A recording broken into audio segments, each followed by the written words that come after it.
Bang, bang, bang. Amidst the howling cold wind, a frail little boy, clad in thin clothing, timidly rapped upon the gate of a household. It was New Year's Eve, and laughter occasionally echoed from within the courtyard. After a prolonged wait with no response, the boy raised his hand to grasp the door knocker and gently tapped a few more times. Ah, the biting cold was overwhelming after knocking. He quickly placed his hands before his mouth to exhale a warm breath. Not only his hands, but also his feet, clad merely in straw sandals, had become almost numb from the chill. Who is it? Fortunately, someone inside finally responded. The boy's face lit up with joy. Uncle, it's me, he exclaimed eagerly. Creak. Before long, the courtyard door swung open, revealing a stout, middle-aged man peering through the crack. Oh, it's Taiping. What brings you here so late? He inquired. Uncle, we've run out of coal at home. I was hoping to borrow a few pounds from you. When spring arrives, I promise to return it after I've gathered firewood, the boy said, his gaze darting shyly. A few pounds of coal hardly amounts to much. Wait here, I'll fetch it for you. The man waved his hand, readily agreeing. By the way, Taiping, have you eaten? Just a few steps out, the man suddenly halted and turned to the boy. I have eaten, but Grandpa hasn't. The boy clutched his clothing tightly, and his voice dwindled to a whisper by the end. Upon noticing this, the middle-aged man sighed softly, then smiled broadly, saying, Wait here, Taiping, you'll be right back. Okay, the boy nodded gently.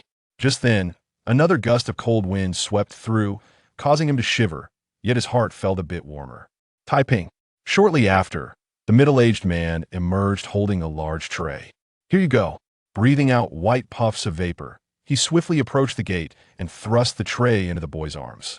Peering down, the boy saw that, besides a few pounds of coal, there were also 4 steaming white buns.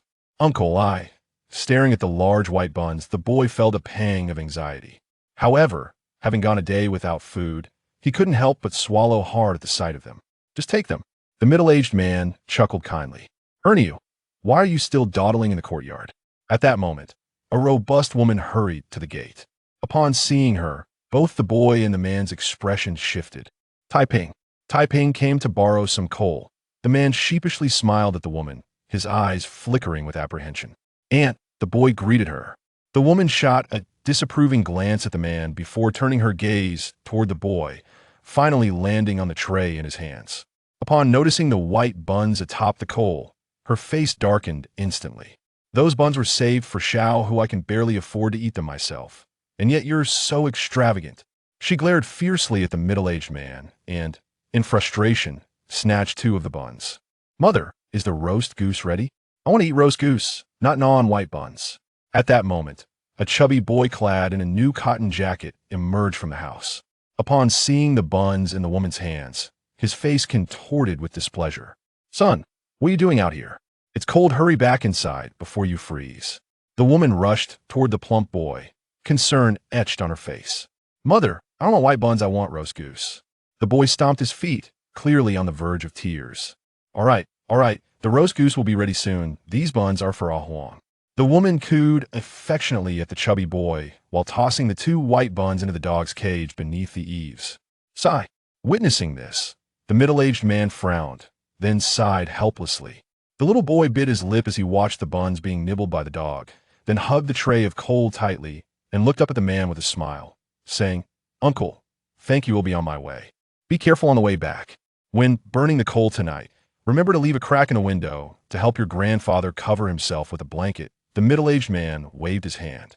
Su Ernie, if you don't come back inside soon, don't expect to sleep on my con tonight. The woman's scolding voice echoed from within the house. Coming.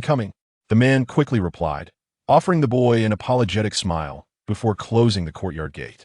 With the gate shut, the last glimmer of light in the snowy expanse vanished, and the world was once again enveloped in darkness, save for a faint light emanating from a nearby, thatched cottage. With this coal and those 2 buns, Grandpa will surely feel better, the little boy thought as he ambled through the night, feeling no fear. He tucked his chin into his coat, murmuring cheerfully to himself, and then hopped along, clutching the coal and the 2 buns tightly, making his way toward a small earthen house that glimmered with light. At the small house's entrance, creak, the boy pushed open the door. Taiping, is it you? As soon as he stepped inside, a frail, hoarse voice, tinged with weakness, floated from the warmly lit room. "It's me, Grandpa." The boy rubbed his frozen face vigorously, striving to muster a smile as he quickly approached the door and lifted the curtain to enter. Upon entering the room, a strong scent of medicinal herbs engulfed him. Due to the absence of a fire, the indoor temperature mirrored that of the outside. At the far end of the room lay a makeshift bed, assembled from a few wooden planks, where a gaunt old man, resembling nothing but skin and bones, was curled beneath a tattered quilt. "Grandpa, Uncle lent me a few pounds of coal and gave me 2 white buns. We can roast them to eat later," the boy, Taiping, joyfully exclaimed while pouring the coal into the stove. "Good, good." The old man nodded with a smile. Although he emanated the aura of old age, the murky depths of his eyes sparkled with life upon seeing Taiping. "Taiping, you've endured hardships these past few years alongside me." The old man gazed at Taiping with unwavering affection, speaking slowly. "Grandpa, am not suffering, not at all," Taiping replied, lighting the stove and looking up to smile and shake his head at the old man. "Silly child, such a foolish child. If it weren't for your care these years, I fear I would have departed long ago." The old man reached out to stroke Taiping's small head, sighing with deep affection. "Grandpa, don't speak such ominous words. You will surely live a long life," Taiping insisted, shaking his head vigorously while roasting the buns. "Taiping, have you heard of immortals?" the old man suddenly inquired. Chapter 2. On the sickbed, grandfather bestows a treasure. "I have heard of it." Taiping nodded, his expression filled with wonder as he spoke. "Uncle Zhao at the village entrance mentioned that there are immortals atop Yinlu Mountain, not far from our village. A few years ago, it was said that the serpent demon in Qingshui town was slain by an immortal from the mountain, soaring through the skies with great majesty." Upon hearing this, the old man chuckled softly and then asked earnestly, "Taiping, do you wish to be like those immortals, to live forever and fly through the heavens?" "Of course I do," young Taiping replied without hesitation, but soon felt a bit shy, scratching his head with a smile. "But Uncle Zhao said that to cultivate, one must have innate spiritual bones. If you possess such bones, your name will automatically appear on the register of immortals. At that time, an immortal will personally descend to take you up the mountain for cultivation. Otherwise, a mere mortal bone cannot attain immortality." It was evident that Taiping's tone carried a hint of disappointment. "Taiping." The old man hesitated for a moment, then looked at Taiping with a serious expression, lowering his voice to ask, "If there were a chance for you to obtain the immortal register, but it came with the risk of losing your life, would you be willing to let me obtain the immortal register?" Young Taiping was first taken aback, then began to contemplate seriously. "Grandfather, if such an opportunity truly exists, I would like to give it a try." After a brief pause, he raised his head, his gaze resolute as he looked at the old man on the bed. "Why? That could be life-threatening." The old man smiled gently, his eyes fixed on Taiping and Appo's clear pupils. "If I become an immortal, I could help you with your illness, grandfather," Taiping answered matter-of-factly. Upon hearing this, the old man was momentarily taken aback. Then a smile returned to his face. "Taiping, take this." He struggled to lift his hand, presenting a somewhat worn wooden box to Taiping. "Grandfather?" Taiping looked at the wooden box in confusion. Since he could remember, his grandfather had meticulously guarded this box, allowing no one to see it. "Open it." The old man's voice was strained. "All right." Though puzzled, Taiping obediently nodded and opened the box. Inside, he found a crimson wax pill and a common yellow soybean. "This red wax pill was given to me by a Taoist I encountered 10 years ago. It is also known as the spiritual bone pill. Taking it can transform mortal bones into spiritual bones, allowing your name to appear on the immortal register." Before Taiping could ask, the old man pointed to the red wax pill in the box. "Such a miraculous elixir exists in this world?" Young Taiping's face reflected disbelief. "In this vast world, there is no shortage of wonders. What is one spiritual bone pill?" The old man nodded earnestly. "Since this spiritual bone pill possesses such extraordinary effects, why haven't you taken it, grandfather?" Taiping suddenly thought of a question. The Taoist said that this pill must be taken by a child between the ages of 9 and 11 to be effective. "When I received this pill, I was already 63 years old, and your father, along with your uncles, are all in their 40s. For us, it would be of no use." The old man let out a bitter laugh, revealing a hint of regret. If given the chance, who would wish to miss such an opportunity? He mused. Moreover, the effects of the spiritual bone pill last only 6 months. If you cannot attain the realm of transformation within that time, you will be discovered as a mere mortal and your name will be removed from the immortal register. At best, you will be expelled from the mountain. At worst, your soul memory will be erased, leaving you as a simpleton. The old man furrowed his brow as he spoke. Taiping was startled by his words. However, after a long and serious contemplation, he nodded earnestly and looked at the old man. Grandfather, I still want to give it a try. In his view, once he entered the immortal sect and learned the arts of immortality, he could help cure his grandfather's ailments. It was worth the risk. Good. Satisfied with Taiping's resolute spirit, the old man nodded approvingly, then took the wax pill from Taiping's hand, peeled away the wax coating, and brought it to the boy's lips. Eat it. Without hesitation, Taiping swallowed the spiritual bone pill. As it settled in his stomach, he felt a warm current enveloping him, as if a gentle hand was caressing his entire body. However, apart from that, he felt nothing particularly special. Is that all? Young Taiping asked in astonishment, looking at the old man. In a few days, an immortal from the mountain will come down to take you. The old man smiled and nodded. At that moment, his expression was complex, filled with both joy and concern. The joy was evident. Taiping was his most beloved grandson, and he was naturally delighted that he could embark on the path of seeking immortality. The concern, however, stemmed from the treacherous nature of this journey. Young Taiping might not endure even half a year and could be expelled from the sect, condemned to a tragic life. In the long and winding path of the mortal realm, how could a mere mortal seek the opportunity of immortality without experiencing the myriad dangers of the world? The old man suddenly recalled the beggar Taoist who had spoken those words before departing. With this thought, his gaze became resolute once more. Allowing Taiping to walk this path was indeed the right choice. Grandfather, what is the use of this soybean? With a hint of anxiety, Taiping suddenly grasped the yellow soybean from the wooden box. This was also left by that old Taoist. However, he did not specify its exact use. He merely said that if one day you are fortunate enough to enter the immortal sect, plant this soybean in the spiritual soil of the mountain, and then you will gain another significant opportunity. The old man's voice was weak as he replied, "Cough, cough, cough." After saying this, he began to cough violently. Grandfather, drink some water and don an amp. Amp. Oppos. T-speak, Taiping said with concern, moving to support the old man. Taiping, keep that soybean safe. What I have told you tonight must not be shared with anyone. The old man grasped Taiping's wrist tightly. Rest assured, grandfather, I will tell no one. Young Taiping nodded firmly. Taiping, though you are intelligent beyond your years, the world is fraught with peril. You must exercise utmost caution. At that moment, the coughing elderly man suddenly grasped Taiping's shoulders with great strength, his eyes locking onto the boy's. With all his might, he declared loudly, Taiping, throughout my life, I have sought the path of immortality, yet I remain bound by this mortal form. You must strive for your breath. Fight for the mortals of this world.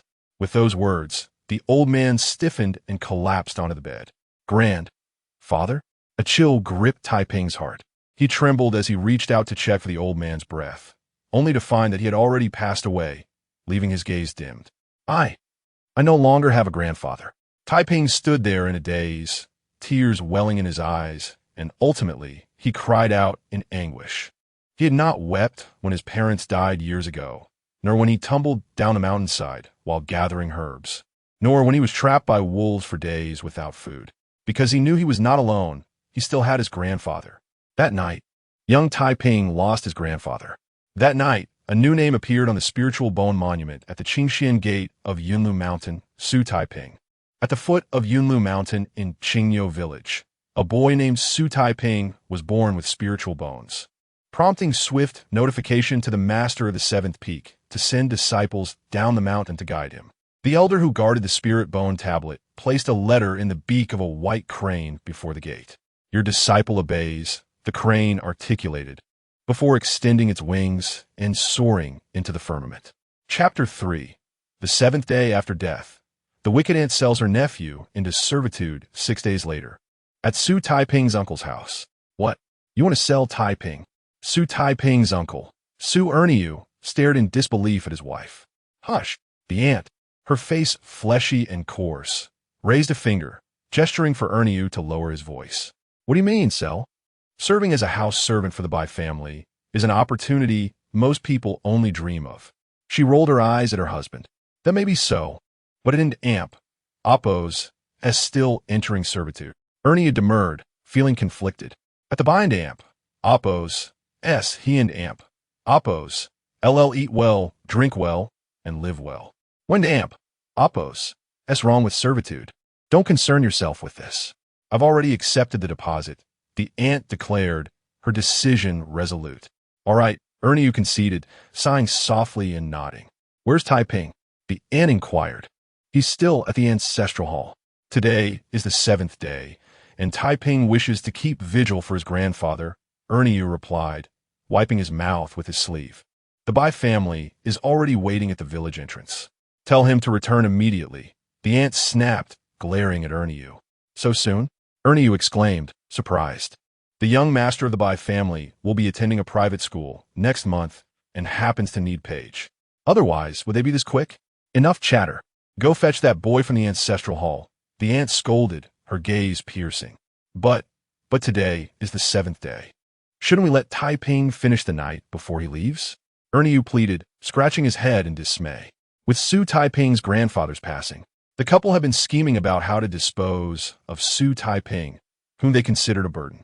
However, Erniu still held some affection for the boy and wished to allow him to complete the 7th day rites before sending him to the Bai family as a servant. The 7th day? What about the 7th day? Is it more important than silver? Honestly, the aunt chided, tapping Erniu's forehead with a disapproving look. She then leaned in conspiratorially, whispering into his ear, do you know how much silver the Bai family is willing to offer? 30 taels. 30 taels. Her eyes gleamed with avarice. Upon hearing this, Erniu was initially stunned, but then nodded vigorously, exclaiming, I'll go get Taiping right away. Half an hour later, at the entrance of Qingyo village, Xu Taiping cast a lingering glance toward the ancestral hall, then turned to his uncle and aunt, pleading, Uncle, can't I leave tomorrow? Taiping, serving as a house servant for the Bai family is a golden opportunity. If you don an oppose, T sees it now, you and oppose. Miss your chance. The aunt said with a saccharine smile. Is she worried that if she waits until tomorrow, she won't be able to sell me for a good price? Xu Taiping thought, casting a cold glance at his aunt. Although he had been keeping vigil these past few days, he had experienced the vicissitudes of life from a young age and was well aware of his aunt and uncle's clandestine dealings. Taiping had not resisted or refused, partly because he had no means to do so, and partly because he also believed that going to the Bai family might be a favorable option. After all, with his grandfather gone, he had nothing left to hold him here. How dare you speak to your aunt like that? She's doing this for your own good. Hearing Xu Taiping's words, Erniu glared at him fiercely. Enough dawdling. Get on the carriage. There have been reports of rat demons in this area lately, and we need to reach Qingzhou Ridge before nightfall. The Bai family steward urged from the carriage. Coming. Hearing this, Erniu and his wife grabbed Taiping by the arms and forcibly dragged him toward the carriage. Xu Taiping did not resist, but a sense of desolation washed over him. Young lad, take a good look. This is the indenture you signed with the Bai family. From this day forward, you are a servant of the Bai family.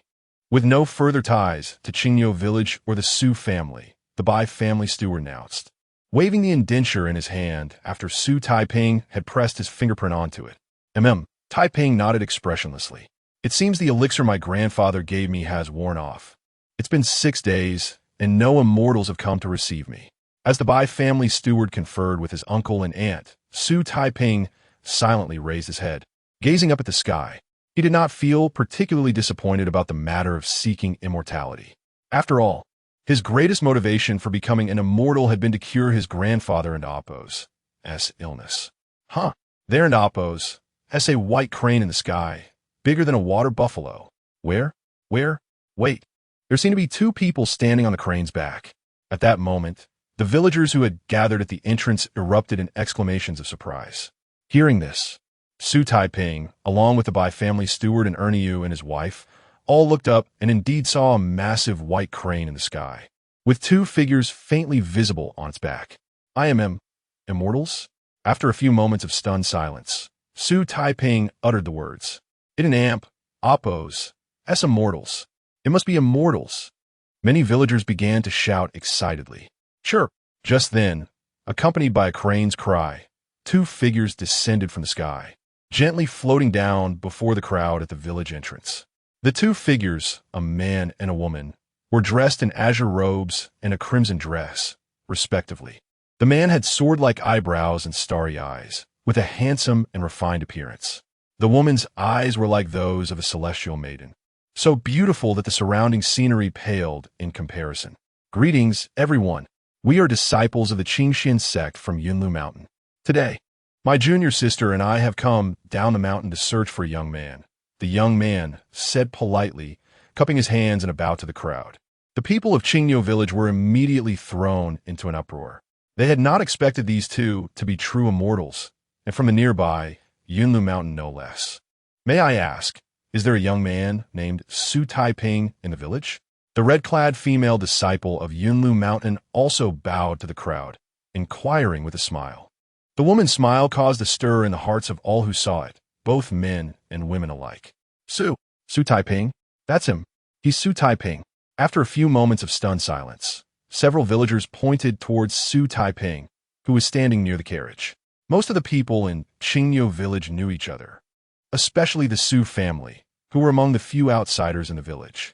Thus, most of them recognized Xu Taiping. Are you Xu Taiping? The red-clad female disciple stepped forward, looking at the young man with delight. Xu Taiping nodded. He had already guessed the identities of these two. Senior brother, seeing Taiping nod, the woman turned to the young man behind her. The transmission jade tablet is reacting. He's the one we're looking for. The young man nodded, holding up a jade tablet that emitted a faint azure light. This immortal, has my nephew committed some kind of offense? At this moment, Su Erniu finally couldn't help but ask, who told you to meddle in things that don't concern you? As soon as Su Erniu spoke, his wife pulled him back, maintaining a distance of 5 or 6 feet from Xu Taiping. Not only them, but the other villagers also stepped back, keeping a distance from Xu Taiping. Clearly, most of the villagers, like Su Erniu, suspected that Xu Taiping might have committed some offense, which had caused the immortals to descend from mountain. The village of Qingniu is, after all, situated near Yunlu Mountain, where tales of celestial beings descending to vanquish demons may not have been witnessed firsthand, but have certainly been heard in whispers. Chapter 4. 30 Tales. Little Taiping cuts off mortal ties. What crime has been committed? The young woman in red chuckled at the question and waved her hand dismissively. We descend the mountain not to subdue demons, but to escort this young man, Xu Taiping, back to the mountain. Back to the mountain? The crowd, including Su Erniu, remained bewildered. Xu Taiping has manifested spiritual bones and is now inscribed in the celestial register. Today, we shall take him to join the Qingxian sect. The young man explained with an expression as tranquil as a still pond. Joining the Qingxian sect? Does that mean that he will become an immortal? Our Xu family will have an immortal? Upon hearing this, Su Erniu felt as though he had been struck by lightning, standing frozen in place and muttering to himself incessantly. The male and female disciples of the Qingxian sect paid no further heed to the villagers and simultaneously extended their hands to Xu Taiping. Little Taiping, come with us. You will be our junior brother at the 7th peak. The young woman in red spoke with a sweet smile and a gentle tone. At the sound of her voice, Xu Taiping inexplicably felt a warmth in his heart, as if he had been reunited with family. Wait! Just as Xu Taiping was about to grasp the hand extended toward him, his second aunt behind him seized his arm, halting him. T2 Immortals, you cannot just take my Taiping away. He is the pillar of our Xu family, destined to excel and bring honor to us. The plump second aunt beamed at the disciples of the Qingxian sect, her eyes filled with reluctance. This statement chilled Xu Taiping's heart even further. Throughout his life, his second aunt had regarded him as a burden, a harbinger of misfortune, never once harboring hopes for his glory. The disciples of the Qingxian sect, unaware of the underlying truth, assumed the second ant was merely reluctant to part with Xu Taiping. A mere worldly scholar cannot be compared to our disciples of the Qingxian sect. However, since you are his ants, consider this golden bowl as our meeting gift. The young disciple pulled a golden bowl from his sleeve and offered it to Xu Taiping's second ant.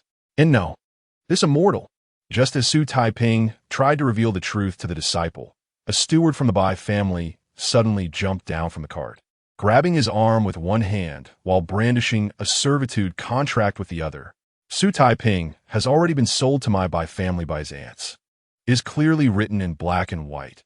He belongs to the Bai family now, and this golden bowl rightfully belongs to us. Who wouldn't covet a gift from an immortal? The disciples of the Qingxian sect frowned in unison at these words. These two immortals, he speaks falsely. I merely intended for Taiping to work in the Bai family, not to sell him into servitude. The plump second ant protested, rushing forward to snatch the contract from the steward in Appo's hands. Indeed, my nephew is now a disciple of the immortals. The contract with your Bai family must be rendered void. Xu Taiping's second uncle joined the fray, attempting to wrest the contract away. Stop it! The male disciple of the Qingxian sect could no longer contain himself, his voice booming. An invisible pressure emanated from him, making him appear as a furious tiger, silencing Xu Taiping's second ant and the Bai family steward. Taiping, is it true that you have been sold into servitude to the Bai family? After the commotion settled, the young woman in red stepped forward, her tone filled with concern. Xu Taiping glanced at the young woman and nodded, yes. As the words left his lips, he suddenly felt an exhilarating sense of liberation, as if shackles had been removed from his body. Upon receiving Xu Taiping and Appo's response, the young woman's gaze softened, filled with compassion. You ungrateful wretch! How can you speak such nonsense?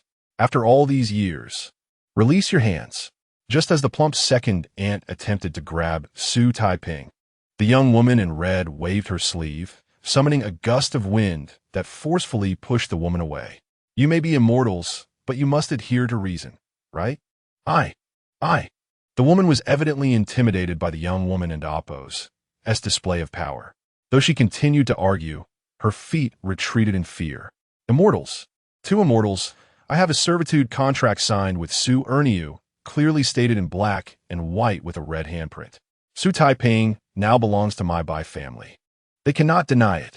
The avaricious steward of the Bai family presented the contract.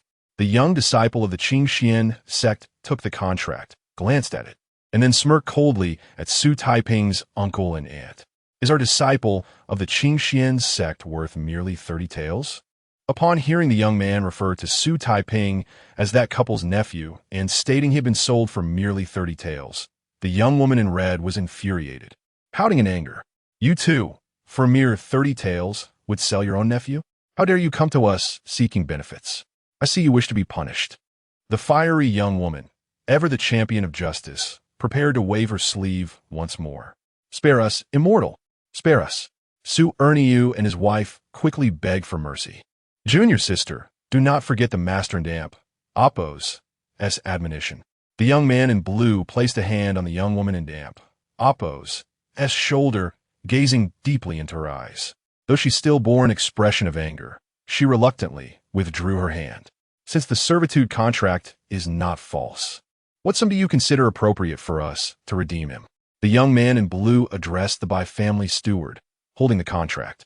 The steward hesitated for a long moment before finally gritting his teeth and raising 3 fingers. 300 taels. Is our disciple of the Qingxian sect worth merely 300 taels? The young man scoffed once more. He then produced a bulging cloth bag from his sleeve and casually tossed it to the Bai family steward. The steward opened the bag and was stunned to find it filled with gleaming gold ingots. Meanwhile, the villagers, including Xu Taiping's uncle and aunt, gasped in astonishment upon seeing the gold. Is this sufficient? The young man inquired with a smile. Yes, it is more than enough. This gold is worth 3,000 taels of silver. The steward nodded enthusiastically, clutching the bag of gold. Hearing this, Xu Erniu and his wife turned pale as a sheet. Though they were not well educated, They understood the vast difference between 3,000 taels and 30 taels. Honored immortals, this money should not go to the Bai family. We will only accept the mere 30 taels. The plump second ant lunged toward the young man, but he evaded her grasp effortlessly, leaving her to tumble to the ground. Taiping, quickly tell the two immortals that the 3,000 taels should belong to your second uncle. Xu Erniu urged as he stepped forward to pull Xu Taiping. Whoosh! Xu Taiping, however, was pulled back by the young woman in red, retreating several feet in the blink of an eye. Seeing their efforts thwarted, the greedy couple turned to the Bai family steward, clamoring that the silver belonged to them as they grappled with him and his two attendants. Taiping, your mortal ties have been severed. Will you follow us to Yunlu and seek your celestial destiny together? The young disciple of the Qingxian sect tore apart the contract of servitude in his hand and then extended his hand toward him. Chapter 5. Crossing the Sea of Clouds. Hidden within Yunlu Mountain on the other side, the young girl holding Xu Taiping and Apos, as hand simply smiled silently at him. Xu Taiping glanced at the youth before him, then at the girl in red beside him, and finally at his uncle and aunt still grappling with the steward of the Bai family. The last flicker of uncertainty in his eyes dissipated. I am willing. Xu Taiping nodded resolutely at the young disciples. Upon hearing this, the youth broke into a hearty smile, and with a wave of his sleeve, a gentle breeze enveloped Xu Taiping and the girl in red. They ascended into the air, landing on the back of a celestial crane. Taiping, my name is Dugu Qingxiao, the second disciple of the seventh peak of the Qingxian sect. I am Zhao Linglong, the sixth disciple of the seventh peak, and I shall be your little senior sister from now on. Taiping pays his respects to his senior brother and sister. Amidst their laughter, the villagers merely observed as the celestial crane gradually vanished into the sea of clouds, disappearing in the blink of an eye. Meanwhile, Xu Taiping's uncle and aunt ultimately could not overpower the Bai family steward and his subordinates, leaving them with nothing but grievances as they sat beneath the old elm at the village entrance, cursing the sky. Yunlu Mountain. In just a single day, Xu Taiping had journeyed on the celestial crane to the legendary Yunlu Immortal Mountain. To be precise, the mundane realm's Yunlu Mountain was merely the entrance to the Qingxian sect. It resembled an iceberg in the frigid sea, with only a small portion of the entire iceberg visible above the surface. What you refer to as Yunlu Mountain in the mundane world is but a barrier of the seven peaks. The true seven peaks of Yunlu are perpetually shrouded in mist by a barrier, and one must be guided by a spiritual bird to enter and exit. As they neared the mountaintop amidst the sea of clouds, Linglong, seated atop the celestial crane, excitedly began to describe the true Yunlu Mountain to Xu Taiping. How vast is the true Yunlu Mountain? Upon hearing Linglong's introduction, Xu Taiping became increasingly curious about this mountain. The Yunlu mountain range stretches for thousands of miles, with its seven main peaks towering over 10,000 feet. Its area is likely not smaller than your great Liang kingdom.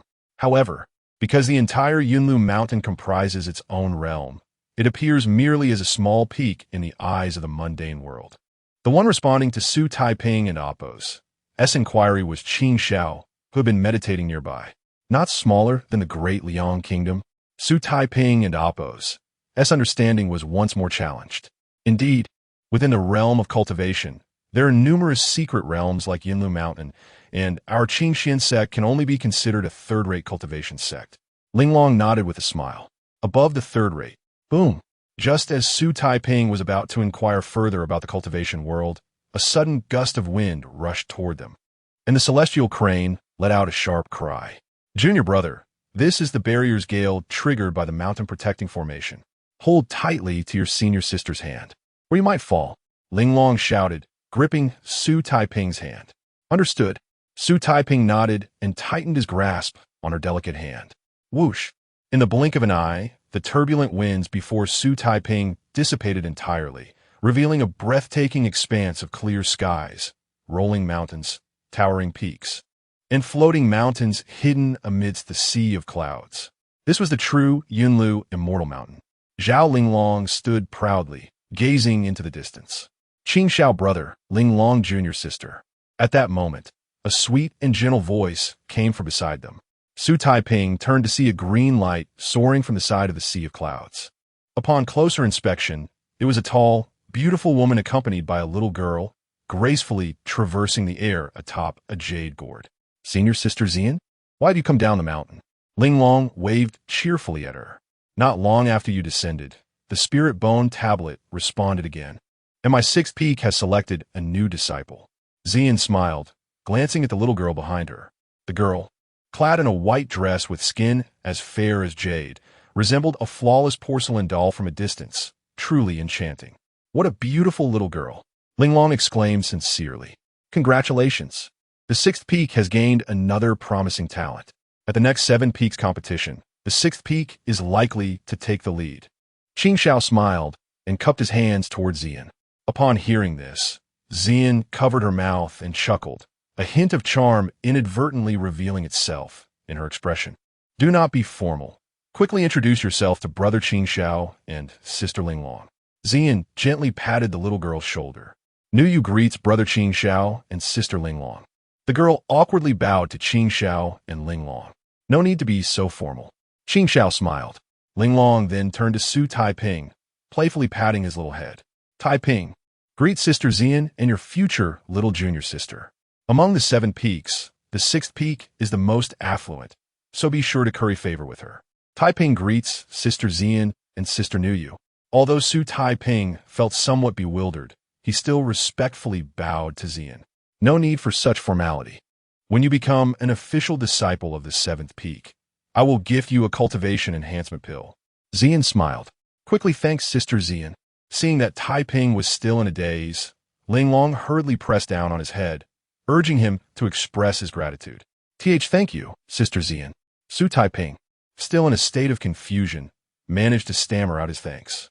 "Brother Qingxiao, are you all planning to go to the Dragon Gate Hall next?"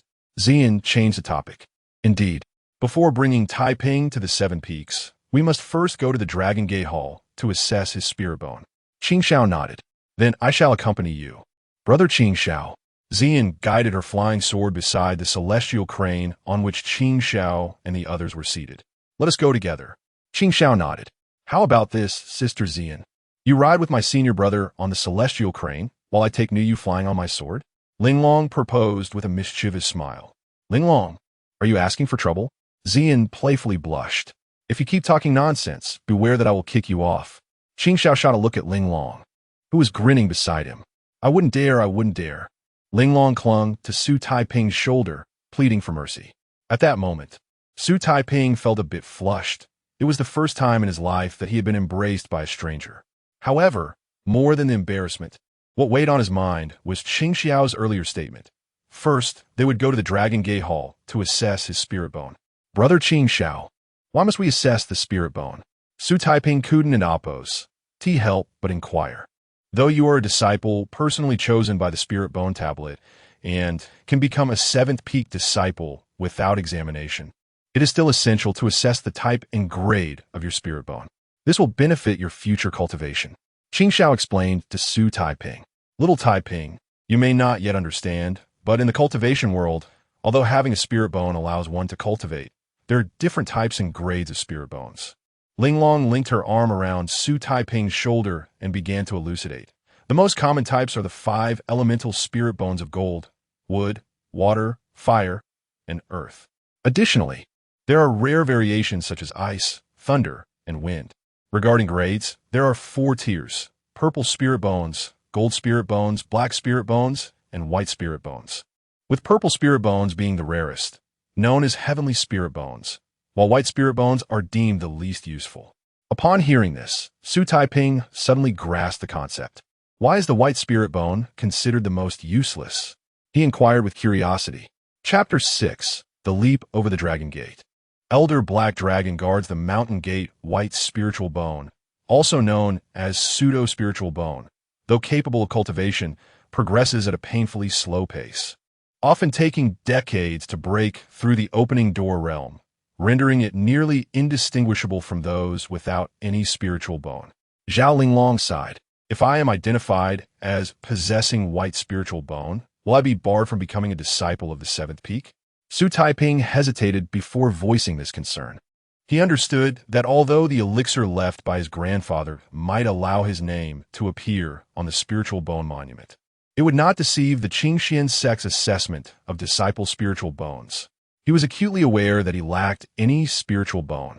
While your concerns are valid, Taiping, since you have been chosen by the spiritual bone monument, even if you do not possess the rare heavenly spiritual bone, you must at least have golden spiritual bone, or, at the very least, mysterious spiritual bone.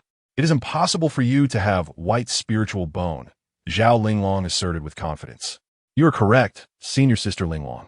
Disciples selected by the spiritual bone monument are typically endowed with golden or even heavenly spiritual bones, so you need not worry excessively, Qing Xiao chimed in, affectionately patting Xu Taiping's head.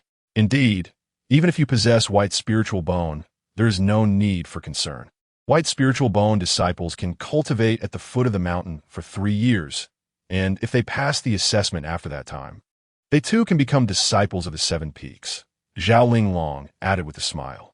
Xu Taiping nodded, managing a strained smile. The thought that even those with white spiritual bone would not be immediately expelled from the mountain eased his heart somewhat. A moment later, at the Qingxian sect Dragon Gate Hall. This hall, perched upon a floating mountain, was surrounded by vibrant flowers and exotic beasts, with a path leading to the summit that was treacherously rugged. Were it not for Zhao Linglong and Qin Xiao accompanying him, it was likely that Taiping would have struggled for days to ascend to the mountaintop. Who approaches? Upon reaching the open space before the hall, an ancient yet commanding voice resonated from within, akin to rippling water. 7th peak, Du Gu Qing Xiao. 7th peak, Zhao Linglong. 6th peak, Su Zian. We pay our respects to Elder Black Dragon. Upon hearing this voice, the 3 of them bowed deeply in utmost respect while announcing their identities. Although Xu Taiping was unfamiliar with Elder Black Dragon, the reverence displayed by Qing Xiao and the others prompted him to bow as well. Lin Biyu, however, remained entirely composed, standing silently in place. What brings you to the hall today? The aged yet authoritative voice inquired again. Today, my junior sister Zian from the 6th peak and I have each brought back a disciple selected by the spiritual bone monument. We seek to request Elder Black Dragon to assess their spiritual bones before returning to our peak, Qing Xiao replied with utmost deference. Enter. The voice beckoned from within the Dragon Gate Hall. Inside the hall. So this is Elder Black Dragon. Upon entering, Xu Taiping was taken aback by the imposing figure seated within. In the center of the hall sat an extraordinarily robust man upon a massive fan, and standing before him made Xu Taiping feel as if he were facing a small hill. More terrifying was the fact that though the man donned a purple robe crafted from satin, resembling an adult male, his head bore a grotesque resemblance to a monstrous serpent from the depths of the water. The true form of Elder Black Dragon is a spiritual serpent from the Xuanyang River. It took 500 years of cultivation to attain human shape. He then followed the ancestral founder of our Qingxian sect and became one of the guardians of the sect. Though his appearance may be fearsome, he possesses a gentle heart. So do not be afraid, Zhao Linglong quickly explained, anticipating Xu Taiping's trepidation. Yes, senior sister, I am not afraid, Xu Taiping nodded. His astonishment outweighed his fear. Junior sister Zian, what a coincidence just then. A man in a white robe stepped out alongside a young noble clad in extravagant attire from the side of Elder Black Dragon. Jin Haji? Upon seeing this man, Zian and Appo's brow furrowed involuntarily. What brings you here? Qing Xiao questioned somewhat brusquely. Although the reasons were unclear, Xu Taiping could discern that both were rather displeased with this man. Recently, I was exterminating demons in the Tianlang Kingdom and fortuitously discovered that this young prince possessed spiritual bone. So I brought him up the mountain and stopped by Elder Black Dragon's place to have his spiritual bone assessed, the man said with a smirk, his gaze brazenly roving over Zian and Linglong without a glance at Qing Xiao. Years have passed, and I didn't expect you to have blossomed into a young lady. Junior sister Linglong, he remarked with a hint of malice in his grin. If you wish to dispose of those charming eyes, I can assist you with that right now.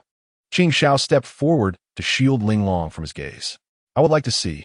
Before Jin Haji could retort, Elder Black Dragon, who had remained silent with closed eyes, suddenly opened them, revealing a pair of eerie golden vertical pupils. This is neither the seventh peak nor the first peak. This is my Dragon Gate Hall. Elder Black Dragon's gaze swept across the two individuals. Understood. Qing Xiao and Jin Haji both took a step back. Bring forth the three children for assessment of their spiritual bones, Elder Black Dragon commanded, reaching into his sleeve to retrieve a dragon pearl. This pearl was the size of Xu Taiping's head, its surface shimmering like crystal, resembling a transparent amber orb, with azure light rippling around it like waves. Simultaneously, Xu Taiping, Lin Biu, and the young prince in luxurious clothing approached Elder Black Dragon. You three young ones, step forward in order and place your hand upon this pearl. Elder Black Dragon instructed, holding the dragon pearl, his gaze scanning over the three of them. I and Appos, LL go first. At his words, the young prince eagerly stepped forward, pressing his hand against the dragon pearl. Elder Black Dragon frowned slightly, but said nothing further. Close your eyes and concentrate. You may open them only when I call for you, he coldly instructed, and a golden light enveloped him. Streams of golden energy gathered from his surroundings into the dragon pearl, which then enveloped the young prince entirely. Buzz. Moments later, accompanied by a gentle humming sound, the dragon pearl in Elder Black Dragon's hand radiated with brilliant golden light, flames rising around it. Fire element golden spiritual bone. Indeed, a fire element golden spiritual bone. Ha! Upon witnessing this scene, Jin Haji, standing beside Qing Xiao, suddenly burst into loud laughter. Though Elder Black Dragon displayed displeasure at Jin Haji's loud outburst, he did not intervene. For the emergence of a disciple with fire element golden spiritual bone was, in his eyes, a cause for celebration. Chapter 7. The Spirit Bone Test, Xu Taiping and Appos. Exclusion from the Seven Peaks, esteemed senior brother. I have long asserted that I possess an extraordinary spirit bone. The richly adorned youth opened his eyes, a smug expression gracing his features upon witnessing the dragon pearl's transformation. Xu Taiping remained composed, devoid of envy or jealousy. Lin Biu, standing beside him, exhibited a similar demeanor. Young one, what is your name? The Black Dragon Elder inquired, retrieving the dragon pearl and directing his gaze toward the haughty youth. I am Yi Xian, the ninth prince of the Tianlang Kingdom, from a young age. Very well, step aside. The Black Dragon Elder interjected, dismissing the youth before he could finish, seemingly displeased by his arrogant disposition. Yi Xian, though displeased, dared not voice his discontent and reluctantly joined Jin Haji's side. You, come forward. The Black Dragon Elder gestured toward Lin Biu. Lin Biu nodded and approached the Black Dragon Elder, placing a small hand upon the dragon pearl. Ziyan and Appos, as heart tightened at this sight. Though the spirit bone monolith rarely erred, there remained a slight chance of misjudgment. The disparity in future cultivation achievements between those with gold and profound spirit bones was vast, not to mention the variations within spirit bone categories. Buzz. Another faint hum resonated as the dragon pearl in the Black Dragon Elder's hand emitted a golden radiance once more. However, this time, crackling electric sparks replaced the flames encircling the pearl. It is a lightning anomaly bone, and of the gold spirit bone tier. Even a usually reserved Zi Yin exclaimed in astonishment. Congratulations, junior sister Zi Yin. A gold spirit bone lightning anomaly bone has not graced our Azure Mystic sect in centuries. Qing Xiao and Ling Long stepped forward to offer their felicitations. Congratulations, junior sister Zi Yin. The sixth peak has acquired a treasure. You must treat us to a feast at drunken immortal residence. Jin Haji reluctantly offered his congratulations as well. Ha ha ha. The usually austere Black Dragon Elder erupted in hearty laughter, the sound reverberating through the hall. Lightning and fire, both of the gold spirit bone tier. The revitalization of our Azure Mystic sect is at hand, the Black Dragon Elder proclaimed. Xu Taiping, observing the scene, remained unfazed. He merely whispered to Lin Biu as she passed. Congratulations, Sister Biu. Lin Biu glanced at Xu Taiping and nodded. Thank you. Both possessed a temperament unperturbed by honor or disgrace, though Lin Biu appeared more composed. Little one, it is your turn. The Black Dragon Elder's voice echoed once more. Xu Taiping raised his head, meeting the Black Dragon Elder's expectant gaze. Qing Xiao and Ling Long tensed, their eyes fixed upon Xu Taiping. Yes, Xu Taiping nodded calmly, returning the Black Dragon Elder's gaze. Under the watchful eyes of the assembly, Xu Taiping placed his hand upon the dragon pearl and closed his eyes in concentration. Buzz. He felt a warm energy enveloping him, and soon the dragon pearl trembled. Upon opening his eyes, Xu Taiping observed that the once transparent dragon pearl had turned a ghastly white, resembling the discarded bones of a wild beast. As expected, Xu Taiping murmured inwardly. His conjecture was correct. The elixir left by his grandfather could inscribe his name upon the immortal register, but could not grant him a true spirit bone. Bone! White bone! Zhao Linglong's eyes widened in disbelief at the sight of the bone-white dragon pearl. Qing Xiao, though silent, betrayed his astonishment. The spirit bone monolith has unearthed a white bone. The seventh peak's fortune remains as dismal as ever. Jin Haji sneered, his voice laced with mockery. You, junior sister. Zhao Linglong began to retort, but Qing Xiao restrained her. Black Dragon Elder, might we request another test? Qing Xiao beseeched the Black Dragon Elder. Qing Xiao, you are well aware that my pearl does not err. The Black Dragon Elder replied sternly, retrieving the dragon pearl. Alas, Qing Xiao sighed. Ziyin Haji, escort the children back to the mountain.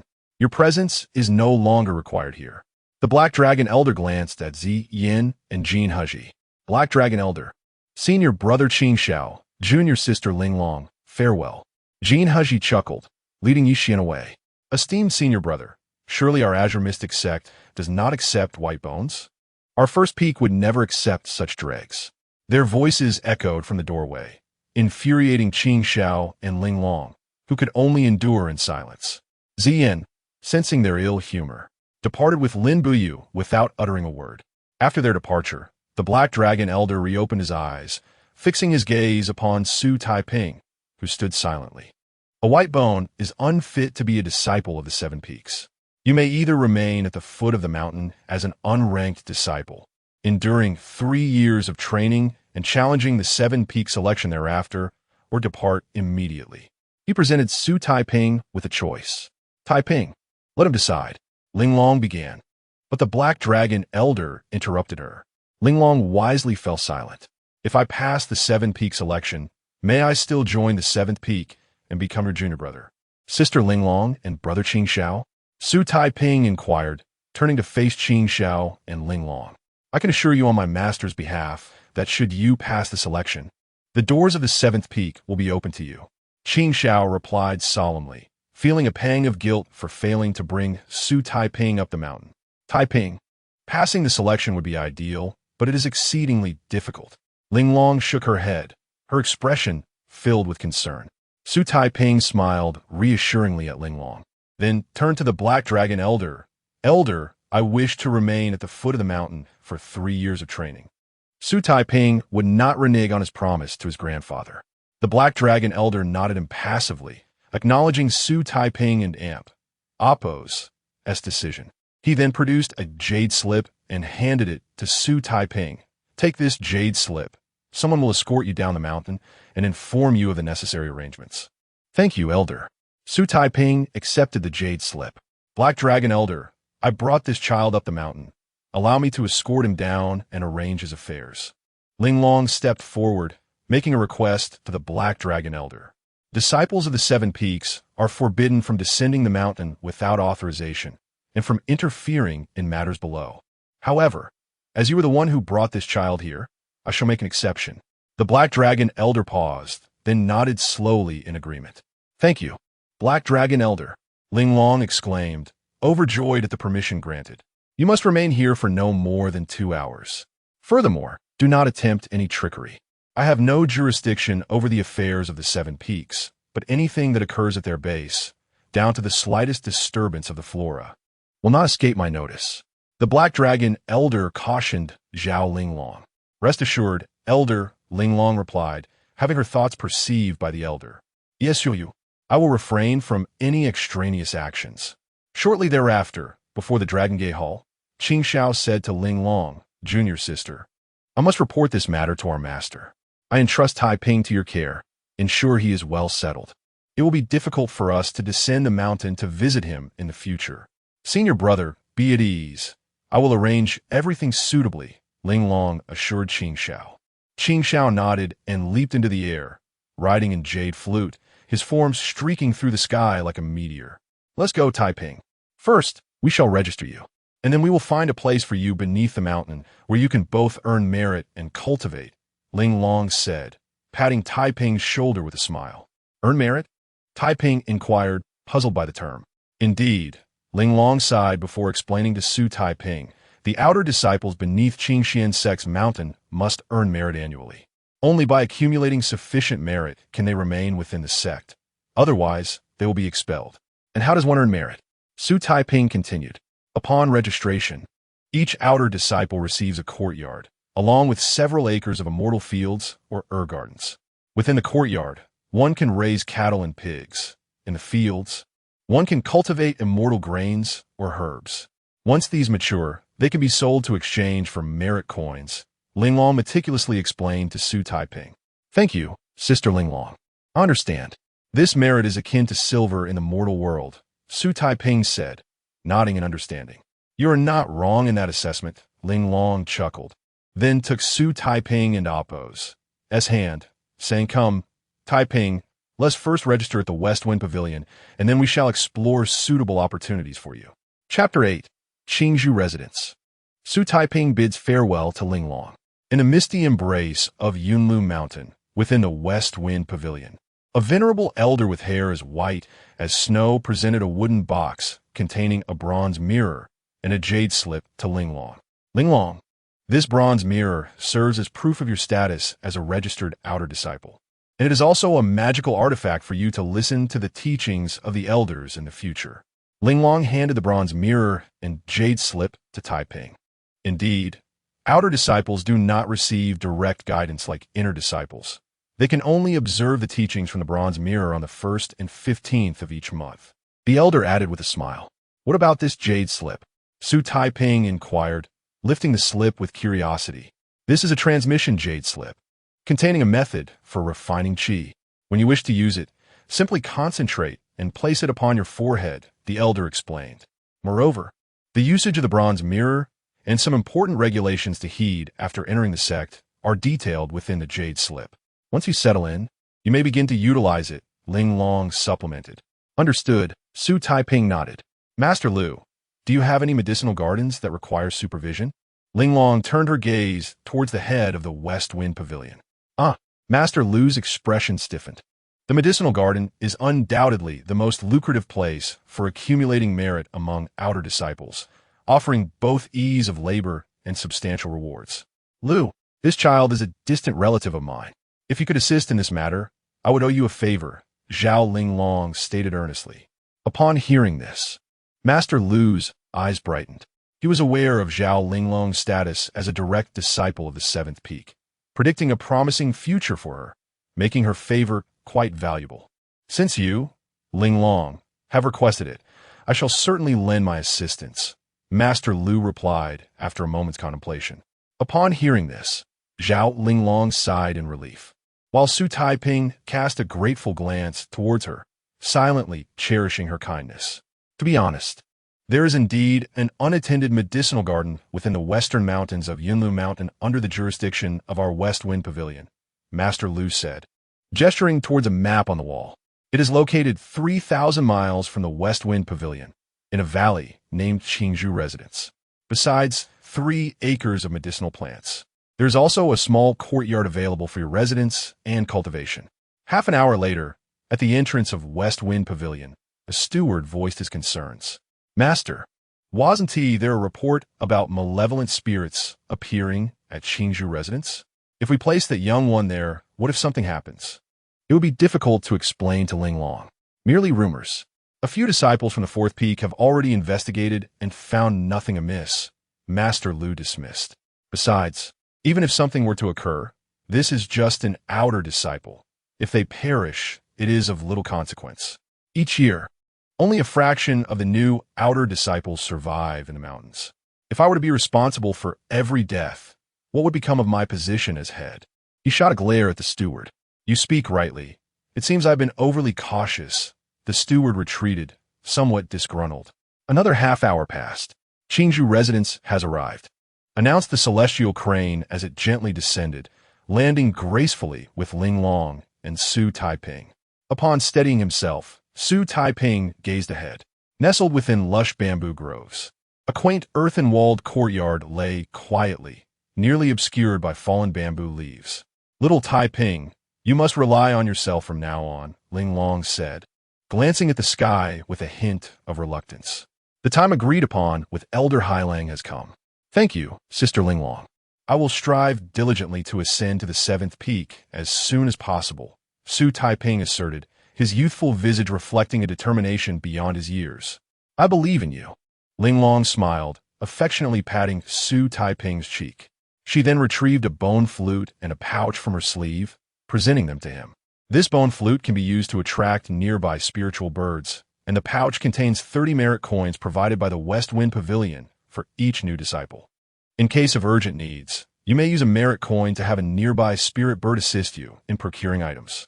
However, these 30 merit coins should not be squandered unnecessarily, as your medicinal garden in the back should be overgrown, and you will need this money to purchase seeds and supplies. "I will not misuse them," Sister Ling Long, Xu Taiping assured, accepting the flute and pouch. "Until we meet again, take care." Ling Long waved as she mounted the celestial crane once more. "Goodbye, Sister Ling Long," Xu Taiping waved back, with a powerful flap of its wings. The celestial crane soared into the sky. "Little Taiping, may we meet again," Ling Long sighed as she watched his diminishing figure below. Growing up in the Qingxian sect, she knew all too well that outer disciples with only white spiritual bones rarely succeeded in joining the 7 peaks. Most failed to pass the selection within 3 years. As soon as Ling Long departed, Xu Taiping pushed open the courtyard door and strode into the overgrown medicinal garden, halting at its center. Just as Ling Long had said, the garden was indeed in disarray. Gazing at the untamed wilderness before him, Xu Taiping muttered quietly. Yet, he had not rushed to the garden merely to confirm its state.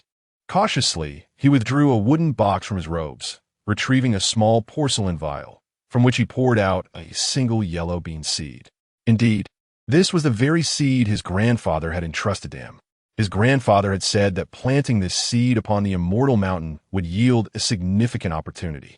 As he murmured to himself, he knelt down, digging a small hole in the garden's soil, and gently planted the yellow bean seed. If that medicinal pill was genuine, then this seed must be as well. With this thought, Xu Taiping carefully covered the seed with soil, ensuring its safety. Chapter 9. Planting Soybeans. Fortune within the pods, should I water them? Just as Xu Taiping was about to fetch some water, the clump of earth covering the soybean seeds was suddenly displaced by an unseen force. They sprouted? So soon. Curiously, he crouched down and was astonished to discover that the soybean he had just planted had already sent forth tender shoots. Not only that, but once the sprout broke through the soil, it began to grow stems and leaves at a visibly rapid pace, eventually flowering and bearing fruit. In mere moments, a mature soybean plant stood before Xu Taiping. This plant was about 4 feet tall, its leaves a vibrant green, glistening as if they could drip with dew. The 3 pods hanging from it were as translucent as jade, unmistakably extraordinary to any observer. Could the fortune spoken of by my grandfather lie within these 3 pods? Intrigued, Xu Taiping reached out to pluck them. Little one, as he extended his hand towards the pods, a melodious voice suddenly resonated from the plant before him. Following this, Xu Taiping beheld a milky white radiance, reminiscent of mist, emanating from the stems and leaves of the soybean plant, ultimately coalescing into the figure of a stunning fairy before him. Do not rush to harvest. The fairy smiled sweetly, gazing at the astonished Xu Taiping. Are you a monster or a celestial being? Finally regaining his composure, Xu Taiping struggled to steady his voice, though it trembled slightly. A celestial being? Perhaps once, but now I am merely a remnant soul, subsisting within this being. The woman reflected, a bitter smile gracing her lips. Do not be afraid, little one. I mean you no harm, and cannot harm you. I have appeared before you merely to propose a transaction. A transaction? Xu Taiping asked, somewhat puzzled. My true name is Chu Lingwe. 600 years ago, I was betrayed by a foe, my body sealed, and my soul shattered, leaving only this fragment to escape by clinging to this bean.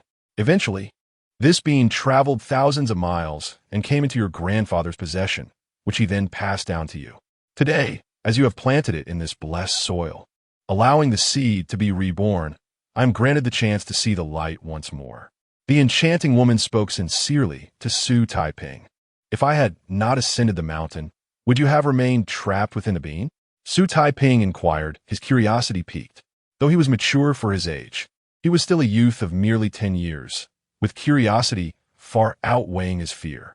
Indeed, and not only would I be confined to the bean, but in a year or two, as the spiritual energy within it dissipates, my remnant soul would likely vanish as well. Chu Lingyuan nodded, candidly revealing the truth. What exactly do you mean by transaction? Xu Taiping did not let his curiosity overshadow the core of the matter. From this soybean plant, I ask that you harvest only one pod and leave the other two for me. Chu Lingwen and Appo's expression turned serious as she addressed Xu Taiping. According to what you said, only I can harvest the pods from his plant? Xu Taiping blinked in surprise, looking up at Chu Lingwen. With such a clever grandson, Su Ji and Appo's, and can surely rest in peace in the underworld. Xu Taiping and Appo's words took Chu Lingwen back. She chuckled softly before nodding in affirmation. Indeed, only the one who plants it may reap its fruits. Now I understand. Xu Taiping nodded. Since this is a transaction, what do you intend to offer in exchange? If you agree to take only one, I am willing to divulge some secrets about this bean and provide you with a formula that can aid in the cultivation of mortals.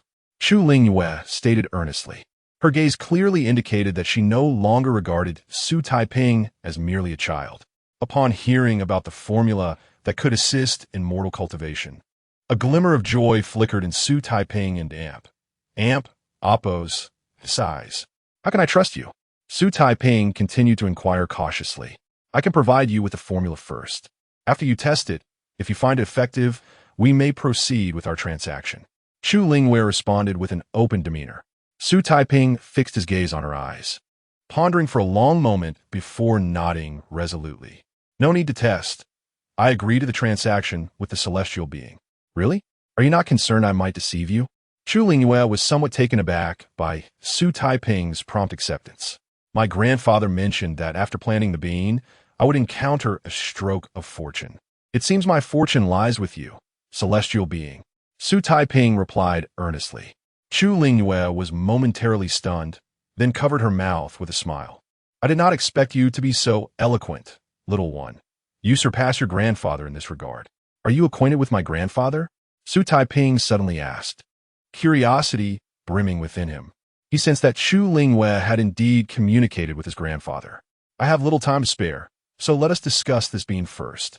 Chu Lingyue deftly shifted the conversation. Xu Taiping nodded, setting aside his earlier question, settling cross-legged on the ground, adopting an attentive posture. The seed your grandfather gave you is also known as the Dizong fruit. It is an exceptionally mysterious spiritual object. When planted in a celestial mountain, it can absorb the mountain's spiritual energy and, based on this essence, nurture unique treasures within its fruits. Chu Lingyue explained directly, without hesitation. Are you suggesting that if this seed is buried in different celestial mountains, the resulting fruits will vary significantly? Xu Taiping asked, astonished yet intrigued. Precisely. Chu Lingyue nodded approvingly. Each celestial mountain harbors distinct spiritual energy akin to the diversity among humans. Thus, the fruits yielded from the Dizong fruit vary depending on a mountain, as do the treasures contained within. This small soybean, so extraordinary, it is no wonder my grandfather spoke of it as a great fortune. After hearing Chu Lingyue's detailed explanation, Xu Taiping's expression reflected sheer astonishment. Initially, he had assumed the soybean seed was merely a type of celestial fruit. He never imagined it to be a divine object capable of birthing treasures. Harvest one of the pods and open it. Chu Lingyue gestured toward the 3 pods on the plant. Chapter 10. The mysteries within spirit crystals and earthly fruits indeed. Xu Taiping complied, carefully plucking a pod from the beanstalk, then gently prying it open. Fairy, what is this?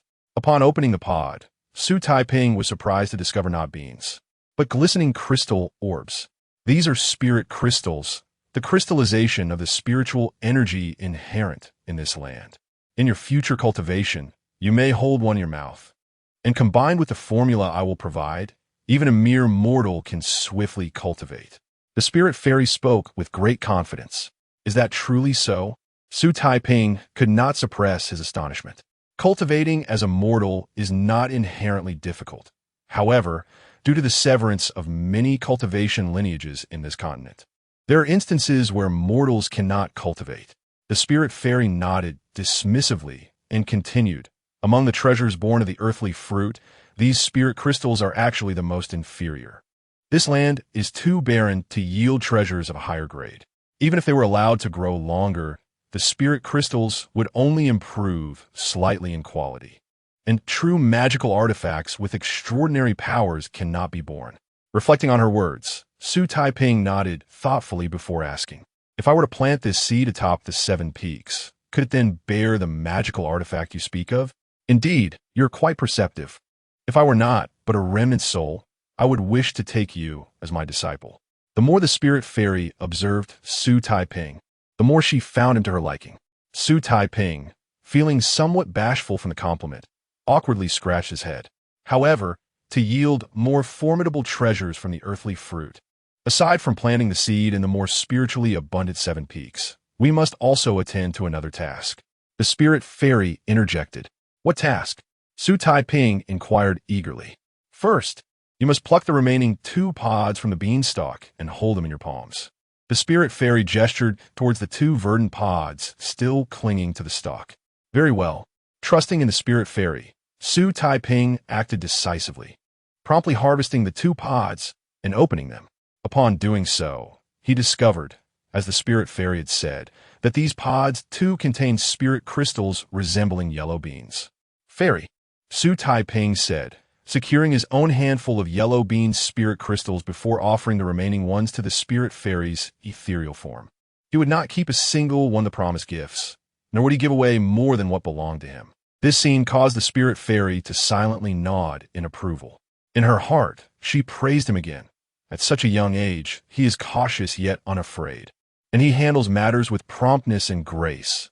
Indeed, he is one of our kind. Yet she refrained from voicing this to Xu Taiping, merely nodding at him before inhaling the few yellow bean spirit crystals he held. With a soft sound of inhalation, Xu Taiping observed as the 7 or 8 yellow bean spirit crystals in his palm transformed into wisps of purple vapor, flowing like a river into the ocean, drawn into the spirit fairy and amp, Appo's mouth. After absorbing the purple vapor formed from the yellow bean spirit crystals, Xu Taiping distinctly felt her figure becoming much clearer, no longer swaying like mist in the wind. Thank you, young friend Taiping, for extending my life. The spirit fairy expressed her gratitude without hesitation. There is no need for such formality. Fairy, this is merely a transaction between us. Xu Taiping responded calmly, his demeanor unruffled. That is well said. The spirit fairy nodded in agreement, then pointed to the bean stalk below. Now, observe the changes in this plant. Listening to her, Xu Taiping looked down and was astonished to find that the once vibrant bean stalk had completely withered, resembling a mere weed. Fairy, this bean stalk has withered. How shall we procure the seeds? Though surprised, Xu Taiping was not alarmed, for he trusted that this fairy would possess a solution. Regarding this issue, the spirit fairy smiled. It pertains to the second task I mentioned earlier. Upon hearing this, Xu Taiping immediately adopted an attentive demeanor, fixing his earnest gaze upon the spirit fairy. She did not keep him in suspense, directly informing him. After the earthly fruit has borne its harvest, it will wither once all the fruits have been collected. Even if one were to wait until the following year, it would not bear fruit again. To encourage further fruiting, one must employ the rootless fire to incinerate this withered stalk. When it has been reduced to ashes, the seeds will sprout from within the remnants. Thus, we refer to this process as an amp, Appo's, burning the seeds, and amp, Appo's, the spirit fairy, and amp, Appo's. Explanation undoubtedly astonished Xu Taiping once more. However, more than his astonishment, he was intrigued by her mention of a specific element, the rootless fire. Fairy, what is the rootless fire? Xu Taiping asked. The spirit fairy seemed to have anticipated his question, revealing a pleased smile before explaining. The rootless fire, as the name suggests, is a flame that does not require any external means to ignite. There are two types of rootless fire, one born of nature, and the other refined by practitioners through their true energy and techniques, which we call true fire. The naturally occurring rootless fire is also known as spirit fire, a rare phenomenon that is fortuitous to encounter but cannot be sought after. Thus, the only rootless fire you can obtain is the true fire refined by practitioners, which is often contained within artifacts and talismans. Evidently, the spirit fairy's detailed explanation was not merely to clarify the nature of the rootless fire, but also served to guide Xu Taiping in his cultivation. Thank you for your guidance, fairy. Xu Taiping expressed his gratitude, feeling immensely enlightened. So, fairy, you wish for me to seek out talismans that contain true fire, correct? He confirmed with the spirit fairy. Precisely. The spirit fairy smiled and nodded. Although true fire talismans are not exceedingly rare, the first burning of the earthly fruit does not require a high-grade true fire. However, given your current circumstances, you may lack the means to purchase one. Therefore, you may either cultivate your own true fire as your skills improve, or diligently manage this medicinal garden until you earn sufficient merit to exchange for one. There is no need to rush. Rest assured, fairy, I will strive to cultivate diligently and manage this half-acre medicinal garden, aiming to obtain the true fire needed for burning the seeds at the earliest opportunity.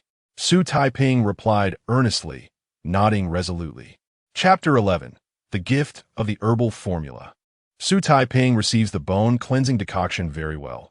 The fairy Lingyue offered Xu Taiping a faint smile.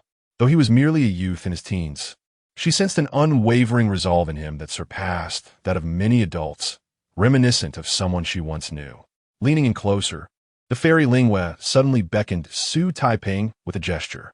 What further instructions might she have? Xu Taiping stepped forward, puzzled. Slap! In that instant, the fairy Lingyue extended a finger and gently tapped Xu Taiping's forehead. Before he could comprehend the action, a refreshing chill surged into his mind, and a sheet of white parchment materialized in his consciousness, detailing the herbal formula and its preparation. The bone-cleansing decoction? Such a formula truly exists to aid the cultivation of the skeletal system. Upon reviewing the benefits of the formula, a look of delight spread across Xu Taiping and Appo's face. Do not rejoice too soon, little one. The bone-cleansing decoction must be used in conjunction with another herbal formula. However, the ingredients required for that formula are exceedingly rare, rendering it futile for you to possess it. Thus, you will encounter considerable difficulties while soaking in the bone-cleansing decoction. The fairy Lingyue dampened Xu Taiping and Appo's spirits with her words. What sort of difficulties? Xu Taiping inquired immediately. In the absence of the other herbal formula, the soaking process will inflict excruciating pain upon you, akin to being flayed alive, the fairy Lingyue replied solemnly. I fear no pain. Xu Taiping pondered for a moment before shaking his head resolutely. Although Lingyue wished to remark that he had yet to experience such suffering, she found herself unable to voice her thoughts. Today, I am in good spirits. In addition to the promised herbal formula, I shall bestow upon you another gift. The fairy Lingyue smiled, extending her hand gently. Instantly, Xu Taiping beheld strands of white light coalesce like ribbons in her palm. When she opened her hand, 3 lustrous orbs appeared within it. At the moment the orbs took form, Xu Taiping distinctly perceived that the fairy Lingyue and Appo's figure had become considerably more translucent. Whoosh! Before Xu Taiping could inquire about the nature of the orbs, the fairy Lingyue abruptly raised her hand and scattered the 3 orbs in different directions throughout the medicinal garden. After completing this act, he heard her softly reciting an incantation. Concurrently, pale blue light began to converge around the orbs, forming a mysterious rune pattern that enveloped the entire garden. This is the minor 3 talents spirit gathering array. While it may not compare to a true spirit gathering array, it will ensure that your half-acre garden yields 3-fold within a year. The fairy Lingyue explained, her voice tinged with fatigue. 3-fold? Xu Taiping and Appo's face lit up with astonishment. He promptly retrieved 4 yellow bean spirit crystals from his pocket and presented them to the fairy Lingua. Fairy, please accept these 4 beans. My grandfather always said that fairness is paramount in any transaction. Otherwise, it cannot endure. Seeing Xu Taiping and Appo's earnest demeanor, the fairy Lingua couldn't and Appo's help but chuckle softly. Yet she quickly adopted a serious expression. You speak the truth. Fairness is essential in transactions. However, you'll find these spirit crystals crucial for your cultivation. Consider them a temporary loan from me. You may return them when you next harvest treasures. Xu Taiping pondered her words and then nodded. When I repay you, I shall include interest, returning 5 spirit crystals in total. Indeed, interest must be considered. The fairy Lingua laughed, a soft giggle escaping her lips. Just then, her form appeared even more transparent, and her aura noticeably weakened. Little Taiping, my current spirit is too feeble and must rest within the earth Bodhi fruit for at least a month or 2. Henceforth, the garden and your cultivation shall depend solely on you. Do not hinder my recovery, as I need the earth Bodhi fruit to restore my true self. The fairy Lingua advised with a playful tone. Fear not, fairy. Cultivation is my own responsibility. I shall not impede your progress. Xu Taiping assured her with unwavering determination. Well said. The path of cultivation is indeed a personal journey. While others may assist momentarily, ultimately, one must rely on oneself. The fairy Lingua smiled with satisfaction and then gestured towards the wilted bean plant. Taiping, please fetch a shovel from the house and uproot this beanstalk. Then, dig a pit in the center of the garden to bury it. Understood. Xu Taiping nodded and turned to head indoors without hesitation. As he did so, the previously gentle expression of the fairy Lingua shifted to one of sharp intensity as she turned her gaze toward the courtyard wall. Following her piercing look, he noticed a pair of dimly glowing blue eyes lurking suspiciously, watching the courtyard. In that moment, the eyes appeared to have detected her presence, and the figure swiftly tumbled down the wall. Whoosh! The fairy Lingua's once ethereal form transformed into a fierce gust, sweeping through the courtyard and striking the descending figure away. Spare me, O fairy. I am but a mere wraith, coerced by the tiger lord of Qingfeng Gorge to do harm. Before the fairy Lingua could speak, a corpse-like spirit, its flesh decayed to reveal white bones, prostrated before her. To be a lackey for the likes of you is disgraceful. The fairy Lingua scoffed, and with a wave of her hand, she sent the spirit flying. At that moment, she seemed an entirely different being compared to her demeanor with Xu Taiping. Wait, my strength has not yet returned. I may not be a match for that tiger demon. Slaying this wraith could invite trouble. Instead, I shall cast a soul-binding spell upon it, ensuring it forgets this encounter. When Taiping's cultivation has matured, he may confront the tiger demon, serving as an excellent trial. Just as she prepared to vanquish the wraith, the fairy Lingua abruptly withdrew her hand, whispering a soft incantation, her face breaking into a joyful smile. Chapter 12. Opening the copper mirror, Xu Taiping and Appo's initial experience of the teachings with a sharp sound, the ethereal figure of the spirit moon pointed delicately at the ghost and Appo's forehead, inscribing a rune with a beam of milky white radiance. As the rune embedded itself into the ghost and Appo's brow, it stood up in a daze, oblivious to the spirit moon before it. Turning away, it muttered to itself, "How did I end up here after stumbling? Oh well, it's time to return and report to the king. I shall inform him that another novice cultivator has arrived at Qingzhou residence to tend to the medicinal garden. We can wait until the spiritual herbs are ripe before coming back to collect both the herbs and his life. Perhaps the king will reward me with a tender heart for my efforts. Splendid indeed." The ghost could not help but shake its head in satisfaction as it reveled in its cunning scheme. Alas, while releasing a tiger back into the mountains is a perilous endeavor, I still hope that Xu Taiping will come to understand my painstaking intentions in the future. The spirit moon reflected quietly as she observed the departing ghost. Although she had yet to formally accept Xu Taiping as her disciple and was uncertain of his willingness, this did not deter her from envisioning herself in the role of a mentor. However, she would never admit that her primary motivation stemmed from the loneliness endured during her centuries spent within the Xitigarbha fruit yearning for some amusement. The following day, Xu Taiping rose at dawn. He first tended to the medicinal garden, clearing away the weeds, and then added a few shovels of soil to the area where the Xidagarba fruit was buried. After all, the Xidagarba fruit would serve as a crucial foundation for his future endeavors in the cultivation realm, and he could not allow it to be stolen. Since the spirit moon had not reappeared after returning to the Xidagarba fruit, Xu Taiping mused that she might not emerge for a month or so. After clearing the weeds, he spent the entire morning organizing the 3 thatched cottages of Qingzhou residents. The cottages were quite rudimentary, consisting of a bedroom with merely a bed, a main room, a kitchen, and a latrine located behind the medicinal garden.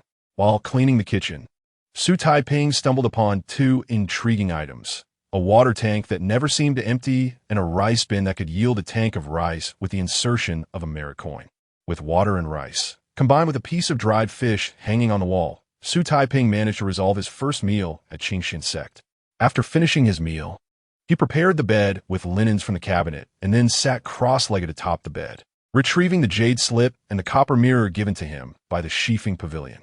The spirit moon had imparted the recipe for the bone cleansing soup by lightly tapping his brow, and the method of transmission for the jade slip involved pressing it to his forehead as well.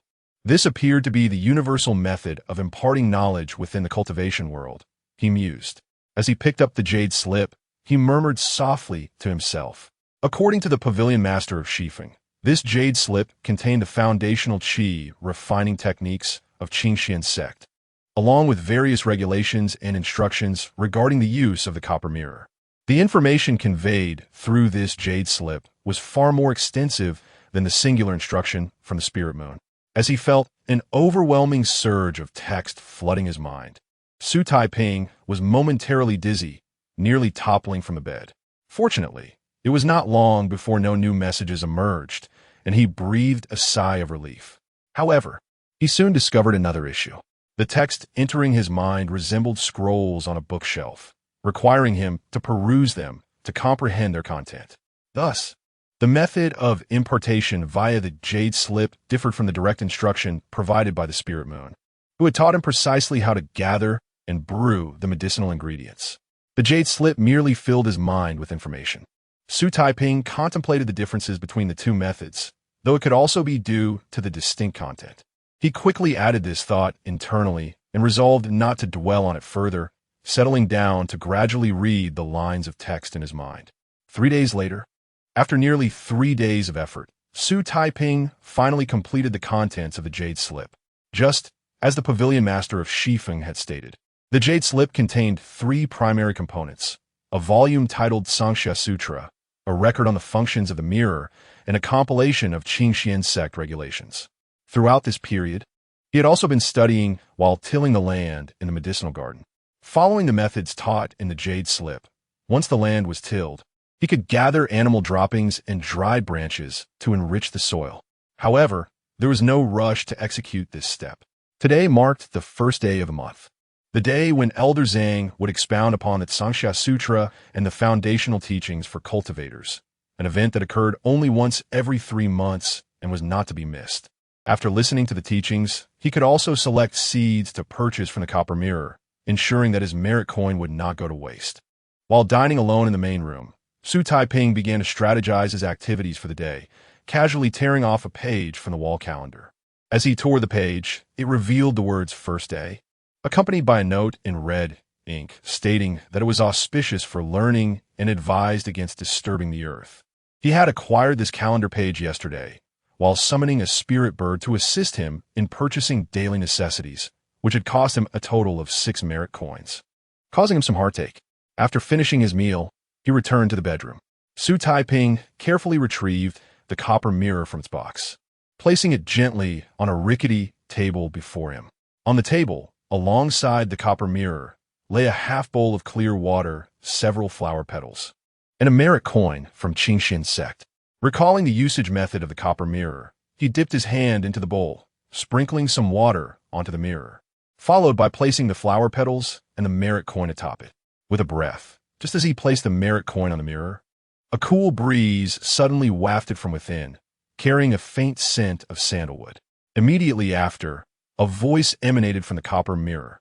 Xu Taiping, registered disciple of Qingxian sect. Please take your seat and do not leave. Elder Xiang will commence the teaching shortly. Missing today means waiting another 3 months.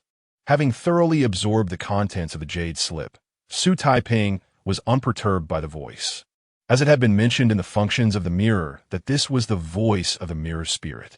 According to the record, the mirror spirit acted as a guide, assisting one in locating desired information within the copper mirror, excluding the forbidden areas of Qingxian sect, and each guidance session required a merit coin. Thank you, esteemed mirror spirit. Xu Taiping expressed his gratitude, recognizing that the mirror spirit was not entirely inanimate and deeming it necessary to convey his thanks. Chapter 13. Listening to the teachings, a glimpse into the path of cultivation. There's no need for pleasantries. To Xu Taiping's surprise, the mirror spirit indeed responded to him, albeit in a voice that was notably cold and rigid. The mystic mirror is ready, came a voice of great authority from within the bronze mirror.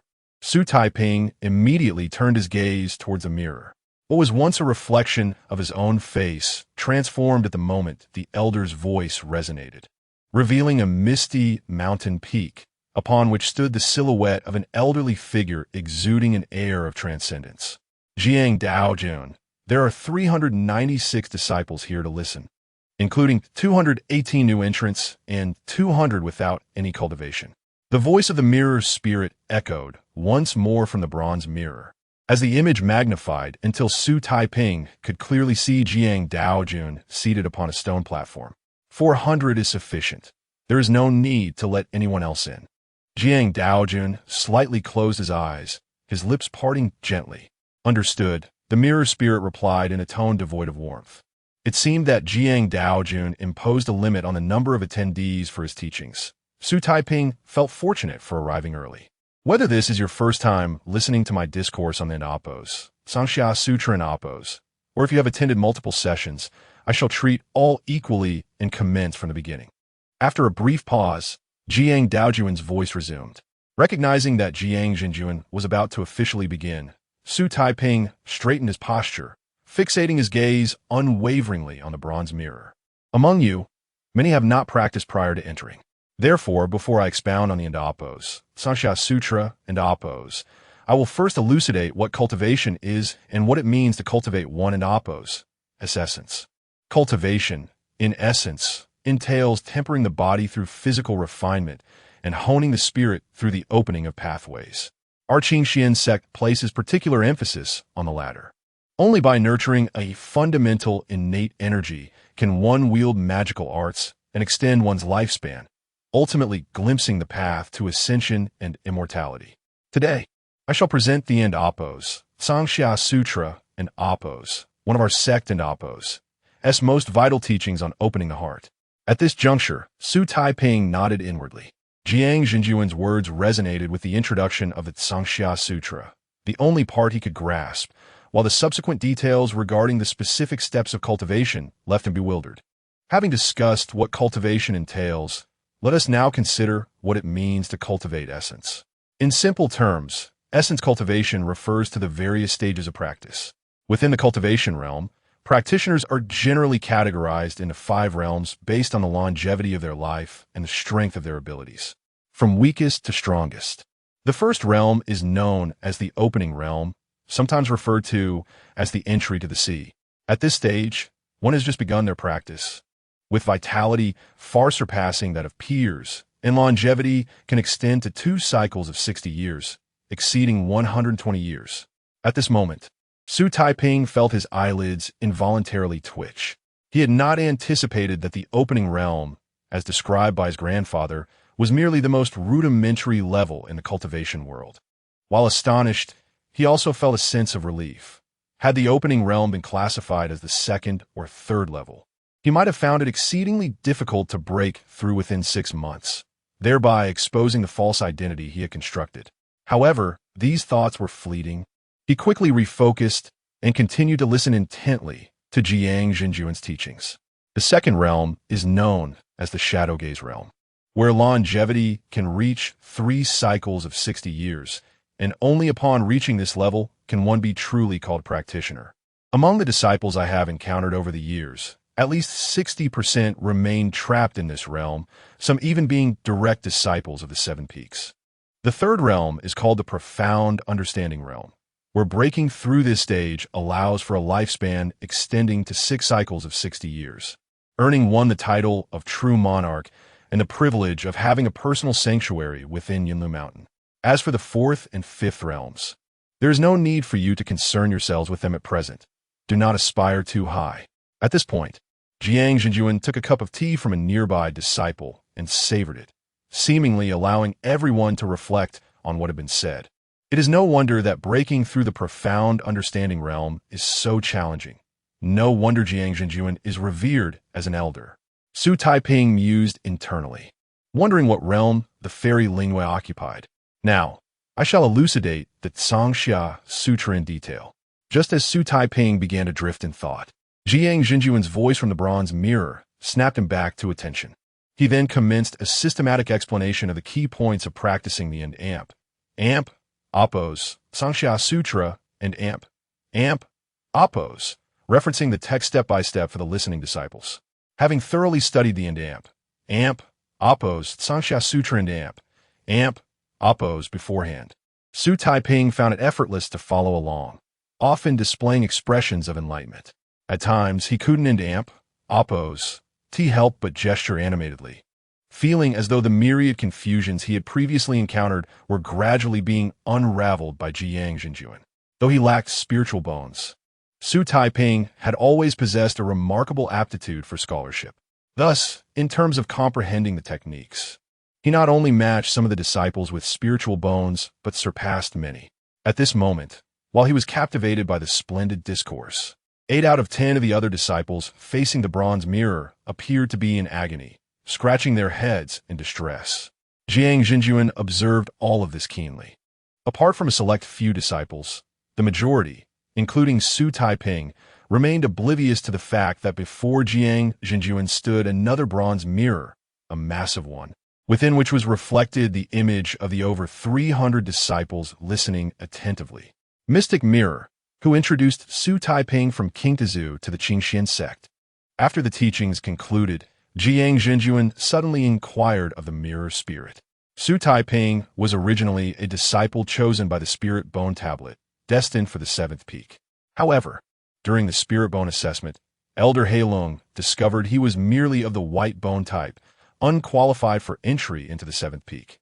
Thus, he was assigned to cultivate at the foot of the mountain, awaiting selection for the 7th peak 3 years hence. The mirror spirit responded to Jiang Zhenjuan. What a pity. Upon hearing the mirror spirit's account, Jiang Zhenjuan shook his head with a hint of resignation. He recognized Xu Taiping's extraordinary understanding of the techniques, which sparked a fleeting desire to take him under his wing, only to discover that he was merely of the white bone type. Being of white bone, no matter how exceptional one's understanding of techniques, it bears little fruit. Not everyone is like Su Chan Jiang Zhenjuan's side. True monarch, it would be prudent to refrain from mentioning Su Chan. The sect master would be displeased to hear it. The mirror spirit cautioned Jiang Zhenjuan. Chapter 14. The purchase of medicinal herbs and the initial trial of the bone-washing elixir. What of it if I raise a concern? Can Zhou Tong truly wield such unchecked power within the Qingxian sect? Upon hearing these words, the true monarch Zhang let out a cold snort and waved his sleeve as he departed. Just as he was about to return to his cave dwelling, he suddenly turned to glance at the bronze mirror behind him and declared, "The next sermon is cancelled. I shall enter seclusion for 3 years." With that, his figure vanished at the entrance of the cave. What a needless course of action. A voice sighed helplessly from within the bronze mirror. Returning to the Qingzhou residence, Xu Taiping, seated on his bed after a lengthy session of meditation, let out a deep sigh. After listening to the sermon of the true monarch Zhang, the hour had just struck noon, the perfect time for practicing the Canaan scripture. Inspired by his insights from earlier, Xu Taiping began his practice. However, to his dismay, after exerting himself for a full hour, he still could not draw the heavenly aura into his body and refine it into true qi, as described in the scripture. It appeared he would have to rely on the prescription from the fairy Lingwei. Wiping the sweat from his brow, he spoke with a hint of reluctance. This attempt had allowed him to tangibly grasp the challenges faced by those of the white bone constitution in their cultivation. Resolute in his decision, he retrieved the bronze mirror once more and placed a merit coin upon its surface. Xu Taiping of Qingzhou residence, what is it that you seek? The voice of the mirror's spirit resonated from within the bronze mirror. Honorable Lord of the Mirror, I wish to purchase a batch of medicinal herbs and seeds. Xu Taiping replied, at your current rank, you may only procure herbs and seeds from the Baichao Hall at the foot of the mountain. Here is a list of the herbs available at Baichao Hall. Once you have made your selections in the mirror, a spirit bird will deliver them to your courtyard. As the mirror spirit spoke, a list of herbal names began to materialize on the surface of the bronze mirror. Thank you, Honorable Lord of the Mirror. After expressing his gratitude, Xu Taiping began to meticulously search through the offerings. After a stick of incense had burned, he finally gathered all the medicinal ingredients from the fairy lingua and amp, oppos, as prescription. To disguise the prescription, he added a few less valuable herbs and made some adjustments to the weights of the ingredients. As for the seeds for the medicinal garden, he selected only the 9-leaf perilla, purchasing enough to plant 3 acres 3 times. The rationale behind this choice was clear. According to the records in the transmission jade slip regarding the cultivation of the medicinal garden, all parts of the 9-leaf perilla, the leaves, stems, and fruits, are medicinal. The leaves can be consumed as a premium vegetable, and the seeds are the most affordable among spiritual herbs, easy to cultivate, with a growth cycle from sprouting to harvest of just 3 months. Given that Yunlu Mountain enjoys a spring-like climate year-round, he could cultivate it 3 times. The only drawback was its low market price. Under normal circumstances, 1 acre of 9-leaf perilla would yield only 30 merit coins per year, significantly less than other spiritual herbs. It is worth noting that each outer sect disciple at the Qingxian sect is required to submit 120 merit coins annually. Even if Taiping filled all 3 acres with 9-leaf perilla, he would still fall short of the required contribution to the sect. However, with the formation laid out by the fairy Lingyue in the medicinal garden, everything would change. According to her, any field enhanced by the small gathering spirit formation would triple its yield over 3 years, making the cultivation of 9-leaf perilla the most economical choice. If all went as expected, the 3 acres planted with 3 seasons of 9-leaf perilla could yield at least 270 merit coins. After deducting the 20 merit coins for costs and the annual contribution of 120 merit coins, he would still have 130 coins left over, which could be used the following year to purchase better seeds or perhaps save for techniques and talismans. After completing the transaction with the bronze mirror, Xu Taiping picked up a pen and paper to meticulously record his accounts. Having purchased both the herbs and seeds, he was left with just 3 merit coins. Fortunately, he had already stocked a jar of rice, and there were sufficient supplies of oil and salt. When the time came, he could set some traps in the mountains to hunt for game, which should sustain him until the first harvest of 9-leaf perilla. As he recorded his accounts, he calculated in his mind. Choosing 9-leaf perilla as his seed had a significant advantage due to its quick maturity, allowing him to rapidly exchange for merit coins within 3 months to procure the necessary herbs for his cultivation. Regarding the true fire talismans required for burning the seeds, he had inquired with the mirror spirit the previous day and learned that such items could only be purchased after 1 year of entry into the sect. Even for the most basic true fire talisman, the cost exceeded 1,000 merit coins, which he could not afford in the short term. Once the harvest comes, he would need to consider saving for true fire talismans. Xu Taiping jotted down another note in his ledger. The following evening, a gray crane spirit bird landed before Xu Taiping and Oppo's small courtyard, carrying a large package. The seeds and medicinal herbs he had purchased had finally arrived. After reluctantly paying 1 merit coin to the crane, Xu Taiping entered his bedroom with the herbs. At that moment, his room contained a basin filled with hot water, which he had prepared in advance for soaking the herbs. The prescription provided by the fairy Lingua indicated that the materials were common, and to unlock their medicinal properties, the herbs must be added in the specified order and timing. After classifying the herbs and re-weighing them with an old scale from his room, Xu Taiping stood before the basin, mentally rehearsing the sequence and timing for adding the herbs. It should be fine. Moments later, Xu Taiping nodded to himself, as if to bolster his confidence. He then picked up a portion of the herbs placed on oiled paper and poured them all into the steaming basin, beginning to count down on his fingers. 8, 7, 6. As he reached 1, Xu Taiping swiftly added the second portion of herbs into the basin. With the addition of the second batch, the hot water in the basin suddenly began to bubble, releasing a fragrant aroma reminiscent of orchids and musk. It appeared he had not made a mistake. Xu Taiping and damp. Appo's face lit up with joy as he proceeded to add another packet of herbs. After a stick of incense had burned, once all the herbs had been added to the basin in accordance with the prescription, Xu Taiping observed that the originally clear hot water had transformed into a thick, white slurry. The medicinal broth was as lustrous as jade and as viscous as paste, precisely as described in the prescription. Xu Taiping let out a sigh of relief. At least from an external perspective, the concoction of the bone-washing elixir appeared to be a success. Without delay, Xu Taiping swiftly shed his clothing, revealing his lean physique, and immersed himself in the elixir. Perhaps due to the potency of the medicine, even after a stick of incense had passed, the elixir remained incredibly hot, causing Xu Taiping to grimace in discomfort. Were it not for the prescription's warning that leaving midway would significantly diminish the elixir's efficacy, he might have already leapt out of the basin. Chapter 15. Soaking in medicinal decoction, enduring excruciating pain upon immersing himself in the medicinal decoction. It was essential for Xu Taiping to invigorate its potency through the art of breath regulation. After acclimatizing to the warmth of the concoction, he began to practice the breathing techniques imparted by the Zhanxia Gong, and soon felt a searing heat emanating from his lower abdomen. The steps of breathing were all teachings from the lectures of Ziyang Jinjuan, which Xu Taiping had diligently practiced over the past few days.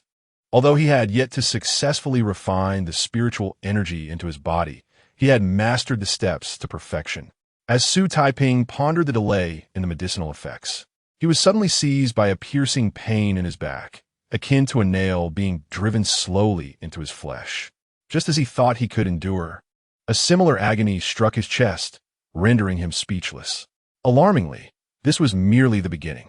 Following the emergence of pain in those two areas, his entire body became a canvas of intense anguish, with every acupuncture point igniting with discomfort, leaving him no respite.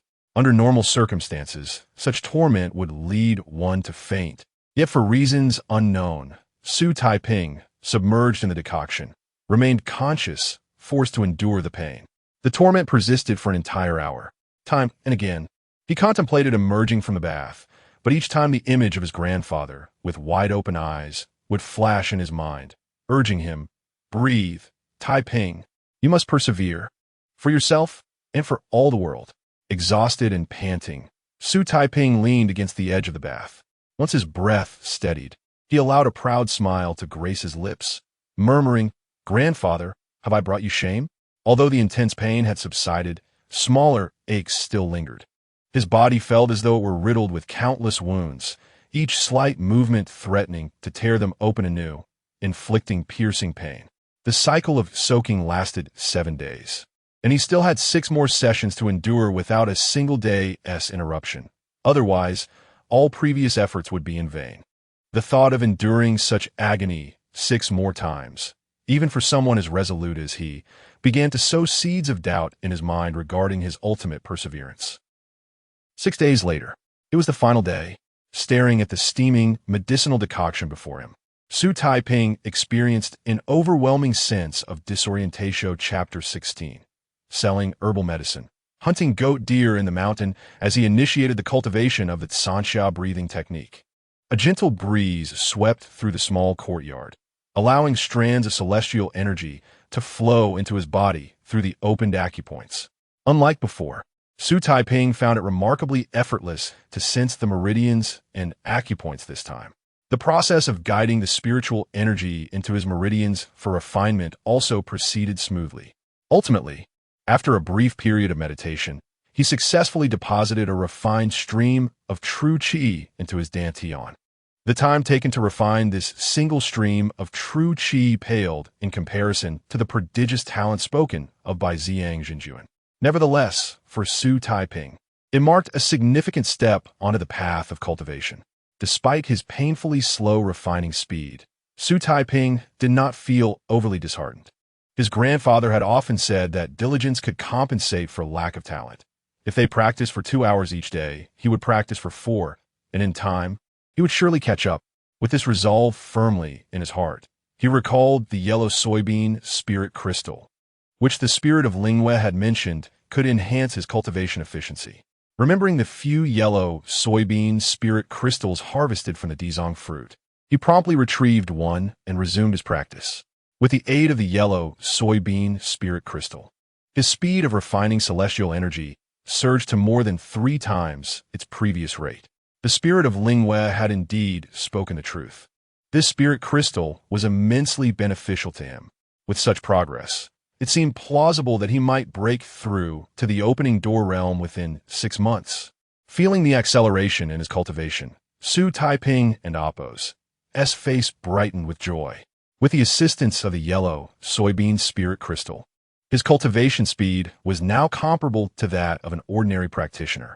In the days that followed, aside from dedicating 2 hours daily to tending his medicinal herb field, Xu Taiping devoted every other moment to his training, leaving no time for idleness. 3 months swiftly passed. During this period, Xu Taiping could distinctly perceive the increasing fullness of the true qi within his dantian. He sensed that he was nearing a breakthrough into the condensation stage.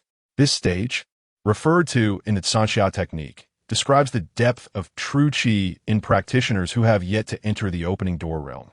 Within the Sanxia technique, the depth of true qi is classified into 3 levels: condensation, frost transformation, and freezing.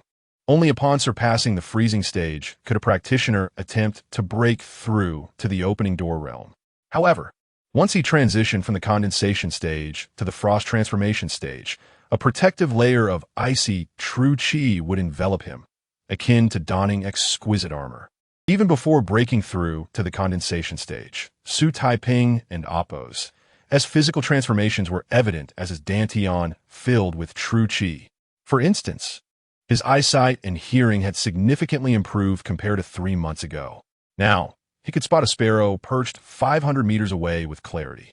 His hearing was acute enough to discern the presence of wild beasts within a mile radius of the forest around him. Moreover, his physical strength and agility had also seen remarkable enhancements.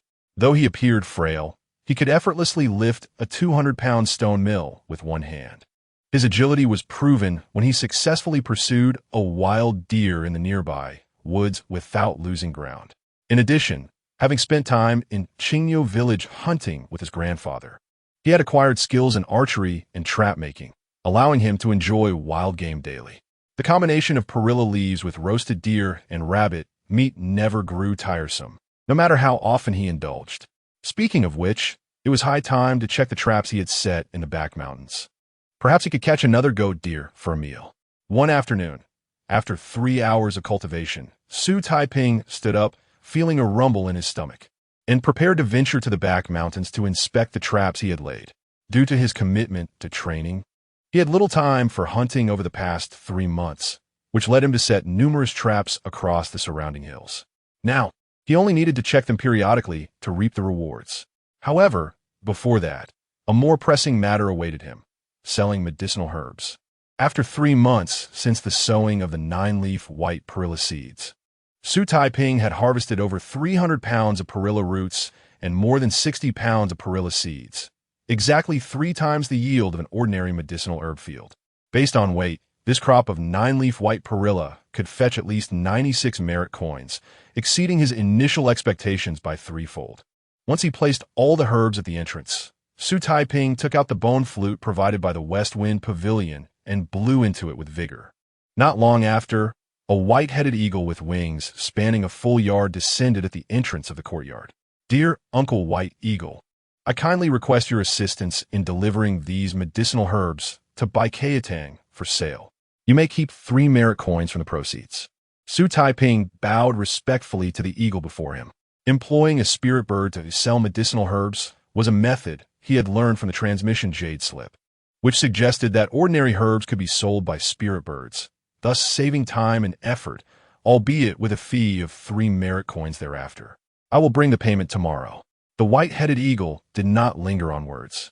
It nodded slightly and grasped the batch of herbs with its talons before soaring into the sky. Tomorrow, he would have the funds to purchase martial techniques from Wanwan Tower. Watching the eagle and Appo's departing figure, Xu Taiping intertwined his fingers and stretched luxuriously.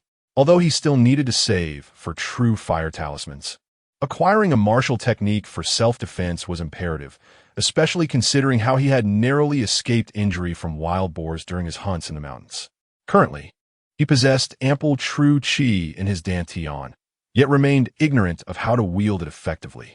For practitioners, purchasing a spell to cultivate would be more advantageous. However, his finances were meager, and he would have to wait until he could save more. Furthermore, even with the practice of the Sanxia technique, the amount of true qi within him was insufficient to support the casting of spells before breaking through to the opening door realm. It was time to replace his bow and hunting knife. With that thought, Xu Taiping retrieved his bow and knife from the small house, preparing to set off for the back mountains.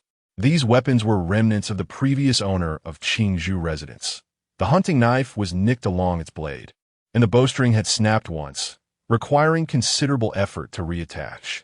Living alone in the mountains, surrounded by wild beasts, it was essential to possess at least basic self-defense weaponry. Half an incense stick later, in the back mountains. Though Xu Taiping referred to this place as the back mountains, according to the map in the jade slip, it was known as Goat Deer Mountain, named for its abundance of yellow goats and deer. However, during his explorations, Xu Taiping found that the mountain was not as teeming with goats and deer as he had anticipated. Instead, he encountered numerous wild boars in packs. Hunting a wild boar would suffice. It would ensure a steady food supply for at least the next fortnight. As Xu Taiping traversed the mountains, he remained vigilant, scanning his surroundings while muttering to himself. Although practitioners could abstain from food, it required at least a breakthrough to the opening door realm. Currently, he relied heavily on meat to replenish the energy expended during cultivation. Chapter 17. Ambush in the Sheep Deer Mountain, slaying the demon wolf Ba. Just as Xu Taiping was nearing the trap, he suddenly heard the bleating of a sheep. Could it be that he had truly captured a yellow sheep? A wave of joy surged within him. The flavor of roasted yellow sheep was far superior to that of wild boar, especially when paired with the perilla leaves from his family's medicinal garden. It seemed he was in for a treat tonight. With this thought, he hastened his steps towards the trap. Upon arriving at the trap, Xu Taiping felt even more certain of his catch when he noticed the branches covering it had vanished. Gore! Just as he was about to sneak closer to inspect the prey within, a low growl from a beast behind him startled him. Thud! Acting purely on instinct, Xu Taiping leaped away from his original position, landing on the opposite side of the trap. Roar! The moment he landed, a wolf, as large as an ordinary tiger, lunged at the spot he had just vacated, snapping a nearby sapling in half. A wolf? No, a demon wolf. Xu Taiping and Appo's hair stood on end as he gazed at the massive creature. He had encountered wolves while hunting with his grandfather, yet compared to this behemoth, they seemed insignificant. A woo! As Xu Taiping stood in shock, the demon wolf sprang again, aiming directly for him. Thud!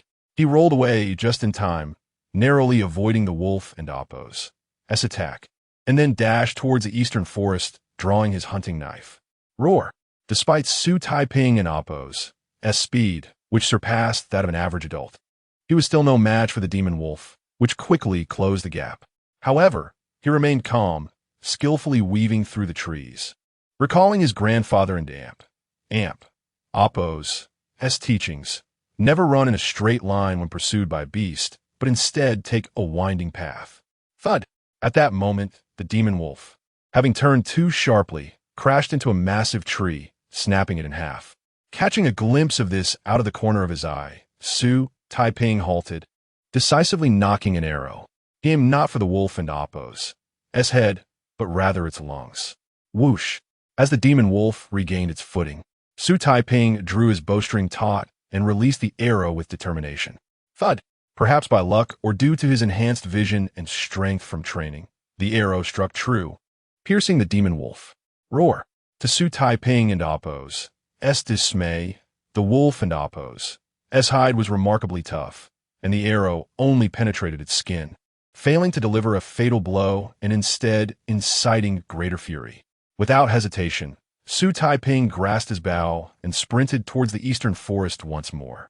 This time, the frenzied demon wolf barreled through the trees, snapping them asunder, rapidly closing the distance between them. Come on! Just as Xu Taiping found himself within 3 paces of the demon wolf, he stopped beside a tree adorned with fabric strips, unsheathed his hunting knife, and turned to face the beast, assuming a stance of defiance. Roar! The demon wolf, already enraged, leaped towards him, baring its fangs in a ferocious snarl. Thud! Just as the wolf was about to devour him, Xu Taiping swiftly redirected his knife, slicing through a thick vine attached to a nearby tree. Whoosh! In that instant, a thick wooden spike, originally intended for wild boars, was propelled towards the demon wolf, striking it in the chest. Arg! With a pained cry, the massive spike embedded itself deep within the creature. Yet, Xu Taiping soon realized that the wolf and amp, Oppo's, hide was astonishingly thick. The spike had not fully penetrated its body. In a moment of desperation, Xu Taiping leaped, gripping his hunting knife tightly. Ignoring the potential chaos in his energy flow, he summoned all his internal energy, channeling it into his arms, and delivered a powerful strike to the wound on the wolf and amp, Oppo's, lungs. Thud!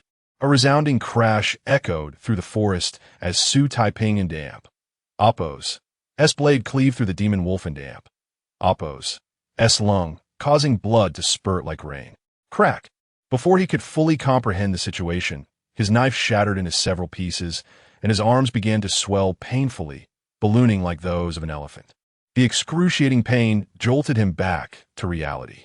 This was bad. His energy was spiraling out of control. Panic surged within him as he quickly sat cross-legged, activating the Sangxia Gong to redirect the chaotic energy back to his dantian. After a moment, he finally stabilized his internal energy and let out a long sigh of relief. Fear flooded his mind. His impulsive use of energy had nearly led to disastrous consequences. I recall that the Sheep Deer Mountain was said to be devoid of jackals. How could a wolf, especially a demon wolf, suddenly appear? Xu Taiping cautiously approached the nearly lifeless creature. The demon wolf lay gasping, a gaping wound in its abdomen, and even with its tenacity, it would not survive much longer. With nightfall approaching, he decided to return to his small courtyard. He would inquire about the demon wolf with Tongjing later, and for now, he should refrain from hunting in this area. Moreover, it was imperative to acquire a martial technique. Glancing at the sky, Xu Taiping resolved to head back. Although Qingzhou residence was dilapidated, the jade slip indicated that protective formations surrounded the courtyard, making it safe from ordinary beasts and demons. Wait, perhaps the demon wolf and amp, Oppo's, carcass could be exchanged for air coins? Never mind whether it was valuable. He would drag it back regardless. Just as he prepared to leave, an idea struck him. He turned back and began to drag the demon wolf and amp, Oppo's, body, emerging from the forest. Though he still appeared youthful and somewhat frail, his strength had increased significantly, allowing him to manage the weight of the demon wolf with ease. Not long after Xu Taiping's departure, a decaying figure emerged from the forest. This foolish wolf, unable to accomplish such a trivial task. Upon seeing the bloodstains on the ground and the massive wooden spike, the figure erupted in curses. The alarm had been raised. It seemed only I could lure him out of that courtyard. I must devise a plan swiftly, for the king is growing impatient. If I do not bring this lad's heart back soon, I shall become the king's next meal. The figure stomped his foot, muttering curses under his breath. Had the moon spirit not succumbed to slumber, she would undoubtedly recognize this individual. Indeed, this person is none other than the specter who had spied from outside the courtyard that fateful night. Chapter 18.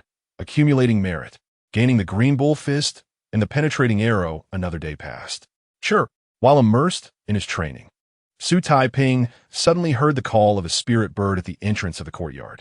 It must be Uncle Diao arriving to deliver my funds. Xu Taiping swiftly leapt off his bed. Upon reaching the entrance, he indeed spotted the white-headed eagle from yesterday. Thud! The eagle wasted no time and tossed a bag of money to Xu Taiping, then coldly remarked, "A total of 97 merit coins were sold. Deducting my 3. You are left with 94. Count them if you wish." "No need to count. Thank you, Uncle Diao." Xu Taiping clasped his hands in gratitude. The spirit birds of Yunlu Mountain had sworn blood oaths with the Qingxian sect, ensuring they would never engage in petty theft. This gesture softened the eagle and damp Oppo's gaze towards Xu Taiping considerably. "Matters are to be reported through the flute. I am now managing this area," the eagle stated nonchalantly. "Then I must trouble you, Uncle Diao." Xu Taiping nodded in agreement. Why is there a demonic beast in Oppo's aura in your courtyard?" Just as the eagle was about to depart, it abruptly turned back, casting a suspicious glance towards the courtyard behind Xu Taiping. "This eagle can actually sense the presence of the demonic wolf in my yard?" Xu Taiping was taken aback. However, he had no intention of concealing anything, so he recounted the events of the previous day to the spirit bird, as there was nothing to hide. How could there be a demonic wolf on Yanglu Mountain? Upon hearing Xu Taiping's account, the white-headed eagle wore a perplexed expression. "You have quite the fortune, but it would be wise to avoid Yanglu Mountain for the time being. I will inform the Shifeng Pavilion about this matter." The eagle seemed disinclined to delve deeper into the issue. "That would be for the best." Xu Taiping nodded appreciatively. Having someone from his sect come to investigate was certainly advantageous, as his current cultivation level was insufficient to handle any demonic entities. "By the way, do you intend to sell the demonic wolf and Oppo's corpse?" the white-headed eagle inquired. "Sell it? Of course."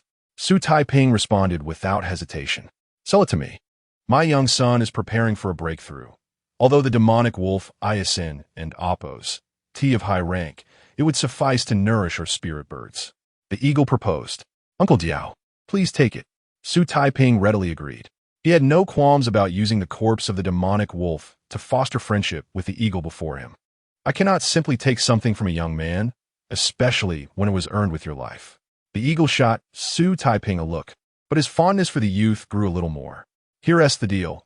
If you were to sell the demonic wolf and Oppo's corpse yourself, it would fetch merely 10 merit coins.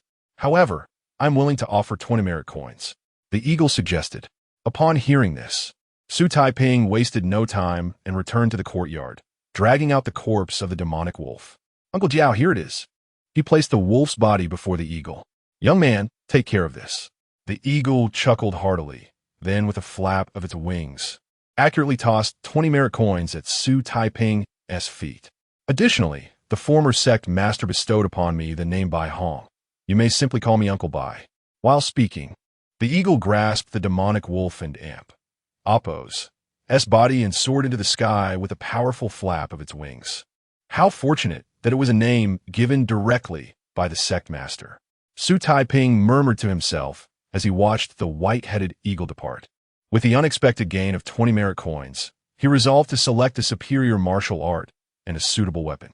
Gazing at the pouch in his left hand and the 20 merit coins in his right, Xu Taiping exhibited a rare, childlike glee as he joyfully bounced back to his small courtyard. Upon returning to his chamber, Xu Taiping immediately placed a merit coin into the bronze mirror. "King's Wuju, Xu Taiping, what is your purpose in seeking me today?"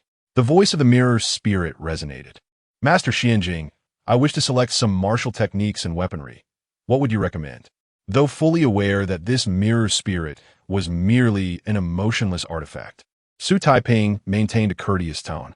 "As outer sect disciples, you may only purchase martial techniques and weaponry from the Shifeng Pavilion and Oppo's armory. The bronze mirror displays the martial techniques and weaponry currently available at the Shifeng Pavilion. You may select as you wish." The spirit and Oppo's voice remained devoid of any emotional inflection. "Thank you, Master Xinjing." Xu Taiping expressed his gratitude, then began to peruse the options laid out before him. I recall that Zhang Jinjuan mentioned during his teachings that the martial technique best suited for and Oppo's, Sanxiagong and Oppo's is the fist and palm techniques, which can maximize the advantages of disciples with profound true energy. Once an Oppo's, Sanxiagong and Oppo's is activated, Every punch and palm strike possesses the might equivalent to an ordinary person wielding a weapon at full strength. Recalling Ziyang Jinjuan's discourse, Xu Taiping unhesitatingly focused on the various fist and palm manuals displayed in the bronze mirror. Ultimately, he chose a manual known as an amp, Appos, Qing Yo Quan and amp, Appos wink with a frown green bull fist. According to the manual's description, practicing Qing Nyo Quan in conjunction with one's internal true energy would enable each punch to shatter mountain rocks.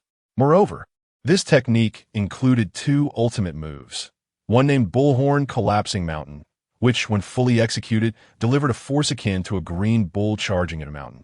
Boasting 8 times the power of a regular and amp, Appos, Qing Yo Quan and amp, Appos, strike. The other was Stampeding Bull Breaching Formation, which, when fully unleashed, saw the punches grow progressively stronger. Relentless until exhaustion set in. In essence, Qing Yo Quan was exceedingly suitable for Xu Taiping at present, complementing the rapidly restorative nature of Sanxiagong. Admittedly, the Shifeng Pavilion and Appos' armory contained superior and more fitting fist techniques. Yet, regrettably, those techniques were priced predominantly above 100 merit coins, while Qing Yo Quan required a mere 30 merit coins. As a transitional means for self-defense, Qing Yo Quan was perfectly appropriate.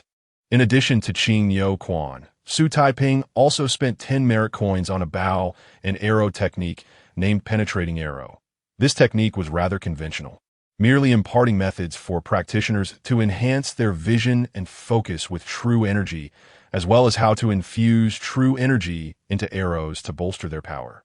To put it simply, it elevated ordinary archery to the practitioner's level. However, for Xu Taiping, acquiring such a technique at the price of 10 merit coins was remarkably advantageous. Had he known the method for infusing true energy into arrows during his previous encounter, he could have dispatched the demonic wolf without needing to resort to the mountain's mechanisms. Chapter 19. The Frost Transformation Period. Initial success in the Green Ox Fist after carefully selecting his martial arts techniques.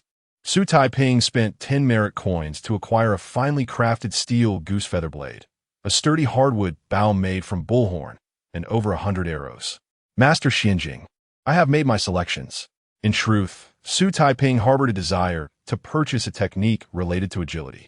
However, even the most basic agility techniques cost no less than 300 merit coins, a sum he could scarcely afford. Once the goods are selected, they are non-refundable. At noon tomorrow, a spirit bird will deliver these items to Qingzhou residents.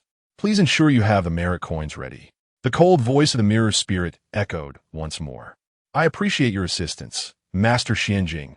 Xu Taiping respectfully clasped his hands in gratitude towards the copper mirror. On this day, at the hour of you, within the tranquil courtyard of Qingzhou residence, the warm afternoon sunlight streamed through the window, illuminating Xu Taiping's sweat-drenched face. At this moment, Xu Taiping sat cross-legged on his bed with his eyes tightly closed, a plume of lead-colored mist emanating from his body, gradually converging above his head. He had entered a state of complete transcendence, with only the pursuit of cultivation occupying his mind. Following the guidance of Ziyang Jinjuan, he diligently practiced during the hours of Zi, Wu, and Yu, often achieving remarkable results. Thus, at this hour, Xu Taiping would resolutely secure the courtyard door and enter into meditation. Boom! Suddenly, a thunderous sound resonated from within Xu Taiping and amp, Appos' body. The lead-colored mist around him abruptly dispersed, and a pure, snow-white vapor ascended from his form, gathering once more at the crown of his head. Any cultivator familiar with the Sanxia technique would recognize this scene as the sign of a practitioner in Appos' breakthrough from the dew condensation stage to the frost transformation stage, purifying the lead. Moments later, Xu Taiping opened his eyes, a look of astonishment illuminating his features. Even he had not anticipated achieving this breakthrough today, for according to Ziyang Jinjuan, he still required at least 10 more days to transition from the dew condensation stage to the frost transformation stage. Could it be that my battle with the demon wolf, during which I utilized Sanxia, true qi, accelerated my breakthrough? Xu Taiping pondered within. In Qingzhou residence, Xu Taiping remained within the courtyard. Before he could delve further into this contemplation, a familiar voice resonated from outside. Bald Eagle, by Hong. Young one, your items have arrived. As he stepped outside, Xu Taiping beheld the spirit bird by Hong perched at his doorstep, a large wooden box sealed with a sticker resting before it. Thank you, Uncle Bai. Xu Taiping expressed his gratitude, hastening toward the delivery. Little one, earning merit is no easy feat at year-end oppos. End. We must pay the customary fees to the West Wind Pavilion. Save where you can, Bai Hong advised kindly. Rest assured, Uncle Bai, I know my limits. These are merely weapons and techniques for self-defense, Xu Taiping reassured him. Bai Hong's good intentions warmed Xu Taiping's heart. As long as you understand your limits. Bai Hong nodded in agreement.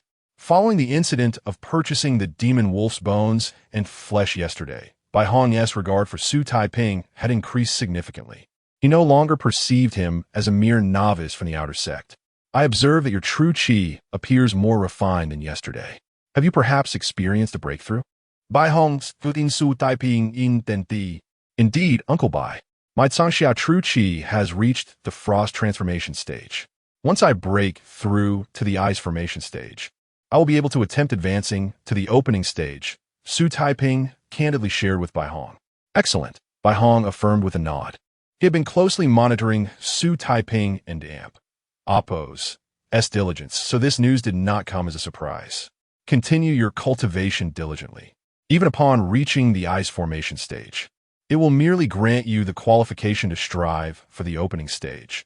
Do not become complacent, he cautioned Xu Taiping. I will heed your advice, Uncle Bai. Xu Taiping replied earnestly, bowing in respect.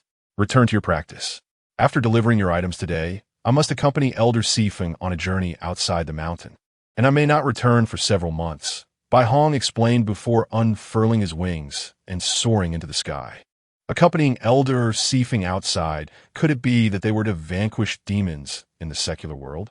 Xu Taiping felt a surge of excitement at the thought of Bai Hong departing.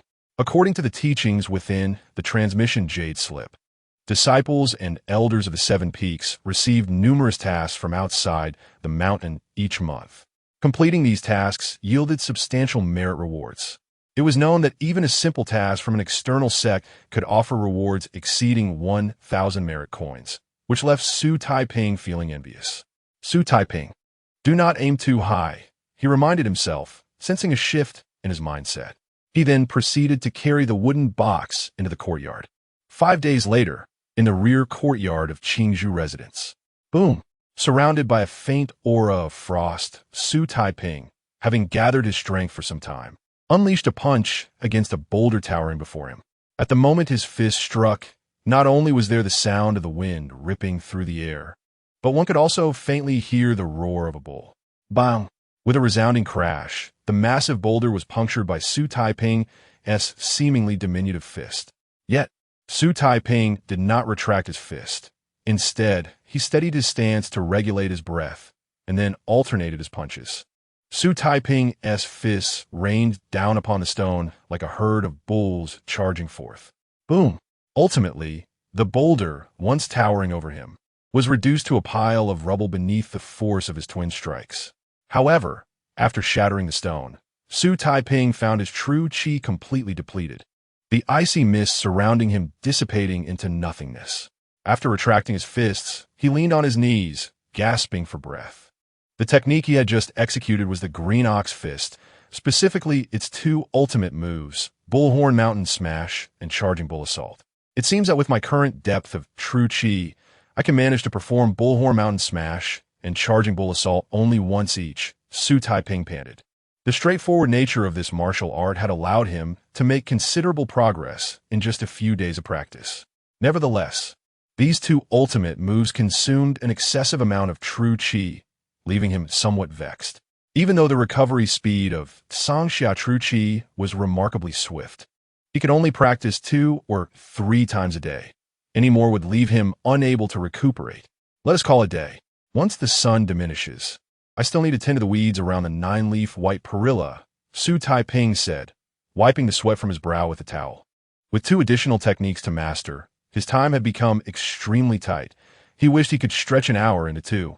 However, Ever since breaking through to the frost transformation stage, his vitality had surged exponentially, allowing him to go days without sleep without feeling excessively fatigued. Thus, the time available for cultivation had also increased significantly.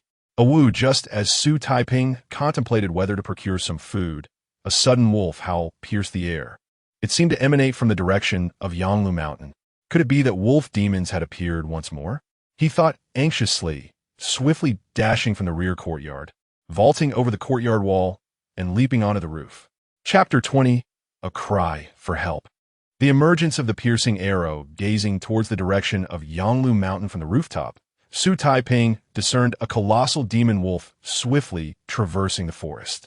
Initially, he was not overly astonished, for the jade slip of transmission had previously indicated that in these mountains, apart from the designated residences of the sect, the presence of demonic beasts was a distinct possibility.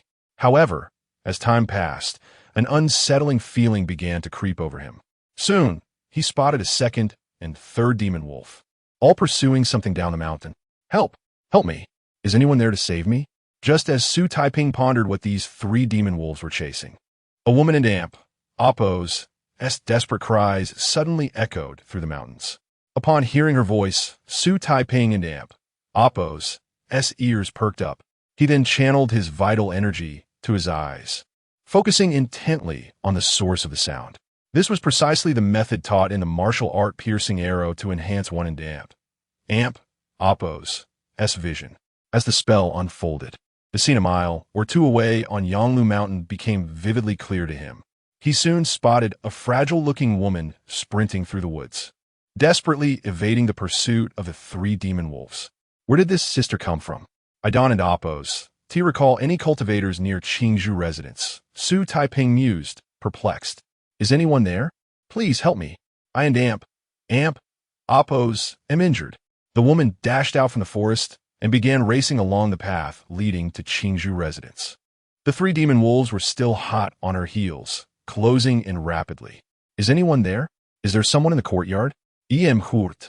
Please, save me. Clutching her bleeding shoulder, she cried out, evidently having noticed Qingzhou residence. Enough of this. The priority is to save her, Xu Taiping thought, shaking his head. He retrieved his bow and arrows, knocking an arrow and drawing the string, channeling the residual vital energy from his dantian into the arrow. In an instant, the arrow became enveloped in frost. With a resounding twang, Xu Taiping released the bowstring just as the nearest demon wolf, now only 500 meters from Qingzhou residence, was about to catch up to the woman. Whoosh! Accompanied by a piercing sound, the arrow, infused with residual vital energy, struck the demon wolf squarely in the forehead, piercing through it. Having mastered the use of residual vital energy, the power of Xu Taiping and amp, Appo's arrow far surpassed that of his previous shot. The demon wolf let out a wretched howl before collapsing to the ground. The remaining two demon wolves, witnessing this spectacle, turned tail and fled back into the forest, too frightened to continue their pursuit. The woman, initially startled, was overcome with joy upon seeing the two demon wolves retreat and noticing Xu Taiping standing atop the roof. Thank you, young hero, for saving my life. She hurriedly approached the small courtyard of Qingzhou residence, her anxious glances over her shoulder revealing her lingering fear of the demon wolves. They have already fled. You need not worry, Xu Taiping assured her, turning to face the woman at the entrance. This girl appeared to be around 15 or 16 years old, petite in stature, with a strikingly beautiful face reminiscent of the affluent young ladies from Xu Taiping and amp, Appo's hometown. Thank heavens for your presence, young hero. Otherwise, I would have surely fallen victim to those demon wolves. The girl, visibly shaken, placed a hand over her heart, then turned to Xu Taiping with gratitude in her eyes. May I inquire as to your name, young hero? My surname is Xu, and my given name is Taiping. You may simply call me Taiping, he replied, still standing on the rooftop with bow in hand, his gaze toward her tinged with caution. Young hero Taiping, I am Lu Qingmei, a registered disciple of the Qingxuan sect. A few days ago, while foraging for herbs in the nearby mountains, I lost my way and misplaced my Chuanyan flute. When I encountered those demon wolves, I could only flee, ultimately being chased to this very spot, the girl explained, retrieving a bronze mirror from her bosom. Upon seeing the mirror, Xu Taiping and Amp, Oppo's wariness diminished significantly. The Xianling mirror was exclusive to outer sect disciples. Her possession of it confirmed her identity. May I ask, young hero Taiping, if it would be possible for me to take refuge here for the night? The sun is already set, and I am injured, making travel perilous at night, she implored. Certainly wait. Xu Taiping was about to consent, having confirmed her identity, but before he could finish, his gaze inadvertently fell upon her footwear. The girl wore embroidered shoes with a layered sole, seemingly ordinary fabric shoes. Yet, upon reflecting on her earlier statements, he sensed something amiss. Her shoes were too clean. Setting aside whether such shoes were suitable for herb gathering, the fact that they remained pristine despite being pursued by demon wolves all day indicated she was not being truthful. Qingmei, my home is quite modest. You may find it uncomfortable, Xu Taiping stated as he leapt gracefully atop the courtyard gate, maintaining an air of indifference. You yist. Young hero, given my current predicament, I cannot be picky. Although my family was once well off, by the age of 10, we had fallen into hardship. Since arriving at Yunlu Mountain, I have grown accustomed to a life of simplicity. A place to rest is all I seek, and I would not dare to be choosy. Lu Qingmei replied with a bittersweet smile. The sincerity in her words was palpable, yet had Xu Taiping not discerned her deception, he might have genuinely felt sympathy for her plight. Chapter 21. The Wraith. Qingmei seeks mercy. It turns out that Sister Qingmei, like myself, is also a wretched soul. Sister, if you do not mind, please stay in my courtyard tonight. Xu Taiping feigned sympathy and nodded. Upon hearing this, Lu Qingmei and Amp, Oppo's face instantly brightened with joy, her eyes briefly flashing with excitement. Thank you, young hero Taiping. Once my wounds have healed, I shall surely bring a generous gift to repay you for your life-saving grace. Lu Qingmei said, her eyes glistening with tears and gratitude. Sister Qingmei, that demon wolf may still be lurking nearby. If I carelessly open the courtyard door, it might sneak in. It would be wiser for you to turn around and keep watch while I open the door. Once I signal, you can swiftly rush in. That would be more secure, Xu Taiping advised with a vigilant expression. Lu Qingmei paused for a moment upon hearing this, then nodded repeatedly. You are absolutely right, Taiping. I will keep watch. Just notify me once you have opened the door. With that, she swiftly turned her back. However, in that fleeting moment, the gentle expression on Lu Qingmei and Amp, Oppo's face vanished like a mask, replaced by a fierce demeanor. With a barely audible whisper, she muttered, seemingly cautious, yet truly foolish. To be facing death and still remain oblivious. How laughable. But as soon as her words escaped her lips, her ears twitched, catching the crisp sound of a bowstring tautening. You! Whoosh! Lu Qingmei barely had time to flee when the sound of an arrow slicing through the air erupted behind her. A frost-covered arrow pierced straight through her chest. You seek death. Whoosh! Staring at the arrow lodged in her chest, Lu Qingmei and Amp, Oppo's face turned ashen, and she let out a furious roar. However, before her anger could fully manifest, another sharp arrow flew through the air, piercing her throat completely. At this moment, Lu Qingmei had turned around, her gaze locking with the young man standing at the courtyard entrance. With disbelief, she asked, "How did you perceive this?" Whoosh! Xu Taiping raised his hand and shot another arrow, which directly penetrated Lu Qingmei's forehead, leaving a gaping hole the size of a fist. Sister, remember to wear appropriate shoes next time you go out to gather herbs. Xu Taiping remarked calmly as he continued to draw his bow, seemingly unfazed by her furious glare. As if consumed by a profound sense of humiliation, Lu Qingmei suddenly erupted. Chapter 22. Scent of seeking dust, enslaved by villainy. Sister, your deliberate manifestation to converse with me suggests a request, conjectured the female specter and Amp, Oppo's intentions. Indeed, young sir, my appearance is driven by a plea, the female ghost affirmed. I had a sister who ascended the mountain with me 3 years prior. Her exceptional talent led to her immediate acceptance as a disciple of the fifth peak. We had agreed to reunite on the fifth peak after I passed the selection the following year.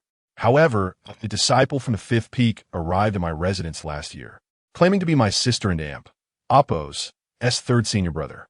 He purported to deliver a letter from and ensure my well-being during his descent from the mountain. Upon learning he was an amp, Apos, senior brother, I extended my hospitality.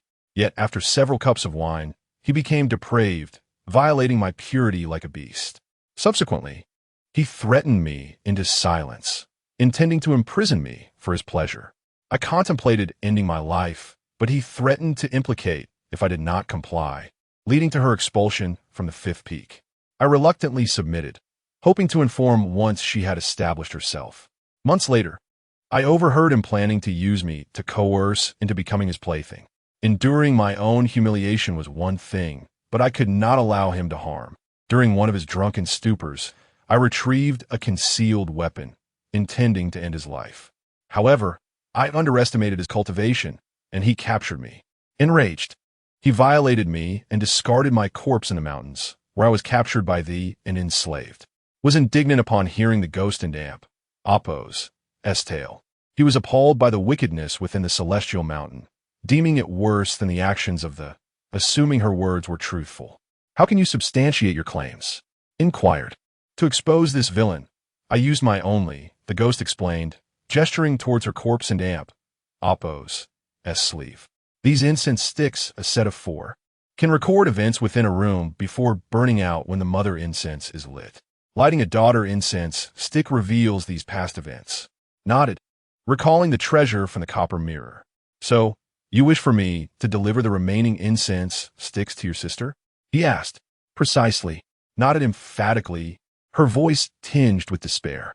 The third disciple of the fifth peak is allegedly the nephew of an elder. I would not punish him for my sake. I do not seek retribution, only to prevent my sister from being deceived. A gust of wind swept through the courtyard, and her form began to fade. Young sir, if you ascend the fifth peak, please deliver that to my sister. Pleaded urgently. If your words are true, I will ensure the reaches sister vowed. Thank you, young sir. Prostrated herself, her head striking the ground. It will persist. It is vulnerable to alcohol, akin to poison. Perhaps you can force it out of its host and use alcohol against it. Reveal this weakness. Alcohol is its weakness? Thank you, sister, exclaimed, his trust in growing, despite not having lit the incense. Ensure my sister receives the ghost implored. Rest assured, sister, I will find a way to deliver it, affirmed. Offered a faint smile. Be warned, young sir, a tiger spirit supports the. Avoid conflict with it if possible. She cautioned urgently as her form dissipated. A tiger spirit? Murmured, recalling the tale of the tiger and Apos. Despite knowing the and Apos. Weakness, remembered and Apos. Warning about the dangers of facing ghosts before reaching the. He decided to report the matter to the sect and present the and Apos. Corpse as evidence. He retrieved a wooden box containing 3 incense sticks from an Apos. Sleeve. He planned to light one to verify the story and gauge the sect's response before revealing his plight and handing over the remaining incense. Put away the box of. Chapter 23. Galewind Hall, 2 disciples and amp, Apos, voracious demands according to Lu Qingmei. Lu Chun, being the nephew of a fifth peak elder, would undoubtedly receive the sect and amp, Apos, as protection. Therefore, he would never surrender the scent-tracing incense and Lu Qingmei's corpse. If Qingmei's words held truth, Lu Chen's insidious nature might lead him to seek out and silence the informant, ensuring his secret remained buried. Xu Taiping pondered this as he discreetly transported Lu Qingmei's body back to his abode. Bang! That evening, a thunderous explosion reverberated from Xu Taiping and Apos' chamber within the verdant bamboo residence, swiftly followed by Xu Taiping and Apos' youthful voice, laced with fury. Beast. Having laid Lu Qingmei and Apos' body to rest, he ignited a stick of scent-tracing incense. From the coalescing vapors, he witnessed the torment inflicted upon Lu Qingmei by Lu Chun. The scenes he beheld transcended mere words, rendering the epithet beast a gross understatement. For Lu Chun and Apos' actions were far more depraved. Qingmei, I vow to deliver this incense to Zijing. Your grievance and Lu Chan and Amp, Oppos, S transgressions shall be brought to light. Xu Taiping, clutching the remaining incense, stared intently at the shattered remains of his desk, his fists clenched. He did not consider himself a paragon of virtue, even acknowledging the necessity of self-interest for survival. However, if villains like Lu Chan were allowed to evade retribution, he would question the very essence of his existence. Grandfather often said, and Oppos, what the eye doesn't and Oppos, TC, the heart doesn't grieve. But even with closed eyes, I cannot erase the image of Qing Mei's desperate pleas to that monster. Xu Taiping's tone, as he gazed upon the debris, was uncharacteristically frigid. The following day, at noon, two men garbed in the robes of the Azure Mist sect stood before Xu Taiping's humble dwelling. Did you report the incident? Esteemed sirs, I did, Xu Taiping responded courteously. A mere outer disciple dares address us as an amp. Amp? Oppos. Esteemed sirs and amp? Amp? Oppos? The hook-nosed man on the left glared menacingly at Xu Taiping. These two individuals belonged to the Galewind Hall of the Westwind Pavilion, tasked with addressing incidents involving disciples besieged by demonic entities. Though stationed in the outer regions, they were bona fide inner disciples, their status only slightly inferior to those of the Seven Peaks. State your business and refrain from presumptuous familiarity, the pockmarked disciple interjected impatiently. Xu Taiping, ceasing his pleasantries, recounted his encounter with the will-o'-the-wisp and the demonic creature it commanded. He omitted any details pertaining to Lu Qingmei. This matter is fraught with complexity. I must first report to the Galewind Hall Master, who will then inform the Westwind Pavilion Master, who in turn will apprise Elder Black Dragon, the pockmarked disciple declared, stroking his chin with feigned concern. How long might this take? Xu Taiping inquit ugenti. Swiftly, 3 months, at a more leisurely pace, a year and a half. The hook-nosed man replied, a cunning glint in his eyes. So long? Is there no expedited recourse? The Willow and Amp, Oppos, the Wisp has already marked me. Xu Taiping and Amp, Oppos, S brow furrowed. Do you imagine the Galewind Hall exists solely for your convenience? To be summoned at your whim? The hook-nosed man and Amp, Oppos, S glare intensified. Oldzwa, temper your words. There and Oppos, S no need to be so harsh with the young man, the pockmarked disciple placated. There may be a way to hasten the banishment of the Willow and Oppos, the Wisp. He grinned, revealing a set of yellowed teeth. What way? Xu Taiping inquired, piqued with curiosity. That depends entirely on your willingness to part with a substantial sum of merit tokens. The pockmarked man extended his hand, rubbing his thumb and forefinger together suggestively. So, they seek to exploit the guise of demon vanquishing to extort outer disciples. No wonder Qing Mei harbored reservations. He mused, understanding why Lu Qingmei had hesitated to report. Esteemed Galewind Hall Masters, I have only recently arrived at the Bamboo residence and possess meager merit tokens. Despite recognizing their true nature, Xu Taiping refrained from exposing them, curious to witness the depths of their avarice. Merit tokens are not the only currency. Adorn yourself with this bracelet and inscribe your name upon a contract, pledging 70% of your harvest to my brother and I. We shall ensure your safety. The hook-nosed man produced a copper bracelet. 70%? Xu Taiping was aghast. He had anticipated extortion, but such a flagrant demand left him breathless. Surrendering 70% would leave him destitute, unable to remit his dues to the Azure Mist sect, resulting in expulsion. 70% is a pittance, considering you are marked by a Willow and Amp, Oppos, the Wisp. A single misstep could cost you your life. The pockmarked man threatened. Tedu va'am, Oppos, et avadifisu typing va'am, Oppos, et devusin. Ling Long was right. One must rely solely on oneself in this outer realm. His last vestige of hope that the sect would resolve the issue of the Will-o'-the-Wisp evaporated. To avert confrontation, he feigned consideration.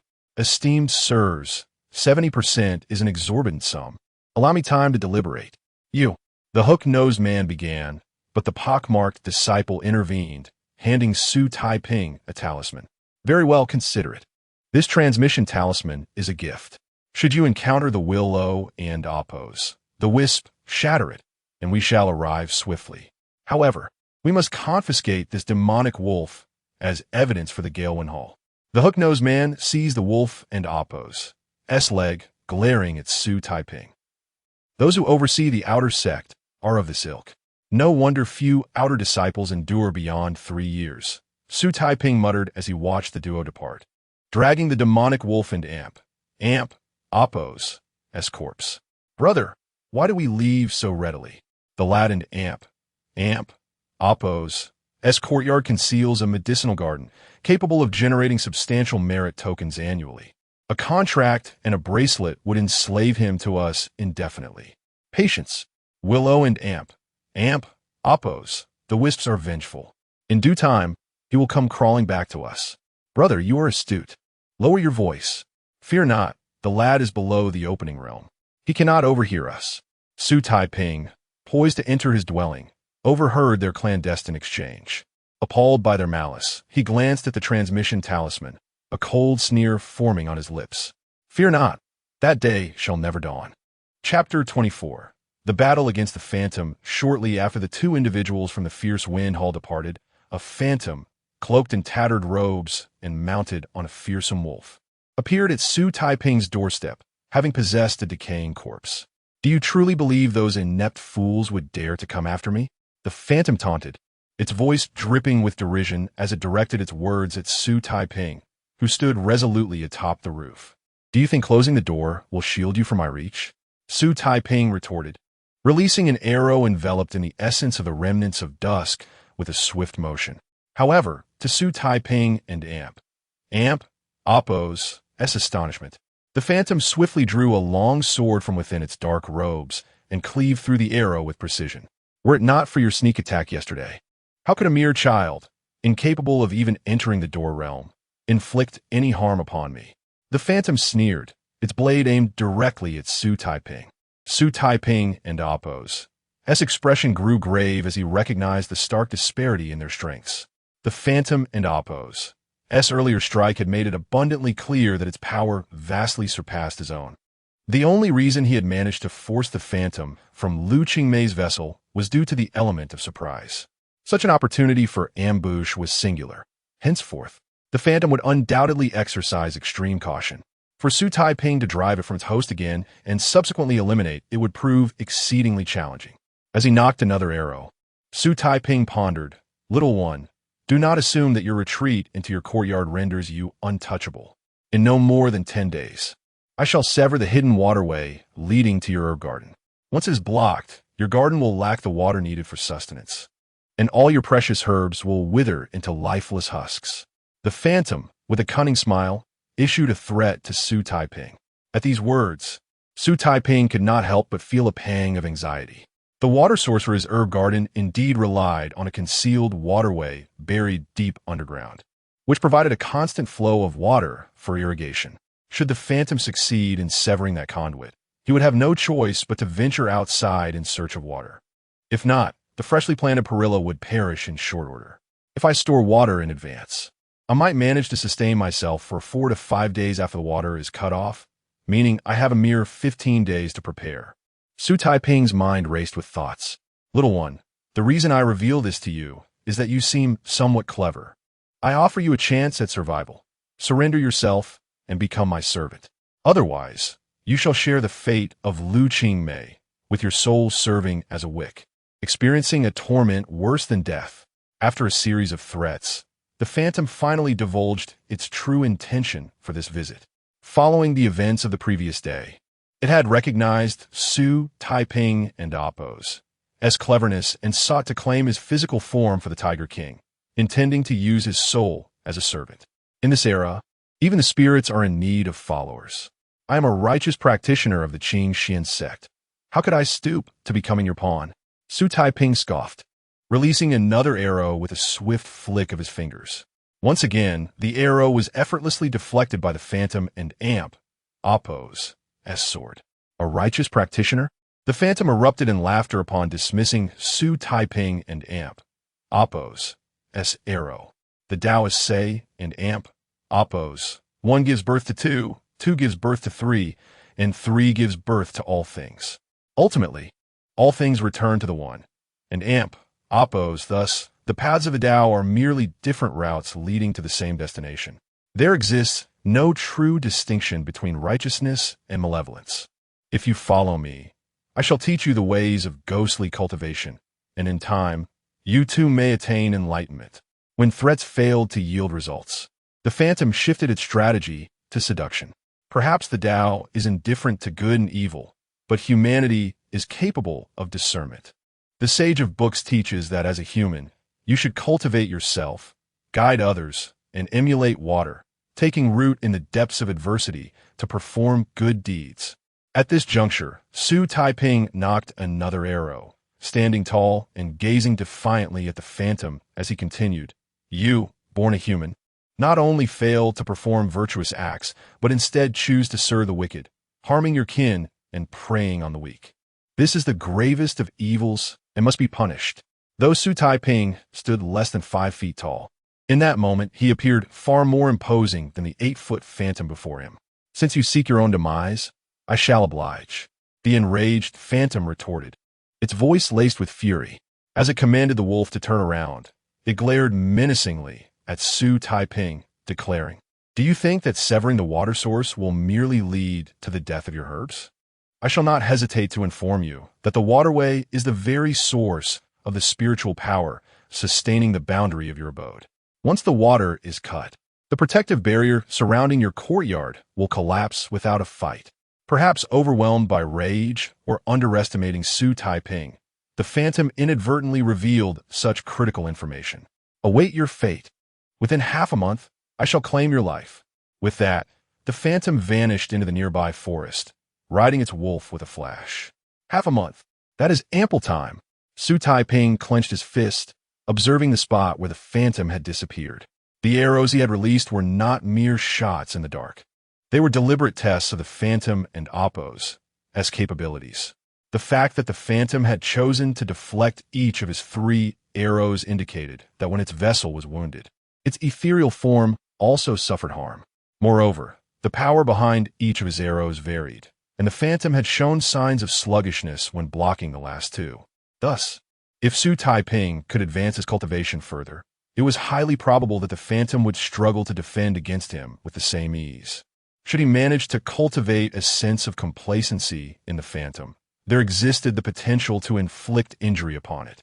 With this thought in mind, Xu Taiping leaped down from the roof and surveyed his courtyard, murmuring to himself, "To truly match the phantom, I must break through to the door realm.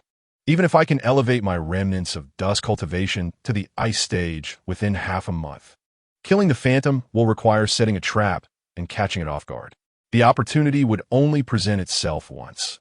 He must prepare meticulously." While Xu Taiping could choose to flee, perhaps dousing himself with spirits to deter the phantom, he recognized the futility of escape in the wilderness surrounding him. Rather than contemplate flight, he resolved to confront the challenge head-on. With determination, Xu Taiping turned and strode swiftly towards his chamber. His time was exceedingly precious, and he could afford no delay. Unbeknownst to him, the scene of his confrontation with the phantom had been witnessed by an enigmatic figure hidden within the forest several miles away. It was an elderly man, disheveled and clad in tattered garments, reclining atop a tree branch, with a bronze sword hanging from his waist and a gourd of wine in hand. Chapter 25. The barrier is damaged. The residual twilight technique breaks the ice period after pouring a hearty gulp of wine into his mouth with a resounding goulong goulong. He suddenly broke into a grin and mused. As a human, one should cultivate oneself, assist others, and embody the essence of water, dwelling in the abyss yet doing good. How eloquent! Having completed his soliloquy, he took another swig of wine, then wiped his mouth with his tattered sleeve, continuing to mutter, "Who would have thought that many years later I would hear such words from a nameless outer disciple? How absurd, truly absurd!"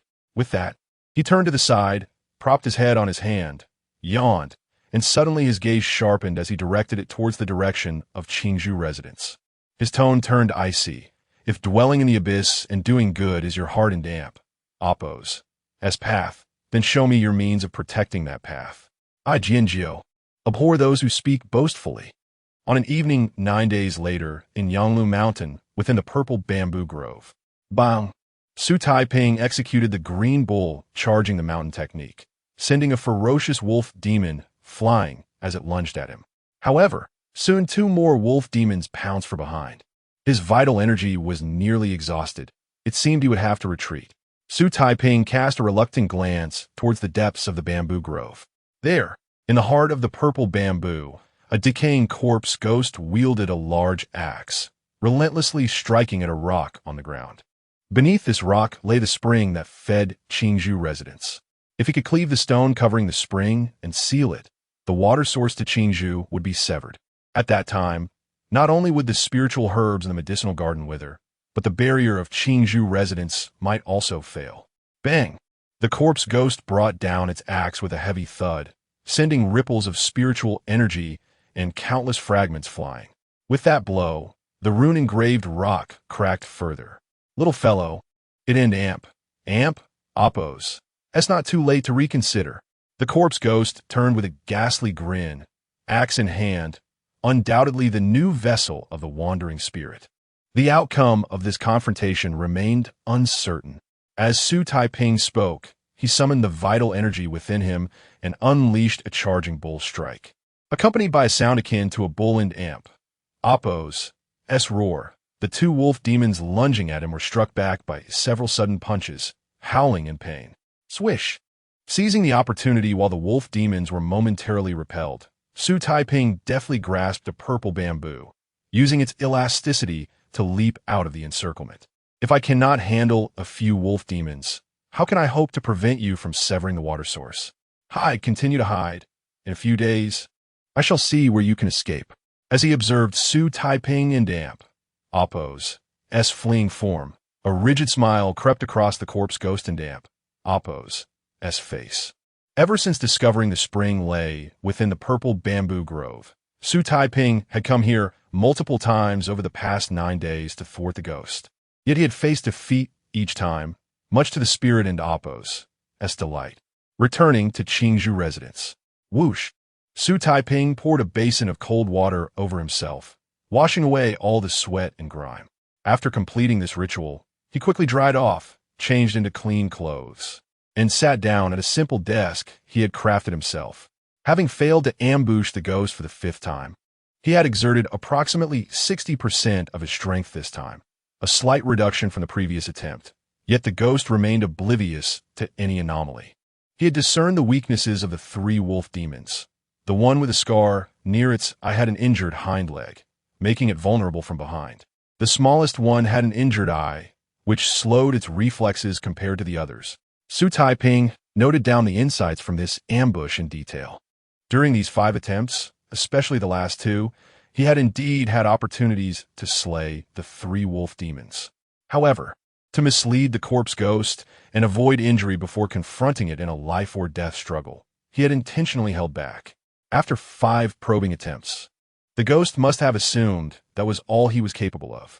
Now, he simply needed to focus on enhancing his prowess, ideally elevating the residual twilight technique to the ice period. Setting down his pen, Xu Taiping sat in contemplation by the bedside. Once he advanced the residual twilight technique to the ice period, not only would the protective power of the residual twilight barrier greatly increase, but it would also allow his vital energy to condense water into ice.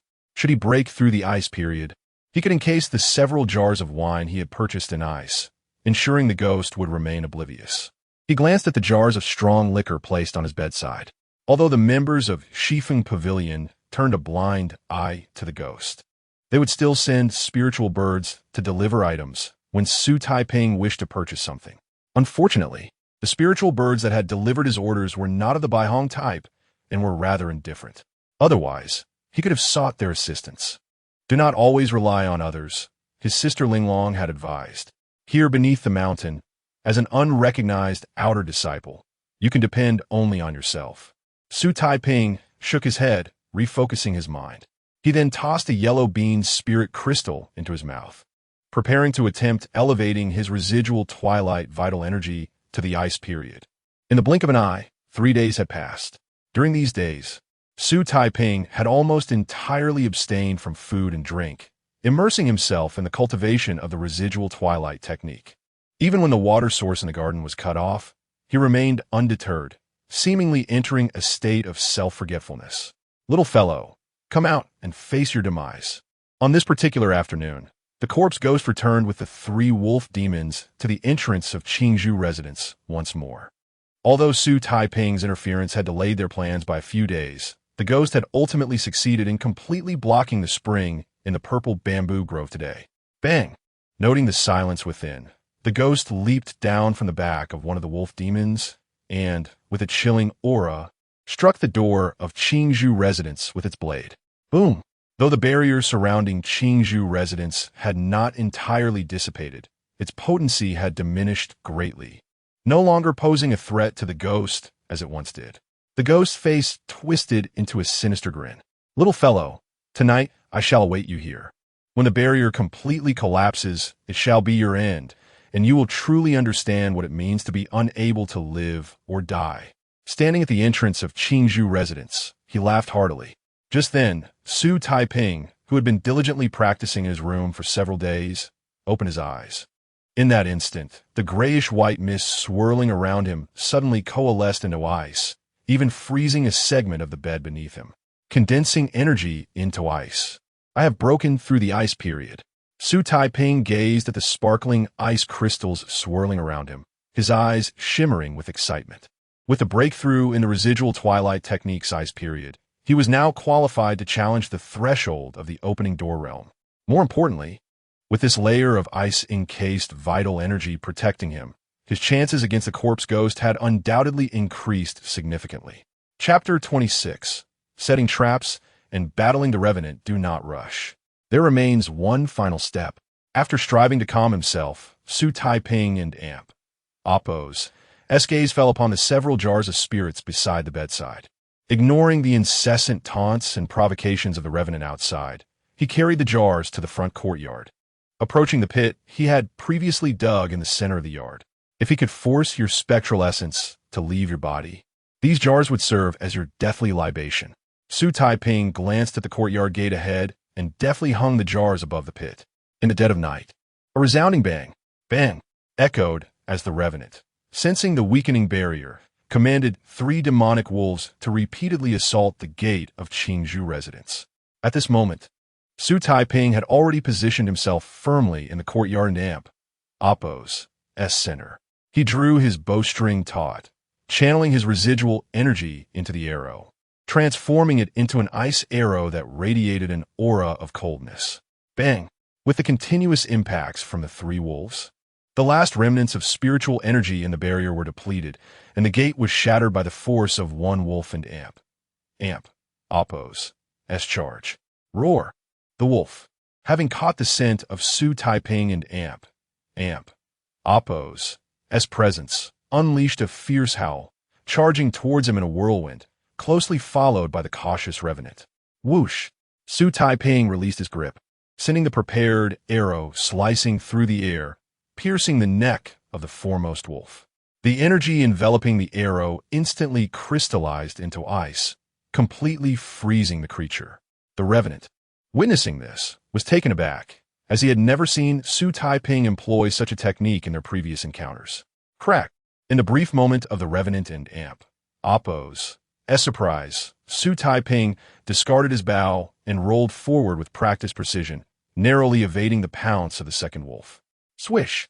Without a moment and Apo's hesitation, as he sprang up, Xu Taiping drew his finely crafted steel blade, channeling his residual energy to deliver a powerful strike. Lacking formal training in swordsmanship, his swing was clumsy, yet the wounded wolf could not evade in time, and Xu Taiping's blade severed one of its legs. In the blink of an eye, two of the three wolves lay slain, leaving only the one ridden by the revenant. With swift determination, Xu Taiping darted toward the revenant, his small frame moving with the swiftness of the wind. "You seek death." The revenant, both alarmed and enraged, sat atop the wolf and, from a distance of several yards, unleashed a strike with his sword aimed at Xu Taiping. Boom! The sword had not yet reached him, but its energy surged forth like a colossal scythe, slicing through the air towards Xu Taiping. Yet, rather than retreat, Xu Taiping leaped forward to meet the oncoming energy, striking towards the revenant with all his might. Bang! A tremendous sound erupted as Xu Taiping and Appo's protective energy shattered under the force of the revenant and Appo's attack, dispersing into shards of ice. Remarkably, he remained unscathed, still soaring through the air, his fist aimed at the revenant atop the wolf. How could this be? How could he withstand my strike? The revenant had anticipated that even if he could not slay Xu Taiping with that blow, it would at least incapacitate him. But he never expected Xu Taiping and Appo's protective energy to endure the attack. Boom! Just as the revenant wrestled with confusion, Xu Taiping and Appo's fist descended with incredible force. Unable to swing his sword again, the revenant hastily gathered his spectral energy, raising his arm as a shield. Bang! To the revenant's astonishment, Xu Taiping's punch exceeded his expectations, sending him crashing down from his mount. This boy harbors hidden strength? Damn it! I should have exerted all my power with that last strike. In that instant of falling, the revenant was jolted to reality. But Xu Taiping, having struck successfully, showed no intention of granting him respite. Ramanbul. As if summoning his own courage, Xu Taiping bellowed, and a surge of frost emanated from him, coalescing into the massive head of a bull, which struck down upon the revenant. Bang! Another thunderous sound reverberated as the dense darkness surrounding the revenant was shattered by Xu Taiping and Appo's ramming bull, causing his corpse-like body to crash heavily to the ground. Charging bull. Before the revenant could rise, Xu Taiping and Appo's icy fist descended upon him once more. The unique aspect of this technique was that as long as the practitioner possessed sufficient energy, the onslaught would not cease, and the power of each strike would accumulate. Unless one possessed overwhelming prowess, halting the momentum was impossible. Furthermore, as Xu Taiping utilized his residual energy in this assault, each punch encased the revenant in layers of ice. After only 4 or 5 strikes, the revenant and Appo's body had become a massive block of ice. However, this technique bore its own drawbacks. Once the assault ceased, a lengthy recovery period was required, leaving the practitioner exceedingly vulnerable. You may strike fiercely, but your energy will eventually dwindle. Now that you have ceased your blows, I might consider granting you a swift end. The revenant clearly recognized Xu Taiping and Appo's vulnerability. Xu Taiping, undeterred, continued his relentless assault, even as his fists became raw and bloodied. After delivering over 20 consecutive strikes, his punches began to feel heavy, and his speed diminished. Come Chapter 27. The Phantom and the Tiger Demon, do you truly believe you can ensnare me with such a meager trap? After confirming that it was merely a pit, the Phantom's laughter reverberated once more, laced with derision towards Xu Taiping. Even if you can find this corporeal form, I am a ghostly cultivator capable of spirit separation. Amidst the Phantom and Appo's scornful taunts, Xu Taiping silently drew the long blade from his waist, standing resolutely beside a taut rope as if awaiting a signal. Boom! At that moment, a chilling wind surged forth from the pit. Swish! Without hesitation, Xu Taiping brought the long blade down upon the rope. Crack! Several jars of potent liquor, suspended by the rope, plummeted into the depths of the pit. An intoxicating aroma wafted through the air instantly. Wait, what? Alcohol! The Phantom, having already separated from its corporeal form, saw the heavy objects fall and mistakenly assumed that Xu Taiping intended to crush it within the trap. However, as the scent of liquor filled the pit, it realized escape was no longer an option. Who told you my lifeblood is liquor? Could it be that wretched person? That wretched person. Agonizing wails and curses echoed within the pit. The Phantom, now tainted by the aroma of alcohol, flitted about like it had encountered a poison without an antidote, dissipating into wisps of black mist in a frantic dance. Xu Taiping, observing this spectacle from the edge of the trap, exhaled deeply. Had he not known the Phantom's weakness was alcohol, he might have faced certain defeat. Reflecting on the preceding events, a chill ran down Xu Taiping and Appo's spine. Had he not acted decisively, the Phantom would have grown complacent. Had he not devoted himself to arduous training during this time? Had he not procured these jars of liquor, his journey of cultivation might have met an untimely end. Young hero, save me, if you allow me to possess your body. I can divulge the locations of the treasures I have gathered over the years. At that moment, a ghostly face, formed from ethereal energy, emerged from the pit, struggling to plead with Xu Taiping. I shall pose you a question. Xu Taiping disregarded the phantom and oppos. Please. Aside from you, who else knows the location of the Qingzhou residence and oppos? Spring, pull me out, and I shall tell you. The phantom sought to strike a bargain with Xu Taiping. Will you speak? Xu Taiping shook the jar of liquor in his hand. Do not. Upon seeing the jar, the phantom let out a piercing shriek, its ghostly hands flailing in desperation. No one else knows but me. I only learned after killing the previous master of Qingzhou residence. You are not telling the truth. No, everything I say is the truth. I beg you, please put down that jar. Xu Taiping probed the phantom further, sensing it was indeed not lying. Nevertheless, he did not lower the jar. Instead, he removed the clay seal atop it. Young man, what are you doing? I truly speak no falsehood. The phantom, mistaking Xu Taiping's intentions, trembled in fear. I shall ask you another question. Xu Taiping leaned closer to the jar, inhaling its contents before turning his gaze back to the phantom. What can you tell me about the tiger demon you refer to as and amp? Oppos, the king and amp? Oppos. Were its strengths and weaknesses? This. The phantom hesitated, growing cautious at the mention of the tiger demon, stammering in response. If I reveal anything about the king, it will truly mean my demise. The phantom's tone was laden with desperation as it looked at Xu Taiping. If you refuse to speak, I shall make your soul vanish. Xu Taiping dipped his hand into the jar, splashing some of the liquor, and offered the phantom an innocent smile, flinging the liquid towards it. The phantom and oppos' screams resonated across the wilderness. Yet, in this desolate expanse, even the loudest cries would go unheard. Have you made your decision? Once the wail subsided, Xu Taiping dipped his hand into the jar again, revealing his cherubic smile once more. The king is the lord of all beasts, a spirit tiger. Unlike us phantoms, it possesses no weaknesses. However, it was severely injured in a surprise attack by several disciples of the Seven Peaks a fortnight ago. It will require at least 3 months to recover. Thus, it dispatched us phantoms to seek out sustenance. The phantom paused, casting a condescending glance at Xu Taiping. Pardon my frankness, but even in its wounded state, my lord could easily slay you. 3 months to heal. This time frame coincided precisely with Xu Taiping and Oppo's own deadline for breaking through to a new realm. He frowned deep in thought. To the phantom, his expression seemed one of trepidation towards the tiger demon. The phantom, feeling a surge of hope, endured the agonizing burn of the alcohol-laden air and warned Xu Taiping ominously. I advise you to release me. If my soul dissipates, the king will undoubtedly learn of it. Upon hearing this, Xu Taiping gazed intently at the phantom, abruptly tossing one of the jars high into the air, channeling his energy to strike it from afar. Bang!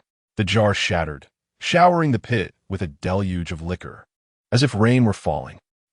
Shameless wretch, you will pay for this. The king will come to avenge me. The anguished cries reverberated through the wilderness. Xu Taiping remained unfazed, tossing a prepared torch into the pit.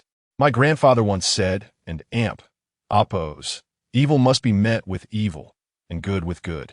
To conspire with a tiger is a venture fraught with peril, and Oppos, hearing the phantom and Oppos' cries from within the trap, Xu Taiping muttered to himself, unperturbed. Boom! The torch ignited the dry, kindling beneath, and fueled by the liquor and Oppos' fumes, flames leaped skyward. Roar! In that instant, a mighty tiger and Oppos' roar erupted from the flames, coalescing into the visage of a gigantic tiger's head. How dare you slay my phantom servant? The tiger bellowed at Xu Taiping. I have heard you were grievously wounded by several disciples of the Seven Peaks, requiring 3 months to heal. But what is the truth? Thanks to the phantom and Oppos' earlier words, Xu Taiping was not overly surprised by the tiger demon and Apo's as spectral manifestation. Instead, he smiled and inquired, "Is that so?" "Nonsense. This king shall recover in no more than 3 months." The Tiger King retorted almost instinctively. Yet, realizing it had misspoken, it erupted in fury. "Dare you twist my words?" Chapter 28. A meal invitation. Xu Taiping's first encounter with old Jiu. Upon hearing the words, Xu Taiping merely smiled, not uttering a single reply. The tiger demon, caught off guard by this response, found it to affirm the words of the ghostly figure, which greatly eased his apprehension. "Little creature, in 3 months I shall skin you, extract your tendons, and use your soul as a wick, subjecting you to the torment of divine flames day and night." The Tiger King had never been so mocked, his furious roar reverberating through the air. Even as a mere ethereal shadow, his presence caused the very walls of Qingzhou residence to tremble violently. Xu Taiping, standing directly opposite, felt his blood surge as if he might faint from the force of it. Had it not been for the protective aura of the remaining twilight energy, he might have succumbed. However, following that thunderous roar, the Tiger King's shadow dissipated with a crash, seemingly exhausting the power concealed within the ghostly figure. This was a display of strength after sustaining severe injuries. How formidable must the Tiger King have been in full health? Xu Taiping was taken aback, gaining a newfound understanding of the Tiger King and Apo's prowess as described by Chime and the Spectre. Yet, despite his astonishment, he felt no fear or trepidation. Instead, a fervent spirit of combat ignited within him. This was likely a result of his solitary upbringing, where challenges had to be confronted head-on, unlike other children who could rely on parental support to evade difficulties. Just as the flames extinguished, a sudden clattering of coins echoed from the trap. Xu Taiping cautiously peered inside, illuminated by the moonlight above, revealing a pile of merit coins and 2 indistinct objects lying in the midst of the ashes. Could these be items concealed by the ghost through secret means? Xu Taiping speculated within. During his earlier readings of the introductory texts, he had come across various methods by which spirits and demons conceal their possessions. For instance, tiger demons often hid treasures within their bellies, while fox demons favored their nostrils. To avoid any deception, it would be prudent to leave the items undisturbed for several nights until he could restore the protective formation of Qingzhou residence, regardless of whether they were treasures or not. At the back of Qingzhou residence, on the slopes of Yanglu Mountain, an elderly man with white hair, leaning against a sturdy tree branch, nodded with a satisfied smile, clearly pleased with Xu Taiping and Apo's performance that night. However, the path of cultivation is long and arduous. Momentary courage and wit are but trifling aspects, ultimately reliant on innate talent.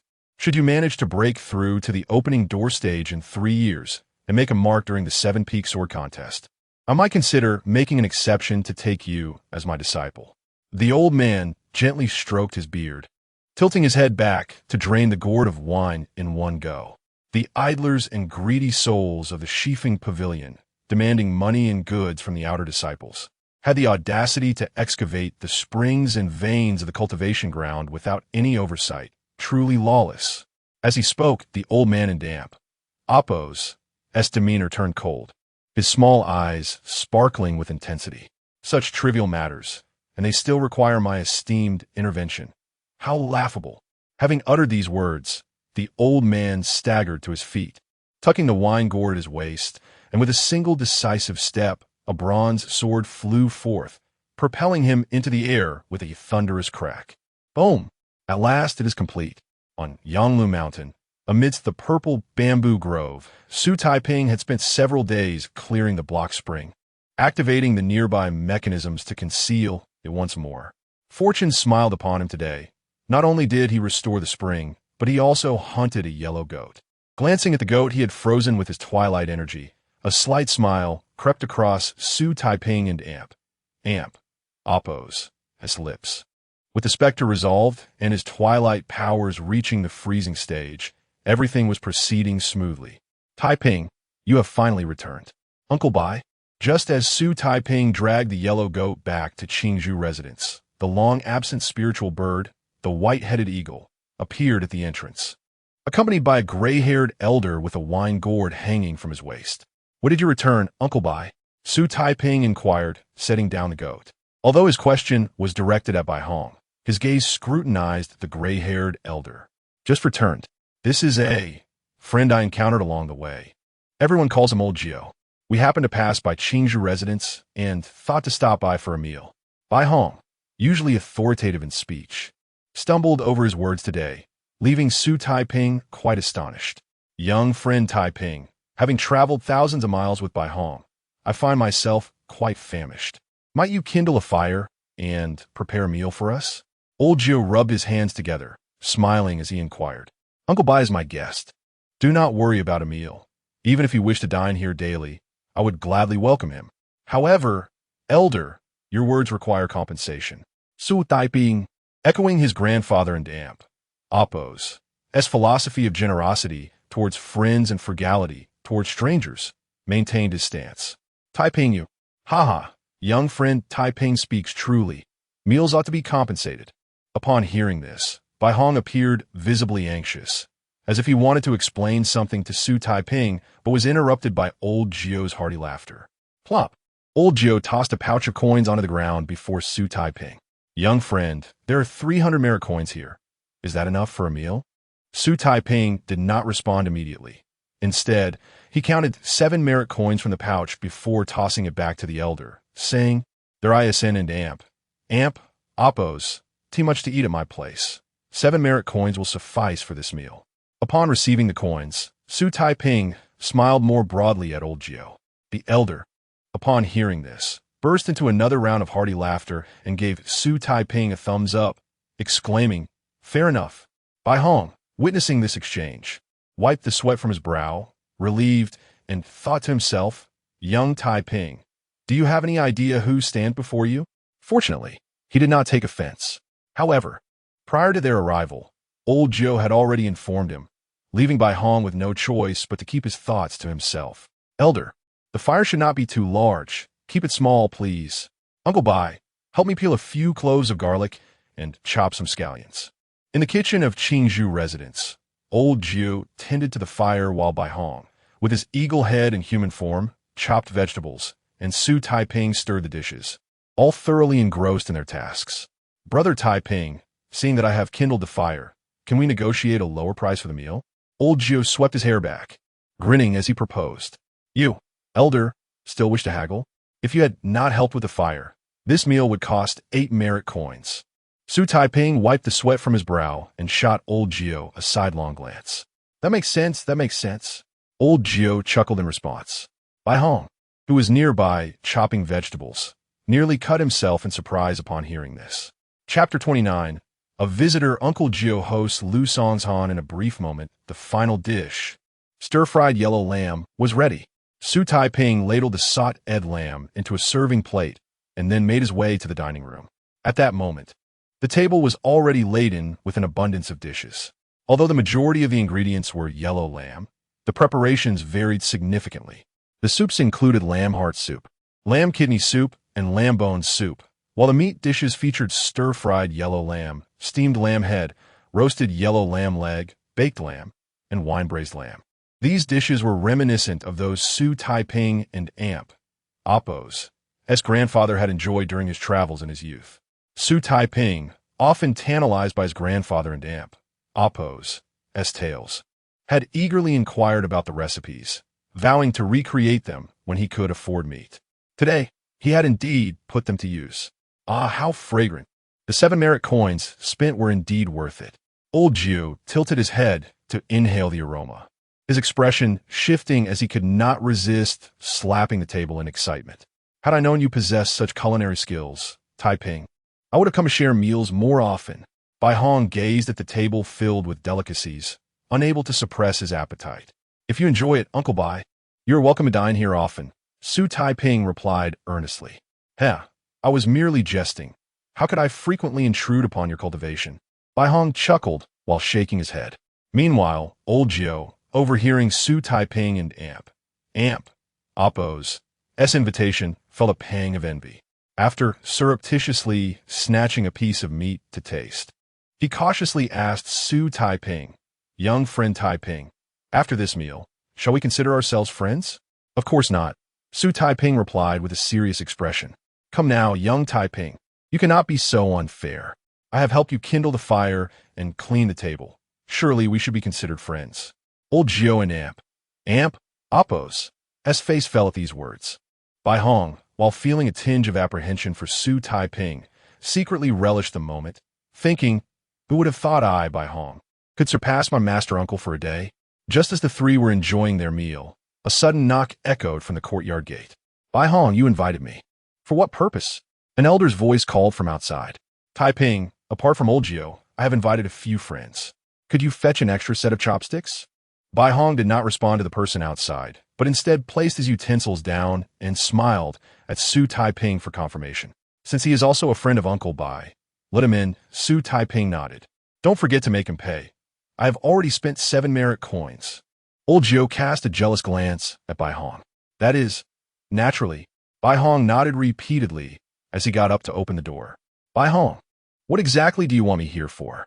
I have no time for idle chatter.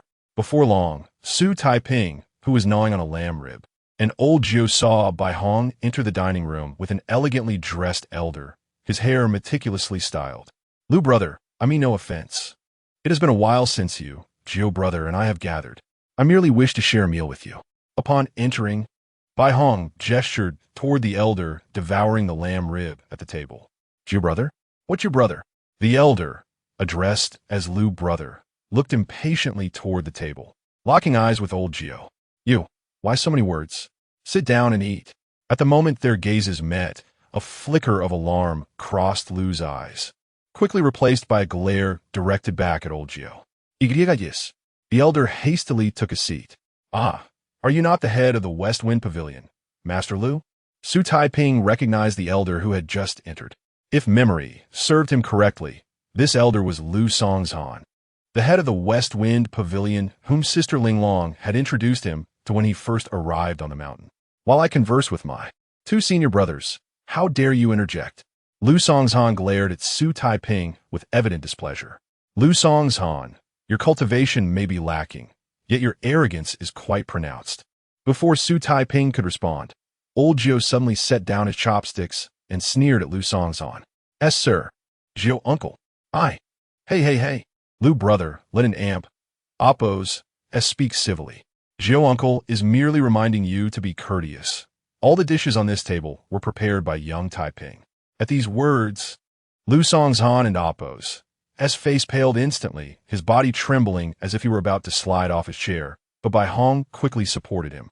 Indeed, our gathering today is thanks to young Taiping. You, sir, should not be so rude upon arrival. Old Jiu stuffed his mouth with meat, his tone somewhat softened. Yes. Jiu uncle is right. Upon hearing Jiu uncle and Oppos, his softened tone, Lu Songzhan looked as if he had been granted a reprieve, nodding vigorously. Lu brother, do taste the culinary skills of young Taiping. Jiu uncle just praised him highly. Bai Hong then placed a set of chopsticks before Lu Songzhan. Jiu uncle praised them? The taste must surely be remarkable. Lu Songzhan grinned as he accepted the chopsticks, his expression laced with flattery toward old Jiu. Wait. Just as Lu Songzhan reached for the food, old Jiu suddenly seized his chopsticks, casting him a glance. Pay up. At that moment, Xu Taiping, who had been observing, also reacted. He extended his hand toward Lu Songzhan, stating, Master Lu, like Jiu uncle, this meal costs 7 merit coins. He naturally recognized old Jiu and Amp, Oppos, S distinguished status, and understood that their gathering was not merely for the meal. However, he had no intention of letting go of the merit coins. As for the intricate dynamics at play among these notable figures, he was neither concerned nor wished to meddle. Perhaps they were merely passing through. After all, I shall just consider myself an audience. Xu Taiping mused inwardly. Old Jiu, seeing Xu Taiping collecting the payment without hesitation, nodded in satisfaction while continuing to eat, casually inquiring of Lu Songzhan, who is currently the head of the Storm Hall. The Storm Hall is presently led by Su Yoji from the second peak. Lu Songzhan promptly set down his chopsticks and replied earnestly. Su Yoji, his master brought him to meet me once. I have seen him before. We should invite him to join us for a meal. Old Gio savored a bowl of soup, taking small sips, not even glancing at Lu Song's-han. Gio uncle. That may not be appropriate. The storm hall is quite far from here. Lu Song's-han began to sweat profusely. Chapter 30. Is it crowded? Xu Taiping observes the show. Is that so? Uncle Gio set down the bowl of soup in his hand, regarding Lu Song's-han with a bemused expression. I shall send him a message at once. Lu Song's-han immediately rose from his seat, producing a talisman from his pocket. Young friend Taiping, would you mind if I borrowed a pair of chopsticks? Uncle Gio smiled amiably at Xu Taiping while holding the soup bowl. Will there be any payment? Xu Taiping hesitated before inquiring. Absolutely. Uncle Gio responded with unwavering certainty. Then it's settled. Xu Taiping nodded, choosing not to dwell on the antics of these prominent figures. After all, today he was merely the cook, the one collecting payment, and the observer of the spectacle. By the way, I seem to be out of chopsticks at home. Xu Taiping suddenly recalled. Not an issue. Let it bring his own. Uncle Gio waved his hand dismissively. But Uncle Gio, my message talisman has already burnt out. Lu Song's-han explained to Uncle Gio in a fluster. Just light another one if it's burnt out. Stop rambling and get to the point. Uncle Gio shot him a disapproving glance. Why, yes. Seeing Uncle Gio's sudden change in demeanor, Lu Song's-han promptly retrieved another message talisman from his pocket, inwardly lamenting. This little master uncle is truly a handful. One talisman would suffice to purchase 1,000 pairs of chopsticks. As for the actions of the others, Xu Taiping held no judgment, only reflecting in his heart. It is indeed wonderful to have money. A moment later, an additional individual joined the dining table in the courtyard of Qingzhou residence. He was a tall man with a square face. Due to his imposing size, he appeared to be sitting on the ground rather than on Xu Taiping's small stool. How about we move outside to dine? It's a bit cramped in here. Xu Taiping proposed, glancing at the perspiring Su Yoji, who was squatting uncomfortably. No. To Xu Taiping's surprise, the first to object was not the eccentric Uncle Gio, but rather the sweat-drenched Su Yoji, the leader of the Lifeng Hall. Young brother, there's no need for such trouble. I'm quite comfortable here. I prefer it. Su Yoji chuckled, shaking the pair of chopsticks he had brought from home as he explained to Xu Taiping. Very well. Xu Taiping frowned, thinking to himself, these people must have some issues. I should keep Uncle Bai away from them in the future. Ah, little one, aren't you meddling a bit? It's hard to buy what I like. Since he enjoys it, we certainly cannot deprive him of his pleasure. Uncle Gio grinned and winked at Xu Taiping while snatching the last piece of lamb rib from the bowl. By the way, Yoji, which two brothers from the Lifeng Hall are responsible for this area around Qingzhou residence? Uncle Gio asked casually while gnawing on the rib. In response, Su Yoji instinctively attempted to stand, but was met with a disapproving look from Uncle Gio that compelled him to sit back down, wiping his forehead of sweat as he spoke. Uncle Gio, the two disciples from Lifeng Hall overseeing the Qingzhou residence area, are named Zuiju and Zhougu. Both have reached the pinnacle of the opening door realm. Ever since they took on this area, there have been very few incidents involving demonic creatures harming others. These two are his subordinates, and their fortunes are intertwined. He would naturally not withhold praise, though we are merely passing through. The fact that the four of us can gather here is thanks to young friend Taiping and a matter of cultivation. The sect has regulations that prevent us from offering assistance, but when you patrol nearby in the future, do keep an eye on Qingzhou residents. Uncle Gio casually advised Su Yoji. Upon hearing this, Su Yoji exchanged a glance with Lu Song's-han, both visibly relieved, thinking, so that was why the little master uncle summoned us, to ensure we look after Qingzhou residents. Rest assured, Uncle Gio, we will have Zuiju and Zhougu conduct thorough patrols around Qingzhou residents. Su Yoji assured Uncle Gio, thumping his chest. Uncle Gio, this minor matter could be resolved with a simple message from Bai Hong. There is no need for you to go through the trouble of hosting a banquet. Lu Song's-han added, his expression reflecting relief. However, Xu Taiping, who had been merely observing, became increasingly perplexed after overhearing their conversation, pondering, why is Uncle Gio, who has no ties to me, suddenly asking Lu and Su to look after me? Is it merely for this meal? Surely, this cannot solely be due to a meal. As he contemplated this, Xu Taiping turned his gaze towards Uncle Gio. At that moment, Uncle Gio was gnawing on a lamb leg, and upon noticing Xu Taiping's gaze, he flashed a broad grin and winked. Xu Taiping frowned, thinking, this old man clearly has ulterior motives. He cannot be so benevolent. He then shifted his focus to Bai Hong, who, upon noticing Xu Taiping and Appo's gaze, responded with a smile. Indeed, Uncle Bai intentionally brought Uncle Gio to Qingzhou residence to create an opportunity for him to look out for me. Xu Taiping realized. With this thought in mind, he nodded slightly at Bai Hong, casting a grateful glance in his direction. Upon witnessing this exchange, Uncle Gio frowned, pondering. This little brat, I am the one assisting him. Yet he expresses gratitude to someone else? No, I must make it clearer to him. He cannot only hold favor for Bai Hong. Thus, he set down the lamb leg and turned his attention to the visibly anxious Lu Songshan and Su Yoji, stating, while both of you are present today, why not invite Zhuju and Zhougu to join us for a meal? Remember to have them bring their own chopsticks. Lu Songshan and Zhougu exchanged glances, both taken aback. Uncle Gio, I no longer have any message talismans. Lu Songshan replied, looking troubled. Uncle Gio, I came in a hurry and did not bring any either. Su Yoji chimed in. Such talismans capable of transmitting messages over long distances are quite costly. For Lu Songshan to possess two is already extravagant. Little one, do you have any? Uncle Gio turned to Xu Taiping. As it happened, Xu Taiping indeed had one left. The very talismans Zhuju had previously given him. However, to avoid unnecessary complications, Xu Taiping decided against handing it over, not wishing to become entangled in their disputes. I don't have. I can offer double the price for it. Xu Taiping was about to refuse when Uncle Gio abruptly interrupted him. I have one. Xu Taiping promptly produced the message talisman from his pocket without hesitation. Now, that is more like it. Uncle Gio beamed as he accepted the talisman from Xu Taiping's hand. This the transmission talisman from our live phone hall? Su Yoji recognized the talisman in Uncle Gio and Appo's hand immediately. Chapter 31. Call Uncle Gio. Squeezed together, there's always room indeed. It was the patrolman surnamed Zhua from the Likong Hall who graciously gifted it to me. Xu Taiping nodded in acknowledgement. In pursuit of merit coins, he reluctantly decided to divulge this matter.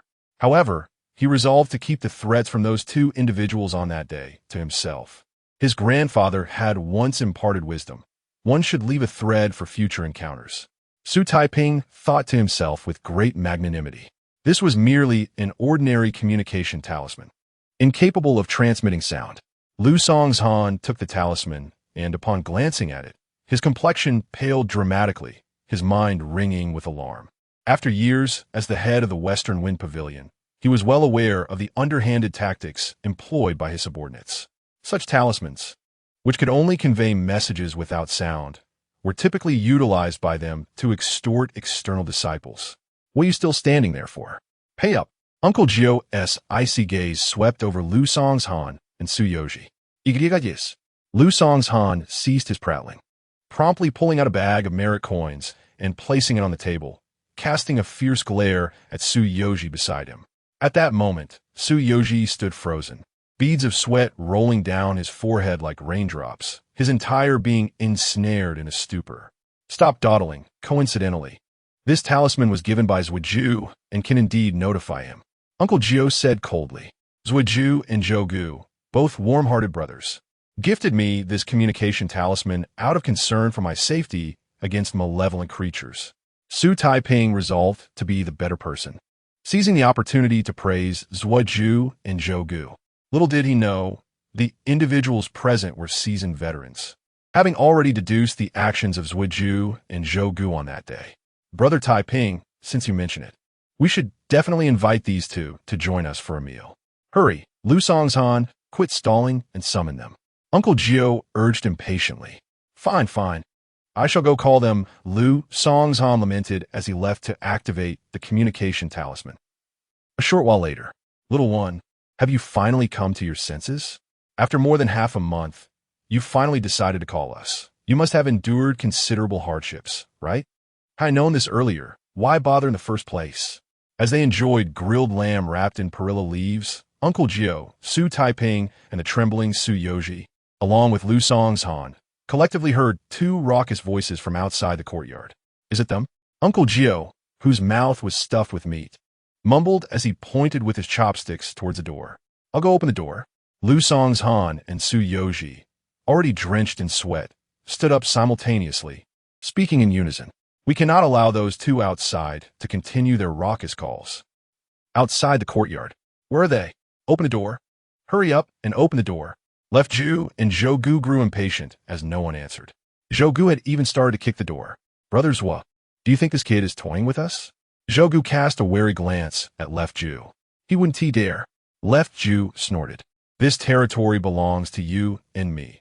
Even Su Tangzhu and Lu Tangzhu must show respect when they encounter us. Smack! Just as Left Ju finished speaking, the courtyard door was forcefully swung open. It seems you still have some sense, Lu Pavilion Master Su Tangzhu. Zhougu's words were abruptly cut off. There stood Lu Song's Han and Su Yoji side by side, their faces ashen, glaring at Zhou and Left Ju, their eyes ablaze with fury. You two, how could you be here? Left Ju, recovering from his daze, trembled as he questioned the two. What are you lingering at the door for? Coming quickly. The food is about to get cold. Before Lu Song's Han and Su Yoji could respond, a voice from within the room interrupted impatiently. We're coming, Uncle Gio. On our way. Lu Song's Han and Su Yoji's faces transformed from winter to spring in an instant. Smiles plastered across their faces as they turned to the courtyard. However, when they redirected their gazes towards Left Ju and Zhou, their expressions reverted to a frozen state. Get in. Lu Song's Han glared at the two before hissing in a terse voice. Yes. Left Ju and Zhou were now utterly terrified, no matter how dim-witted they were. It was evident that within this small courtyard, there existed a figure to whom even Lu Song's Han and Su Yoji had to appease. Upon entering the room, little master, the moment Left Ju and Zhou saw Uncle Gio, their legs went weak, stammering and sweating profusely as they stood at the door. Call him Uncle Gio. Su Yoji kicked Left Ju and Zhou sharply. Oh, Uncle Gio. Greetings, Uncle Gio. The two were jolted awake by Su Tangzhu's kick and hurriedly approached to pay their respects to Uncle Gio. Stop standing there. Sit down and eat. Uncle Gio did not even glance at the two, merely gesturing towards the seats occupied by Lu Song's Han and Su Yoji, indicating for them to sit. Lu Song's Han and Su Yoji were already seated closely together. With Left Ju and Zhou joining, they were left to squeeze against one another. You, Uncle Gio, perhaps we should wait on the side? Left Ju glanced at the sweating Lu Song's Han and stammered suggestion. Oh, come on, squeeze together. There is always room. Uncle Gio's tone grew impatient. What nonsense are you spouting? Quickly take your seat. There is plenty of space. Lu Song's Han shot a fierce glare at Left Ju. Yes, yes. Left Ju obediently complied like a lamb, falling silent as he wedged himself next to Lu Song's Han, quickly soaking his garments with sweat. What on earth did these individuals do to offend Uncle Gio? To frighten Lu Pavilion Master like this, Uncle Gio's status must be quite formidable. Could he possibly be of the Elder Black Dragon caliber? Observing the four tightly huddled together, Xu Taiping found it amusing, yet felt a surge of curiosity. Forget it, a mere outer sect cultivator, should not meddle in the affairs of these prominent figures. None of them are individuals I can afford to offend. Xu Taiping pondered, unable to unravel the situation, and continued to focus on his meal. The meal continued until dusk, concluding only then. It must be said that Uncle Gio's appetite was truly immense. Xu Taiping had to add a few more dishes midway just to barely satiate him. Fortunately, he had collected the payment beforehand. Otherwise, this meal would have been a significant loss. Gazing at the cluttered table, Xu Taiping silently expressed his gratitude. Chapter 32. The Birth of the Demon Lotus. Uncle Gio Baihong travels to the Northern Territory, however. This meal was nothing short of torment for the four members of the Lu clan. Crowded together, they occasionally trembled in fear at a mere glance or a word from Uncle Gio, resembling lambs that had inadvertently wandered into a wolf pack. Taiping, I am grateful for today as hospitality. My friends and I have thoroughly enjoyed this meal, Uncle Gio said, casually picking his teeth while patting Xu Taiping's shoulder. Are you, truly, Satisfied? Xu Taiping glanced at the still crowded Liu clan members and couldn't help but inquire. Indeed, we are quite pleased. Taiping's culinary skills are truly remarkable. They exclaimed in unison, praising Xu Taiping's artistry in the kitchen. Their heartfelt words resonated with sincerity, moving all who heard them. As long as you are satisfied, that is sufficient, Xu Taiping replied with an awkward smile and a nod. At the courtyard entrance, Bai Hong bid farewell to Xu Taiping with a smile. Taiping, we have overstayed our welcome today. It is time for us to depart. Not at all. Uncle Bai, if you have the time, feel free to visit often, Xu Taiping responded with a smile. And what about me? Uncle Gio interjected, his head leaning in as he continued to pick his teeth. If you wish to come, Uncle Gio, it would be best to do so every 2 or 3 months. After all, this is a place for my cultivation, not a tavern. Moreover, your appetite is 4 or 5 times that of an average person, so the meal expenses would need to be adjusted. All right. I have no interest in your meal. Uncle Gio interrupted Xu Taiping, who was speaking earnestly. He then shot a glare at Lu Songshan and the others, barking, "What are you staring at? Get lost. I never wish to see you lot again." Yes. The group hastily fled. Baiyong, let us go. We still have matters to attend to. After dismissing the others, Uncle Gio noticed the camaraderie between Xu Taiping and Bai Hong and called Bai Hong over with a hint of jealousy. Understood, Uncle Gio. Bai Hong nodded at Uncle Gio before turning to Xu Taiping. Taiping, we shall take our leave. Focus on your cultivation here, and no one shall disturb you. I will return to visit you in a few months if time permits. I sincerely thank you, Uncle Bai, for bringing Uncle Gio to my humble abode. Xu Taiping said earnestly, bowing in gratitude. In his eyes, without Bai Hong, someone like Uncle Gio would hardly have graced his small courtyard for a meal. Thus, he felt that Uncle Bai was the one truly deserving of thanks. Taiping, you might. Bai Hong. Just as Bai Hong was about to explain, Uncle Gio abruptly interrupted from behind. Stop dawdling, we must depart. Uncle Gio glared at Bai Hong, then stepped onto his flying sword, soaring into the sky, the gust of wind parting the clouds above. Uncle Gio, wait for me. Bai Hong flapped his wings and pursued. Why doesn't Uncle Gio reveal the truth to Taiping? He should be grateful to you instead. After catching up to Uncle Gio, Bai Hong inquired, puzzled. Do I, Gio Jian, require a little fellow to express gratitude? Uncle Gio scoffed. Of course, you do not, Bai Hong replied, recognizing Uncle Gio's words as disingenuous, though he chose not to confront him.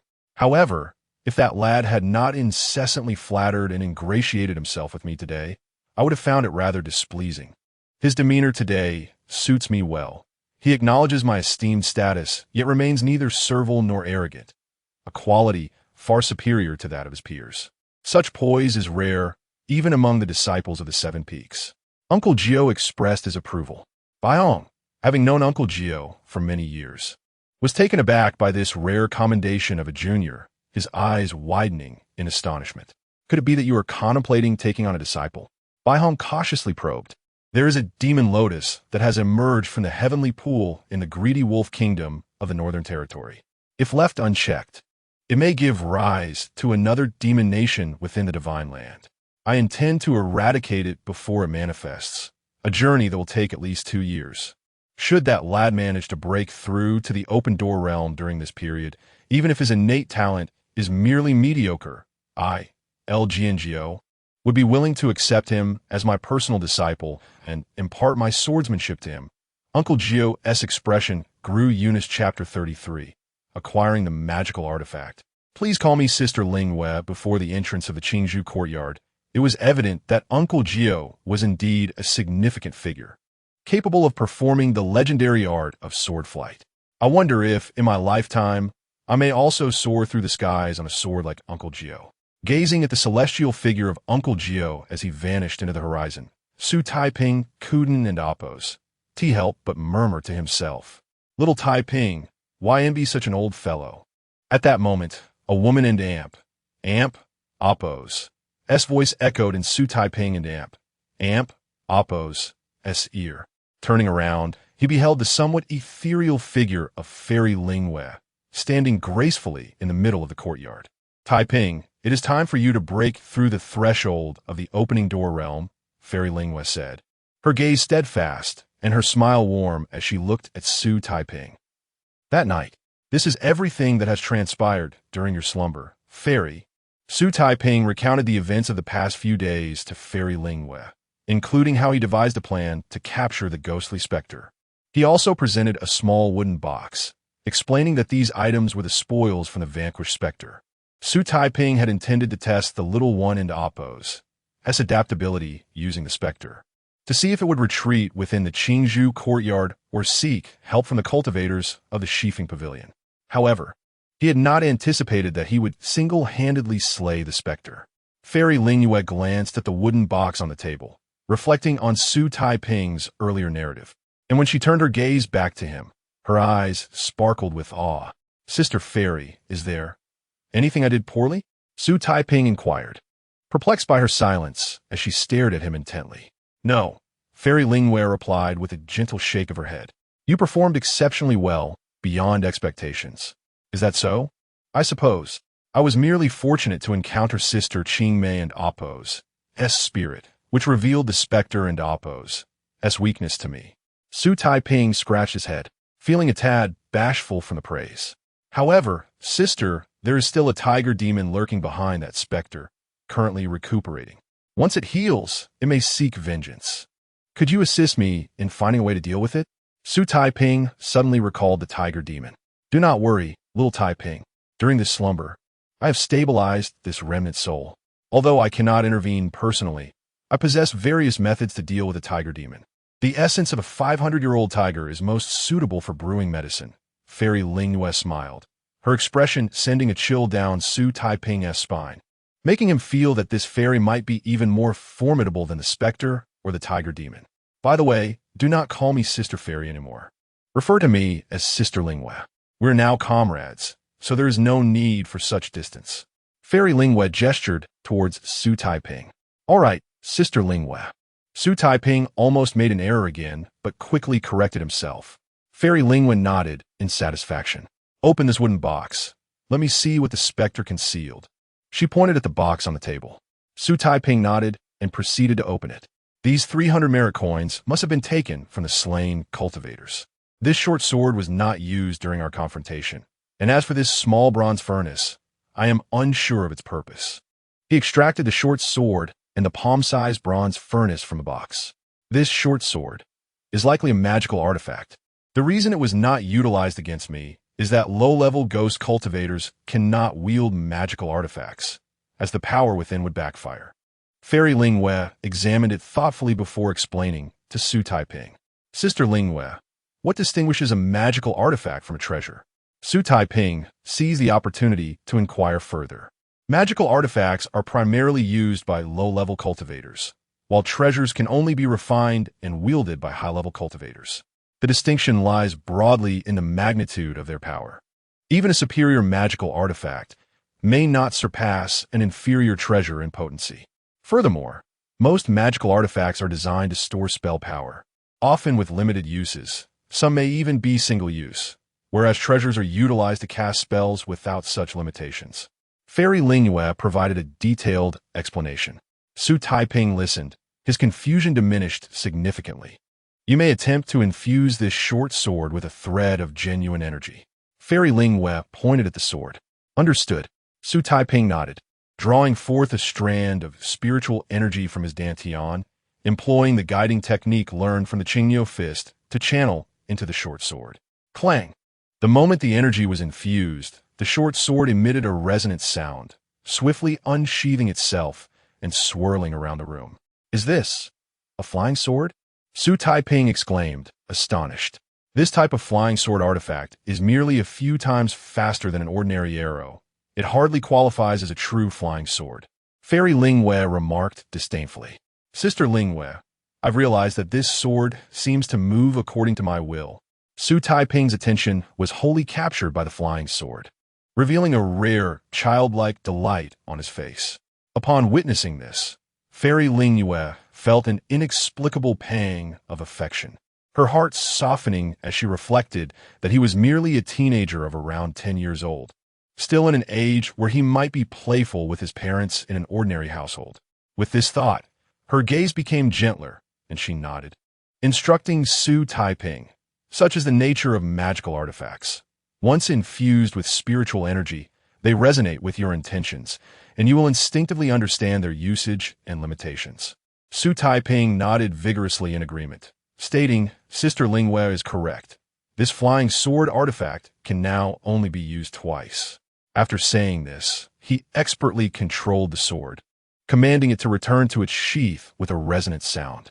Moreover, Sister Lingwei, I just noticed that even after merely letting it fly a few circles, the residual energy in my dantian has already diminished considerably.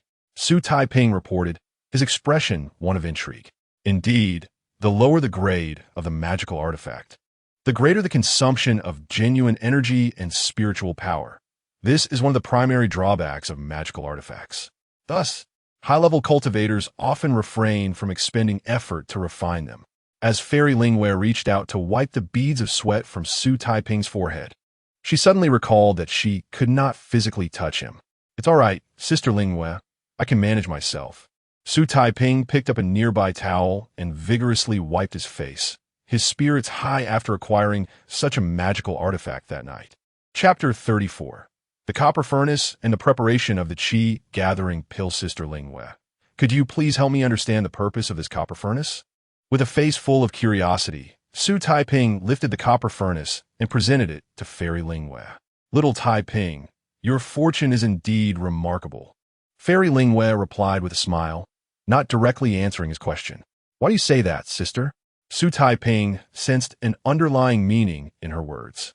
This is a Dan furnace, a vital tool for alchemists, perfectly suited for you to concoct the Qi gathering pill necessary for your upcoming breakthrough, Fairy Lingwei explained. To refine the Qi gathering pill? But I heard from the Zhang, true monarch, during his teachings that to break through to the opening door realm, one merely needs to cultivate the remnant twilight technique to the ice stage, accumulating energy in the dantian to break through all meridians in one go. Xu Taiping replied, somewhat perplexed. Little Taiping, as a mortal vessel, your obstacles on the path of cultivation are naturally greater than those of other practitioners. Fairy Lingwei sighed with a hint of sympathy. At her words, Xu Taiping was momentarily taken aback, a flicker of indignation flashing in his eyes. However, he quickly regained his determination, saying, Sister Lingwei, please teach me how to refine the Qi gathering pill. 2 months later, the scenery on Yunlu Mountain remained unchanged, as if spring had perpetually settled there. Xu Taiping and Appo's life followed a similar rhythm. Each day, he practiced the remnant twilight technique at midnight, noon, and dusk, interspersed with boxing, archery, chopping wood, watering, hunting, and studying alchemy, leading a fulfilling existence.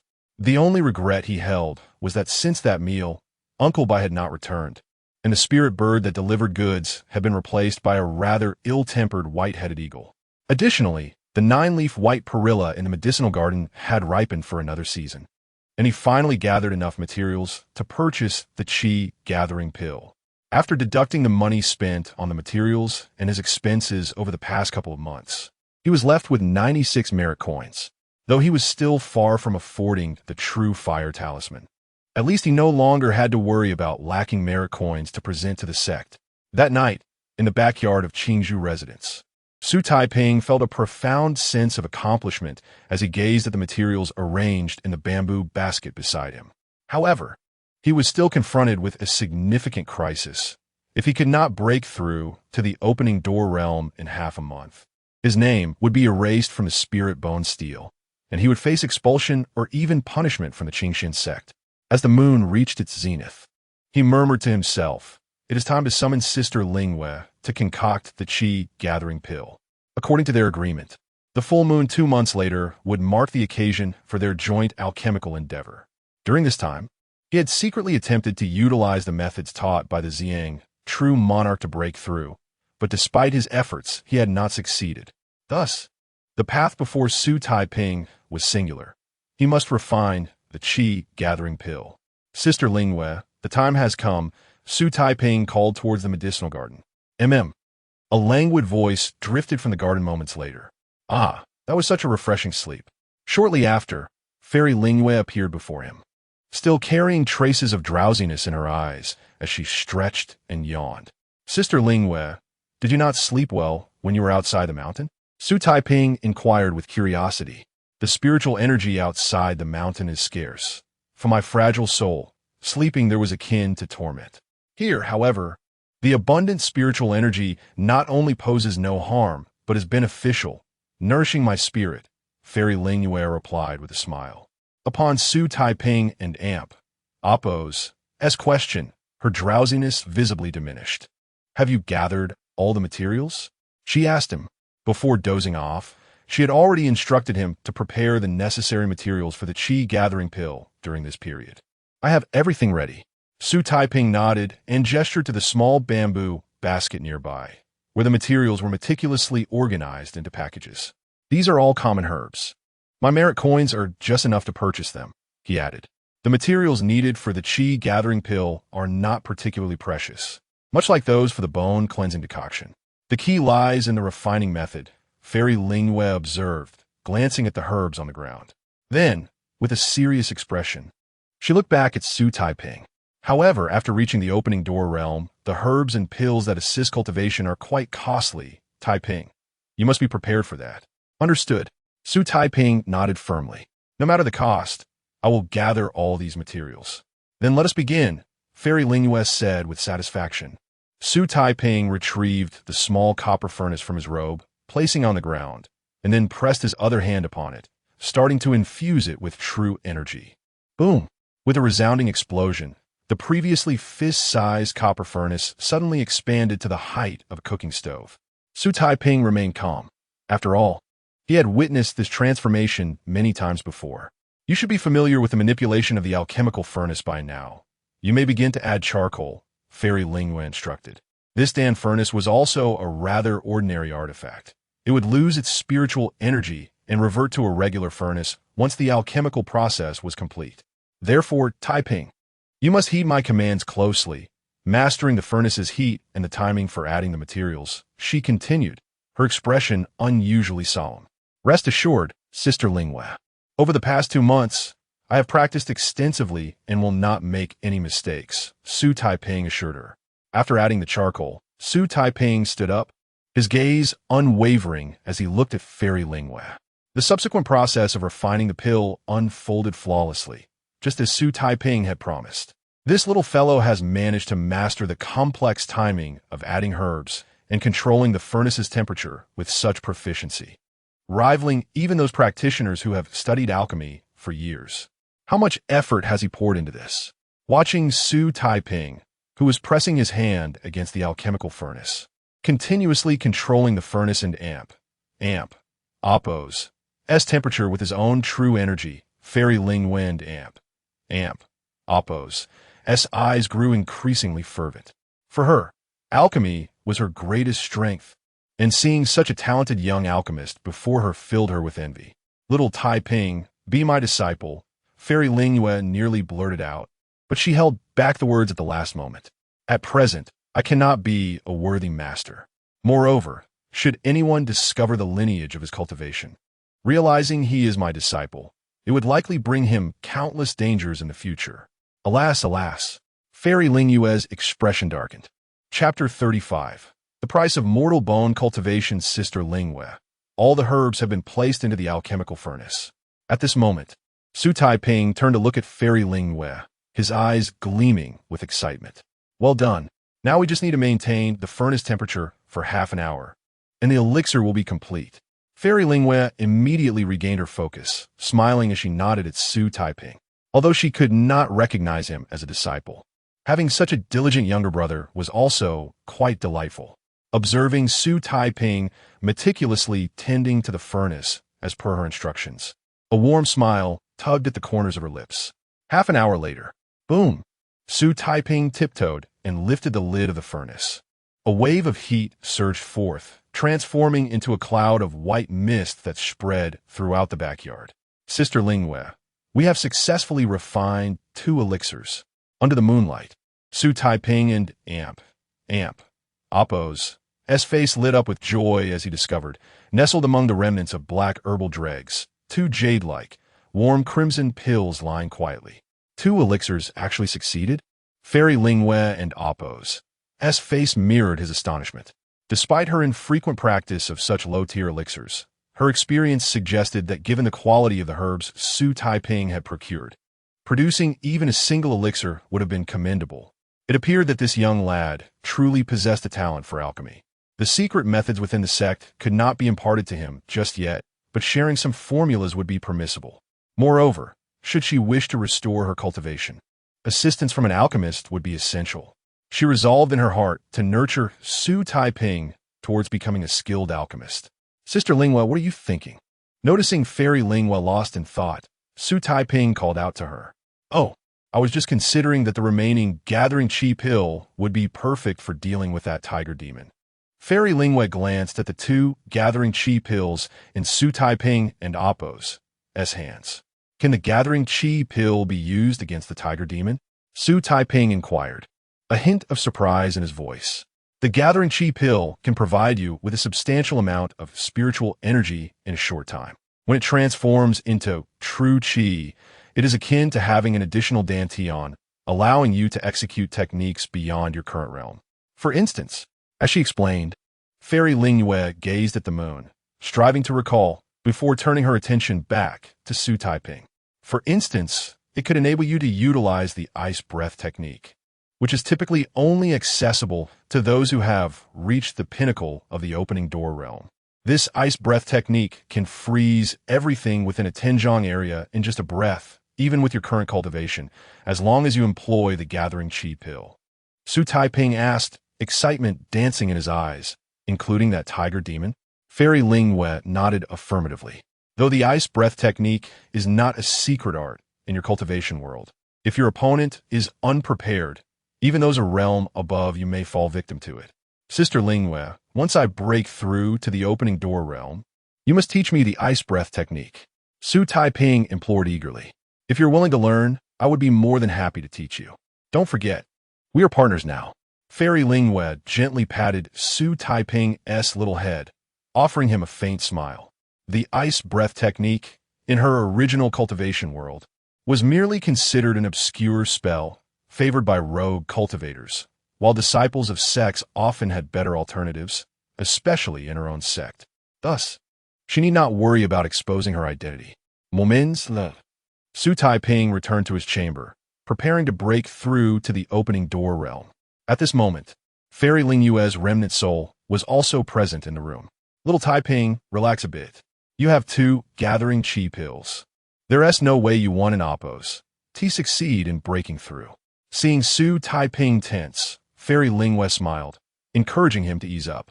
Mama Xu Taiping not that heavily, then closed his eyes, exhaling a long breath to release the stagnant energy within.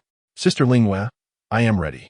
Xu Taiping opened his eyes and glanced at Fairy Lingwei, then consumed the gathering chi pill and break through. Fairy Lingwei nodded. Observing that Xu Taiping and Appo's expression had noticeably relaxed, she felt a wave of relief. Gillam.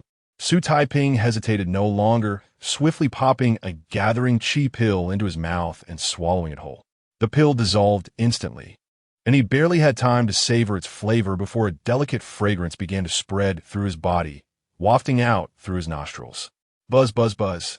As Xu Taiping began to circulate the residual twilight technique, a humming resonated in his ears, and the potency of the gathering chi pill surged into action. Waves of overwhelming spiritual energy, guided by the residual twilight technique, rapidly transformed into true chi, flooding his meridians like a rushing river, forcefully impacting various acupoints throughout his body. The acupoints that had previously required immense effort to open were now breached within mere breaths. The first step of breaking through the opening door realm is to open all the acupoints in the body. The second step is to circulate the residual twilight technique, guiding the heavenly spiritual energy into the body and ultimately converging it in the dantian, breaking through its barriers and transforming the dantian into an ocean of chi, while fully exerting the residual twilight technique. Xu Taiping silently recited the essential teachings imparted by Ziyang, true monarch, about breaking through to the opening door realm. Contemplating how to expand his small dantian into an ocean of qi. Failing to accomplish this step would confine him to a life of mediocrity, merely a brute relying on physical prowess. Boom! Resolving in his thoughts, Xu Taiping drew upon the true qi guided by the acupoints for his first attempt at breaking through the small dantian. The residual twilight protective true qi radiating from him without warning. Ugh! However, what followed was an excruciating pain that pierced to the core. Xu Taiping felt as though his scalp was being meticulously torn away, a torment far exceeding that of the day he endured the marrow extraction concoction. Even with his resilient nature, he ultimately succumbed to this agony. Chapter 36. Demonic Descent. A curse of stillness and karmic fire. Some accomplishments transcend mere perseverance and extraordinary effort. Celestial favor often graces those with innate gifts, such is the case with Xu Taiping. Despite 6 attempts and enduring considerable pain, he failed to break through. Even the ethereal Lingwei Xianzi began to question whether mortals could truly cultivate in this realm. In her original cultivation world, mortals could indeed cultivate with the aid of elixirs. However, this cultivation continent was not only barren in spiritual energy, but also governed by celestial laws far more stringent than those of her former home. Rain was imminent. Lingwei Xianzi gazed at Xu Taiping, drenched in sweat, and then at the lightning flashing outside the window, her expression grave. She regretted giving Xu Taiping hope and lamented not meeting him in her prime. Xu Taiping, however, was not consumed by such thoughts. These repeated failures did not discourage him, for his life had always been a series of self-reliant endeavors. He would forage for food when hungry, rise after every fall, and gather herbs from the mountains when ill. The potency of the qi gathering pill seems diminished. One more time, just one more time, he murmured to himself, his body numb with pain. He reopened his meridians and circulated the remaining haze art with all his might. Ugh! As he channeled his energy to assault his lower dantian, the excruciating pain still elicited a groan. Just as his consciousness began to fade, 2 voices resounded in his mind. A mere fish pond can only yield fish and turtles. Only the rivers and seas can nurture dragons. Therefore, the first realm of cultivation, the opening gate realm, is also known as opening gate to the sea. In your cultivation, will you be fish and turtles in a pond, or dragons in the sea? Taiping, strive for it for all the commoners. These voices, like rolling thunder, echoed in Xu Taiping and amp, Oppo's, S-mind, harmonizing with the thunder outside. Grandpa, I refuse to accept it. Xu Taiping, who had been meditating with his eyes closed, suddenly opened them wide and roared, his face as fierce as a lion defending its territory. Lingwei Xianzi was startled. She initially feared that Xu Taiping had suffered a deviation in his energy circulation, but her apprehension soon turned to astonishment. Xu Taiping's remaining haze qi swirled violently around him, like a vortex drawing in the spiritual energy of the surrounding mountains. Lingwei Xianzi sensed that Xu Taiping was devouring the spiritual energy of the surrounding mountains with his remaining haze art, to connect with the spiritual energy through divine sense. This should be a skill acquired upon mastering the 2nd level of the remaining haze art. But this child is not even qualified to learn the 2nd level. How did he comprehend it? Lingwei Xianzi was in disbelief.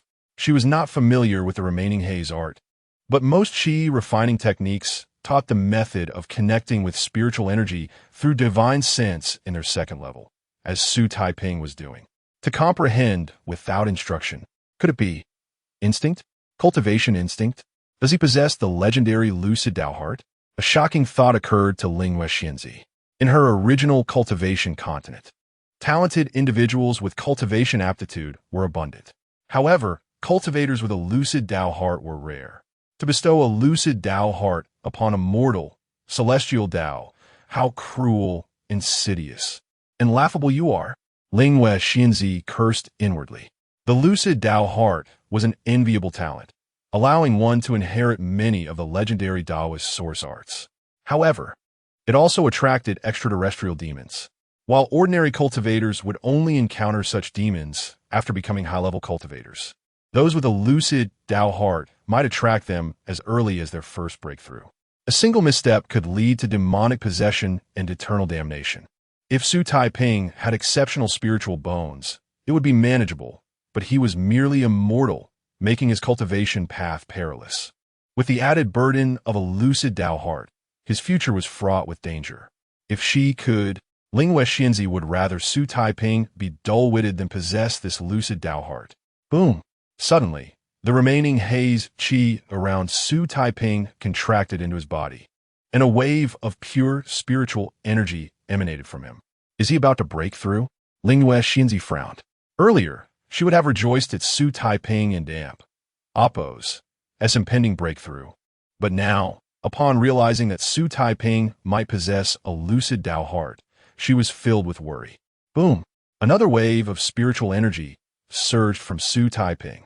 Above his head, 3 clouds of different colors, lead, gray, and white, gathered, indicating an imminent breakthrough. There and Appos, S no choice.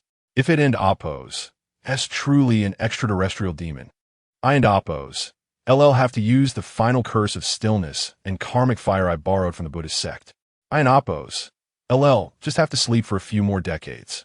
Lingwei Xianzi stepped in front of Xu Taiping, her delicate hands forming a strange seal, her eyes gleaming with a formidable light as she stared at the stormy window, coldly proclaiming, anyone I, Chu Lingwei, protect, even a demon lord cannot harm a hair on their head.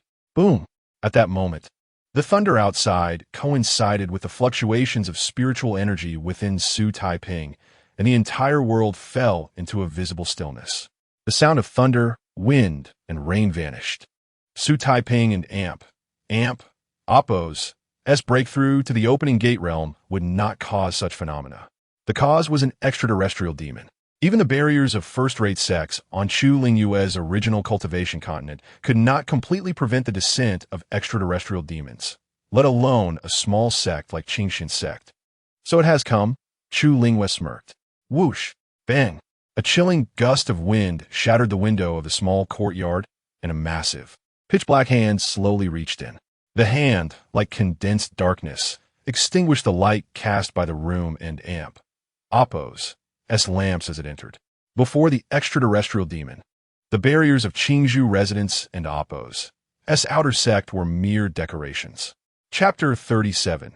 The Retreat of the Celestial Demon. The roar of the tiger at Qingfeng Gorgehumph. At that moment, Chu Lingyue let out a cold laugh. With just that sound, the black hand that was about to intrude suddenly froze. Then, Chu Lingyue, with her fingers forming a seal, coldly pointed at the massive black hand and declared, all things arise and perish. Hence they are called shadowless. They are known as extinction.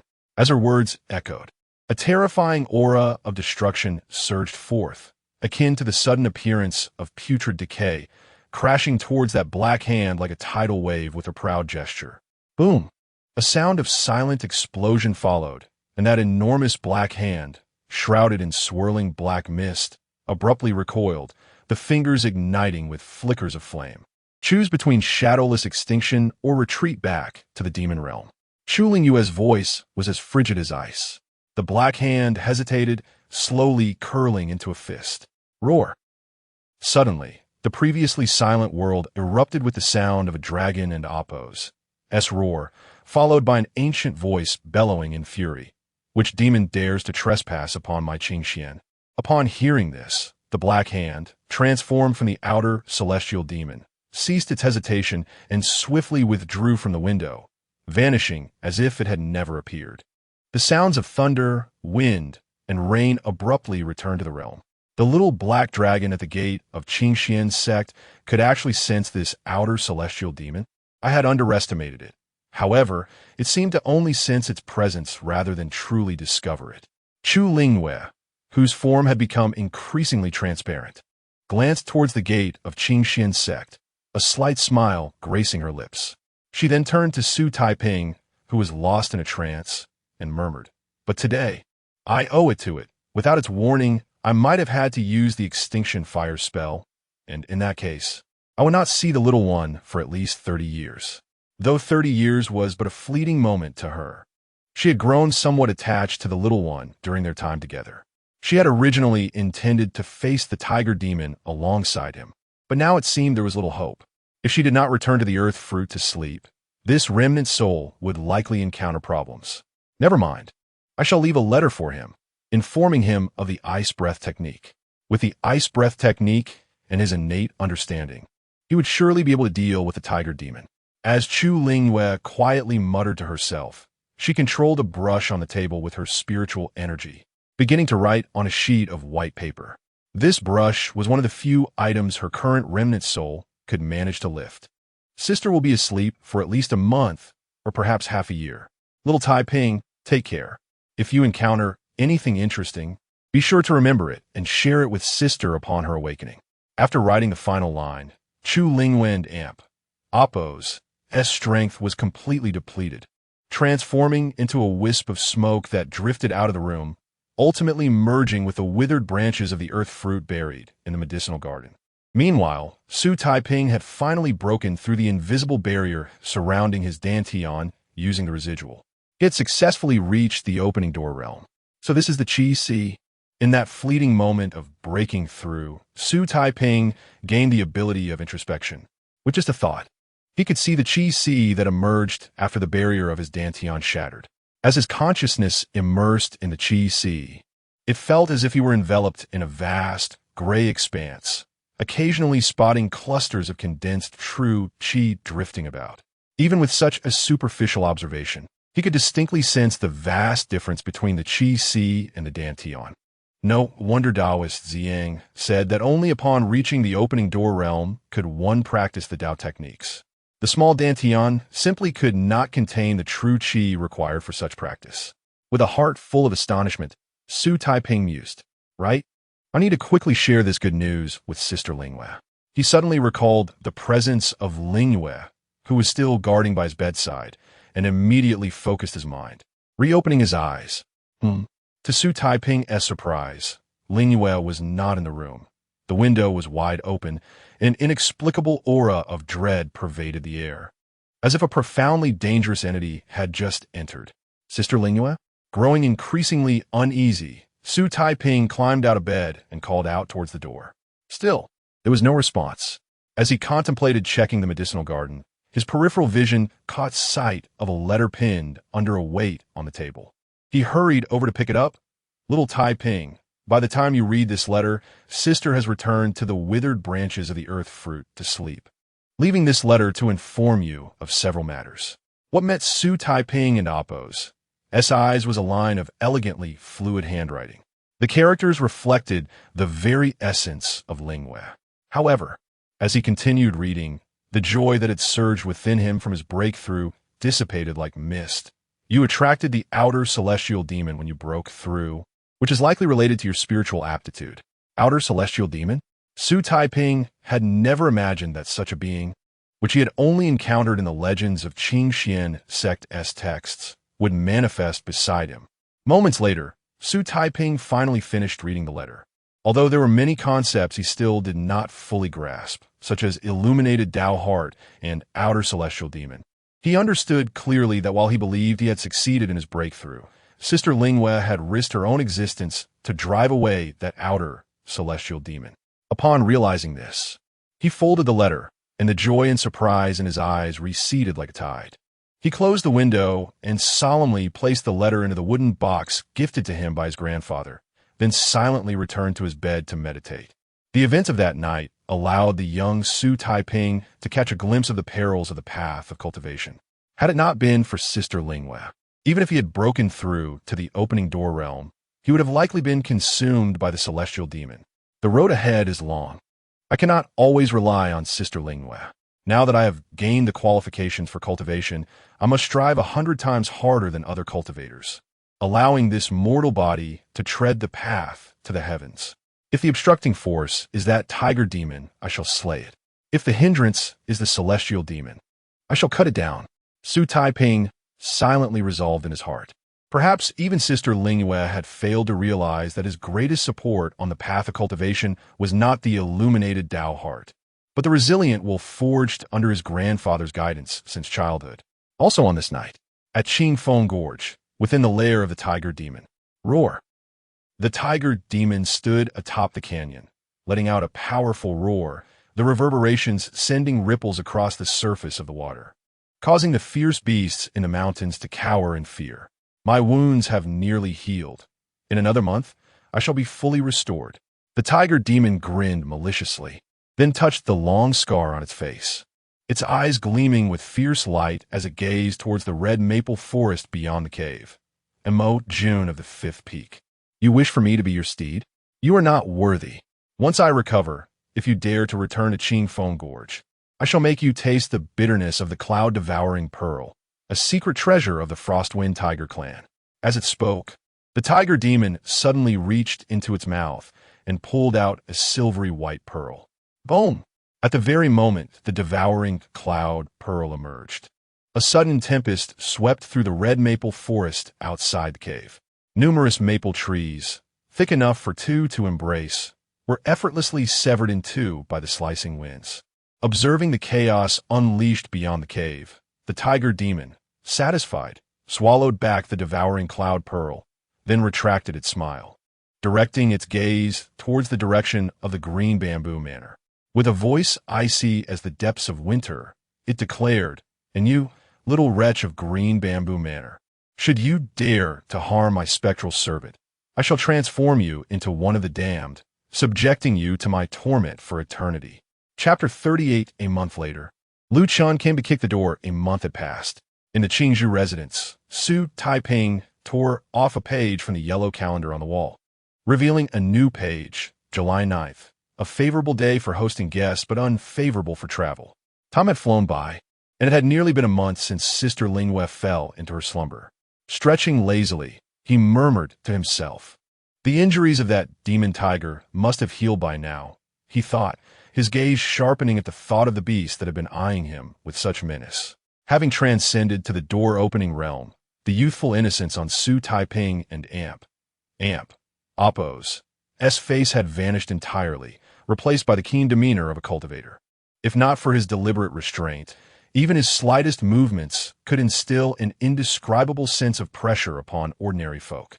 "I'm not afraid of it," he resolved, clenching his fist and casting a determined glance out the window.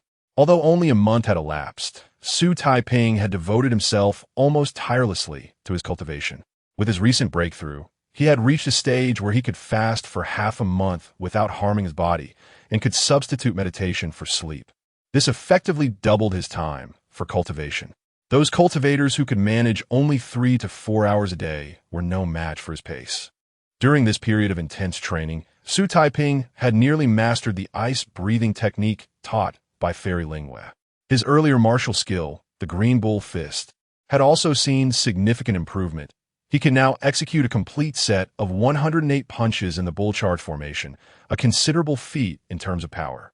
Additionally, he had acquired a 7-kill blade to compensate for his lack of mid-range attack capabilities, and he was close to mastering it as well. Alongside the flying sword he had obtained from the Spectre and the remaining Qi gathering pill, Xu Taiping now possessed sufficient means to protect himself against the demon tiger.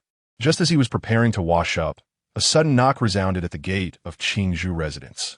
"The disciples of the fifth peak of Qingxian sect have matters to inquire about," called a melodious voice from outside. The fifth peak's disciples? Xu Taiping felt a stir in his heart. He recalled that Lu Qingmei's sister and the one responsible for her death, Lu Chun, were also disciples of the fifth peak. "May I ask if the Taoist of Qingzhou residence is present?" The girl inquired again. "I am." Xu Taiping was nearly at the front courtyard when, unexpectedly, the gate was kicked open.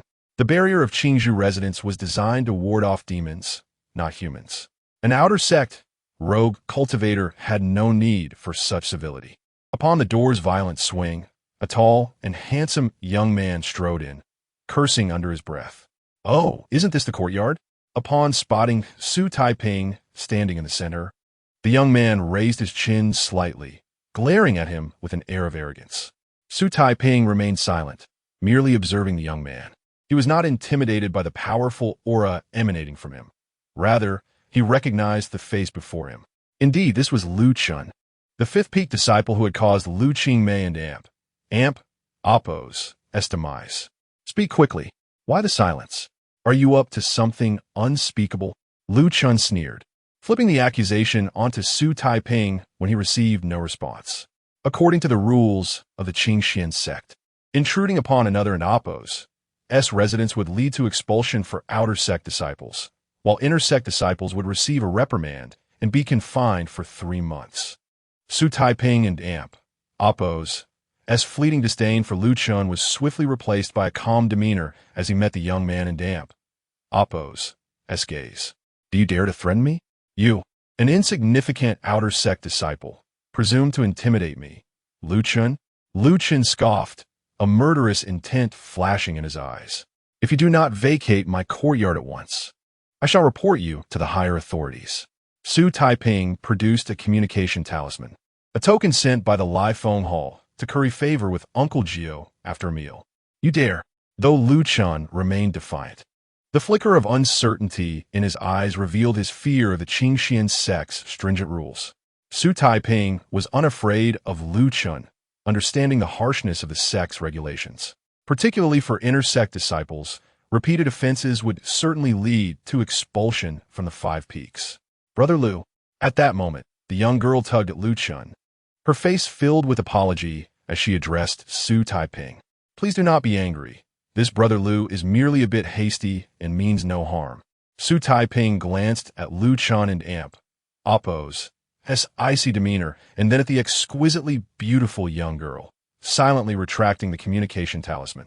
Seeing Xu Taiping and Apos' expression soften, the girl and Apos' face brightened, and she continued, I will compensate for the damage to the gate, but before that, I have a question for you, young Taoist. What would you like to ask? Xu Taiping inquired, his face calm as he regarded the girl. I wish to know if you have seen a woman resembling me in this vicinity over the past 6 months.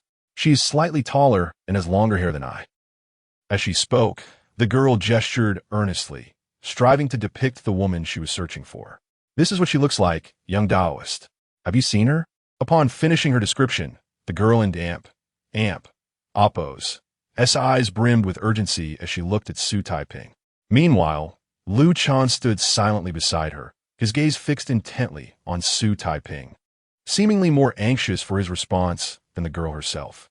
In the past 6 months, I indeed encountered a woman, Xu Taiping replied, casually glancing at Lu Chun beside the girl. Upon hearing this, Lu Chun and Apos' eyes flashed with murderous intent, his hand instinctively resting on the hilt of his sword. Chapter 39. The Emergence of Malice. The young lady named Lu Ziqin, is it true? The girl exclaimed, her face alight with joy. Xu Taiping paused momentarily. Then with a hint of regret, he turned to the girl and said, but the woman I encountered was at least 40 years old. Upon hearing this, the girl in Apos' expression of delight swiftly transformed into one of disappointment, while a fleeting look of relief crossed Lu Chun and Apos' face. Xu Taiping observed the change in their expressions keenly. You dare to tease my junior sister? Just wait and see. Senior brother. Lu Chun was about to reprimand Xu Taiping, but the girl intervened once more. Thank you, little friend, for the information. Here are 30 merit coins. Please accept them as a fee for your assistance. The girl, somewhat disheartened, tossed a small pouch to Xu Taiping. 30 merit coins? Surely that is more than enough to repair your dilapidated door. You should be pleased. Lu Chun shot a fierce glare at Xu Taiping. Let's go, senior brother. Do not trouble this young friend any further. The girl gently urged Lu Chun. Since you have spoken, junior sister, I shall spare this fellow. Do not be disheartened. If we cannot find her here, we shall seek her at Qingfeng Gorge. Lu Chun replied with a broad smile directed at the girl. That is the only course we have. The girl nodded, turning to leave. Wait. Xu Taiping suddenly called out to her. What is it, little friend? The girl turned back, looking at Xu Taiping with curiosity. What is your name, elder sister? Xu Taiping inquired. How dare you ask my junior sister's name? Lu Chun glared menacingly. Should I encounter that woman you spoke of, I will convey your message that you came seeking her. Xu Taiping replied earnestly. Little friend, my surname is Lu, and my name is Ziqin. If you truly meet my sister, please tell her that Ziqin has been searching for her. Regardless of the troubles she faces, Ziqin will be there to support her. She need not fear. The girl beamed with joy as she earnestly requested Xu Taiping. Very well. Xu Taiping nodded. If I cross paths with her, I shall relay your message verbatim. Thank you. Lu Ziqin clasped her hands in gratitude and bowed solemnly to Xu Taiping. Let us depart, junior sister. The eldest brother and several of our peers from the Six Peaks await us near Qingfeng Gorge. If we delay, we risk incurring his wrath. Lu Chen admonished Xu Taiping with a scornful glance before urging Lu Ziqin to follow him. Indeed, let us go, senior brother. Lu Ziqin nodded and left with Lu Chen, exiting the bamboo cottage. Once they were gone, Xu Taiping exhaled deeply, appearing calm and composed, though inwardly he felt a twinge of anxiety. After gauging Lu Chen's reaction, he was certain that had he revealed even a hint of familiarity with Lu Qingmei or the intent to inform Lu Ziqin of certain matters, Lu Chen would have taken action against him. Although he was unaware of Lu Chen's exact cultivation level, after breaking through to the sea-entering realm, he could distinctly sense Lu Chen and Amp, Oppos, as formidable aura. What would be my chances in a direct confrontation? 40%? No, perhaps even less than 20. Xu Taiping pondered quietly. Feeling the oppressive presence Lu Chen exuded was far greater than that of the ghost he had previously faced in a real fight. He surmised he might not even have the opportunity to strike. Thus, under such circumstances, it would clearly be unwise to hand over the seeking dust fragrance to Lu Ziqin. However, by observing the reactions of Lu Chen and Lu Ziqin, Xu Taiping was able to indirectly confirm a suspicion. What Lu Qingmei had said was indeed true. The visions within the seeking dust fragrance were real, and she had been harmed by Lu Chen.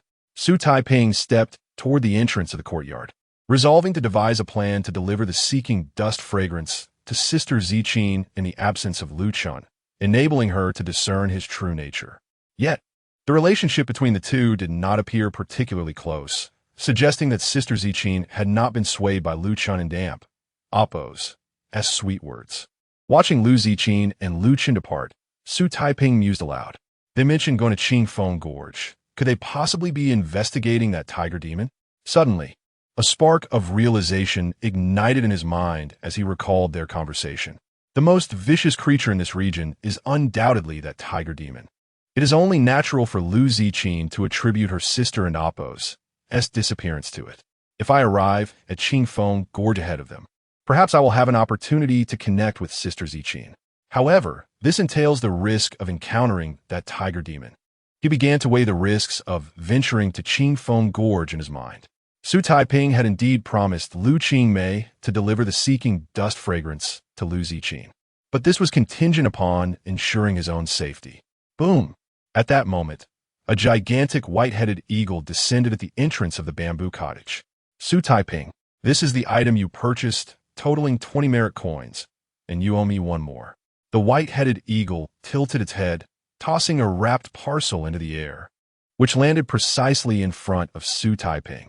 Compared to Bai Hong, the voice of this young eagle was noticeably more juvenile, indicating it was likely not very old.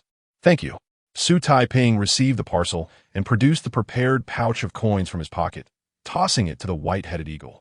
The parcel contained over 100 arrows, a set of leather armor suitable for mountainous terrain, and various other everyday items. He typically procured such supplies every 3 months. As Xu Taiping prepared to return indoors, he noticed the young eagle lingering at the entrance, eyeing him curiously after accepting the merit coin. Is there anything else, Brother Eagle? Xu Taiping inquired with curiosity. I heard my father say that your roasted yellow goat legs are delicious. Have you cooked any today? The white-headed eagle directly asked Xu Taiping. Father? Is your father Bai Hong?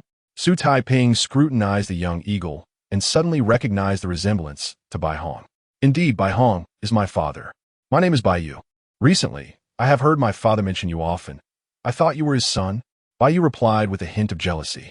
Xu Taiping chuka wadi li. Brother Bai Yu, I haven't been able to hunt any yellow goats recently, but I promise to invite you for a feast when I do. Why wait for another day? It's just a yellow goat. I have nothing to do today. I will help you hunt one now. Just wait here, Bai Yu proclaimed proudly. Very well, Brother Bai Yu. Please wait. Xu Taiping was about to agree, pleased to cook for Bai Hong and Amp, Oppos' child, but as the words left his mouth, a realization struck him. What? Are you backing out? Bai Yu's tone turned sour. Xu Taiping hurriedly shook his head and explained, "Brother Baiyu, you may not understand. But to create the most delectable roasted yellow goat legs, selecting the finest meat is far more crucial than the roasting technique. Therefore, I wish to accompany you so I can choose the best meat myself." Chapter 40. In the Qingfeng Gorge. The senior brothers ambush the demon tiger. Your statement, indeed, carries a semblance of truth. Baiyu retracted the displeasure from his gaze and nodded in agreement. "However, should I take you along, you must provide me with 10 merit coins. Do not misconstrue my intentions. It is not my stinginess, but rather a rule of the Qingxian sect. When a spirit bird carries a person, merit coins must be collected, or one shall face the penalties of the oath." He then turned his attention to Xu Taiping. "Not a problem. I have merit coins." Xu Taiping replied with a smile, raising the pouch of merit coins he had just received from Lu Zijing. "Then prepare swiftly. I shall accompany you, and we will hunt several more together." Seeing Xu Taiping and Amp, Appo's willingness, Baiyu and Amp, Appo's demeanor softened, and his tone became considerably more amiable. "Excellent." Xu Taiping nodded vigorously. "By the way, where do you intend to hunt the yellow goats?" Just as Xu Taiping was about to return to his quarters, Baiyu suddenly inquired. "Qingfeng Gorge." Xu Taiping answered promptly. "Qingfeng Gorge? That place is at least 400 miles away. Why venture so far?" Baiyu tilted his head, his large eyes filled with confusion. "Because the yellow goats in Qingfeng Gorge are the most delicious." Xu Taiping replied with a grin. Upon hearing this, the confusion in Baiyu and Amp, Appo's eyes vanished, replaced by excitement. "Then we shall go to Qingfeng Gorge." In Qingfeng Gorge, at the Red Maple Forest. "Luqin, Zijing. Why have you two taken so long?" A young man clad in the disciple robes of the Qingxian sect glared at Lu Chun and Zijing as they dismounted. This young man, with an elongated face, narrow eyes, and a tall, slender build, exuded a chilling aura. "My apologies, senior brother, Senior brother, Zijing and Amp, Appo's horse was feeling unwell, hence our delay." Lu Chun fabricated an excuse. The young man, addressed as senior brother, was Mo Jun, the top disciple of the fifth peak, and his cultivation was among the finest of his peers. "Is that truly the case?" Mo Jun's icy gaze scrutinized Lu Zijing. "Indeed, senior brother," Lu Zijing replied, though she felt no need to lie about searching for her sister. Nevertheless, she refrained from exposing Lu Chun and Amp, Appo's deception. "Since both of you have arrived, let's set off." At that moment, a woman riding a spirit horse called out to Mo Jun and the others from a distance. Accompanying her was a girl in white, astride a white spirit horse. Though both wore veils, their beauty was still undeniable. "Senior brother, who are these two?" Lu Chun was nearly mesmerized. "Those are Sister Xian from the sixth peak and the newly initiated junior sister Wuyin. We happened upon them on our way to Qingfeng Gorge for training. Capturing that demon tiger is straightforward, but subduing it alive as a mount is no easy feat. So I invited her to join me," Mo Jun explained coldly as he mounted his horse. "With Sister Xian and Amp, Appo's assistance, you will surely be able to capture the demon tiger as a mount, senior brother." Lu Chun flattered eagerly. Mo Jun cast a glacial glance at Lu Chun before directing his gaze toward Lu Zijing. "Zijing, when we reach Qingfeng Gorge, you and junior sister Wuyin may observe from the sidelines. Do not involve yourselves in the hunt for the tiger demon." "Senior brother, can I?" "Junior sister, just heed senior brother and Amp, Appo's advice. We shall discuss everything after we have captured the tiger demon." Lu Chun interjected before Lu Zijing could finish her thought. "Understood." Lu Zijing finally nodded. "Then let us proceed to Qingfeng Gorge." Mo Jun stated curtly, and with a squeeze of his legs, his steed surged forward like the wind. The horses beneath them, all spirit steeds, raced through the mountains with astonishing speed, and in no time, they arrived at the eternally shadowed Qingfeng Gorge. In the depths of the Red Maple Forest, the tiger demon and Amp, Appo's lair lies deep within this maple grove. Sister Xian and I will conceal ourselves. Lu Chun, once I signal you with my voice, lure the tiger demon to our ambush. Mo Jun instructed Lu Chun with a serious expression. "What about me, senior brother?" Lu Zijing asked anxiously. You and junior sister Wuyin must stay here and not wander. When we draw out the tiger demon, you two may come to our aid as necessary. Mo Jun replied sternly. Zijing, please take care of Wuyin. She has only been in the sect for half a year, and this is her first formal encounter with a demon creature. Lu Zijing was about to argue when Sister Xian suddenly brought Wuyin before her, earnestly requesting her assistance. Wuyin has met Sister Zijing. The girl, Wuyin, greeted Lu Zijing with an indifferent expression. Rest assured, Sister Xian, I will take good care of Wuyin.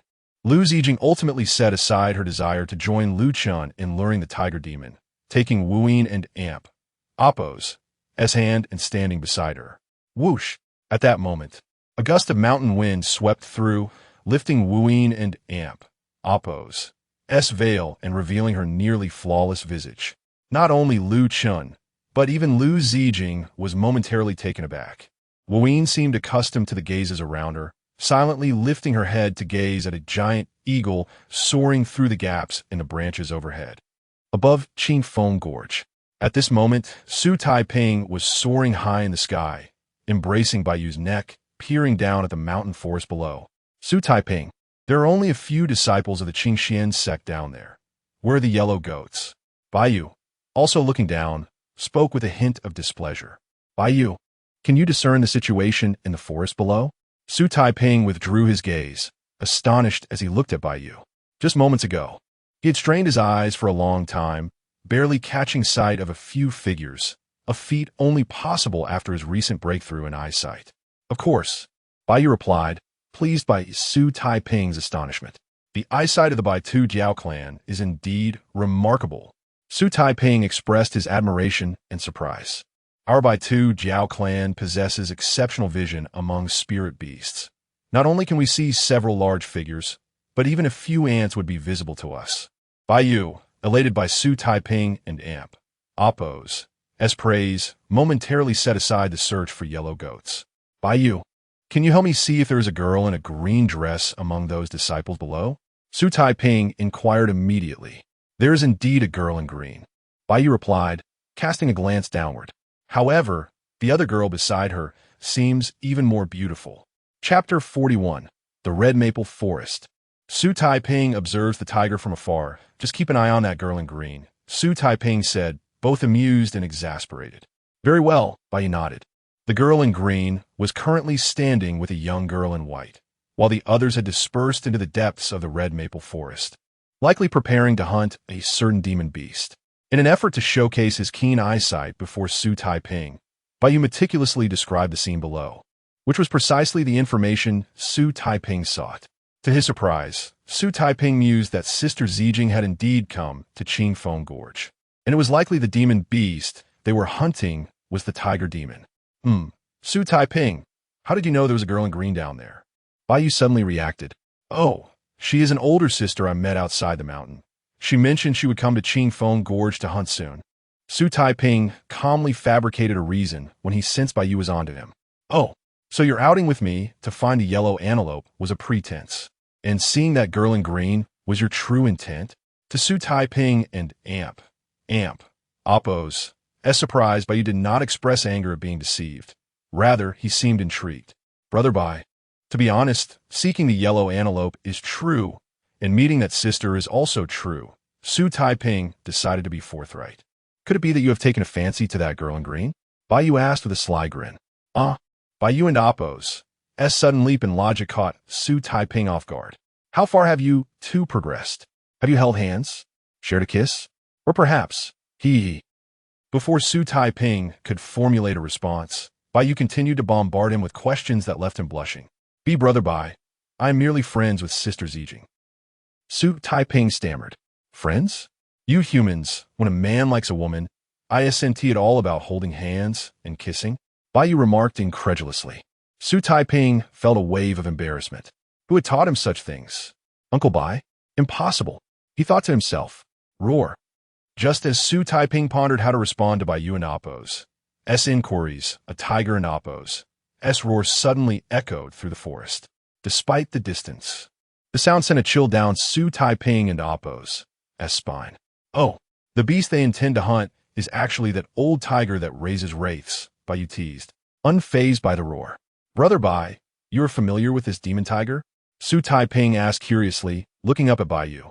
My grandfather mentioned it before. At that time, the Shuafeng tiger had yet to gain prominence, and the West Wind Pavilion did not intervene. Now that they wish to, they lack the ability and can only enlist disciples from the mountain to hunt it down.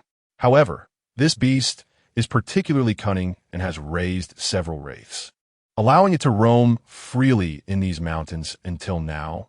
Bai Yu answered carelessly, then turned to Xu Taiping with a serious expression. You don't expect me to help your little lover, do you? Who said she is my little lover? Xu Taiping trembled at Bai Yu and Appo's unexpected label, nearly falling from his mouth. I can tell you honestly, the spirit birds in Yunlu Mountain have established soul contracts with the Qingxin sect. Unless their safety is threatened and they have permission from the sect, they cannot interfere in battles within the mountain, even to assist disciples of the Qingxin sect. Bai Yu continued, oblivious to Xu Taiping and Appo's distress. Brother Bai, I am not asking you to intervene. I am merely concerned about Sister Zijing, and hope you can help observe the battle below. Xu Taiping replied earnestly. That is feasible, but I cannot assist you without compensation. Bai Yu considered for a moment before nodding. I can offer you 10 merit coins, Xu Taiping generously proposed. I do not want merit coins, Bai Yu shook his head, a mischievous glint in his eyes. But after you have kissed that girl in green, you must tell me what it was like. Was it sweet? Was it fragrant? In the red maple forest. Roar. Accompanied by a tiger and amp. Appo's roar. A fierce wind swept through the red maple forest, sending leaves swirling through the air. Sister Ween, we should hide, Lu Zijing said, grasping Lin Wuyin and amp. Appo's arm. Stepping on a pile of leaves, she gracefully leaped onto the branch of a massive maple tree. Unless one looked closely, it was difficult to spot the two. From their elevated vantage point, Lu Zijing and Lin Wuyin finally spotted the demon tiger and its two wraiths engaging in combat with Lu Chen deep in the forest. As their primary task was to lure the enemy, Lu Chen mostly fought while retreating, rarely confronting the demon tiger and the wraiths directly. He instead relied on agile movements to evade and harass. Clang! Just as Lu Chen lured the wraiths and the demon tiger to the predetermined location, he suddenly drew his sword, spinning as he struck at the two wraiths. Clang! At the moment of the sword and Appo's descent, the sword energy, vibrant with true essence, resonated with a metallic hum, slicing through the two wraiths like whirling rings. Bang! In an instant, the wraiths bore deep, bone-revealing wounds, their bodies propelled backward by the force of the sword energy. More importantly, unlike ordinary sword wounds, this type of injury, infused with pure sword energy, would not only damage vital organs through the meridians, but also harm the wraiths and Appo's souls. The two wraiths writhed in agony on the ground. No wonder my senior sister said sword cultivators can sever all, Lin Wuyin murmured, her expression suddenly devoid of emotion. You are right. Sword cultivators possess unparalleled lethality. However, their training requirements are exceedingly stringent, necessitating the opening of the Qi mansion and the condensing of several times the true essence into a single strand of sword energy. Talents like Brother Lu are exceedingly rare. Lu Zijing nodded in agreement. Lin Wuyin remained silent, her gaze calm as she watched the unfolding scene. Unbeknownst to Lu Zijing, a strand of sword energy, like a serpent, coiled around Lin Wuyin and Appo's wrist. Roar! At that moment, the massive form of the demon tiger leaped forth, its enormous body toppling numerous maple trees as it swiped down at Lu Chen with three sharp claw shadows. Chapter 42. The Northern Wind Pearl. The tiger demon designed to trap everyone. Clang. At the critical moment, Lu Chen urged the flying sword in his hand, merging his form with the spirit sword, transforming into a streak of radiant light that swiftly darted away, narrowly evading the claw of the tiger demon. Bang! The tiger demon's claw struck the ground, instantly carving three long gashes, each spanning 100 meters, into the earth, causing several maple trees to topple around. The unity of man and sword represents the most potent and swiftest technique for those who cannot yet master sword control. Boom! Just as Lu Chen's feet touched the ground, the tiger demon's elongated tail swept towards him like a scythe. However, this time, Lu Chen did not dodge. Instead, he smirked and allowed the tiger and amp, Appo's, tail to sweep towards him. Clang! Just as the tiger and amp, Appo's, tail was about to cleave Lu Chen in two, a beam of sword light pierced the air from 100 feet away in the western maple forest, impaling the thick tail of the tiger demon into the ground. Roar! Enraged, the tiger demon opened its massive jaws and bellowed in the direction from which the flying sword had come, unleashing a swirling blast of wind from its mouth like a cannonball. Boom!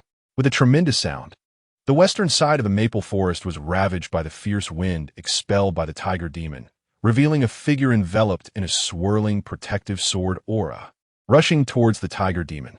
Indeed, it is Immortal, with its tail pinned to the ground. The tiger demon let out an angry roar as it gazed at the figure flying towards it from the west, before it expelled another cannonball-like gust of wind from its mouth. Bang!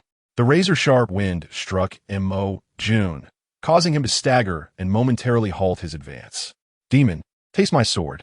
At that moment, Lu Chen, who had been standing still, suddenly felt his aura surge, merging once again with the sword's essence, transforming into a beam of sword light accompanied by 100 sword shadows, crashing down upon the tiger demon like a torrential downpour. Third senior brother has actually mastered the rain technique of the dividing heaven sword art. Witnessing this, Lu Zijing was taken aback. Roar! Just as this realization struck, the tiger demon abruptly opened its mouth wide and unleashed a furious roar, channeling its demonic energy to gather into a tempest within its maw, which it then hurled towards the descending rain of swords. Boom! Amidst the deafening noise, Lu Zijing was astonished to discover that the torrential sword rain conjured by Lu Chen was completely swept away by the tiger demon's wind, even sending Lu Chen himself tumbling backward. The tiger demon's strength is not below that of third senior brother, Lu Zijing thought, her face filled with disbelief. Beside her, Lin Biu furrowed her brow, her eyes betraying a hint of caution for the first time. However, her expression soon relaxed as she raised her gaze towards the eastern sky. There, unnoticed by everyone, a figure descended gracefully like a falling leaf, silently approaching. It was the hidden fairy Xian. Die for me. At this moment, the tiger demon remained oblivious, leaping into the air in an attempt to swallow Lu Chen whole. Boom! Just as the distance between the tiger demon and Lu Chen narrowed to about 10 feet, the previously undetectable fairy Xian suddenly radiated a fiery aura. Burning gold finger. With a fierce shout, fairy Xian concentrated her vital energy into a finger aimed at the tiger demon.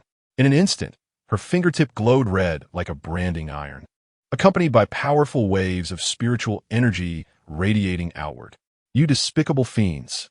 The tiger demon sensed the looming threat above it, but all it could do was emit a furious roar. Bang! As the tiger demon roared, Xian's finger, glowing like a branding iron, struck heavily upon its forehead. Boom! In the moment of contact, pure fire essence surged forth like magma erupting from a volcano, engulfing the tiger demon and resulting in a catastrophic explosion. Roar!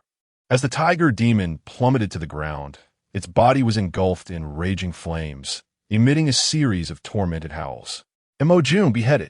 Even at this juncture, Fairy Xian remained vigilant, recovering her magic while calling out to Immortal, who was soaring towards them. Woofing, Mo Yun responded instantly, beckoning the long sword embedded in the tiger's tail. Clang! With a metallic resonance, the sword named Woofing flew into Immortal's grasp. Mountain-splitting strike. With the Woofing sword in hand, Immortal stepped onto a patch of maple leaves, channeling a tremendous force to slice down at the tiger demon and Appo's head. Boom! Instantly, the maple forest resonated with the clash of sword energy. Immortal and the Woofing sword fused into one, transforming into a sword shadow over 10 feet long, descending ferociously upon the tiger demon's head. Ha ha! You have fallen for my trap. Just then, the previously agonized tiger demon suddenly lifted its head from the flames and burst into wild laughter. As it spoke, it expelled a crystalline orb from its mouth. Boom! In an instant, the flames enveloping the tiger demon were all drawn into the orb, swirling around it like a tempest, charging violently towards Immo, June, and Fairy Xian. Bang! With a thunderous crash, Immo, June, and Appo's sword energy shattered, and he was slashed by the fierce winds surrounding the orb, sustaining numerous injuries despite his protective robe. Boom! Fairy Xian reacted swiftly, transforming her fingers into a palm and striking the orb to halt its advance. Northern wind rising. Almost simultaneously, the tiger demon roared again, unleashing even more ferocious winds from the orb. Rumble. In an instant, Immo, June, and Fairy Xian were swept up in a colossal whirlwind, uprooting trees and boulders throughout the maple forest. Had Lu Zijing and Lin Buyu been closer, they too would have been caught in the maelstrom. Buyu, you and Sister Zijing return to the sect and seek assistance. This orb cannot harm me, but it can ensnare me. Just as the two prepared to rescue Fairy Xian and Immo, June, her voice echoed in their minds, clearly transmitted through soul communication. Go! Lu Zijing hesitated, but Lin Buyu had already made a decision, grasping Lu Zijing's hand and leaping from the tree. Sister, save me. At that moment, a cry for help suddenly emerged from behind them. Turning around, they saw Lu Chun, battered and pursued by the tiger demon, making his way towards them. How did he attract the tiger demon? Lin Buyu frowned. Chapter 43. Perilous Occurrences, Silence of Zijing, Third Senior Brother. Without hesitation, Lu Zijing turned and leaped toward Lu Chun, brandishing her sword to strike at the demon tiger.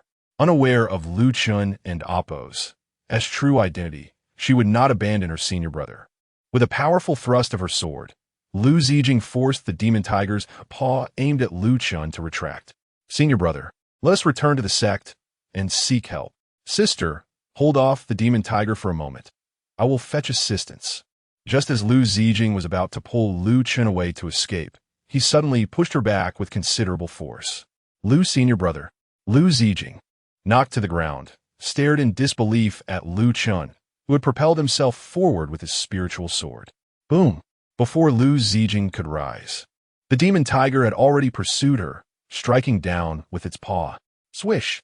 In a moment of urgency, Lu Zijing threw a golden bell talisman she carried and activated it with her magical energy. Clang! Just as the tiger's claw was about to tear through her body, a luminous protective barrier in the shape of a bell burst forth from within her, enveloping her completely. With a resounding clang, it absorbed the tiger demon and Appo's heavy blow. Flee!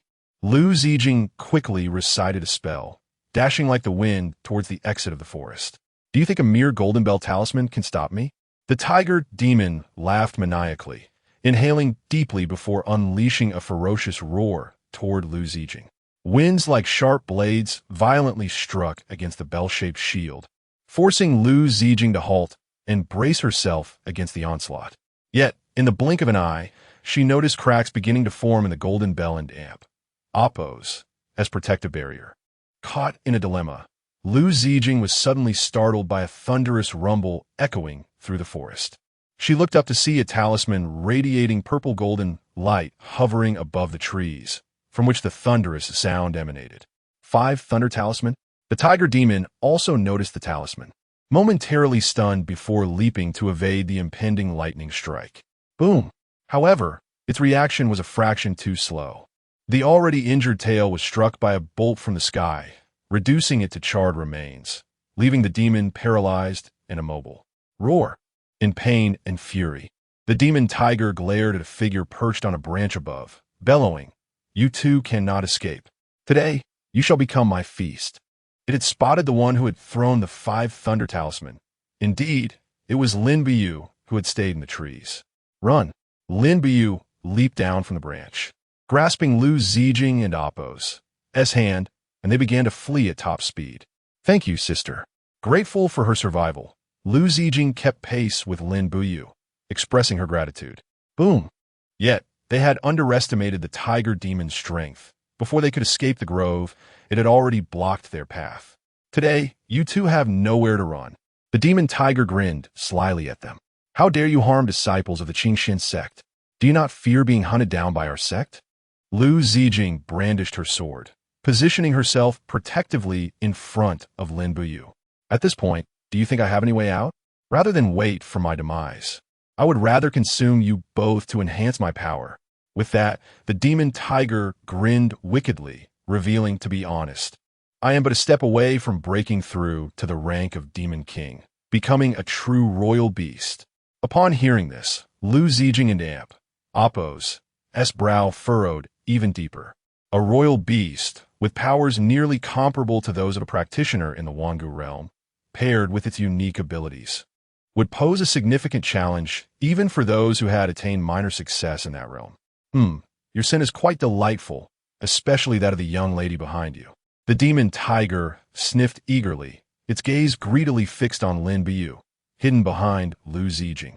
A disciple capable of wielding the 5 Thunder Talisman must be highly valued by the sect, possibly possessing the rare golden spirit bone.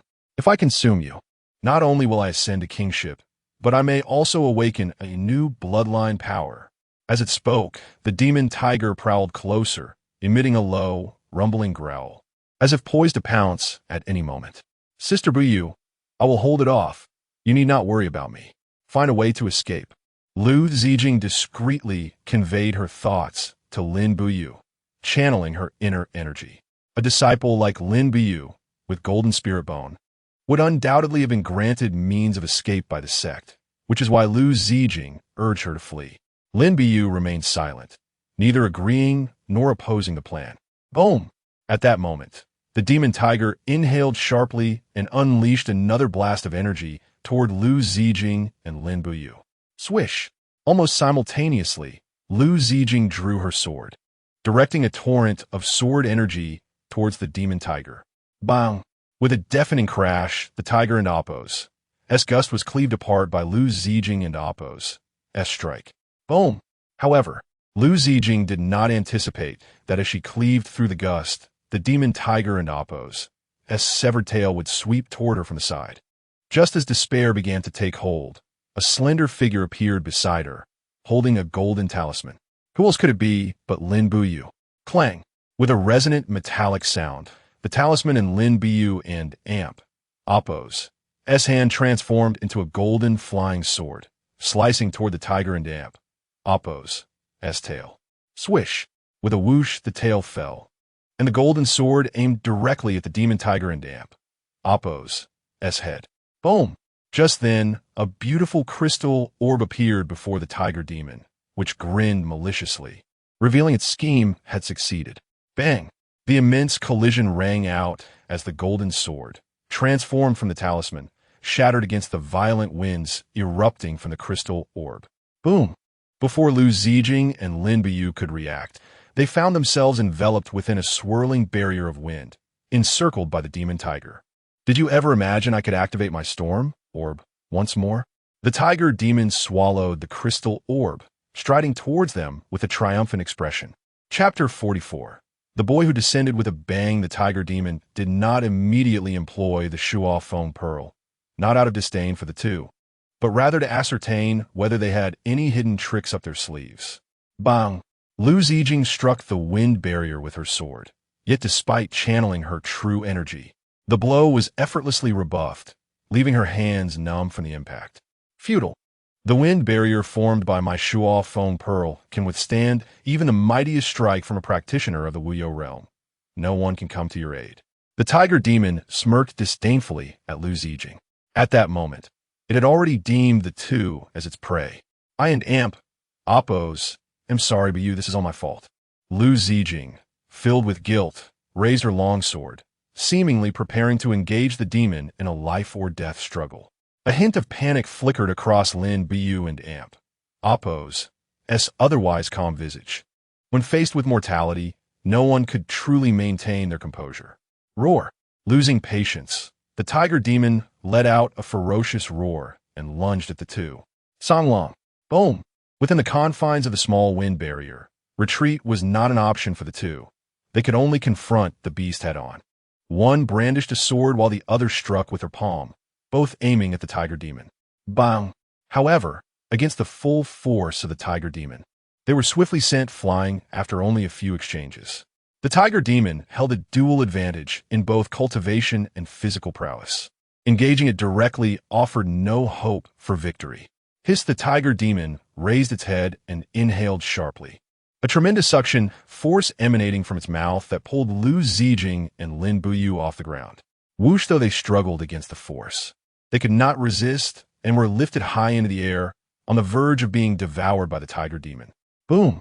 At that moment, a sound like tearing air erupted through the maple forest. From the corner of her eye, Lu Zijing and Lin Buyu glimpsed a figure, clad in ordinary leather armor and shrouded in a mask, descending through the swirling maple leaves, directly aimed at the tiger demon and amp. Appo's head. Bang!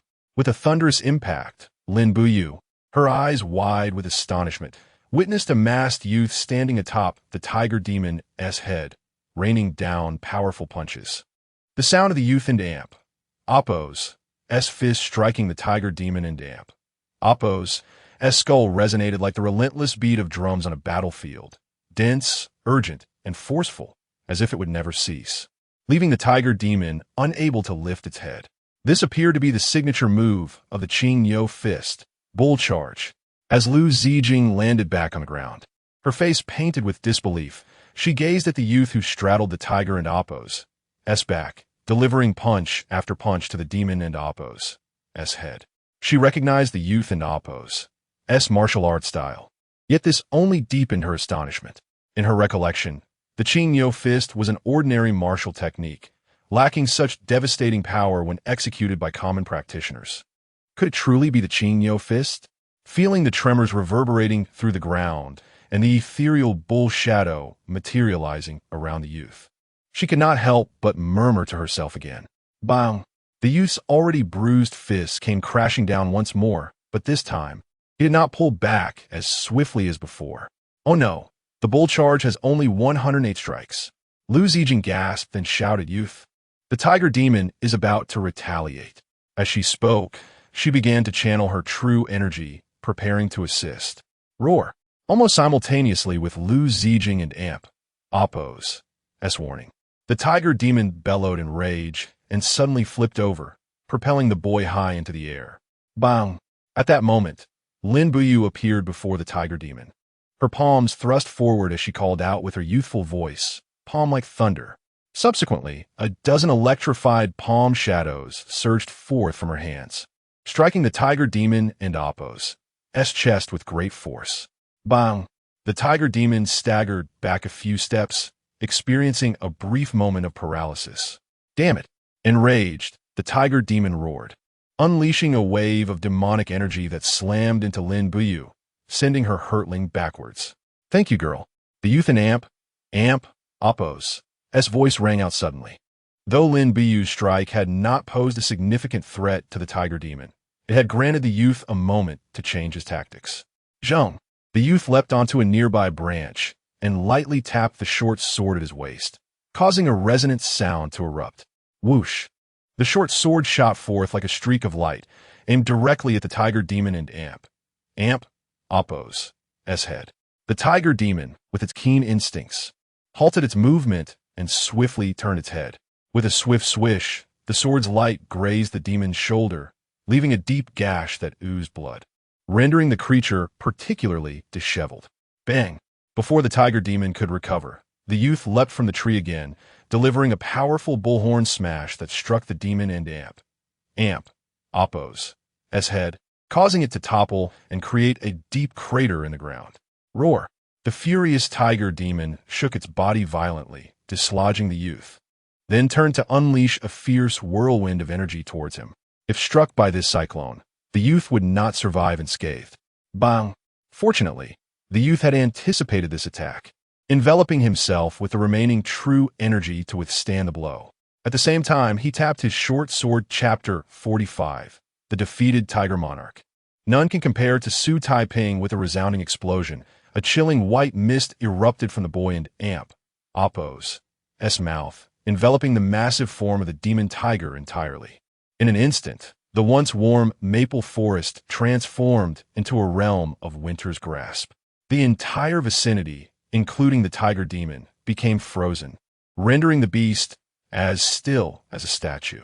Such a formidable spell to be able to freeze even a demonic beast. Not far away, Lu Ziqin stood in stunned silence. Yet the boy did not pause. He leapt once more onto the back of the tiger demon, drawing his long knife. As he infused his entire energy into the blade, he swung down towards the demon's head. With a resounding thud, the tiger demon's nape was cleaved, leaving a gash nearly half a foot deep, blood swiftly oozing forth. Despite the agony evident in its eyes, the demon remained immobile, helpless beneath the boy's relentless strikes. One could not help but marvel at the tiger demon's body. As hard as iron, the boy and Appo's successive blows failed to sever its head completely. As the boy prepared to sever the demon and Appo's cervical vertebrae, the tiger suddenly unleashed a torrent of blood, accompanied by waves of heat and mist bursting from its form. Sensing the impending danger, the boy leapt off the tiger and Appo's back. With a roar, the previously frozen demon tiger violently shook itself, expelling a tempest imbued with blood mist. "Damn it! You shall all perish for forcing me to expend my life essence." The tiger demon bellowed in fury. However, it did not pursue the boy. Instead, it continued to curse angrily while fleeing, its nearly severed head bobbing precariously. "Kid, I know who you are now. Wait for me. I shall seek vengeance upon you, making your existence a torment." As the roar echoed, the tiger demon vanished into the forest, leaving behind the Shuangfeng pearl. The boy, having retrieved the pearl from the ground, was about to pursue the direction the tiger had fled when a voice suddenly interrupted him. "Can you tell me your name?" It was Lu Ziqin and Appo's voice. Upon hearing this, the boy paused, reflecting for a moment before responding, "My identity is of little consequence. This item is Junior Sister Ziqin. I have come to rescue you." Just as the boy was about to reveal something from his sleeve, he was interrupted by Lu Chun and Appo's voice from the nearby woods. "Be cautious of your senior brother Lu Chun. He is not a good person." The boy cast a glance at the forest behind Lu Ziqin, then at the direction of the fleeing tiger. Ultimately, he left those words behind and dashed toward the tiger and Appo's escape route. "Be careful, Lu senior brother." Lu Ziqin stood there, perplexed by the boy's sudden warning, yet she felt an odd familiarity in his voice. Meanwhile, Lin Buyu, upon hearing the boy and Appo's voice and seeing the striking beauty of his eyes peeking through his obscured face, suddenly recalled a name: Xu Taiping. Though half a year had passed, she had not forgotten the steadfast boy who had ascended the mountain with her and whose spirit remained unwavering after being tested for spiritual bones. It seemed he had also stumbled upon his own fortune. As she gazed at the boy and Appo's vanishing silhouette, a rare smile graced Lin Buyu and Appo's typically cold visage. "Junior Sister Buyu, can you discern the origins of that boy?" Lu Ziqin inquired anxiously, seeking Lin Buyu's insight. "I do not know," Lin Buyu replied softly, her expression returning to its usual indifference. "Junior Sister Ziqin, Junior Sister Buyu, are you both unharmed?" Just then, Lu Chun arrived with a group from the Gale Hall, bustling towards Lu Ziqin and Lin Buyu. "We are fine. A stranger appeared and saved us." Lu Ziqin stepped back cautiously, her gaze wary of Lu Chun. Clearly, Xu Taiping and Appo's warning had made an impact. Yet, her distaste for Lu Chun was primarily fueled by his previous abandonment. "Junior Sister Buyu, and you?" Lu Chun turned to Lin Buyu, attempting to regain her trust with a smile. "You fled in a crisis, abandoning your companions. I shall report this to our master." Lin Buyu shot him a cold glance, leaving no room for compassion. At her words, a murderous intent flickered in Lu Chun and Appo's eyes, but he quickly suppressed it, recognizing that Lin Buyu was highly regarded within their sect. "Buyu!" At that moment, two figures darted through the maple trees like lightning. Upon closer inspection, they revealed themselves to be the previously ensnared Fairy Xian and senior brother June's senior brother. Fairy Xian, Lu Ziqin, and Lin Buyu rushed to greet them. "Buyu, you are unhurt?" Xian approached Lin Buyu with evident concern. As a rare thunder spirit bone, any harm to her would be a loss not just for the Six Peaks, but for the entire Qing Xin sect. "I am fine. Lin Buyu replied with a shake of her head. Upon hearing this, Xian visibly relaxed. What the demon tiger? Its ability to summon demonic winds must be the legendary Shuangfeng Pearl. Otherwise, it couldn't have ensnared us. Mo Jun's face was filled with anger. Lu Ziqin hastily recounted how Xu Taiping had descended from the heavens to confront the demon tiger and save them. Truly, we owe much to that young hero, Xian said, grasping Lin Buyu and Amp. Appo's hand, still shaken by the ordeal. But who exactly is that young hero? Though Lu Ziqin refrained from sharing Xu Taiping and Amp, Appo's final words, she felt a knot of unease in her heart. Perhaps he was merely a disciple from the Seven Peaks on a training expedition. For now, they had to focus on vanquishing the demon tiger. Mo Jun shook his head and turned to Xian. Fairy Xian, shall we pursue the tiger demon together? Not now. I must ensure Junior's sister's safety, Xian replied firmly. Her priority was to protect Lin Buyu. Brother, it is said that one should not chase a desperate foe without certainty. If the demon tiger were to lash out in madness, we would only be sacrificing our lives, Lu Chun interjected, subtly opposing the pursuit. Very well, let us report this to the sect. Mo Jun ultimately decided to abandon the chase. Lin Buyu, who had been observing quietly, discreetly cast a glance at both Mo Jun and Lu Chun. She then recalled Xu Taiping and Amp. Appo's unwavering determination as he charged after the tiger demon, and softly murmured to herself, none can compare to Xu Taiping. Chapter 46, Slaying the Tiger Demon. This is the final blow for 7 days and nights. Xu Taiping pursued the demon tiger relentlessly. During this time, he neither drank a drop of water nor consumed a single grain of rice, engaging in fierce battles with the dying beast several times, ultimately cornering it in a valley with no escape. At this moment, his leather armor was tattered, his boots were gone, and his bare feet were bloodied and raw. His fists equally mangled. Beyond the superficial wounds, his internal organs had also suffered impacts during the confrontations, causing his blood energy to surge uncontrollably through his meridians. Nevertheless, despite his battered appearance, he fixed his gaze intensely on the tiger demon's eyes, which still shone with determination, betraying no hint of fatigue or fear. Young one, do you truly wish to engage in a fight to the death with me? The tiger demon leaned against a large stone, its massive eyes focused intently on Xu Taiping. I shall not perish, and neither will you rest. You know this as well as I do. As he spoke, Xu Taiping wrapped his palm with a torn piece of cloth, his eyes unwaveringly fixed on the tiger demon. He understood clearly that the opportunity to kill this beast was now or never. Should the demon regain its strength, it would be his life that was forfeited. I have encountered gifted cultivators in my time, yet it has been many years since I met one with such an indomitable spirit. If I were to perish at your hands, it would not be deemed a disgrace. The tiger demon shifted away from the stone, standing firm. Should you fall, I would not torment you.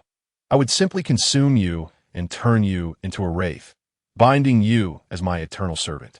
With that, it crouched, preparing to pounce. In response, Xu Taiping leaped with all his might, delivering a resounding horn strike against the mountain. Bang! The tiger demon did not evade Xu Taiping and Appo's punch. Instead, it sidestepped and swiped at his waist, intending to exchange injuries. Slap! However, to the tiger demon and Appo's surprise, just as Xu Taiping and Appo's fist was about to strike its shoulder, he transformed his punch into a claw, seizing the demon and Appo's fur and using its momentum to vault onto its back. This maneuver caused the tiger demon and Appo's strike to miss entirely. Throughout these 7 days, Xu Taiping had not been mindlessly pursuing the tiger demon. He had meticulously recorded each battle and Appo's gains and losses in his mind. Thus, he quickly discerned the demon and Appo's intentions. After the demon and Appo's swipe missed, Xu Taiping remained on its back, delivering another punch. Bang! The sound echoed through the forest. He then seized the tiger and Appo's skin with one hand and, with the other, unleashed a relentless barrage of punches, each collision resonating throughout the valley like thunder. From a distance, Xu Taiping, enveloped in swirling crimson energy, resembled a rampaging bull, trampling the fierce tiger beneath him. Bang! With a final, thunderous strike, Xu Taiping and Amp, Oppo's last punch drove the tiger and Amp, Oppo's body deep into the ground. Yet at that moment, the seemingly mortally wounded tiger demon abruptly twisted its head and lunged at Xu Taiping. It was as if Xu Taiping had anticipated the tiger's move. The demon had seen through the weakness of his technique. Enduring until the completion of 108 strikes, it finally retaliated. Oof. In the face of the tiger and Amp, Oppo's sudden attack, Xu Taiping exhibited no sign of panic. Instead, he smiled, recklessly colliding his head against the demon and Amp, Oppo's skull. This was the final blow. Bang! The already injured head of the tiger demon suffered another impact, causing its neck wounds to burst open, its head lolling to one side. Clang! Xu Taiping had no intention of allowing the demon a moment and Amp, Oppo's respite. He swiftly drew his steel-long knife, channeling the last remnants of his energy into it, and struck down towards the demon and Amp, Oppo's head. Swish! With a chilling flash, the knife severed the tiger demon and Amp, Oppo's massive head, which fell to the ground with a thud. As the head was cleaved from its body, a torrent of gold, silver, jewels, and various weapons spewed forth from its mouth, evidently taken from the victims it had slain. Yet, Xu Taiping had no time to regard these treasures. At this moment, his energy was depleted, his blood weak, and his entire body was fatigued to the utmost limit. Xu Taiping let his knife arm drop, exhaling deeply as he slid off the tiger and Oppo's back, resting against the lifeless beast. Chapter 47, The Treasure. The 300-year-old fire Lingji later, when it attempted to flee, I pursued it for 7 days and nights, exhausting it to the point of utter fatigue. Cornering it in that secluded valley, it found itself unable to escape any further. Listening intently to Xu Taiping recount the tale of the spirit moon fairy, my expression remained calm, yet the shock in my heart was no less profound than the moment I witnessed my master single-handedly slay a dragon. His willpower, far beyond the ordinary, rivaled that of a seasoned monster hunter. Were it not for my own eyes witnessing this, I would scarcely believe that this was a mere boy of 11. In the original plan of the spirit moon fairy, once Xu Taiping mastered the ice-breathing technique she imparted, he would possess the strength to contend with that demon tiger. With the support of the barrier in the bamboo abode, he would surely endure for a while, allowing her to awaken and aid him in vanquishing the demon tiger. Little did she anticipate that Xu Taiping could single-handedly slay the beast. Although a portion of the credit belonged to his fellow disciples, it is essential to recognize that this demon tiger was not merely an ordinary beast of the demon lord rank, but one possessing the bloodline of the ferocious Shuo wind tiger, wielding the Shuo wind demon pearl. In her astonishment, the spirit moon fairy's gaze gradually fell upon Xu Taiping's various wounds, though he was in the open door realm now. With a recovery rate surpassing that of ordinary individuals, the numerous wounds, crusted with dried blood, were still distressing to behold. An inexplicable sensation welled up in her, and she felt a twinge of sorrow. "Little Taiping, has it been difficult for you?" she asked, gently touching the injury on his face, her voice laced with emotion. "No, not at all," Xu Taiping replied with unwavering resolve. "Excellent, you have performed admirably, even exceeding my expectations." "I did not misjudge you," the spirit moon fairy said, nodding with determination, just as Xu Taiping's steadfast heart for cultivation was unyielding. The spirit moon fairy also resolved within herself to join forces with this young boy to reclaim their place in the world of cultivation. "Elder sister, look, this is the Shuo wind pearl." Xu Taiping joyfully presented the demon pearl to the spirit moon fairy. Although he had yet to inspect the treasures within the demon tiger's maw, he was certain that this Shuo wind pearl was the most significant reward from his victory over the tiger. The Shuo wind pearl was, in truth, a demon pearl formed from the essence of the Shuo wind tiger, imbued with overwhelming malevolent energy, rendering it unsuitable for human cultivators. Prolonged proximity would be detrimental rather than beneficial. The spirit moon fairy hesitated, but ultimately conveyed the truth to Xu Taiping. "Is that so?" Xu Taiping responded. a hint of disappointment in his voice. However, you need not be too disheartened. While it is indeed useless for now, if we were to use the Shual Wind Pearl as nourishment for the Earth Fruit, it might yield a remarkable weapon. The Spirit Moon Fairy reassured him with a smile. The Shual Wind Pearl can serve as nourishment for the Earth Fruit. Xu Taiping inguit astonits. The Earth Fruit undergoes 12 transformations. Each time we burn the seeds, a transformation occurs.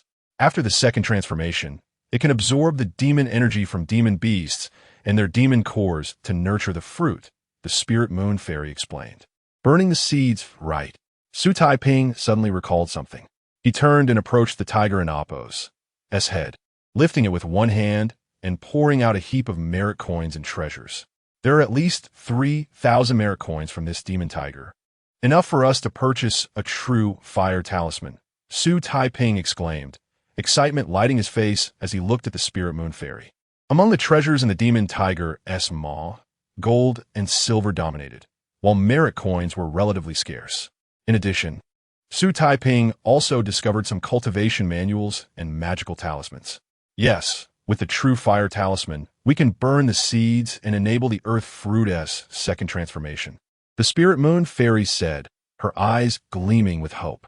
Unbeknownst to Xu Taiping, she withheld one detail, that after the Earth Fruit's second transformation, she would be able to harness its power to further elevate her spirit and even use another in Appo's body to execute spells and techniques.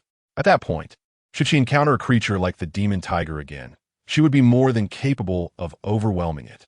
She refrained from sharing this with Xu Taiping, concerned that he might become overly reliant on her, potentially hindering his future cultivation. Taiping, come, before we exchange for the true fire talisman, let us first tally the treasures this demon tiger hoarded. Perhaps we can find something beneficial for your cultivation, the Spirit Moon Fairy suggested. Her ethereal form drifting toward the pile of treasures, excitement evident on her face. In the deep of night, the tally revealed 600 taels of gold, 1,300 taels of silver, 2,300 merit coins, 3 transmission jade slips, 6 magical artifacts, 8 talismans, 1 set of armor made from the hide of a fire rhinoceros, and 2 demon pearls aside from the Shual Wind Pearl. After organizing all the items from the demon tiger's maw, the Spirit Moon Fairy surveyed them with an expression that barely concealed her disappointment. For her, the most valuable items were merely a few demon cores and a map indicating the location of the 300-year-old fire Lingji.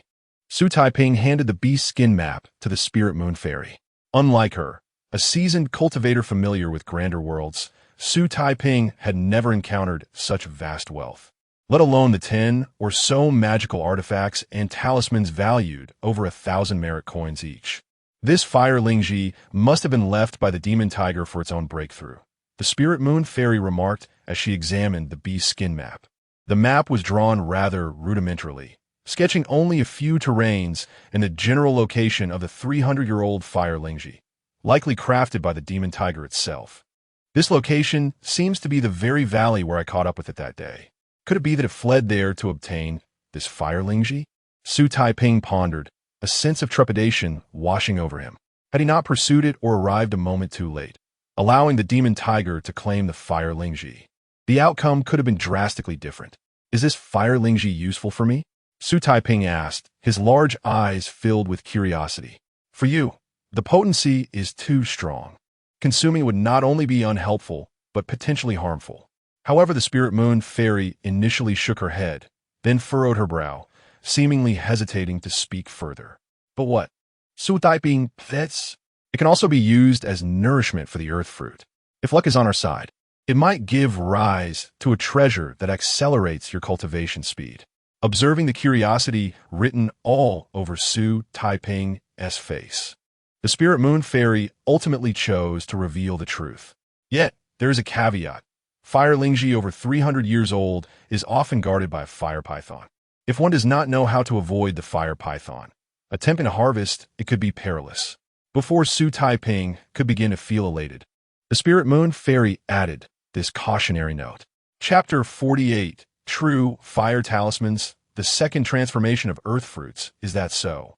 This statement instantly calmed Xu Taiping. Despite the slow cultivation pace due to his skeletal constitution, he urgently needed to enhance his training speed. However, if it was indeed that perilous, there was no necessity to rush. The matter of the fire spirit mushroom was not pressing.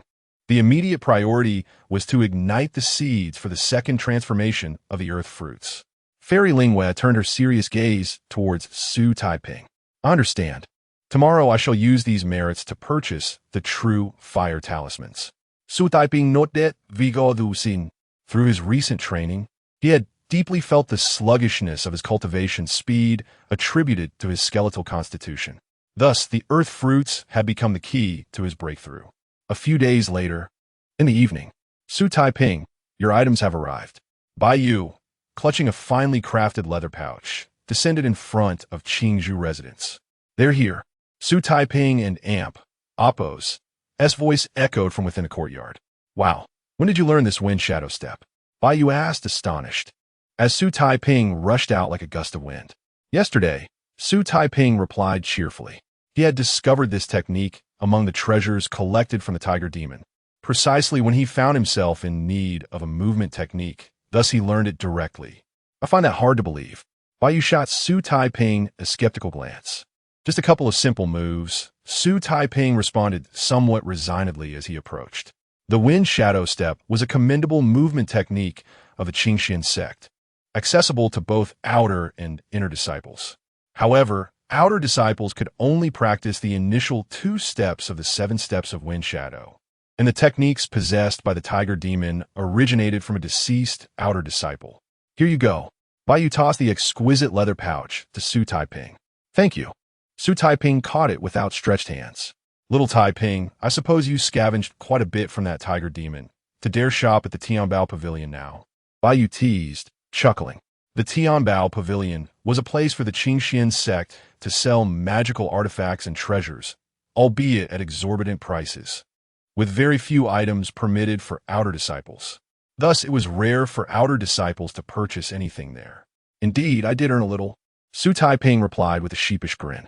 Seeing Xu Taiping and Oppo's honesty, Bai Yu lost interest in continuing the jest and flapped his wings, saying, Little Taiping, I have other matters to attend to, so I shall not disturb you.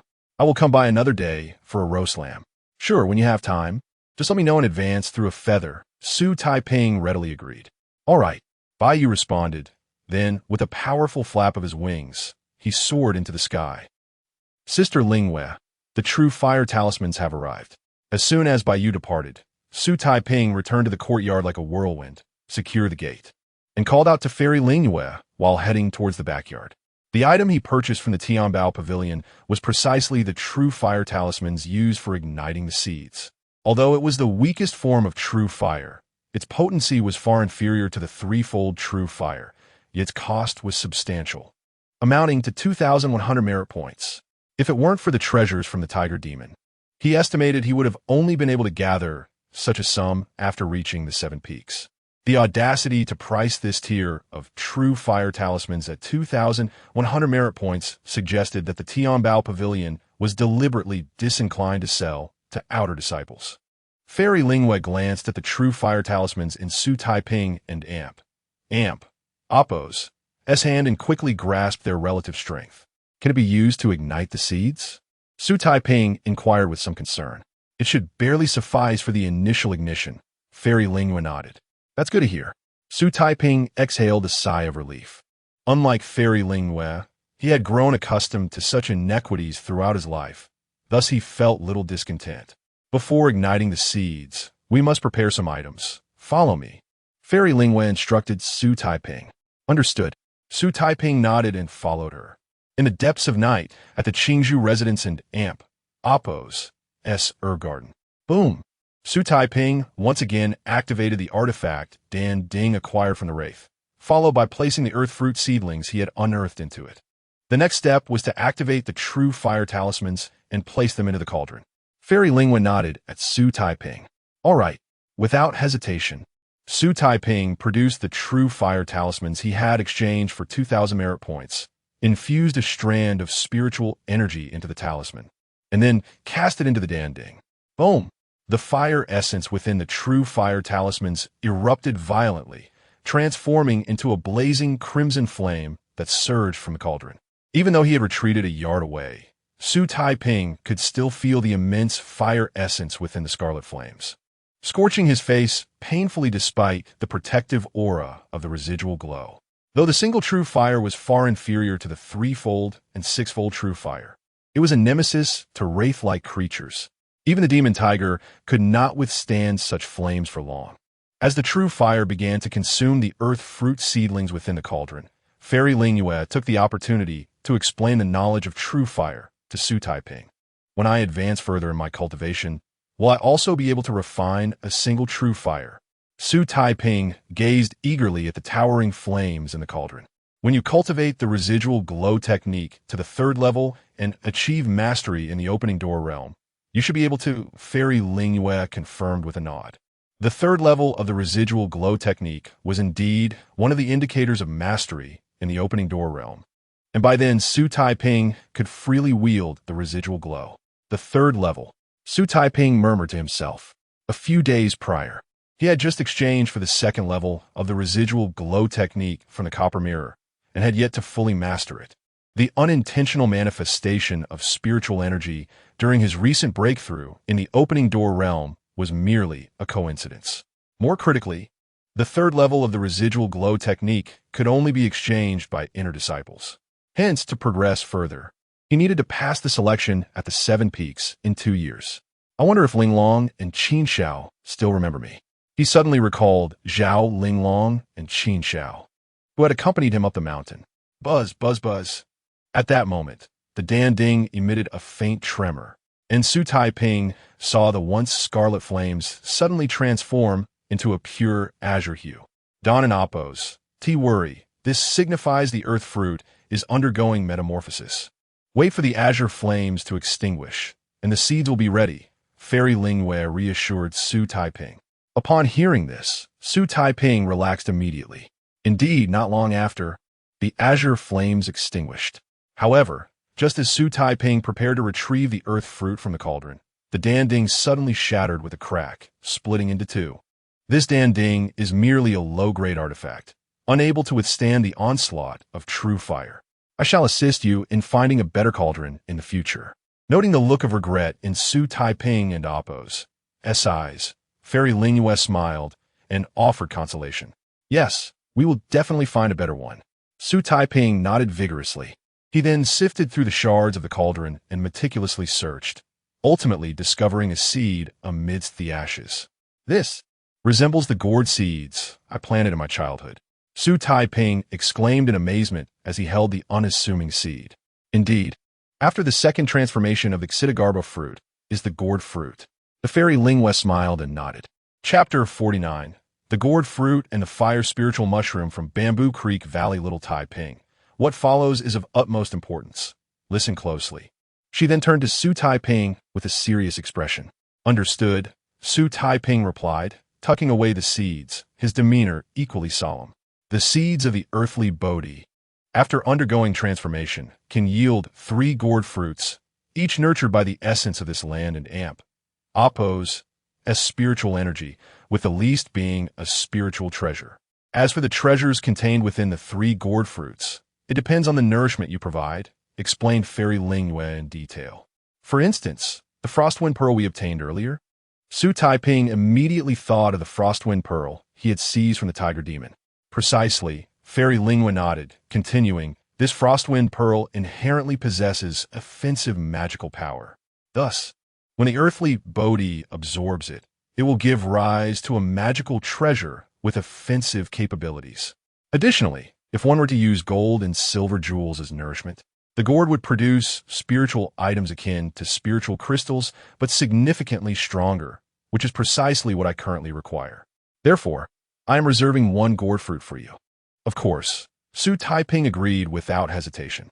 Now, only 1 gourd remains. Fairy Lingyue smiled, then turned serious once more, gazing intently at Xu Taiping. According to your explanation, if I use weapons or similar magical artifacts as nourishment, would that not yield weapon-like treasures? Xu Taiping inquired. Indeed, Fairy Lingyue replied, pleased by Xu Taiping and Appos' as quick understanding. However, You currently lack suitable weapons to serve as nourishment for the earthly Bodhi. Recklessly using ordinary weapons as nourishment would only waste a gourd fruit. She cautioned Xu Taiping further. I comprehend. Xu Taiping nodded slightly. What I urgently need now are treasures that can accelerate my cultivation. If I use the fire spiritual mushroom indicated on the Tiger Demon's map as nourishment, could the earthly Bodhi not then yield a similar treasure? He continued to ask Fairy Lingwei. Though weapons are important, what he truly needs to enhance is his cultivation speed. The constraints of his mortal body render his cultivation pace slower than even some white spirit bones. You are correct. Utilizing a 300-year-old fire spiritual mushroom as nourishment is indeed an excellent choice to cultivate a treasure that accelerates your cultivation speed. Fairy Lingwei acknowledged, then frowned. However, the challenge lies in the danger of encountering the fire python while harvesting the mushroom. Sister Lingwei, do you believe this fire spiritual mushroom is worth the risk? Xu Taiping quickly grasped her meaning and sought confirmation. With the nourishment of a 300-year-old fire spiritual mushroom, the resulting treasure could potentially elevate you to the Qi refinement stage before the 7-peak selection, which you refer to as the completion of the opening door realm, and may even allow you to surpass the foundation establishment stage. Fairy Lingwei elaborated. The foundation establishment stage is essentially the obscured realm. However, this terminology pertains to the cultivation world of Fairy Lingwei, a concept Xu Taiping had already familiarized himself with.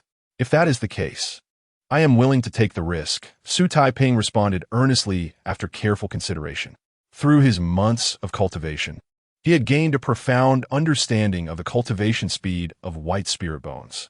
Achieving the completion of the opening door realm or breaking through the obscured realm could very well take 5 years, which is a brief period. However, the 7-peak selection occurs every 3 years, and if his progress does not advance significantly, he may fail to qualify and would then have to wait an additional 3 or even 6 years. In that case, let us wait until you retrieve the fire spiritual mushroom before planting this earthly Bodhi gourd seed. Seeing Xu Taiping's resolute attitude, Fairy Lingwei no longer opposed him. She admired Xu Taiping's willingness to take risks in pursuit of opportunities. In the realm of cultivation, such opportunities are often seized by the practitioners themselves, with only a few relying on fortune or familial rewards. On the first day of December, it was deemed suitable for outings and hunting, while disputes were to be avoided. At the entrance of Bamboo Creek Valley in the Shieling Mountains, gurgle, gurgle, in a thicket, Xu Taiping drained the last drop of water from his water pouch, and his gaze returned to the valley. Inside the Bamboo Creek Valley, lush grasses grew, and exotic flowers bloomed, occasionally releasing a faint fragrance with the wind. However, the most captivating sight in the valley was the fire-patterned python coiled by the stream. Its scales glistened a fiery red, its body as thick as a water barrel, causing the air currents in the valley to shift with each breath, making the surrounding trees sway. Additionally, the fire spiritual mushroom nestled within the protective coils of the fire-patterned python appeared particularly striking. Taiping, how many days has it been? Fairy Lingwei and Amp, Appo's voice suddenly resonated in Xu Taiping and Amp, Appo's mind. As the spirit residing within the earthly Bodhi, she could communicate telepathically with Xu Taiping as long as he carried it with him. 5th day, Xu Taiping murmured. The 5th day. The fire-patterned python should be awakening to feed soon. At that time, you can take the opportunity to collect the fire spiritual mushroom, Fairy Lingwei whispered. Xu Taiping not that li. Before coming here, he had learned that demon beasts are unlike human cultivators. They cannot sustain their bodies without food, which constitutes a significant weakness for most demon beasts. Rustle, rustle. Just then, sounds of swaying branches echoed from within the Bamboo Creek Valley. Xu Taiping focused his energy to enhance his vision and observed that the fire-patterned python, which had been lying motionless on the ground, suddenly raised its head, cautiously surveying its surroundings. It began to slither slowly along the ground. It is leaving the valley. Fairy Lingwei expressed her delight to Xu Taiping. Yes, I see it too. Xu Taiping nodded in agreement, pulling up the hood of his cloak and tightening the cloth covering his face, preparing to act. The attire he wore was pieced together from the treasures belonging to the tiger demon, and the cloak served a simple purpose of concealing his figure, perfect for this occasion. Do not rush. I will assist you in concealing your presence so that it doesn't detect you. Wait until it has completely exited the valley before you make your move, Fairy Lingwei advised again. The reason Fairy Lingwei consented to Xu Taiping's venture was that, following her recent retreat, she could now use her spirit to help him conceal his presence. Otherwise, how could they have remained hidden in the territory of a demon beast of the fire-patterned python and oppos, Excalibur, for 5 days? Understood, Xu Taiping was not overly impatient. He had been lying in the same spot for 5 days and was slightly concerned about his body becoming sluggish, so he moved his legs a bit. Rustle, rustle. At that moment, the fire-patterned python finally ceased its vigilant scanning of the surroundings, swiftly slithering out of the valley, vanishing in the blink of an eye.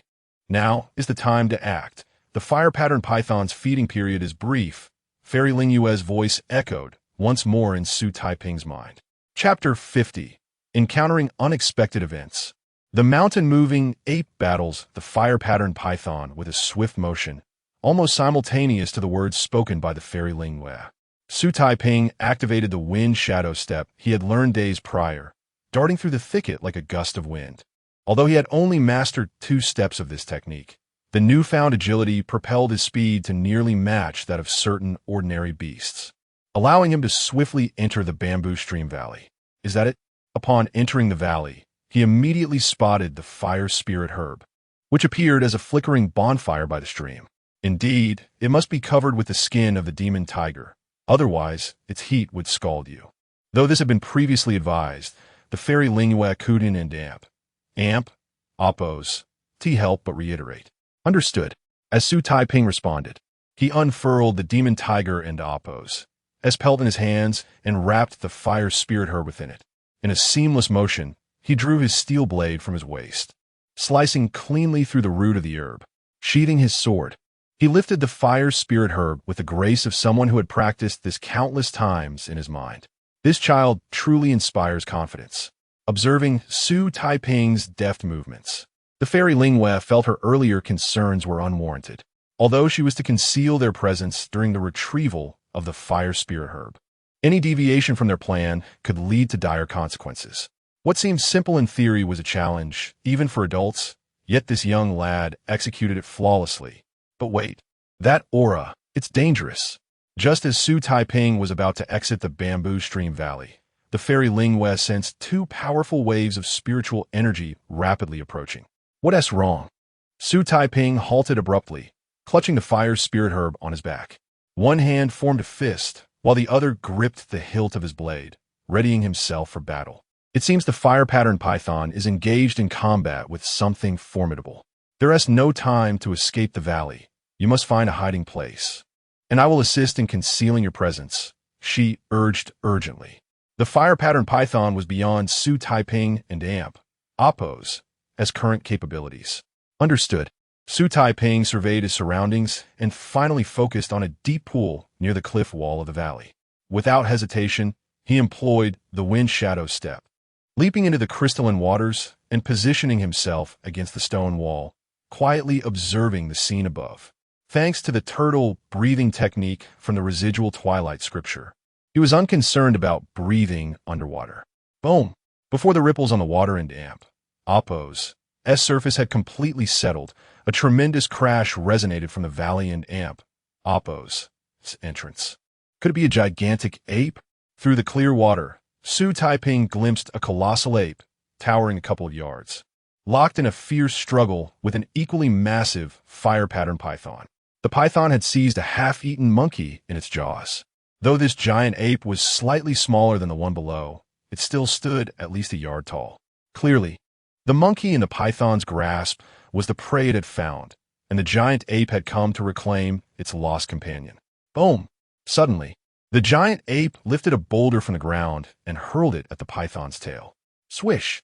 Despite holding its prey, the fire-patterned python remained remarkably agile, evading the boulder before swiftly striking back with its tail, landing a brutal blow to the ape's abdomen, sending it flying. This was a mountain-moving ape, possibly a descendant of a demon saint with its golden purple eyes. However, this particular specimen had significantly diminished in bloodline, resembling an ordinary monkey.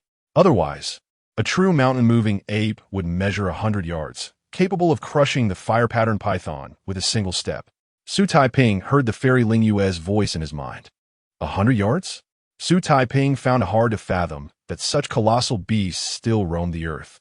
The monkey has been swallowed.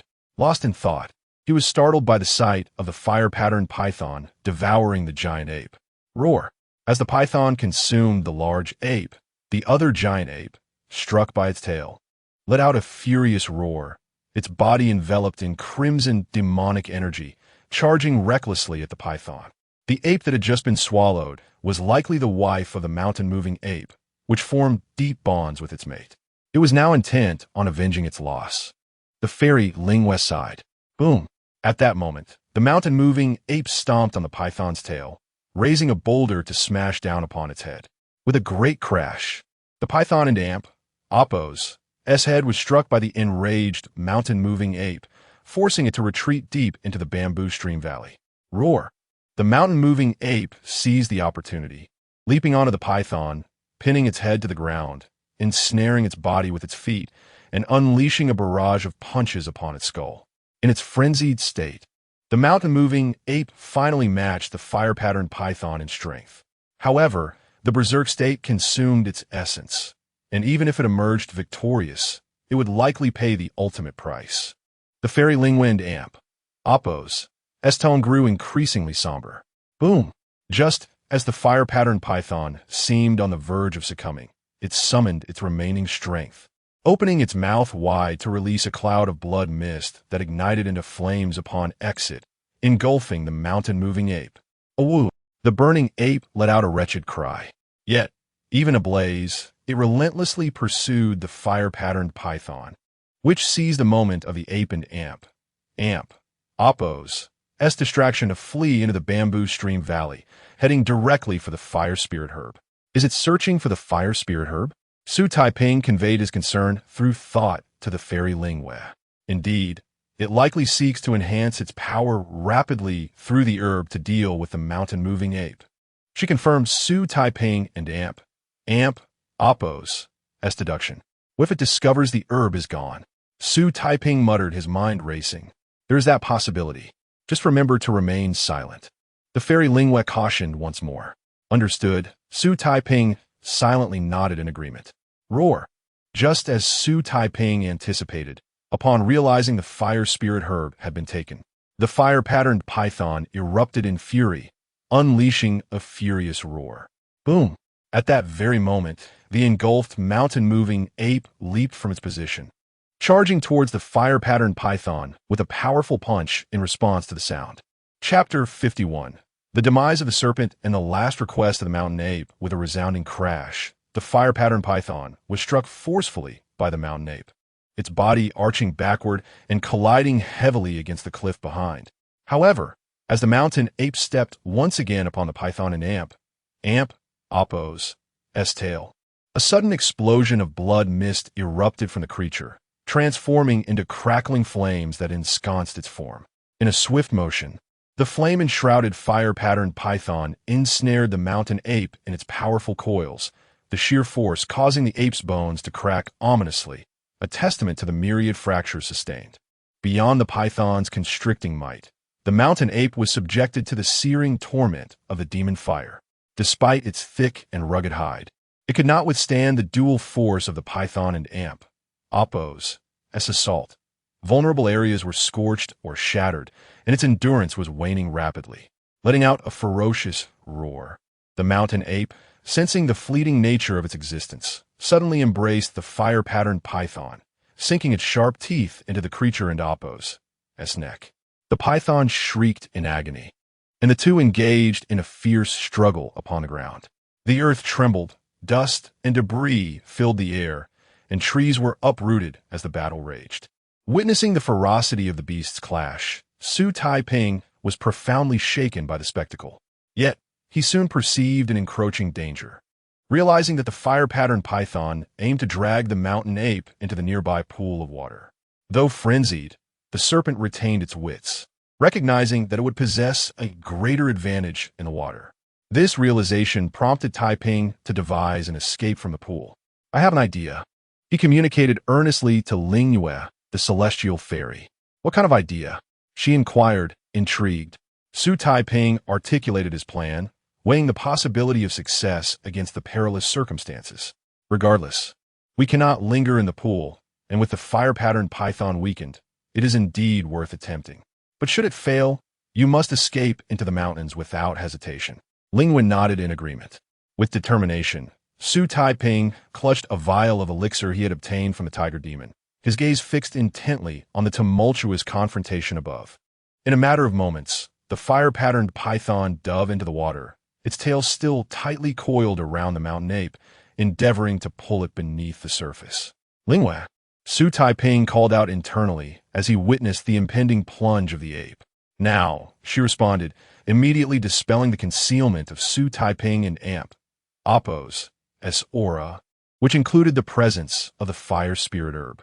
The moment the barrier was lifted, the previously enraptured fire-patterned python regained its clarity, locking its gaze upon Xu Taiping in the water. With a low growl, it abandoned its grip on the mountain ape and surged towards him, prepared for the escape.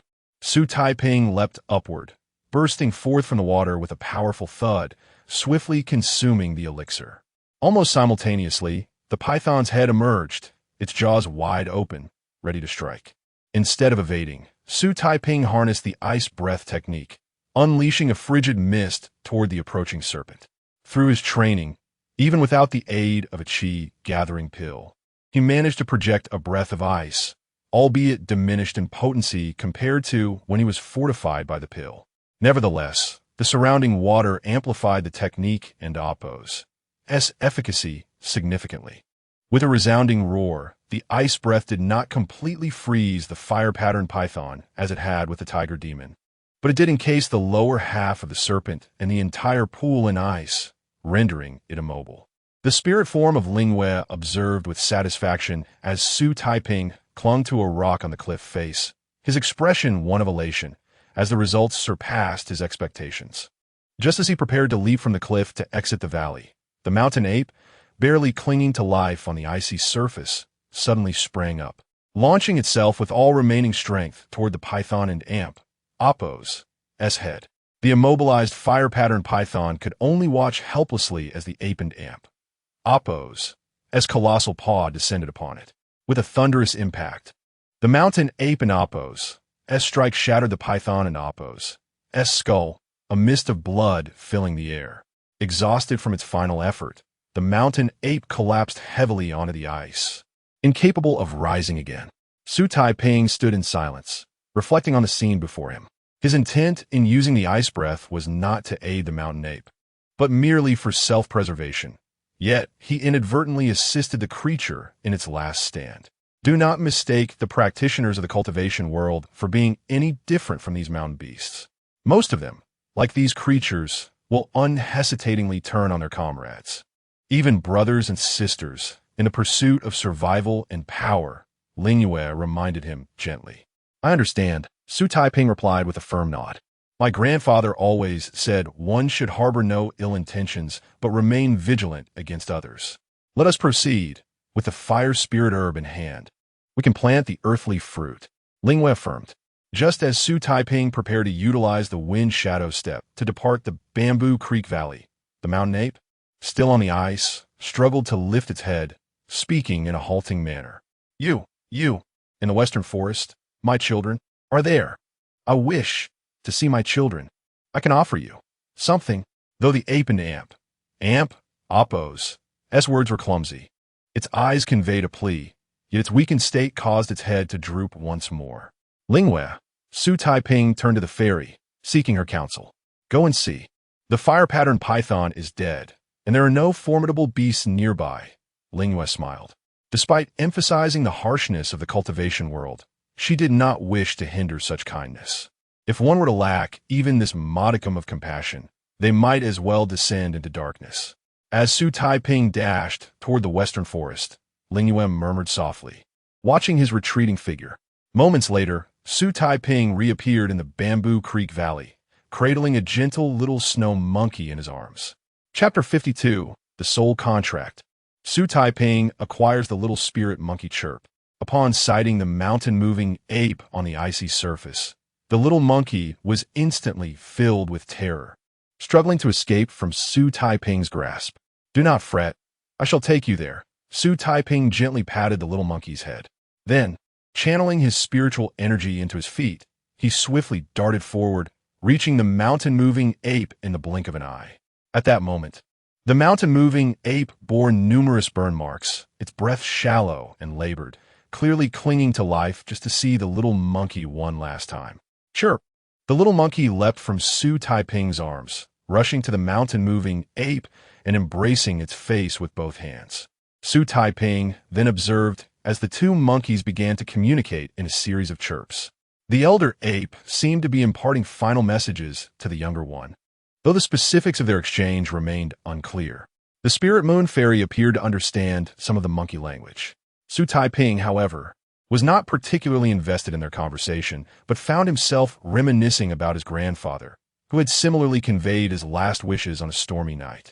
Youth. Just then, the mountain-moving ape seemed to conclude its instructions and lightly tapped the little monkey on the head, turning to Xu Taiping and saying, "Could you care for my child? I can. Allow it to form a soul contract with you, serving you for 100 years. Xu Taiping was already aware of the process of forming a soul contract with a spirit beast, yet he never anticipated such an opportunity would present itself so fortuitously. The spirit moon fairy remained silent, watching intently, clearly allowing Xu Taiping to make his own choice. "And what of you? Do you agree?" Xu Taiping did not provide an immediate answer, but instead looked at the little monkey.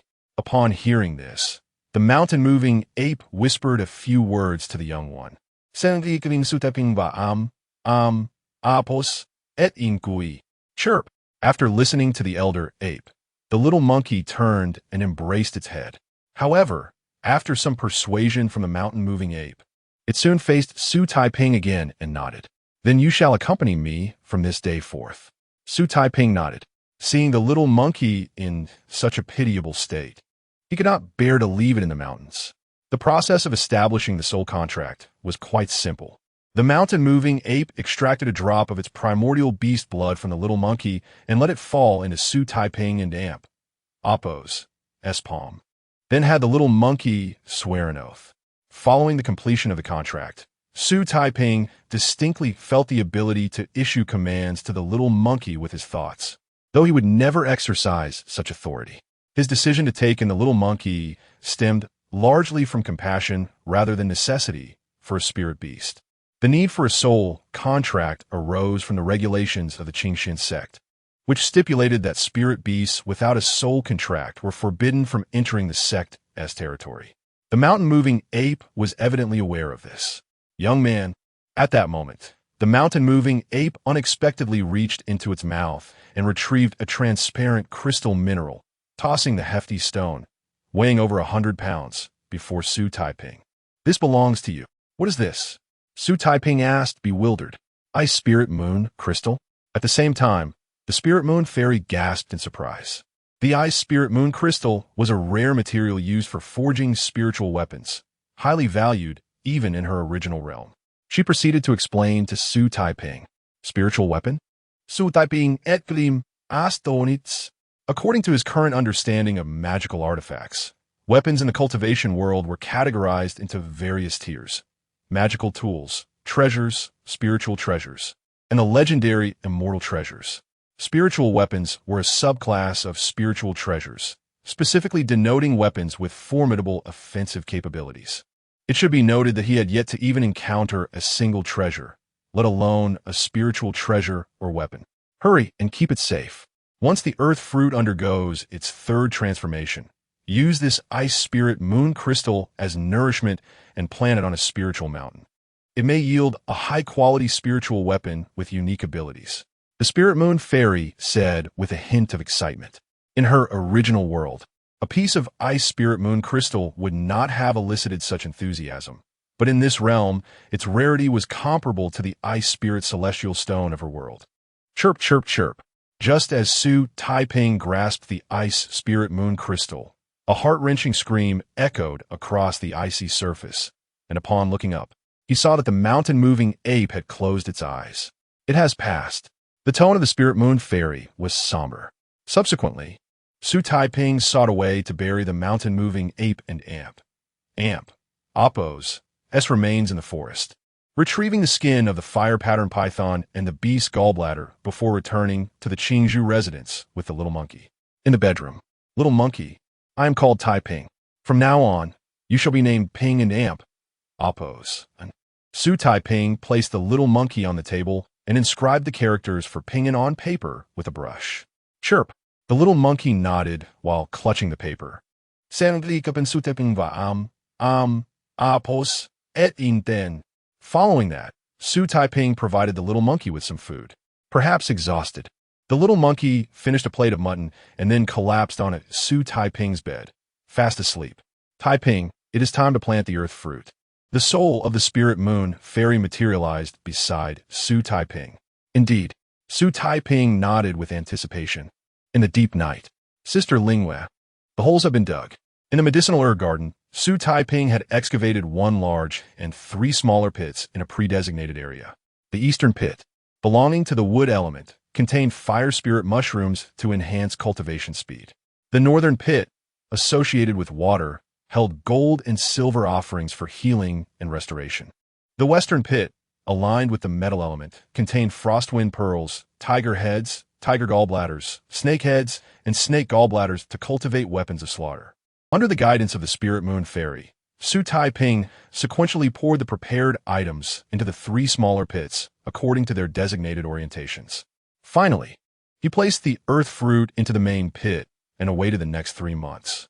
After filling in the smaller pits, Xu Taiping carefully placed the earth fruit into the main pit. Little Taiping, we shall meet again in 3 months. The ethereal figure of the spirit moon fairy floated above the main pit, winking playfully at Xu Taiping. Very well, Sister Lingwei, we will meet again in 3 months. Xu Taiping nodded. After the earth fruit undergoes its second transformation, the maturation period would require 3 months, a fact the spirit moon fairy had previously informed him. Speaking of which, it was time to purchase seeds for the garden. Although last year's yield of 9-leaf purple mint was quite satisfactory, relying solely on the merits earned from selling, it would only yield about 100 merit coins. After planting the earth fruit, Xu Taiping mused while observing the now barren herb garden, which had become stripped after selling the 9-leaf purple mint. Adding the merit coins obtained from the wraith and the tiger demon, I currently possess around 500 merit coins. While this is sufficient for future expenses, it will not suffice for purchasing medicinal materials and cultivation techniques. It seems I must plant some more valuable herbs this year. As he contemplated this, he returned to his bedroom. API call failed with status code 429. Error. Code. For 29 message. Resource has been exhausted. E.g. check quota. Status. Resource exhausted. Chapter 53. 3 months later, the gourd bears fruit, and Moonsu awakens. Time in the mountains is fleeting.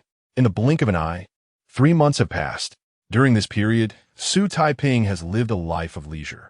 Apart from the fixed hours dedicated to practicing the Wanxia skill and a few martial arts and techniques, the remainder of his time is spent tending to the medicinal herb garden, watering, weeding, and fertilizing, or teaching the little monkey Ping and to speak and read. Due to his spiritual bone aptitude, the progress of the Wanxia skill has been disappointingly slow. The Qi Si within his Dantian remains formless, shrouded in mist. However, Xu Taiping is not anxious, as the current situation is beyond his control. He can only await the ripening of the Dizong fruit to explore potential solutions. In the medicinal herb garden, he has primarily cultivated the snow root Hishou Wu this year. The roots of this Hishou Wu are snow white and serve as an excellent remedy for injuries caused by sword energy. In a mundane world, it would be regarded as a precious medicine. The snow root Hishou Wu yields once a year, and 1 pound can be exchanged for 10 merit coins. However, only 1/3 of the plants will produce snow roots, meaning that from 3 acres of the herb garden, he can expect a yield of approximately 50 pounds, amounting to 500 merit coins. After deducting the 200 merit coins for seeds, the profit is merely 300. Yet, Thanks to the spirit-gathering array set up by Fairy Lingwei, Xu Taiping believes that, based on last year and Appo's experience with Jia Zissou, a yield of around 160 pounds this year is certainly achievable. This would allow him to earn at least 1,400 merit coins. In addition to the snow root He Wu, he has also planted several herbs necessary for refining the qi-gathering pills, which, once matured within a year, would suffice for him to concoct at least 10 such pills. The most expensive herbs available to external disciples are indeed the snow root He Wu, suggesting that if they do not engage in theft, external disciples could only earn 200 to 300 merit coins over 3 years. It seems that all of this has been meticulously calculated by the Qingxian sect. After practicing the Ruanxiao skill for 2 hours, Xu Taiping rose from his bed, contemplating this year and Appo's earnings. Xu Taiping, I watered the plants, swept the courtyard, and washed the vegetables today. Can you play chess with me? At that moment, the little monkey pinged and suddenly peeked through the door frame, its round eyes blinking curiously at Xu Taiping. All right, after dinner, I will play with you. Xu Taiping replied with a smile. Over a year has passed, and he is no longer the frail youth who first arrived in the mountains. He has grown to a height of 6 feet. His physique has become well-proportioned and strong, and his once youthful face now bears a hint of maturity, exuding a youthful charm. Yay! Upon hearing that Xu Taiping would play chess with him, the little monkey pinged and joyfully leapt onto a nearby stool. Although only 3 months have elapsed, this monkey, possessing the bloodline of spirit beast, is remarkably intelligent. Not only has it learned human speech, but it has also developed a fondness for playing chess with Xu Taiping. Furthermore, this little monkey is so well-behaved that Xu Taiping often forgets it is a magical creature. Each day, it diligently follows his instructions to read and practice writing, assists in managing the herb garden and household chores, and has even learned to start a fire and cook. By the way, Xu Taiping, that person has come again. He asked me to tell you that he will return. The little monkey said while hopping on his Xu Taiping and Appo's shoulder.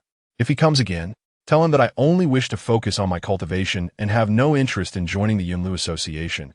Xu Taiping gently patted the monkey and Appo's head. The so-called Yunlu Association is an organization for external disciples of Yunlu Mountain. Once external disciples join, they gain the protection of the association, allowing them to seek help in the event of encounters with demonic creatures, as Xu Taiping experienced last time. Initially, he considered joining this organization for added security, but after inquiring with Baiyu about the Yunlu Association, he changed his mind. Firstly, upon joining, any income from the herb garden or celestial fields must have a portion submitted to the Qingxian sect, and an additional third must be surrendered to the Yunlu Association. Secondly, members must always heed the association and Appo's commands, accompanying cultivators on expeditions to hunt demonic creatures. Although there are rewards for slaying these creatures, the majority must still be turned over to the Yunlu Association. Moreover, what ultimately dissuaded Xu Taiping from joining was Baiyu and Appo's warning. Most cultivators of the Yunlu Association who become disciples of the 7 Peaks face coercion, being forced to provide sect intelligence and pay substantial merit coins. Because of this, Xu Taiping decided to disregard them. According to Baiyu, as long as one does not make an appearance, these individuals will eventually leave after a period of harassment, and there is no need for concern. And when speaking with that person, do not step outside the courtyard, Xu Taiping advised the little monkey. Understood, Xu Taiping, the little monkey nodded earnestly. Cool me. Let's check on the gourd vine in the backyard. If all goes well, Sister Lingwei should awaken tonight. Xu Taiping lifted the little monkey from his shoulder and cradled it in his arms as he walked toward the herb garden in the backyard. In the herb garden, the once barren landscape has transformed over the past 3 months into a lush haven, with a fragrant aroma of spiritual herbs wafts through the air. Amidst the swaying herbs and seedlings, a vibrant green gourd vine stands out prominently, adorned with 3 gourds of varying colors. These 3 gourds are the fruits of the Dizong after its second transformation. Xu Taiping, this gourd smells wonderful. The little monkey sniffed eagerly, licking its lips in anticipation. Little monkey, do you dare to eat it?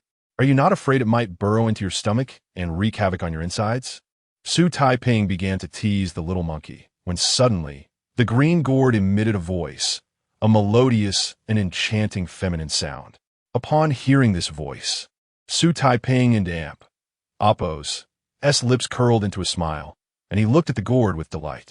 Sister Lingwe, you have finally awakened. Chapter 54, The Cloud Tower Gathering.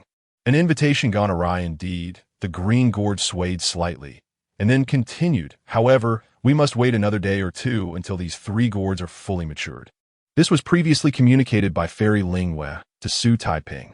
Upon her awakening, her lingering soul will reside within this green gourd, nurturing itself slowly without the need to depend on earthly fruits.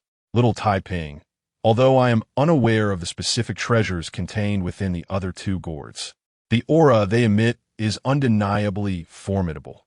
Perhaps we shall encounter a delightful surprise this time, Fairy Lingwe remarked with a hint of excitement in her tone. I too believe a surprise awaits us.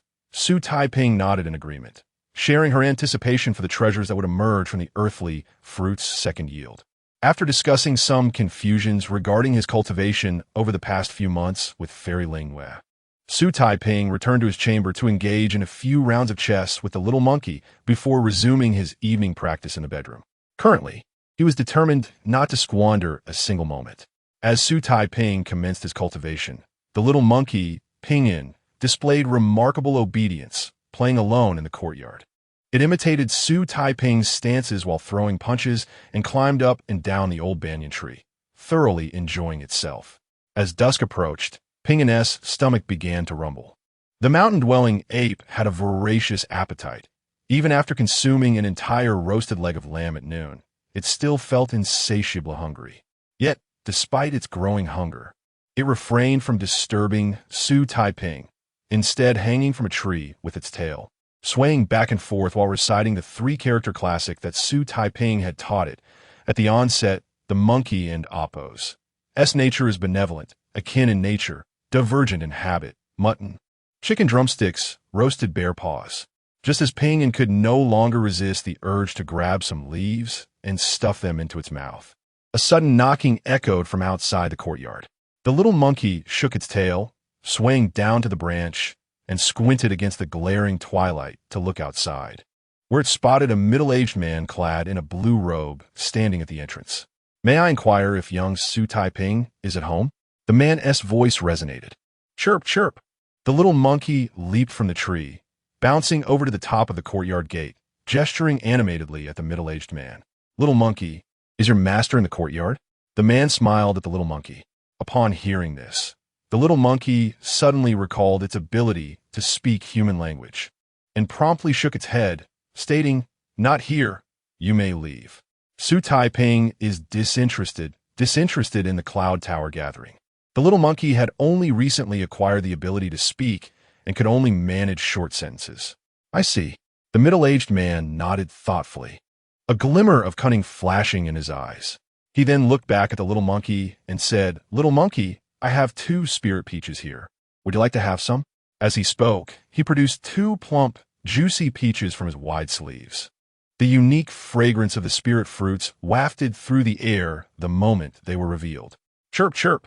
The little monkey, unable to resist the enticing aroma, began scratching its head in anticipation. If you wish to eat, come out and take one for yourself, the middle-aged man said, taking a hearty bite from one of the peaches. Chirp, chirp, chirp. Faced with the man's temptation, Pingyin contemplated jumping down several times. But recalling Xu Taiping's prior warnings, it ultimately restrained itself. After letting out a series of exasperated chirps directed at the middle-aged man, it returned to the banyan tree. Very well, I shall not tease you further. Take the peach if you wish, the man chuckled, placing one of the peaches on the ground before turning away and leaving without looking back. Chirp, chirp. Once the man departed, the little monkey hung on a tree branch, swinging like a pendulum to the roof and Apos' edge. Chirp. After scanning the surroundings and confirming the man had indeed left, Pingyin felt relieved, leaping to the ground and swiftly snatching the spirit fruit. At that moment, however, the middle-aged man seemingly appeared out of thin air beside the little monkey. Chirp, before Pingyin could even let out a shout. It was captured by the man and swiftly knocked unconscious with a single blow. Little fellow, since you refuse to drink the toast. You shall have to endure the bitter wine, the middle-aged man remarked, glancing at the plaque above the courtyard door that read Qingzhou residence. With a flick of his wrist, he launched a dart from his sleeve, which struck the plaque with precision, a letter affixed to the dart. After completing these actions, the middle-aged man vanished once more. Young friend Taiping, should you wish to retrieve your spirit companion, please meet me at Peach Orchard Ridge within 3 days. This is a message from Jian Yuan of the Cloud Tower Gathering. By the time Xu Taiping read the letter, a fragrant stick of incense had already burned down. He had been engrossed in his practice, reaching a crucial juncture, and had failed to notice the commotion outside. Why would they do this to me? An insignificant cultivator at the opening door stage, with no past grievances against the Cloud Tower Gathering? Xu Taiping pondered as he walked toward the medicinal garden, reading the letter. What troubles you, Taiping? At that moment, he stood in the medicinal garden, right beside the gourd vine. It seems a loose alliance, known as the Cloud Tower Gathering, has abducted my little monkey, requiring my presence at their residence within 3 days. Xu Taiping recounted the events of the day, including the incessant invitations he had received from the Cloud Tower Gathering to Fairy Lingwei. They are likely coveting the medicinal herbs in your garden, Fairy Lingwei, wise from her years of experience, immediately inferred. That is indeed a possibility, as all the herbs I cultivated this year are of rare quality. Xu Taiping acknowledged with a nod. Do not fret, Taiping, since their aim is your medicinal herbs. They will not harm Ping and before your meeting. Moreover, the 3 gourds will be fully matured tonight. You should retrieve the treasures to ensure an additional layer of security. I shall accompany you to Peach Orchard Ridge, Fairy Lingwei proposed. Yes, it seems that is the only course of action, Xu Taiping agreed, nodding. This was why he had not rushed out earlier, but had chosen to come to the medicinal garden instead. That night, as the moon reached its zenith, with a soft thud, the green gourd, housing Fairy Lingwei's spirit, fell from the vine first. Xu Taiping then witnessed the glowing green gourd floating directly toward him. Little Taiping, you must safeguard my dwelling from now on, Fairy Lingwei and Appo's. As playful voice echoed from within the gourd as the gourd and Appo's. His mouth opened, and a somewhat translucent figure emerged. Who else could it be but Fairy Lingwei? Chapter 55. The Gourd Falls, concealing the true dragon amidst the verdant mountains upon encountering the celestial being, Lingwei once more. Xu Taiping could distinctly perceive a significant enhancement in her human aura, a stark contrast to the ghostly chill that enveloped her during their initial meeting. Sister Lingwei, it seems your spirit has been considerably restored. Xu Taiping expressed his joy for her progress. Although this land still lacked sufficient spiritual energy, the inherent power within the earthly Bodhi fruit had contributed to her recovery, transforming her spirit into a semblance of a half-resurrected soul. Lingwei smiled and nodded, evidently pleased with her advancements. By the way, little Taiping, this gourd not only serves as my refuge but also conceals a universe within. You may place your portable artifacts and such into it, she indicated, pointing to the green gourd in Xu Taiping's hand. How much can it hold? Xu Taiping inquired with delight. Grip the gourd and infuse it with a breath of true energy, Lingwei instructed, not providing a direct answer, but encouraging him to explore. All right, Xu Taiping acquiesced, following her guidance. As he channeled his true energy into the gourd, a misty space materialized in his mind, approximately 10 feet square, akin to the size of his kitchen. Is it really this spacious? Xu Taiping exclaimed, astonished as he withdrew his focus to gaze at Lingwei. That's not particularly large, she replied with a light-hearted shake of her head. This gourd is the first spiritual treasure birthed from the earthly Bodhi fruit. Unlike typical treasures, its potency increases in tandem with its owner and Appo's strength. Therefore, as my power continues to recover, the space within this gourd will expand, potentially growing to encompass its own realm. The notion of an independent realm stirred Xu Taiping's emotions. Despite the current modest size, it was a concept that was difficult for him to fathom. Sister Lingwei, can I store the yellow sheep I hunted in the mountains, or the fiery patterned python, within this gourd? He saw confirmation. Indeed, Lingwei affirmed. From the smallest talismans to the largest beast carcasses, as long as they fit within the gourd, they can be stored. Hearing this, Xu Taiping's heart soared with joy. He lamented the loss of valuable items from the last encounter with the fiery patterned python, which he could only skin due to spatial constraints. Not just living creatures. Once my power is further restored, even spiritual and demonic beasts can be contained within. This green gourd possesses capabilities akin to the demon refining cauldron. Lingyue added as an afterthought. Xu Taiping, taken aback by this revelation, began to anticipate Lingyue and Appo's further restoration of strength. Suddenly, a second gourd fell from the vine. A striking red-skinned gourd adorned with flame-like patterns that were visually captivating. After its descent, it wobbled gently into Xu Taiping and Appo's embrace, seemingly drifting into a slumber once more. This fiery gourd has absorbed the essence of the fire spirit mushroom and is transformed with treasures akin to it from this mountainous region, Lingyue elucidated. She had previously explained how the earthly Bodhi fruit could extract hidden treasures from a land, so Xu Taiping was not overly surprised. Let us see what exquisite treasure lies within this gourd, she eagerly urged. With a gentle tap at the gourd's opening, the top of the fiery patterned gourd split open, releasing a wave of scorching, rich spiritual energy accompanied by a deep, resonant roar reminiscent of a dragon and Appo's roar. Dragons exist in this mountain? Lingyue gasped in astonishment. Though they had yet to behold the treasure contained within, the mere sound of the dragon's roar confirmed its connection to dragons.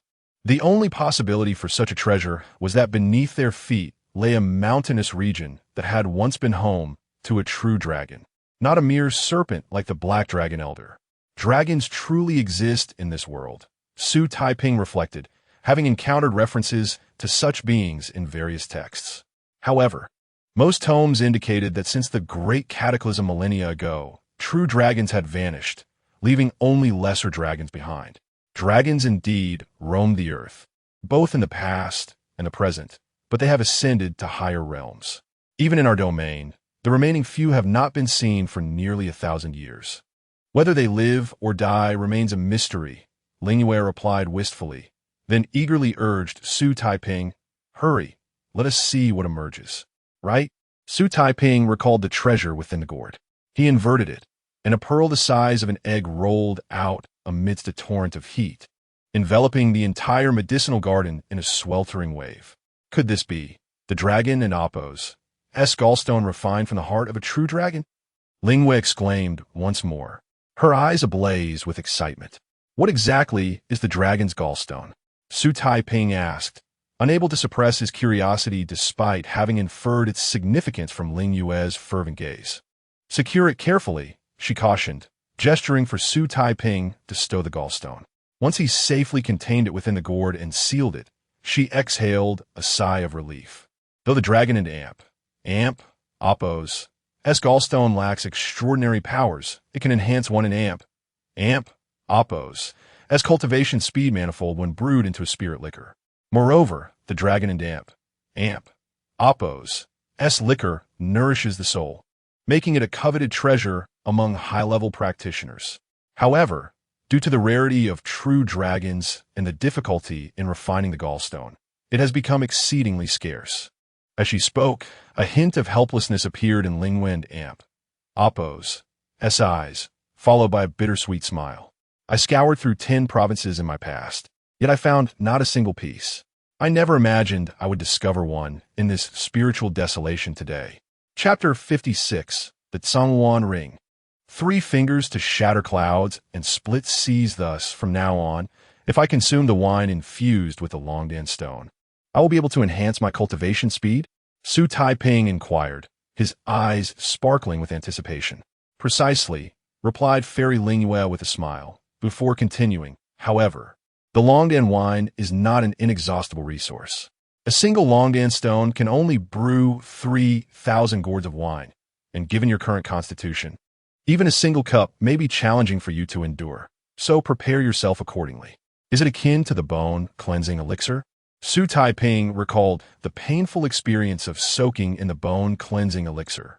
The suffering you must endure is somewhat similar, but the potency of the Longdan wine is far more formidable.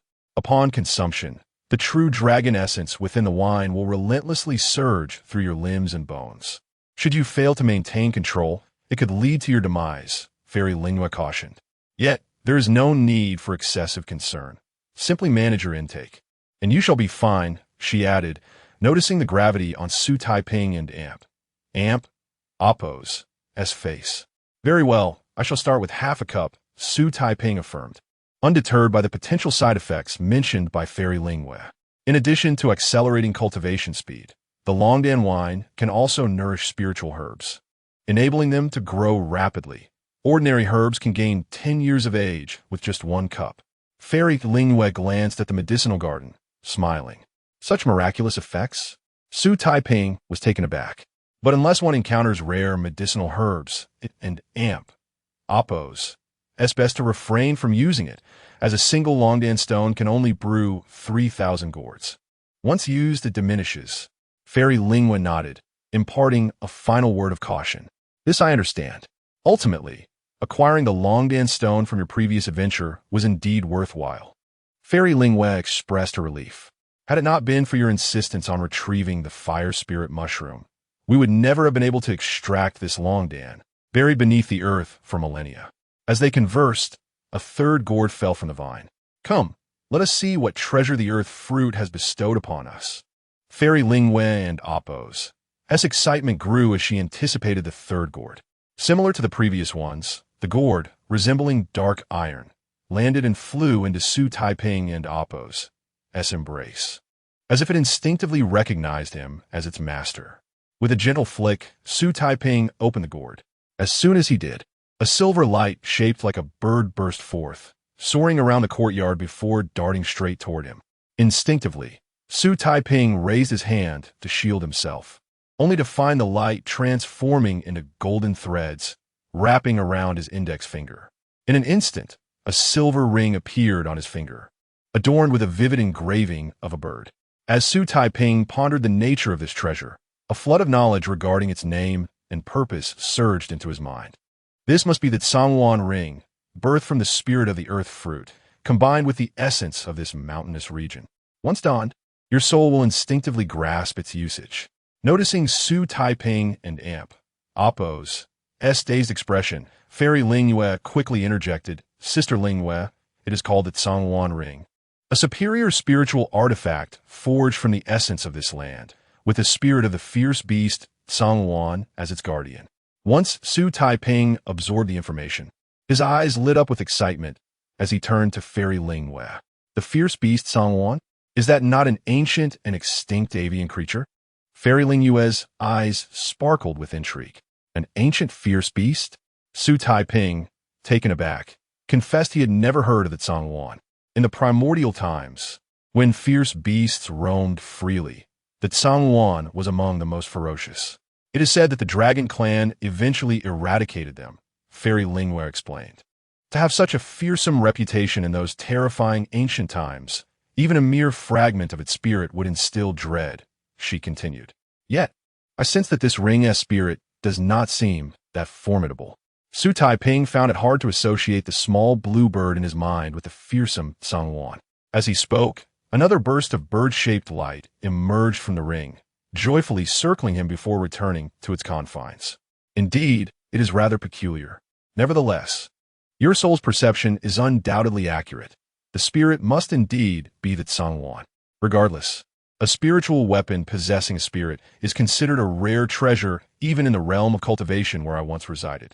Fairy Lingwei, sensing the oddity, decided not to delve deeper, trusting that the treasures birthed from the earth fruit would not be lacking in value. Indeed, Xu Taiping affirmed, nodding vigorously. I can sense that this ring harbors tremendous divine power. He looked down at the ring on his finger. What kind of divine power is it? As this was a newly birthed spiritual treasure from the earth fruit, it was now Fairy Lingwei's turn to inquire. This divine power possesses both offensive and defensive capabilities. By bringing together the thumb and index finger of the right hand, one can form a defensive stance. While speaking, Xu Taiping raised his right hand, bringing his thumb and index finger together to form a circle, channeling his true energy into the formation. With a resonant explosion, a wall of swirling wind enveloped Xu Taiping entirely.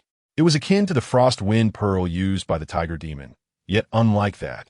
This wind wall followed him without hindrance as he moved, allowing him to strike and wielded his sword without obstruction. Xu Taiping moved about, executing a few stances of the Qingyo fist, and noticed that the wind wall remained steadfast by his side, unfaltering. Impressive, Fairy Lingwei acknowledged, her discerning eye recognizing the resilience of the wind wall, which could withstand even the full force of the previously encountered fire-pattern python. It was noteworthy that Xu Taiping had only just attained the open door realm. "Let me see the offensive capabilities of this ring," she urged Xu Taiping. Nodding, he explained that Songwan ring and amp, Oppo's offensive power is divided into 3 levels. The first finger shatters clouds, the second finger fractures mountains, and the third finger splits seas. Xu Taiping first raised the index finger adorned with the ring, then formed a snapping gesture with 2 fingers, finally bringing 3 fingers together in a downward slicing motion. Although Xu Taiping's gestures were somewhat clumsy, Fairy Lingwei quickly comprehended his intent, recognizing it as the 3 applications of the Songwan ring's powers. "Let's see it in action," she said, her anticipation evident as she looked at Xu Taiping. Chapter 57, Taoyuan Ridge, Mr. Yashan and Amp, Oppo's banquetum. Even without the words of the Fairy Lingwei, Xu Taiping felt compelled to test the powers of the ring himself. He promptly began to channel his vital energy into the ring, following the method he had just sensed through his spiritual awareness, while raising a finger to the sky. His fingertip pointed directly at a cloud, attempting to obscure the moon above. Boom! In the very next moment, with a mere thought, his fingertip shimmered with brilliance, and a spiral blade of pure energy, akin to a spear, shot forth, piercing through the air toward the cloud towering 100 feet above. Bang! Moments later, a soft tremor resonated from the sky. Xu Taiping and the Fairy Lingwei then witnessed the dark cloud that had been blocking the moon being effortlessly pierced by his gesture. Through the hole in the cloud, they could clearly see the bright moon above. This strike surely would overwhelm even the formidable serpent. Lingwei and Oppo's eyes sparkled at the sight. If one finger possesses such destructive power, then 2 should wield the strength to confront many. "Taiping, you must try the 2-finger technique," she urged him with curiosity. "Very well." Xu Taiping was equally intrigued. However, just as he extended 2 fingers, ready to execute the snapping motion he had sensed, a sudden pang of pain gripped his abdomen. It felt as though his vital energy had been entirely depleted. Upon probing with his spiritual awareness, he discovered that the energy in his dantian had been completely exhausted after unleashing the single finger and Oppo's power. "Sister Lingwei, it seems my current reserves of spiritual energy can only unleash the power of the Songwan ring once." Xu Taiping sighed with a hint of regret. "Do not be disheartened. Even if it can only be used once, you need not fear most of the beasts in these mountains. If you can refine a few more qi gathering pills, you should be able to harness it multiple times. Moreover, given your current cultivation level, you have yet to fully unleash the strength of a single finger. Perhaps once you break through to the Wanyu realm, the power will be even greater." Lingwei smiled, shaking her head. She was quite satisfied with the ring and amp, Oppo's lethality. "I share that sentiment." Xu Taiping and amp, Oppo's eyes glimmered with anticipation. "Take good care of this iron gourd. Each of the 3 gourds from the earth fruit transformation has its unique purpose. The green gourd creates its own realm. The fire gourd can nurture medicinal pills even without the dragon gallstone, while the iron gourd can cultivate weapons.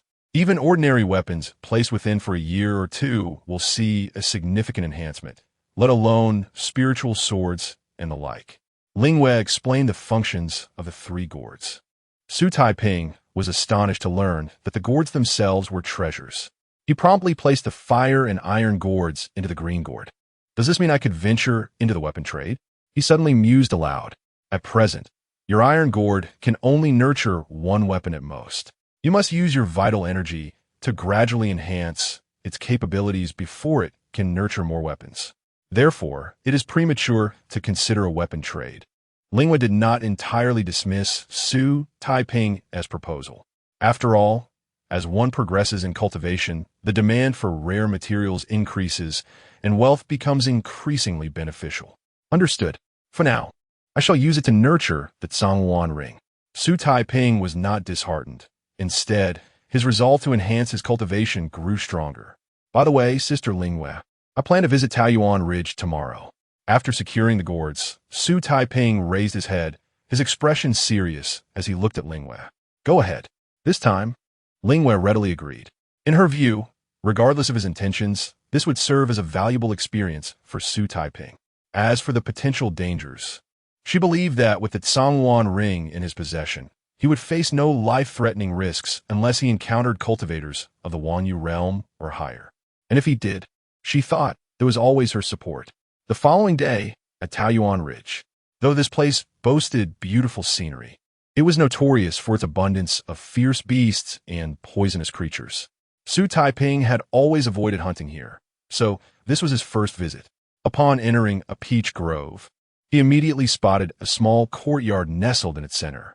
The courtyard was modest, similar to his own Qingzhou residence, yet its walls and tiles appeared much newer, indicating it was recently constructed. Since young friend Taiping has arrived, why not come inside for a chat? Xu Taiping had intended to observe his surroundings before entering, but he was promptly noticed by someone within the courtyard as soon as he set foot inside. My apologies for the intrusion. Without hesitation, he lightly sprang forward, effortlessly landing at the entrance of the small courtyard in the blink of an eye. Looking up, he saw 3 large characters inscribed above the door. Lukiju, guest house. With a slight smirk, Xu Taiping muttered to himself, today, no one shall detain me. Creak at that moment, the courtyard door swung open, revealing 2 charming young maidens. Young Master Xu, please come in. Our master has been awaiting you inside. The 2 maidens smiled sweetly as they ushered Xu Taiping into the courtyard. He nodded and stepped inside, though one hand concealed a talisman, a golden bell charm he had obtained from a tiger demon, of which he still possessed a few. Young friend Taiping, your arrival is a great honor. I apologize for not greeting you personally. A middle-aged man dressed in scholarly attire emerged from the inner room, beaming as he gestured for Xu Taiping to enter. Xu Taiping halted, showing no intention of advancing further. May I inquire your esteemed name, senior? He asked calmly, fixing his gaze on the man. I am Jian Yuan, courtesy name Yashan. The folks at Yunlu Society affectionately refer to me as Mr. Yashan, the middle-aged man replied, stroking his beard with a smile. I see you are a well-read and reasonable person, Mr. Yashan. Might I ask why you have taken my monkey without cause? Xu Taiping inquired directly. Ha ha ha. Mr. Yashan chuckled heartily at the question and quickly waved his hands in explanation. Young friend Taiping, you misunderstand. I merely found your monkey delightful, and it seemed to enjoy the spiritual fruits of my garden, so I thought to take it for a few days of amusement. Such absurdity was presented with an air of grandeur. Since I have come, I kindly request that Mr. Yashan return my monkey to me, Xu Taiping stated, remaining unperturbed by the man's nonsensical claims, fixing his gaze intently on Mr. Yashan while extending a hand. Chapter 58, Battle at Yasha Mountain. Ambush within Peach Blossom Ridge, there's no need to rush, esteemed friend Taiping. Please come inside. We can discuss this matter after you've had your fill of food and wine, Mr. Yasha said with a dismissive wave. Spare me the pleasantries, Xu Taiping replied, shaking his head. With unwavering resolve, he extended his hand and demanded, hand it over. Upon hearing this, Mr. Yasha and Oppose, as countenance darkened. Xu Taiping, do not spurn goodwill. The Cloud Tower Society extends an invitation to you, a gesture of respect. Mr. Yasha, with his hands clasped over his abdomen, cast a menacing gaze upon Xu Taiping. The 2 comely maids closed the courtyard gates, flanking Xu Taiping from both sides in a calculated encirclement. I have no interest in the Cloud Tower Society. Xu Taiping shook his head, his hand now resting upon the hilt of his long saber. The true energy within his dantian surged like a torrential river, coursing through every meridian in his body. An aura of formidable power emanated from him, permeating the small courtyard. Xu Taiping and Oppose, as progress may have been deliberate, but it was rooted in solidity. Each strand of true energy within him had been refined countless times, and his meridians were nourished daily by its warmth. He was now akin to a stone, modest in size, yet exceedingly unyielding. Ha ha ha! Just then, Mr. Yasha erupted in hearty laughter.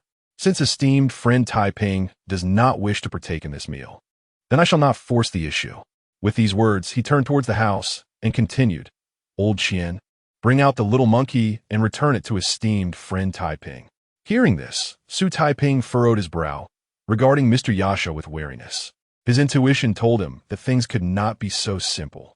However, to Xu Taiping and Appos, as surprise. From a moment, the servant, named Old Qian, brought out the monkey unharmed until he held the creature in his arms. Mr. Yasha displayed no abnormality. Esteemed friend Taiping, since you do not wish to linger, then I shall not see you off. After returning the monkey to Xu Taiping, Mr. Yasha cupped his fist in a gesture of farewell, then turned and strode into the courtyard without looking back. Little monkey Ping and Amp, Appos, and clung to Xu Taiping and Amp, Appos, arm with apprehension. It and Amp, Appos, it's all right, we and Amp, Appos, re-going home. Xu Taiping patted the monkey, his expression returning to normal as he walked towards the courtyard gate. Farewell, young master, the two maids said to Xu Taiping with radiant smiles. Taiping, beware behind you. At that moment, the voice of Fairy Lingua echoed in Xu Taiping's mind. Without hesitation, Xu Taiping poured true energy into the golden bell talisman in his hand, and a golden bell-shaped shield instantly enveloped his body. Clang! Almost simultaneously, a resounding clang, like the striking of a bell, reverberated. Turning around, Xu Taiping saw that Mr. Yasha had somehow appeared behind him, thrusting a sharp sword straight toward him. Upon closer inspection, the sword, wreathed in a luminous aura, had pierced through the golden bell shield, nearly grazing Xu Taiping and Amp, Appos' body.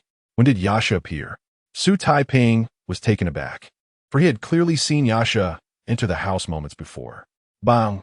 However, he had no time to dwell on the matter. He abruptly pressed the ground with his toes, causing the surface to cave in as he propelled himself backward. Swish, swish! Before his feet could touch the ground, the two women behind him, their faces previously beaming with smiles, suddenly produced short sword from their sleeves, simultaneously lunging at Xu Taiping from the left and right. Clearly, this was a meticulously planned assault. Clang! Xu Taiping crushed another golden bell talisman. Bang! Reacting swiftly, the golden bell talisman once again deflected the women and Appos' attacks. However, Xu Taiping was unnerved by the fact that Yasha, who had been pursuing him, had vanished into thin air. Boom! When Xu Taiping saw Yasha again, he had reappeared behind him, bringing his palm down on his back. Bang! The force of this palm strike was exceedingly fierce. The chi blade formed by condensed palm energy resembling a massive, several-meter-long blade, heavily cleaving upon the golden bell shield around Xu Taiping. Crack!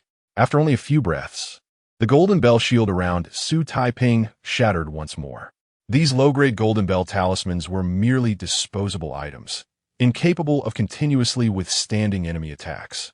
Swish! At the same time, Yasha disappeared again, and the two women once more thrust their short swords toward his back, their timing impeccable. Clang! Xu Taiping crushed yet another golden bell talisman, once again deflecting the two maids and Amp, Appos' assassination attempts. This was his last golden bell talisman, but he felt neither regret nor panic.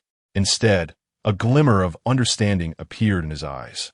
Through the opponent and Amp, Appos' previous attacks, he was certain that Mr. Yasha and Amp, Appos' disappearance was not due to swift movements, but rather to some sort of cloaking magic item. Even if you have a cloaking magic item, you must reveal yourself when you strike me, right? As Xu Taiping thought this, he formed a circle with his index finger and thumb within his sleeve. Boom! As expected, just as the golden bell shield blocked the two maids' attacks, Mr. Yasha reappeared behind Xu Taiping, striking the already cracked golden bell shield with his palm. Bang! With a loud crash, the golden bell shield shattered. Oomph! Mr. Yasha sneered, and with his other hand, he drew a long sword gleaming with sword energy, thrusting it towards Xu Taiping and Appos' back. Boom! But just as his long sword was about to strike, an explosive sound reverberated through the mountains, and a wall of wind expanded from Xu Taiping and Appos' body. This wind wall, of course, originated from Xu Taiping and Appos' azure wand ring. Crack! The wind wall was incredibly sturdy, causing the blade in Mr. Yasha Amp, Appo's hand to snap. Whoosh! Terrified, Yasha was about to vanish and flee. But Xu Taiping had already drawn his saber, and with a whooshing sound, the refined steel saber, carrying a fierce blade aura, slashed toward Yasha and Amp, Appo's neck. But just as this strike was about to sever Yasha and Amp, Appo's head, a jade pendant flew from Yasha's neck and transformed into a shield at an incredible speed. Bang! Although the jade pendant shattered on the spot, Mr. Yasha ultimately gained an opportunity to escape. What are you waiting for? Attack together. Mr. Yasha, abandoning all decorum, scrambled to escape while shouting.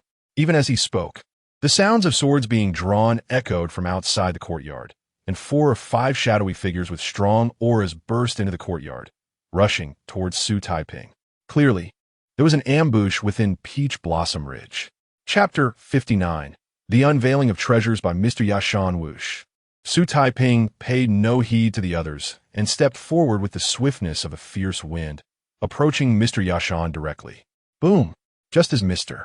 Yashan was about to vanish once more, Xu Taiping unleashed a powerful strike to his chest, reminiscent of a mountain breaking under pressure. Bang! The sound of shattering bones echoed as Mr. Yashan, who had just regained his footing, was sent crashing against the courtyard wall. However, the price Xu Taiping paid for this strike was the encirclement of several figures who had leapt over the wall, rendering him unable to escape. Kill him. Let this little thief know the consequences of offending our Yunlu society. With blood trickling from the corner of his mouth, Mr. Yashan, after swallowing several medicinal pills, pointed furiously at Xu Taiping and roared. In fact, even without his words, the individuals surrounding Xu Taiping had already begun their assault. The courtyard was suddenly filled with the clash of swords and blades. If Xu Taiping were truly overwhelmed by their onslaught, he would soon be reduced to a mere pile of flesh. However, much to Mr. Yashan and Appo's astonishment, Xu Taiping did not flee or resist. Instead, he took a deep breath and made a snapping gesture. Snap! Just as Xu Taiping was about to be struck by a flurry of blades, a crisp sound echoed through the courtyard. Initially bewildered, Mr. Yashan and Appo's expression quickly morphed into one of horror. Boom! With a deafening blast, a fierce gale erupted around Xu Taiping, instantly reducing the 4 attackers to a mere mass of blood and flesh. In an instant, the air was thick with a crimson mist. What Xu Taiping had just employed was the second finger of the Zhangwan ring, Shattered Mountain. This is impossible. This cannot be happening. Mr. Yashan, in utter disbelief, found himself momentarily paralyzed by fear, forgetting to flee. By the time he regained his senses, Xu Taiping was already before him, wielding a bloodied blade. No! Bang! Before Mr. Yashan could finish his plea, Xu Taiping and Appo's fist collided with his cheek, sending him crashing through the wall. After their brief encounter, Xu Taiping was convinced that Mr.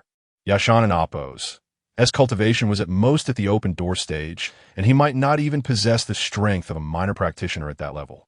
Xu Taiping had no fear of such a rogue. The only thing he needed to guard against was that artifact capable of rendering Mr. Yashan invisible. However, noticing that it had not been used again, Xu Taiping speculated that it must have limitations on usage or duration. Spare me, fellow cultivator. This is all my fault. I beseech your forgiveness. Mr. Yashan, with several bones broken and unable to use his artifact, had reached a point of desperation, left with no choice but to kneel and plead. Tell me, how did your Yunlu society come to target me? Xu Taiping demanded, standing over Mr. Yashan. Well, there was no special reason. Bang! Mr. Yashan was about to offer a feeble justification when Xu Taiping kicked him down. Speak the truth, or next time I shall wield my blade. Xu Taiping stepped closer, brandishing his weapon at Mr. Yashan. Please do not act impulsively. I shall reveal everything. Mr. Yashan waved his hands frantically. Xu Taiping glared at him. It is as follows. Some time ago, we went to the West Wind Pavilion, and a disciple who joined our Yunlu society revealed to me that there is an outer disciple at Qingzhou residence who has cultivated several rare medicinal herbs this year, which, when matured, could fetch at least 1,000 or 2,000 merit coins. In a moment of greed, Mr. Yashan's voice trailed off, becoming increasingly faint. Upon hearing this, Xu Taiping's brow furrowed. He thought to himself, so it was a person from the West Wind Pavilion who leaked the information about the seeds. Could it be those individuals who were reprimanded by Uncle Jill last time? He immediately connected the dots with those who had been scolded. Nevertheless, he decided to keep this matter to himself for now and inquired about other information. So, it was your own initiative to summon me here, not that of the Yunlu Society? Xu Taiping continued questioning. Indeed, it was my own decision, but as the leader of the Yunlu Society in this area, I can still make such minor decisions. As Mr. Yashan mentioned his position in the Yunlu Society, his tone suddenly grew louder, clearly attempting to intimidate Xu Taiping. What artifact did you use to become invisible? Hand it over. Xu Taiping pressed further. This. Mr. Yashan was clearly reluctant to part with the artifact. Whoosh. Xu Taiping slashed through the air. Calm your anger, fellow cultivator. This artifact is called Hidden Grass. When held in the palm, it grants invisibility. However, it can only be used 3 times a day, with each duration lasting no more than 10 breaths. Mr. Yashan reluctantly surrendered the vibrant green leaf. Xu Taiping silently acknowledged this and accepted the leaf. He nodded and then inquired, if I were to join the Yunlu Society now, what benefits would I receive? He asked casually. Upon hearing this, Mr. Yashan and Appo's face brightened. The notion that Xu Taiping wished to join the Yunlu Society meant he would likely seek something in return. Fellow cultivator, I can assure you that, as long as you join the Yunlu Society. Whoosh. Just as Mr. Yashan relaxed his guard, Xu Taiping gathered his energy and struck down. If you were not the small leader of the Yunlu Society, I might have considered sparing your life. He muttered expressionlessly.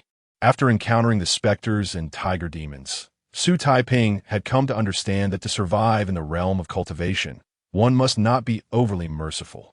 One and Appo's as safety must always come first. The tragic fate of Lu Qingmei was a vivid reminder. Well handled indeed.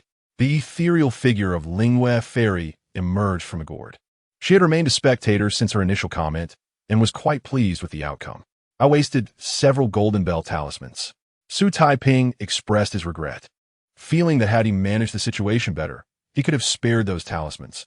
Subsequently, following Lingwei Fairy and Appo's guidance, Xu Taiping tidied the area around the small courtyard and stored all the bodies, including Mr. Yashan and Appo's into the gourd. He could not afford to leave any incriminating evidence for the West Wind Pavilion or the Yunlu Society. He needed to ensure that even if they suspected him, they would have no proof. After the scene was cleared, he also organized the spoils he had obtained from these individuals. In total, he acquired 3 fire arrow talismans, 2 golden bell talismans, and 600 merit coins. This was far more profitable than cultivating medicinal herbs. Xu Taiping glanced at the additional pouch of merit coins and joked, "This is considerably more worthwhile than planting herbs. But the risks are 100-fold greater than those of cultivating herbs." Lingwei Fairy hastily warned, fearing Xu Taiping might stray down a dark path. "Fear not, Sister Lingwei. I am well aware of this. Such matters do not appeal to me." Xu Taiping chuckled and shook his head.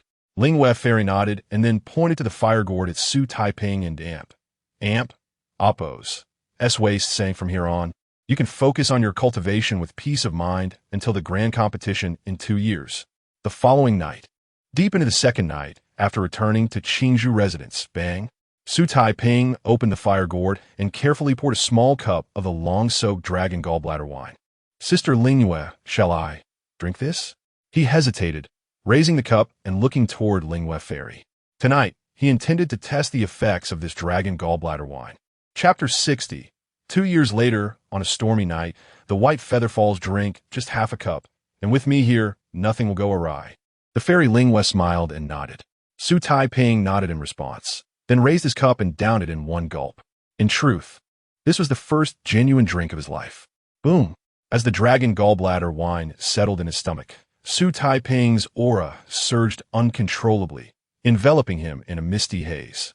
More notably, The fluctuations of his true energy and blood within him were even more tumultuous. Under the influence of the wine's potency, his vital energy and true chi began to swirl chaotically. Focus and regulate your breath, Fairy Lingwei aptly reminded him. Xu Taiping nodded and swiftly seated himself cross-legged on the bed, striving to endure the dizziness brought on by the turbulence of his vital energy while operating the residual twilight technique. As the residual twilight technique gradually took effect, the violent fluctuations of his vital energy finally stabilized. Simultaneously, he was pleasantly surprised to discover that several acupoints and meridians, which had previously been difficult to manage within the technique, were now under his control with remarkable ease. Consequently, he could now draw in the ambient spiritual energy from the heavens and earth, allowing it to multiply exponentially within him. In that moment, Xu Taiping finally grasped the disparity between the white spirit bone, golden spirit bone, and the heavenly spirit bone. At this rate, within 2 years at most, I will surely transform my chi pool into a sea of chi and ultimately step into the realm of shadows. The speed of his cultivation filled Xu Taiping with renewed confidence. Meanwhile, in the chamber, upon sensing Xu Taiping and Appo's aura gradually stabilizing, Fairy Lingwei finally felt a sense of relief. After all, she had heard of cases where individuals had met their demise due to the dragon gallbladder wine.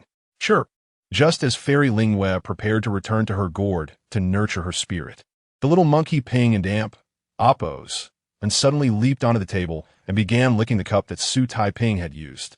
Chirp! Before Fairy Lingwei could intervene, the little monkey tilted its head and, with a loud thud, fell face first onto the table. This scene left Fairy Lingwei both amused and exasperated.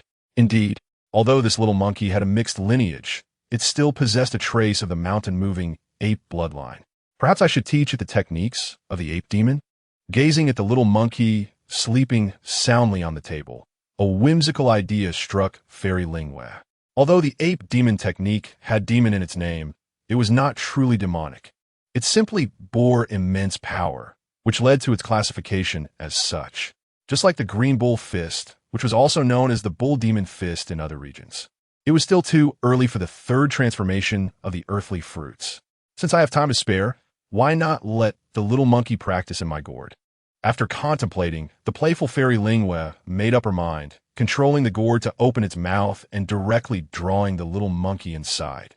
Time passes languidly in the mountains. It can flow slowly or swiftly.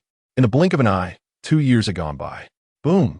By a large lake in Yanglu Mountain, Xu Taiping utilized the ice breath technique and exhaled towards the expansive lake surface. In the blink of an eye, the entire lake was frozen solid. This was the culmination of his 2 years of cultivation. His cultivation had reached the pinnacle of the opening realm. The residual twilight technique had attained the second major completion. The wind shadow step had reached great mastery. The green bull fist had achieved great success. The 7 killing blade had reached great mastery, and the ice breath technique had attained completion. Chirp! At that moment, a small snow monkey suddenly appeared on the ice surface, joyfully sliding across it. Once it reached the center of the ice, it abruptly halted, its body visibly growing taller to 9 feet. Then it punched down onto the ice. Bang! With a thunderous sound, the entire ice surface cracked like a spider web. Sister Lingwei has Ping and Amp, Appo's, and Amp, Appo's ape demon technique nearly reached small success? Xu Taiping turned to smile at the ethereal shadow of Fairy Lingwei beside him. Your comprehension is rather lacking. It has taken 2 years to achieve small success. If not for the dragon gallbladder wine you provided, it would likely take a few more years, Fairy Lingwei sighed with dissatisfaction. Yet you, Taiping, are you sure you wish to break through to the realm of shadows before the selection? You must understand that if the breakthrough fails, your vitality will be severely harmed. She looked at Xu Taiping with concern. I'm not afraid. Xu Taiping shook his head resolutely. The elixirs are ready. The demon-repelling formation you taught me is set up outside the courtyard, and with the Tsangwan ring, I am not afraid of any outer celestial demons. Fairy Lingwei gazed at the young man before her, who now stood over 7 feet tall, with defined features and a handsome countenance, exuding an aura of valor. She cooed and Amp, Oppos. T helped but feel a sense of nostalgia. How swiftly time passes. 3 years had slipped by in the blink of an eye. When she first met him, he was just a naive young lad, but now he had matured into a man. You have omitted one thing, she smiled at Xu Taiping. Omitted something? Xu Taiping felt a twinge of anxiety. In preparation for successfully establishing his foundation and breaking through to the realm of shadows, he had devoted an entire year to preparation, spending nearly all his merit coins on the materials for the foundation building elixir. Now, hearing that he had omitted something made him quite anxious. Have you forgotten about your sister? Fairy Lingwei shot him a disapproving glance. Xu Taiping was taken aback at her words, then broke into a brilliant smile, quickly correcting himself with sincerity. Sister Lingwei, you are like family to me. How could I dare to compare you to mere materials? Fairy Lingwei felt warmth in her heart at his words. At least you have some conscience. She playfully patted Xu Taiping on the head, then confidently declared, do not worry about the breakthrough. Even without those materials, I will shield you from the outer celestial demons. However, just as Xu Taiping was preparing for his breakthrough the following night, an unexpected event disrupted his plans. That night, the rain poured heavily and the wind howled. Bang! Just as Xu Taiping was about to close the doors and windows, preparing for the final steps before his breakthrough, a loud crash resonated from the entrance of the small courtyard. It was the presence of the spirit beast, Baiyu. Fairy Lingyue's spirit emerged from the azure gourd. How could Baiyu have fallen at my doorstep? Xu Taiping furrowed his brow, swiftly striding towards the door. In the past 2 years, Baiyu had often brought him gifts, and their bond had grown ever closer, establishing a solid friendship. Creak! Upon opening the courtyard door, Xu Taiping indeed saw the massive form of Baiyu, covered in wounds, lying in the muddy rain-soaked ground. Baiyu, what happened to you? Xu Taiping rushed out of the courtyard. Stay back. Just as he took a step forward, Baiyu suddenly lifted its head and bellowed at Xu Taiping, signaling him not to approach. Chapter 61. A stormy night. The annihilation of the white-headed eagle clan. Do not approach me. Once you are tainted by my essence, you too will become a target for their pursuit. It spoke weakly, attempting to explain to Xu Taiping. Them? Xu Taiping retreated cautiously into the courtyard, bewildered. What on earth has transpired? He inquired again. The West Wind Pavilion has allied with the Peacock King to exterminate my white-headed eagle clan. My mother's fate is unknown. I alone managed to escape. Baiyu labored to steady her breath before continuing. Taiping, I have come to implore you to inform my father of this calamity. The Peacock King, in a bid to seize our ancestral land, Fenglai Valley, conspired with Lu Songzhan from the West Wind Pavilion to ensnare my mother, subsequently pillaging our clan. Please, I beseech you, if my father is still alive, let him avenge us. Upon uttering these words, her head drooped helplessly. Upon hearing this, a significant portion of Xu Taiping and Oppo's confusion dissipated. He had often listened to Baiyu lament about the grievances between the white-headed eagles and the Peacock clan, but he had never anticipated that the West Wind Pavilion would ally with them. Xu Taiping, do not attempt to rescue me. Do not interfere. You are no match for the Peacock King. Baiyu, still with her head resting on the muddy ground, urged him once more. To save or not to save? Xu Taiping found himself in a dilemma. Just as he hesitated, a sudden chirping echoed from the horizon. Despite the torrential rain, the sound reverberated through the mountains and forests. Taiping, you can house Baiyu within my green gourd, Lingyue Fairy reminded him. Very well, Xu Taiping's eyes brightened, and he promptly nodded, unfastening the green gourd from his waist. He had nearly forgotten this detail without the fairy and damp. Oppos, as reminder. After more than 2 years of nurturing, the gourd and damp, Oppos, interior had expanded to the size of half a courtyard, capable of containing weaker or non-resistant beasts. Absorb, Lingyue Fairy intoned a spell, and a force emanated from the gourd, drawing Baiyu inside. Rest assured, the green gourd can shield against the forces of nature. Baiyu will be safe within, Lingyue Fairy assured him before herself slipping into the gourd. The Peacock King approaches. Be cautious, she added. Xu Taiping not dead, rising to return to the courtyard and closing the door behind him. Knock, knock, knock. Before long, the door of Qingzhou residence was rapped upon. Undoubtedly, it was the Peacock King outside. Who goes there? Xu Taiping, drenched in rain, did not rush to open the door, but asked instead. Lingbirds trespassing on a cultivator and oppos. S abode is a grave offense, he thought. Thus he felt no fear of the Peacock King and oppos. S intrusion. Inside, I am the Cloud Ridge Peacock King, here to apprehend a treacherous beast. Might I inquire if you have seen a severely injured white-headed eagle? The Peacock King outside spoke courteously. Upon hearing this, Xu Taiping stepped forward and opened the door. As he did, he beheld a green peacock towering far above the entrance, its cold gaze fixated on him. Yet, more alarming than its frigid eyes and grand stature was the overwhelming pressure it emanated, more intense than the torrential rain outside, leaving Xu Taiping feeling as if a massive stone were pressing upon him. Indeed, a white-headed eagle did plummet from the sky not long ago, he stated, adjusting his breath to maintain composure. However, it quickly regained its strength and flew away. The familiarity he shared with Bai Yu was a secret known only to him. Thus he feared no exposure of his deception. The green peacock locked eyes with Xu Taiping for a moment, then scanned the surroundings, sniffing the air as if to confirm the absence of the white-headed eagle-less scent, before nodding, "My apologies for the disturbance." After confirming the lack of the white-headed eagle and oppos, as presence, seemingly unwilling to linger, it flapped its wings and soared into the stormy sky. As the Peacock King ascended, Xu Taiping observed closely, noting that this majestic bird, akin to human cultivators, could repel raindrops with its innate spiritual power. Lingwei, what level of cultivation might a spiritual bird capable of wielding such power possess? He pondered inwardly, watching the Peacock King's retreating figure. This requires innate talent. Even at the level of a demon king, it may not be achievable. Your acquaintance, Bai Hong, might possess such capability, Lingyue Fairy replied, her tone unusually grave. This creature is not to be trifled with unless absolutely necessary, she added. I understand, Xu Taiping nodded. By the way, Lingyue, how is Bai Yu and Amp? Oppo's this condition? He inquired further. I require a cup of Dragon Gall liquor, Lingyue Fairy stated. Very well, Xu Taiping agreed without hesitation.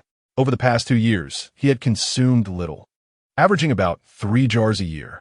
According to Lingyue, the liquor would be essential during the transcendence phase, thus he still had plenty left. Nonetheless, he would not hesitate to part with a jar, for Bai Yu was one of the few friends he had in these mountains. The following day, in the backyard of Qingzhou residence, I'm still alive? Bai Yu gazed curiously at Xu Taiping, who was practicing his punches. Xu Taiping, did you do something? She asked next. Can you shrink a bit more? After completing a set of Qingyo fist, Xu Taiping turned to her. Bai Yu nodded, and with a shimmer of gray light, her form shrank to the size of sparrow. You brought me back unnoticed by the Peacock King? Bai Yu hopped onto the stone table, continuing her inquiry. I possess a gourd capable of housing spiritual beasts. Xu Taiping tapped the green gourd at his waist. Naturally, he would not disclose Lingyue and Amp, Oppos, as presents to Bai Yu.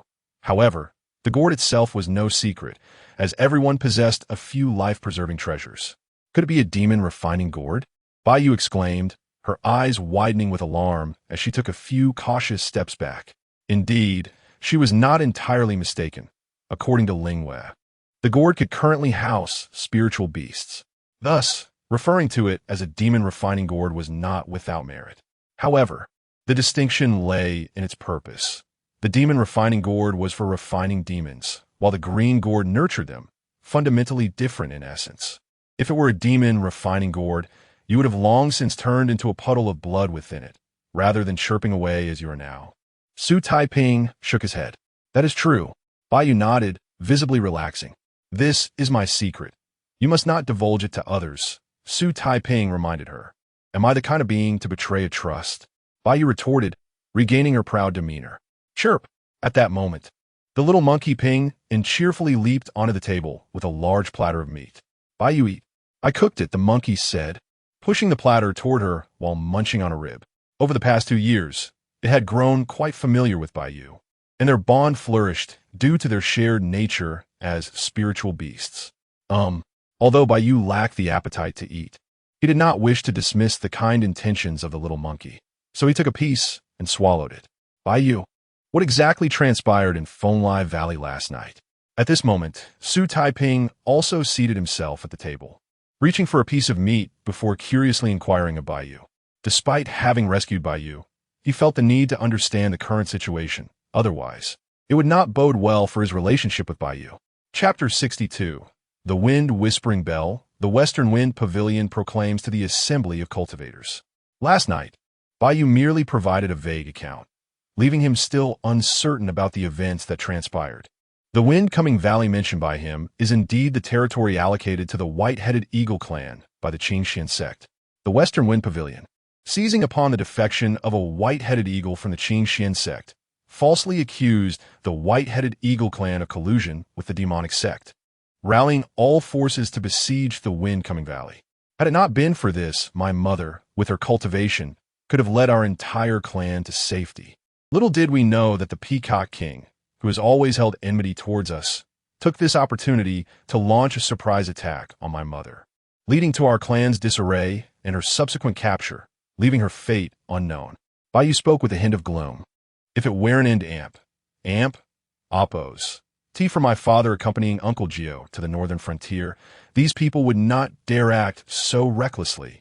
He added indignantly, does the sect master and elder black dragon remain indifferent to this matter? Xu Taiping inquired, somewhat perplexed. The sect master? He has long harbored jealousy towards our white-headed eagle clan, and last night's incident was likely instigated by him personally. For years, he has relied on sowing discord among the demon clans to weaken and control those beneath the mountain. As for Elder Black Dragon, he is nothing more than the sect master's watchdog. Bai Yu scoffed. Xu Taiping found himself at a loss on how to comment on the situation. After all, he was part of the human race and could not empathize with the demon clan and oppos, as perspective. Moreover, when he reviewed the sect and oppos, records through the copper mirror earlier, he had seen numerous tragic incidents where sect cultivators perished due to spirit beast rebellions. Just then, 3 resonant sounds echoed across the sky above Qingzhou residence, reminiscent of a grand bell tolling. This seemed to be the voice of the Western Wind Pavilion and oppos' leader. Xu Taiping immediately recognized it as belonging to Lu Songzhan, the head of the Western Wind Pavilion. To think he would employ the wind-whispering bell, the treasured artifact of the Western Wind Pavilion. The matter he is about to discuss must surely pertain to last night's events. Upon hearing this voice, Bai Yu leaped onto Xu Taiping and oppos' shoulder, his demeanor shifting to one of vigilance. Xu Taiping had also perused the introduction to the wind-whispering bell in the transmission jade slip. It serves not only as the protective artifact of the Western Wind Pavilion, but also as a means of communication among cultivators across the vast mountains. Following the rebellion of the White-Headed Eagle clan in the Wind-Coming Valley last night, the Western Wind Pavilion and the Peacock King of Yunling joined forces to repel the rebellious demons and quell the uprising. As Bai Yu had anticipated, Lu Songshan's proclamation via the bell was indeed connected to the rebellion of the previous night. These scoundrels, who brazenly besieged my Wind-Coming Valley without cause, now dare to accuse my White-Headed Eagle clan of rebellion. It is utterly shameless. Bai Yu seethed with rage, nearly revealing his true form to soar into the air and demand an explanation from the people of the Western Wind Pavilion. Fortunately, he was restrained by Xu Taiping. Do not be hasty in your anger. Let's listen to what he has to say next, Xu Taiping advised. Very well. Bai Yu nodded, suppressing his impulsive emotions. Although most of the rebellious demons have been dealt with, there remain several that have evaded capture. Should you encounter any within the mountains, those who are able to slay them will be rewarded with 1,000 merits, and those who report their whereabouts will receive 10 merit coins. Lu Songshan's voice reverberated through the mountains once more. They intend to eradicate my White-Headed Eagle clan entirely. Bai Yu exclaimed in renewed fury upon hearing this.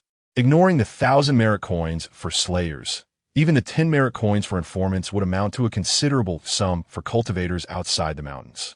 It is easy to foresee that the scattered cultivators within the mountains will embark on a frenzied hunt for any white-headed eagles that manage to escape. Xu Taiping, if you covet those merit coins as well, you may deliver me to the Western Wind Pavilion. If my mother dies, my existence will hold little meaning. Bai spoke in a somewhat despondent tone. If you truly wish to end your life, you may go alone. I will not betray a friend for the sake of mere merit coins, Xu Taiping replied, casting an irritated glance at Bai. He found it difficult to comment on the sect master's pretext of weakening the demon clan. However, since Bai was his friend and had not committed any heinous acts, he naturally stood by his side during such time. Upon hearing this, Bai felt warmth in his heart, and the previously dim light in his eyes brightened considerably. In the future, the Wind-Coming Valley will be managed by the Yunling Peacock clan, and the transportation of goods from the Western Mountain will be jointly overseen by the Peacock King and the Western Wind Pavilion. Perhaps due to the need to activate the artifact, there was a slight pause between each of Lu Songzhan's statements. So that is how it is. One covets my Wind-Coming Valley, while the other seeks the profits from the trade of goods within the mountains. No wonder they have come to an agreement. Bai sneered repeatedly. Lu Songzhan's words had indeed revealed the hidden dagger within the conversation. Lastly, we shall display the white-headed eagle queen, Yi Ke, in the Wind-Coming Valley for 7 days. After 7 days, she shall be executed publicly as a warning to others. Upon hearing this, Bai stood frozen in place. Mother is not dead.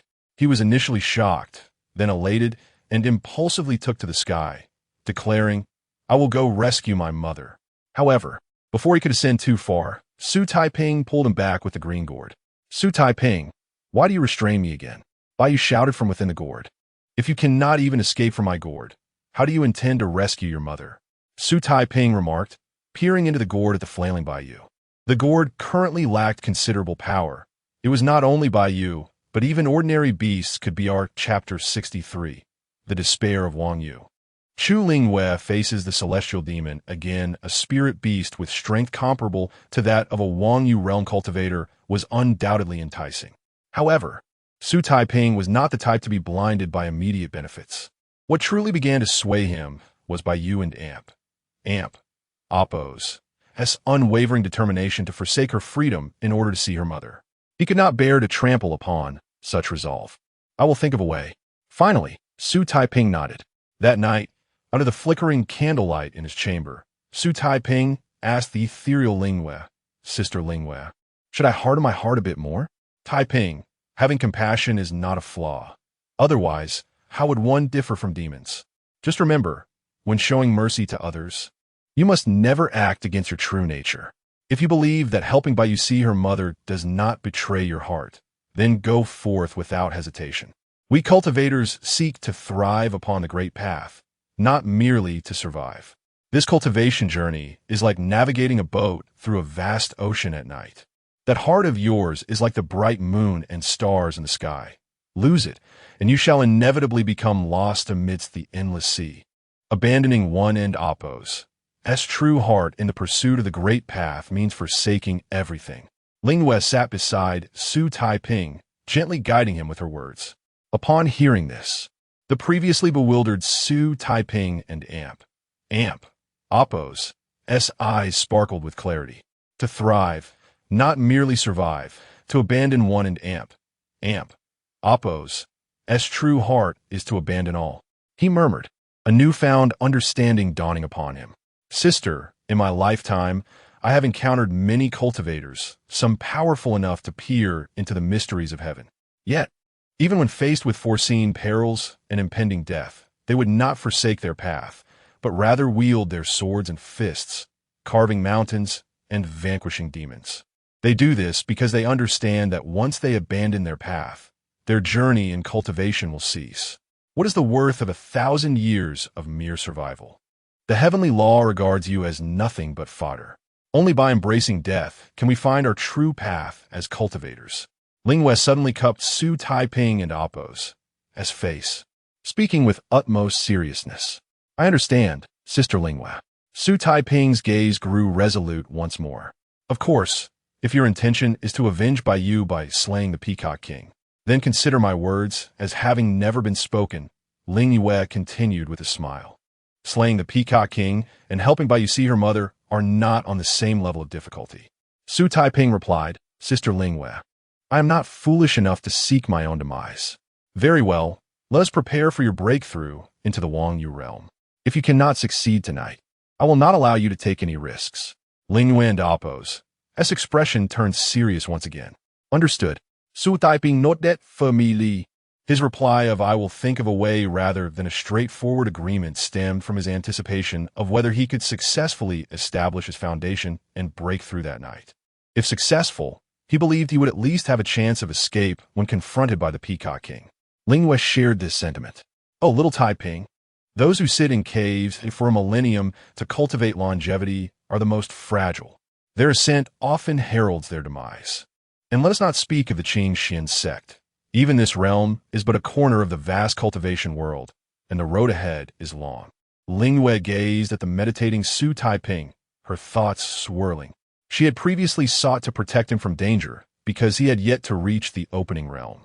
Yet now, as a near Wang Yu realm cultivator, he must be made aware of the perils that lay ahead. Boom!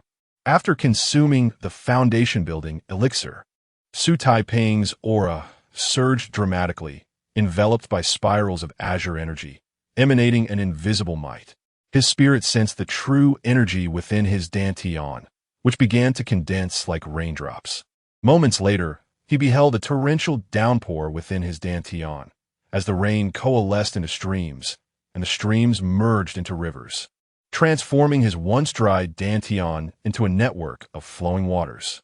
This was precisely the essence described in the residual glow technique, accumulating rain into streams, merging streams into rivers, and gathering rivers into seas, ultimately shaping the sea of energy. The challenge of this step lay in maintaining the spiritual rain overhead, should it cease. The rivers within his dantian would evaporate rapidly, dispersing into chaotic true energy, and he would ultimately fail in his foundation building. As time passed, the spiritual energy surrounding Xu Taiping grew denser, enveloping the entire courtyard in rich celestial essence. Everything seemed to be progressing favorably. However, Ling Yue's expression remained tense. In her view, with the foundation-building elixir and Xu Taiping's indomitable spirit, breaking through was merely a matter of time. Even if he failed this time, he would surely succeed next. Her true concern lay only with the external celestial demons. A failed foundation could be attempted again, but if his soul were devoured by the celestial demon, everything would be lost. Boom! Just then, Xu Taiping's gathered spiritual energy erupted violently, shredding his garments. Impurities surged from his pores, and multicolored light danced upon his skin. It was the final step. Instead of feeling relieved, Ling Yue grew increasingly anxious, for she knew that if the external celestial demons were to appear, it would be at this moment. Whoosh! As she had anticipated, a bone-chilling wind gusted through the gaps in the window, slamming the shutters with a resounding thud. But in the next moment, a profound silence enveloped the world, as a jet-black arm, radiating an eerie chill, reached through the window. Wherever that arm passed, ice crystals began to form on the window and walls. At that moment, Ling Yue formed a seal with her hands and called out, "Divine might, descend like golden armor. Wield the iron whip, O yellow banner." Cloaked in red robes and green boots, with eyes like tiger and amp, Apos, S gaze. Bound by the dragon and amp, Apos, S rope, I command you, three pure ones, to chase away the malevolent. Bind them swiftly, for I command with a swift blade that cuts like dust. Urgent as law commands. As her voice faded, the array she had previously set up around them illuminated, and a golden-armored warrior and Apos, S phantom materialized before her. Roar! The golden-armored warrior and Apos, S voice thundered like a storm as he wielded a whip in one hand and a blade in the other, striking against the celestial demon and Apos, S arm. Chapter 64. Gazing into the abyss, Taiping assists Bai Yu in meeting her mother with a resounding crash. The window shattered, and the silhouette of the otherworldly demon dissipated. In the next moment, a dark shadow surged in through the window, swift as lightning. And from within it emerged a massive skeletal hand that effortlessly tore apart the illusion of the golden-armored warrior. The exorcism array set outside was subsequently destroyed, and the skeletal hand, after shattering the golden warrior, lunged directly towards the spirit moon fairy, clearly sensing her presence. She appeared to have grown even stronger than before. The spirit moon fairy scoffed, remaining calm and unhurried as she began to harness the power of her primordial spirit, preparing to repel this otherworldly demon with a single strike. Determined that her soul would not be as feeble as last time. This time, she would obliterate him completely. As she spoke, she raised a finger to point at the demon. Just then, a piercing cry of a spirit bird echoed, followed by a brilliant blue light transforming into a massive raptor that swooped down towards the skeletal arm of the demon. With a single claw, the raptor tore the enormous skeletal arm apart and then devoured it whole. The spirit moon fairy was momentarily stunned. After consuming the demon and Appo's arm, the raptor blinked out of sight and reappeared as a petite blue sparrow, circling above Xu Taiping's head before flying back into the Zhongwan ring he held. Could it be that the entity which just consumed the demon and Appo's arm was the spirit of the ancient beast, Zhongwan? The spirit moon fairy was struck with a remarkable thought. Truly, the earth store fruit was extraordinary, capable of resurrecting such a terrifying existence. Gazing at the Zhongwan ring in Xu Taiping's hand, she murmured in awe. Though the earth store fruit belonged to her, she had never truly experienced its power, as she had perished before she could plant it. It was evident that the earth store fruit sensed the latent danger surrounding Taiping, which is why it nurtured the Zhongwan ring. Now, she felt a twinge of envy towards him. However, upon reflection, she realized that without Xu Taiping and Appo's diligent cultivation and countless adventures, the earth store fruit would not have had the nourishment to give rise to the Zhongwan ring. In a sense, the Zhongwan ring was a reward from the earth store fruit for Xu Taiping and Appo's relentless efforts in cultivation and treasure hunting. Yet, considering the nature of the otherworldly demon, having lost an arm, it would undoubtedly seek revenge with even greater ferocity. The Zhongwan ring, gifted by the earth store fruit, might bring fortune or disaster to Taiping. The outcome remained uncertain. The spirit moon fairy murmured her concerns before retreating into the green gourd. Meanwhile, Xu Taiping, having successfully established his foundation, entered a remarkably profound state. He could clearly perceive the flow of true essence within every meridian in his body, sensing the strengthening of his bones and the expansion of his channels, as if he had been reborn. Most astonishingly, within his dantian lay an expansive sea of qi. With this qi sea, not only would his true energy transform into a purer essence, but would also regenerate automatically without the need for meditation, allowing him to recover any depleted true essence effortlessly. Importantly, he could now perform spells without relying on gathering qi pills. The power of his ice breath technique could increase by at least 30%. 5 days later, in the evening, on the rugged mountain path leading to Wind Valley, Xu Taiping, cloaked in dark attire and masked, moved swiftly through the forest. I never imagined you would break through the abyssal gaze realm in such a short time. Baiyu, transformed into a sparrow-sized creature, alighted on Xu Taiping's shoulder. If I hadn't managed to break through, I wouldn't have dared to agree to this. Xu Taiping replied, leaping over a ravine. Rest assured, I will only meet my mother briefly and will not burden you, Baiyu assured him. Indeed, Xu Taiping noted that. However, in his heart, he had already prepared for the worst, that he would have to confront the Peacock King as pursuit. Aside from this route, Wind Valley has a secret passage that leads directly to Star Observation Cliff. After meeting my mother, we can enter the passage and destroy its entrance. By then, even if the Peacock King discovers us, he wanted Appo's to be able to catch up, Baiyu continued. He had calculated this carefully, not wishing for Xu Taiping to sacrifice himself in vain. Xu Taiping and Appo's only concern was that the execution ground might be far away. It wanted Appo's to be too far. The only place in Wind Valley suitable for a public execution is Danxia Flat, and directly below the cliff at Danxia Flat is the entrance to the secret passage. Baiyu confidently asserted, Taiping, if possible, I would like to speak with my mother a bit longer. He then quietly requested, do not worry. As long as your life is not in danger, I will do my utmost to buy you time, Xu Taiping promised. Although he held back the thought that if possible, he wished to attempt rescuing Baiyu's mother. Naturally, he would not guarantee Baiyu anything uncertain. Baiyu, please enter. Though this path is safe, your aura could still be detected by the Peacock King, Xu Taiping urged, patting the green gourd at his waist. Understood, Bai replied without hesitation, slipping into the gourd. Half an hour later, at Star Observation Cliff, Xu Taiping peered down from the cliff and Oppo's edge under the moonlight and indeed spotted a white-headed eagle bound by thick chains on the Danxia flat below, its massive form occupying nearly a third of the area. This should undoubtedly be Bai and Amp, Oppo's mother. How dare they treat my mother this way?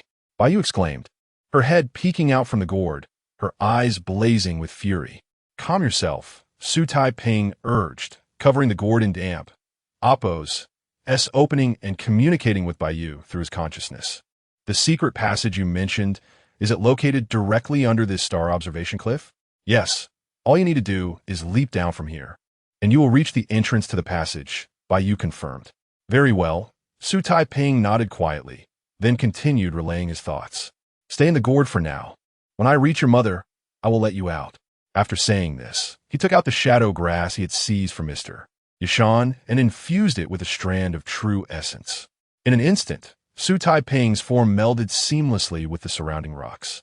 Then, he leapt from the cliff, gracefully scaling the protruding stones as he descended swiftly towards the Danxia Flat. Chapter 65. Danxia Plateau, the heart of every parent on the Danxia Plateau under the sparse moonlight. The world lay in tranquil silence. Did you just hear footsteps? One of the peacock demon guards, alert, gazed towards the locked white-headed eagle. What footsteps? Just the wind. The other peacock demon replied dismissively, shaking his head. After confirming that no outsiders were present, the first peacock demon nodded and, together with the other, resumed their patrol of the plateau. Hidden beneath the wings of the white-headed eagle queen, Xu Taiping let out a quiet sigh of relief. Young one, who are you? And why have you ventured into this perilous place? A gentle voice resonated in Xu Taiping and Oppo's mind. Evidently, the speaker was the white-headed eagle beside him, the mother of Bai. She had noticed Xu Taiping and Oppo's arrival the moment he landed and had instinctively shielded him with her wings when the peacock guard became aware. Nik, I am Xu Taiping from Qingzhou residence. Uncle Bai Hong must have mentioned me before. Xu Taiping communicated telepathically. This method of close-range spiritual communication was simplistic, a technique taught to him long ago by the fairy of Lingwei. You are the child Uncle Bai Hong spoke of? Yi Kei's voice was filled with astonishment, clearly recognizing Xu Taiping. Child, you must leave quickly. The Peacock King patrols every hour, and I am bound by 9 soul-sealing nails. My demon power nearly sealed. With these 2 demon-binding ropes, you cannot save me, she urged Xu Taiping with a tone of urgency. Hearing this, Xu Taiping felt warmth in his heart, realizing that Auntie Yi, like Uncle Bai Hong, was a kind-hearted demon. He affirmed that his decision to come tonight was indeed correct. Auntie Yi, I have brought Bai to see you, Xu Taiping said, as he opened the gourd into Amp, Oppo's lid. Bai Yi and Amp, Oppo's voice was filled with shock as it echoed in Xu Taiping and Amp, Oppo's mind. Moments later, Bai transformed into a lark, alighted upon Xu Taiping and Oppo's shoulder. Mother, Bai exclaimed, not hesitating to communicate with Yi Kei even in Xu Taiping and Oppo's presence. Child, you are alive?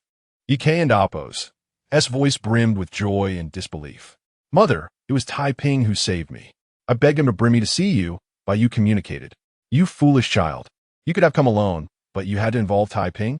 Do you not realize that the Peacock King showcased me for 7 days to lure out the remnants of the white-headed eagle clan? Yi Kei and Amp, Oppo's tone shifted from maternal warmth to reprimand. But mother, how could I not come to see you? Bai and Amp, Oppo's voice was filled with grievance. Auntie Yi Kei, Bai and I have devised an escape plan. Even if we are discovered, we can retreat unharmed, Xu Taiping explained, pulling Bai into the cover of Yi Kei and Amp, Oppo's feathers. I have troubled you, Taiping, Yi Kei and Amp, Oppo's tones softened again, filled with affection. Auntie Yi Kei, please take your time to talk with Bai. I will keep a lookout for the guards, Xu Taiping replied, shaking his head. I am truly grateful for your assistance. Ye Ke expressed her heartfelt appreciation. Subsequently, Xu Taiping turned his attention to the patrolling guards, remaining vigilant to the slightest disturbance in the surroundings. Fairy Lingwei, is there a way to rescue Bai Yu's mother? Xu Taiping silently inquired. Without extracting the soul-sealing nails or unbinding the demon ropes, it is impossible to take her away. Moreover, if there is too much commotion, it will surely attract the Peacock King, Fairy Lingwei replied, indicating her inability to assist. Upon hearing Fairy Lingwei and Appo's words, Xu Taiping reluctantly abandoned his desire to rescue Yi Quebec Taiping. After a brief moment, Yi Ke's gentle voice resonated in Xu Taiping's mind again. What is it? And Yi Ke? Xu Taiping asked telepathically. This time, there is no escape. Therefore, I wish to transfer my essence demon blood and demon core entirely to Bai Yu. This will require at least half a stick of incense. I believe I can complete it before the Peacock King arrives for his patrol. Can you wait for us for half a stick of incense? Yi Ke inquired with a hint of embarrassment. Of course. Xu Taiping thought for a moment and nodded in agreement. Alas, at that moment, Fairy Lingwei suddenly let out a long sigh. What is it, Fairy Lingwei? Xu Taiping asked in confusion. For the demon race, forcing out their essence blood and life core is a torment more severe than death, Fairy Lingwei explained. Upon hearing this, Xu Taiping glanced at Bai Yu and discerned a reluctance. However, in the end, Bai Yu could not resist Yi Ke and was swallowed whole. Then, Xu Taiping witnessed Yi Ke and Appo's body tremble violently, blood seeping from the pores beneath her feathers. This was a method of bloodline inheritance among demons, allowing those with the same bloodline to enter the body of another, to consume their essence blood and life core. Noticing Xu Taiping and Appo's confusion, Fairy Lingwei provided an explanation. No wonder Bai Yu was hesitant. Xu Taiping felt a shiver run through him at Fairy Lingwei and Appo's words. Ha ha ha, Bai Yu, I anticipated your arrival.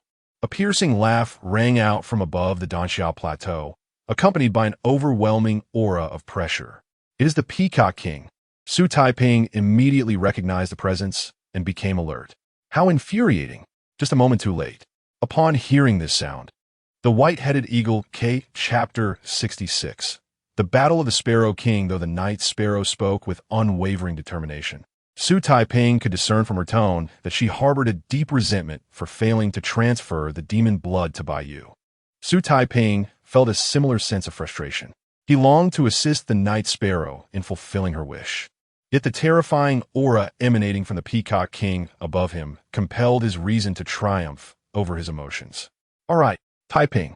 Just as Xu Taiping was about to acquiesce, Lingwei suddenly called out to him. What is it, Sister Lingwei? Xu Taiping pondered in confusion. Let that mother and son continue. I will devise a way to delay the Peacock King. If we could defeat it, all the better. Lingwei's response carried a hint of murderous intent. Initially, she had no intention of intervening, but the Night Sparrow and Appo's act of nurturing her offspring with blood deeply moved her. Sister Lingwei, do you truly have a plan? Xu Taiping sought confirmation. He held great faith in her abilities, but deemed it prudent to exercise caution in matters of life and death. Killing the Peacock King may prove difficult, but stalling it for a while is certainly feasible. Lingwei spoke with confidence. Upon hearing this, Xu Taiping hesitated no longer and quickly transmitted to the Night Sparrow. Night Sparrow, I have a way to hinder the Peacock King.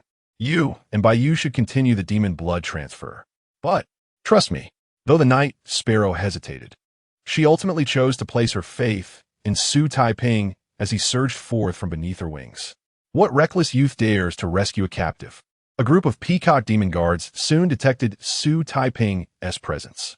Without waiting for the Peacock King to descend, they flapped their feathers and extended their claws, all lunging at Xu Taiping simultaneously. Whoosh! Xu Taiping executed the wind shadow step, deftly evading the attack of one peacock demon. He then unsheathed his long knife. Its blade enveloped in a radiant glow and struck fiercely at the nearest assailant. Bang!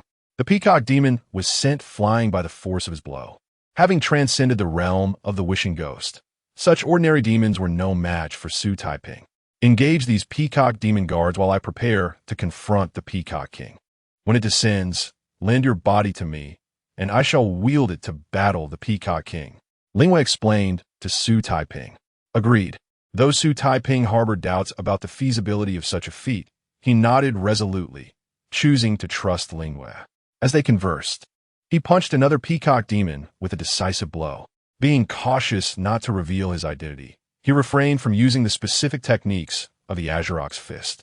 Nevertheless, the power behind his strike was undeniably formidable, causing the demon to stagger, nearly losing consciousness. At that moment, a peacock demon glowing with a green light suddenly flapped its wings, transforming its feathers into a barrage of sharp blades that rained down upon Xu Taiping. Clang! Without hesitation, he summoned a golden bell talisman to block the onslaught. However, upon absorbing the attack, the talisman shattered, demonstrating the strength of the peacock and amp. Oppo's S-strike. Whoosh! The instant the talisman fractured, Xu Taiping had already readied his bow, launching an arrow imbued with true essence that accurately struck the demon S-wing. The demon let out a wail before crashing to the ground with a resounding thud. Xu Taiping had maximized the power of his penetrating arrows. As he darted around the battlefield, he swiftly loosed 3 more arrows, each finding its mark in the heads of 3 additional peacock demons, bringing them down with precision. Chirp! Just then, several other peacock demons seized the opportunity to pounce upon him. Clang! Xu Taiping remained composed, seizing the moment to leap into the air, infusing his long knife with true essence as he slashed downward at the nearest demon and amp, Oppo's S-neck. Whoosh! The demon and amp, Oppo's S-head was cleanly severed from its body. How dare you, wretch!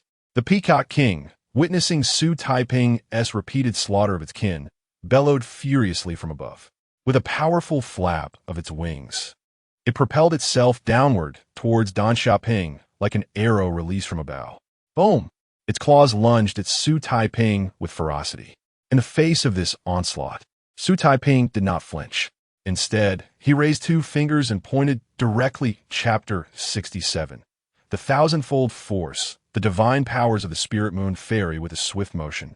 Before Xu Taiping could fully comprehend the situation, the Spirit Moon Fairy seized control of his body and abruptly drew her sword. She struck down towards the unsteady Peacock King. The impact was tremendous, far surpassing the earlier punch. The blade's radiant arc coalesced into a long, shimmering shadow, nearly 10 zhang in length. This elongated blade of light descended straight upon the Peacock King. The Peacock King raised its wings to shield its body, but the overwhelming force of the blade sent it plummeting to the ground with a heavy thud. The same blade, the same body, the same true essence, yet merely altering the method of application resulted in such formidable power? Xu Taiping found it difficult to process. Little Taiping, do not stand there dazed. Feel the timing of my strikes and the flow of true essence. Though this is not a renowned sword technique, it is the insight I have gained from nearly 10,000 battles.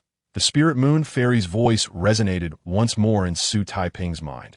Yes, Xu Taiping solemnly responded in his heart, focusing his spirit to deeply comprehend the combat style of the Spirit Moon Fairy. As he contemplated, the Spirit Moon Fairy guided his body to strike down again at the Peacock King. The Peacock King, having just regained its footing, hastily raised its wings to defend. Although it managed to block the blow, feathers rained down like scattered petals. Get away from me!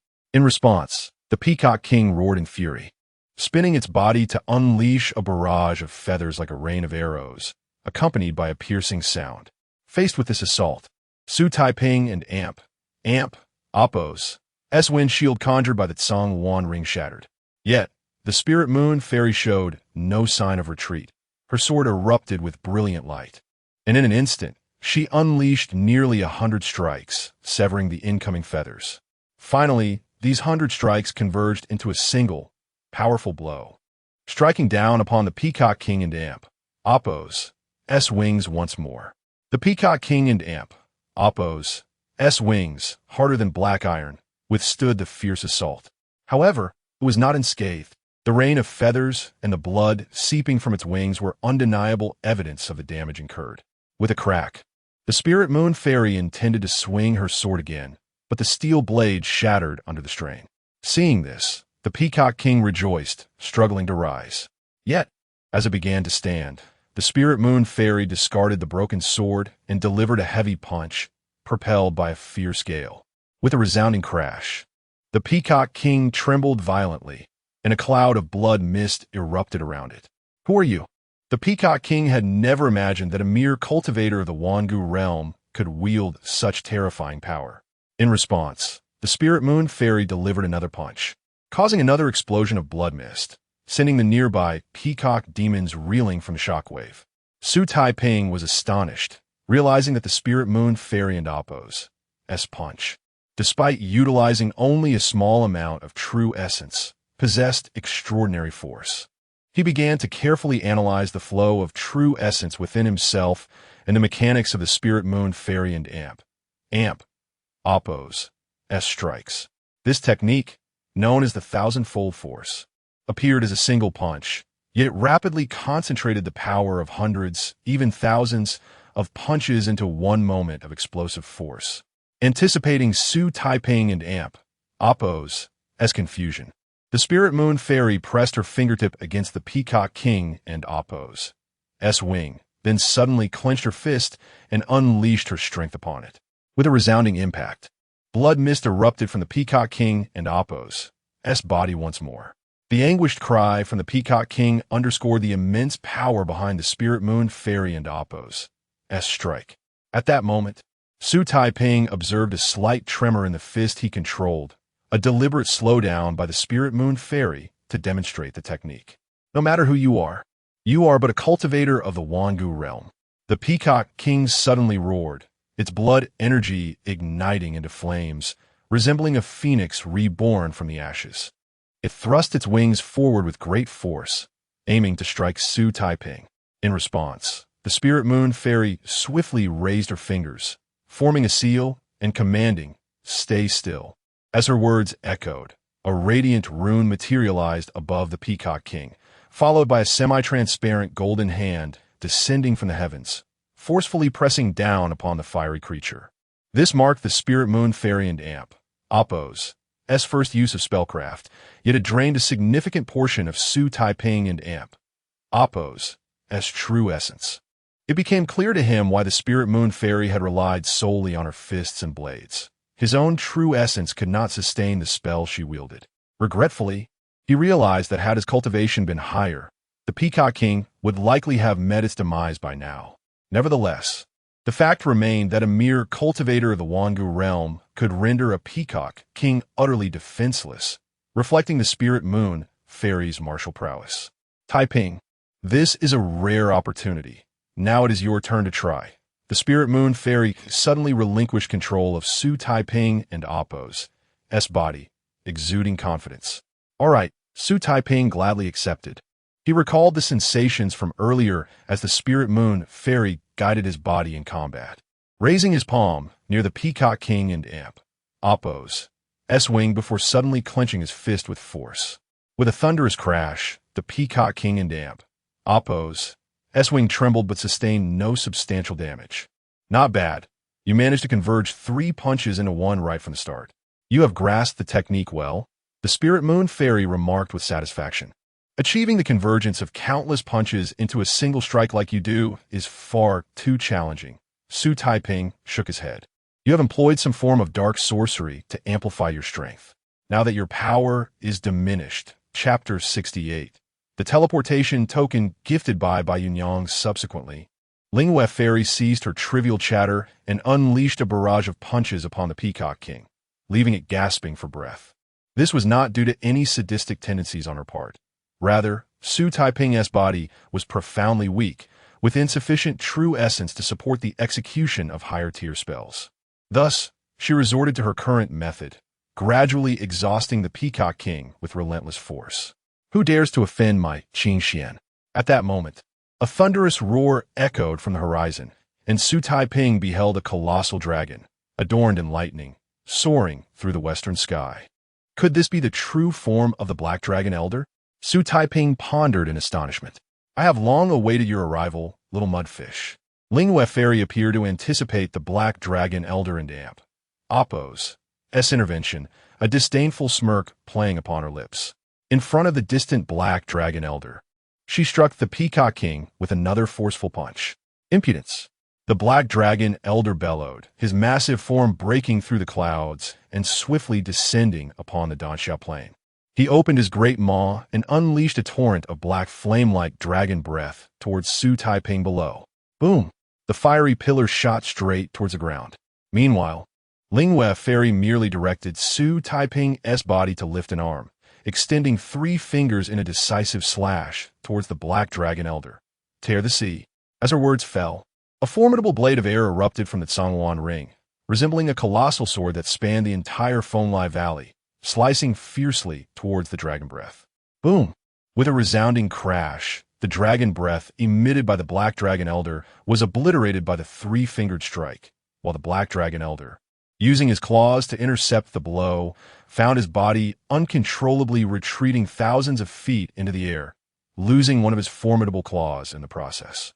Is this the true power of the Zhongyuan ring? Xu Taiping was momentarily stunned.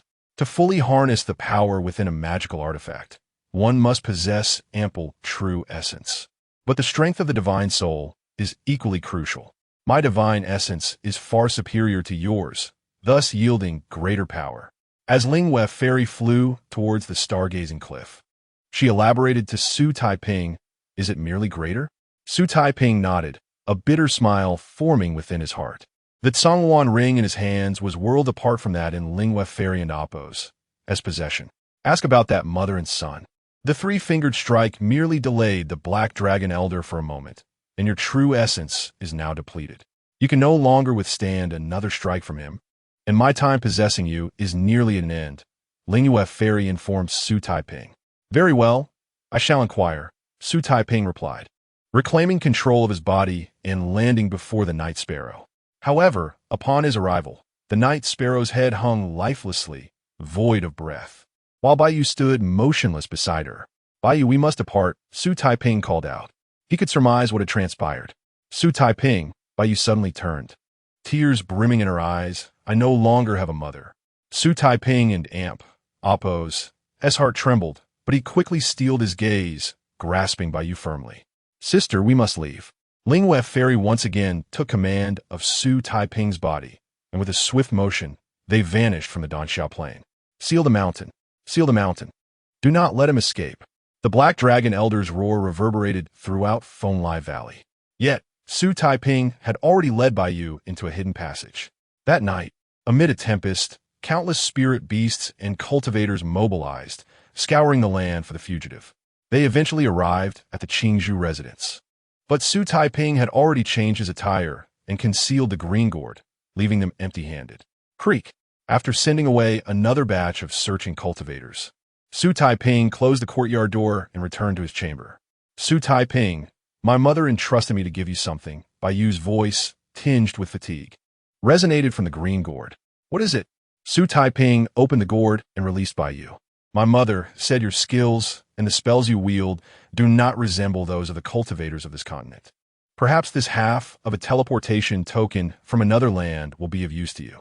Baiyu emerged from the gourd, clutching a fractured golden token in her mouth. A teleportation token? Xu Taiping accepted the golden token, puzzled to find it inscribed with strange characters and symbols not native to this realm. This is actually a teleportation token to the Yuyuan continent.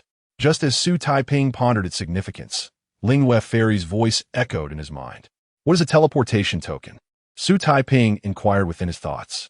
A teleportation token activates ancient teleportation arrays, allowing you to instantaneously travel to another cultivation continent. It is exceedingly precious in your realm, Lingwei Fairy replied, her tone laced with excitement. The Yuyuan continent. What kind of place is that? Xu Taiping asked, his curiosity piqued. Chapter 69. Remembering the ethereal cloud. The martial artist is not weaker than the cultivator in the ethereal cloud continent I once ventured during my youth. Here, the distinction between the realms of cultivation and the mundane has vanished. The populace is fierce and unyielding, and even those who cannot cultivate engage in martial practices. The mountains are rife with malevolent spirits, often inhabited by creatures that defy rational understanding. The spiritual energy in this land even in the most ordinary rural areas, is tenfold more abundant than in your continent. The cultivation world here is vastly superior, rendering sects like the Azure Mystic sect merely inconsequential. Though the ethereal cloud continent is fraught with peril, it abounds with heavenly materials and treasures.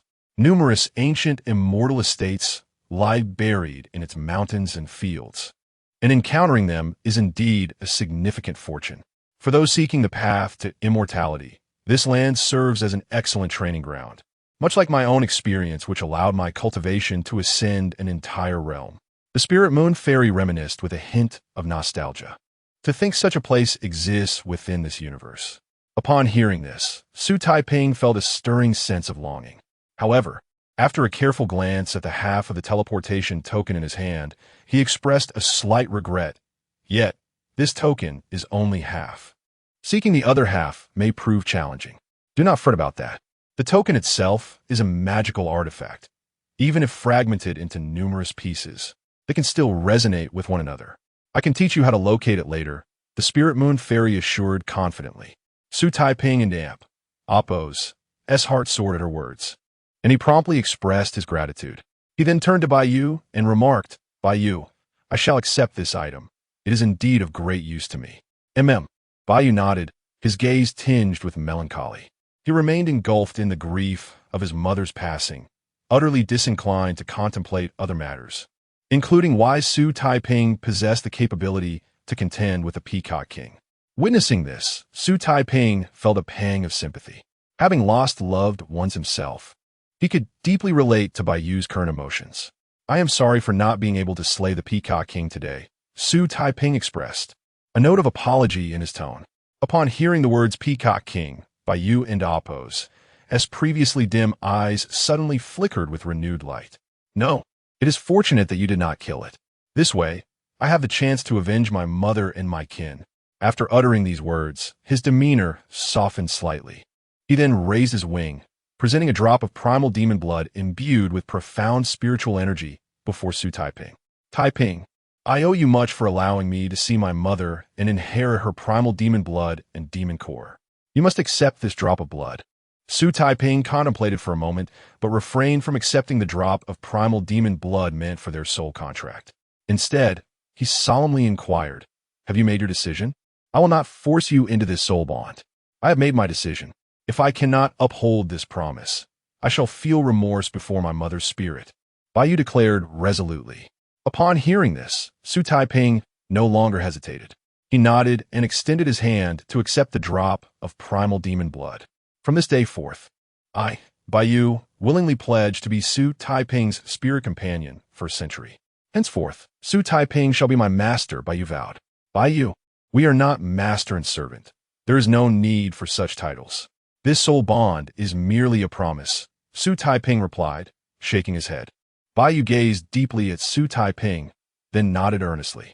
Then from this day forward, you, Xu Taiping, shall be my brother in adversity and in life. Brother? Xu Taiping recalled his childhood, feeling a twinge of envy toward those in the village who had siblings. He smiled and nodded, very well. After settling Baiyu into the gourd for rest, Xu Taiping practiced his punches in the backyard for a while, then attempted the thousand-fold strength that the Spirit Moon Fairy had taught him that day. This thousand-fold strength is a technique for martial prowess. You may combine it with the Azure Bowl Fist. Do not worry about it being recognized as an external technique, the Spirit Moon Fairy remarked, pleased to see Xu Taiping and Appo's growing proficiency in the thousand-fold strength.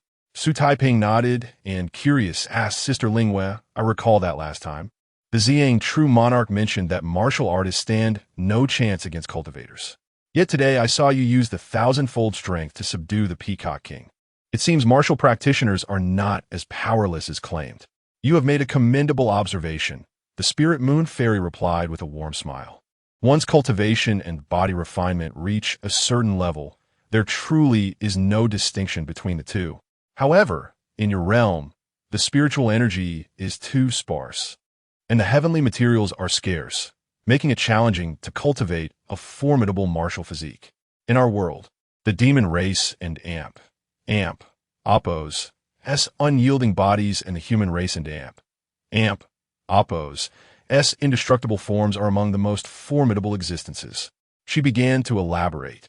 There was once a martial fanatic from the demon race who, relying solely on his indomitable physique, swept through much of the cultivation world.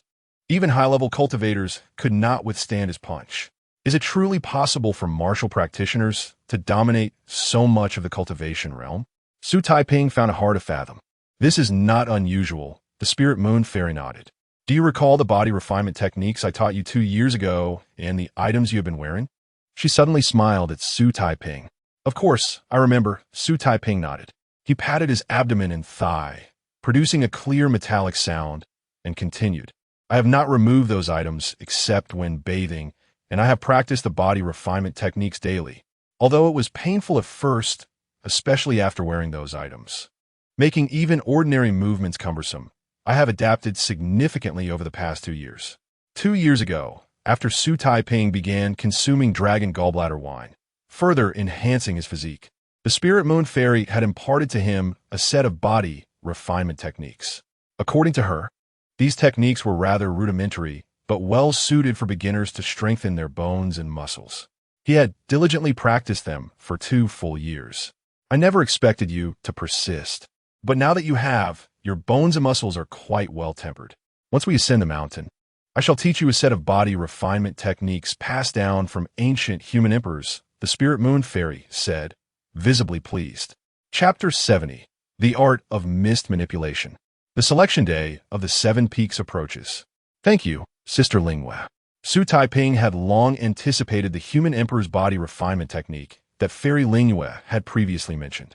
By the way, I heard that once one becomes a disciple of the 7 Peaks, there's an opportunity to select techniques from the Tianbao Pavilion. He continued. Sidictine technique?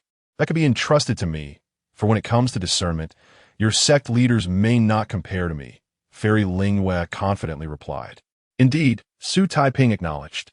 The longer he spent with her, the more he discerned the unfathomable depths of her past cultivation. However, before the grand competition of the 7 Peaks, I wish to practice another technique just in case. At that moment, he produced a bronze mirror, searching for the directory of techniques accessible to outer disciples. Then turned to Fairy Linghua. Sister Linghua, please take a look as well. During the selection of the 7 Peaks, it was imperative that he refrain from using the ice breath technique and the Zhangwan ring. Otherwise, the secrets of the earth fruit would be easily discovered. All right, let me see. Fairy Linghua leaned closer to him, sitting side by side at the stone table. It seems there are not many techniques available for outer disciples, and most are from the elements of wood and water, which possess the weakest lethality among the 5 elements. However, it matters not. The combined might of the Qingyo fist and the 1,000-fold strength is adequate for a cultivator at your stage. You merely need to select a supportive technique. As she murmured softly, she began to seriously contemplate her selections. Which technique are you considering, Taiping? After a while, it seemed she had a choice in mind, but wished to first hear Xu Taiping and Oppos as thoughts. If I were to choose myself, it would be the art of mist manipulation. Xu Taiping replied after thoughtful consideration. Fairy Linghua's lips curved into a slight smile upon hearing this. Why choose the art of mist manipulation? She inquired playfully, clearly eager to test Xu Taiping and Oppos' reasoning. According to the description in the bronze mirror, the art of mist manipulation required merely holding a mouthful of clear water, using spiritual techniques to exhale mist, enveloping a Tianzhong area in fog almost instantaneously, thereby disorienting opponents. Though it seemed a minor technique, it could grant him the upper hand in combat, perfectly aligning with his current strategy of swift resolution. Furthermore, should he find himself in a precarious situation, he could use this technique in conjunction with the ice breath technique to evade. Xu Taiping elucidated to Fairy Linghua the martial techniques I currently practice. The Qingyo fist and the 7 kill blade prioritize offense over defense. If I cannot defeat my opponent in a single strike, I risk falling into a passive position when they counterattack. The art of mist manipulation would nicely compensate for this shortcoming, especially since I cannot employ the ice breath technique or the Zhangwan ring in the upcoming 7 Peak selection. Very good. Fairy Linghua expressed her satisfaction with Xu Taiping's explanation. Is it possible that you have chosen the art of mist manipulation as well, Sister Lingwe? Xu Taiping asked, a hint of excitement in his voice. Indeed, Fairy Lingwe affirmed with a nod, then explained, beyond the points you mentioned, I chose this technique because, despite its seemingly trivial nature, it is derived from an ancient and significant art. What ancient art? Xu Taiping and Amp, Oppo's interest piqued at this revelation. The art of elemental escape, Fairy Lingwe responded. The art of elemental escape? Xu Taiping had never encountered this name in the technique records of the Qingxian sect. The art of elemental escape is divided into 5 elements: metal, wood, water, fire, and earth. The art of mist manipulation is a derivative of the water element and Oppo's mist escape technique. In truth, the genuine mist escape technique is not merely about obscuring vision with fog. It allows one to completely conceal their form and presence within the mist, rendering even advanced cultivators unable to sense them. Within the mist, one can move freely and strike unseen. Fairy Lingwe elaborated on the formidable nature of the art of mist manipulation. Xu Taiping was astonished to learn that this technique stemmed from such a powerful art. I happen to know that technique as well. Once you master the art of mist manipulation, I can teach you how to gradually refine it into the true art of elemental escape, Fairy Lingwe said, her eyes brimming with anticipation. Currently constrained by a damaged spirit, she found great joy in witnessing Xu Taiping grow stronger under her guidance. Then I shall choose the art of mist manipulation, Xu Taiping declared with equal enthusiasm. With only a month or 2 remaining before the 7 Peaks election, learning a rudimentary technique was certainly feasible. I wonder how Linglong and Qingxiao have been over these past 3 years. Do they still remember me? Xu Taiping murmured as he gazed at the bright moon above. He suddenly recalled the moment when Linglong and Qingxiao brought him to Yunlu Mountain and later settled him in the Qingzhou residence. Do not worry. It won't end Oppo's. Be long before you can cultivate alongside them at the 7 Peaks. Fairy Lingwe gently reassured him, patting his shoulder.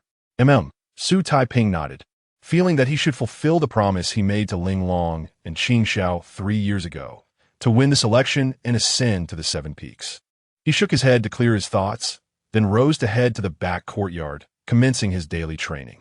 Over the past 2 years, thanks to the Dragon Gallbladder wine, he could train without rest, thus acquiring more cultivation time than the average person. Yet, even the Dragon Gallbladder wine could not alleviate the fatigue and pain he experienced during training. Consequently, the duration he endured these sensations was double that of an ordinary person, sometimes even 3 or 4 times.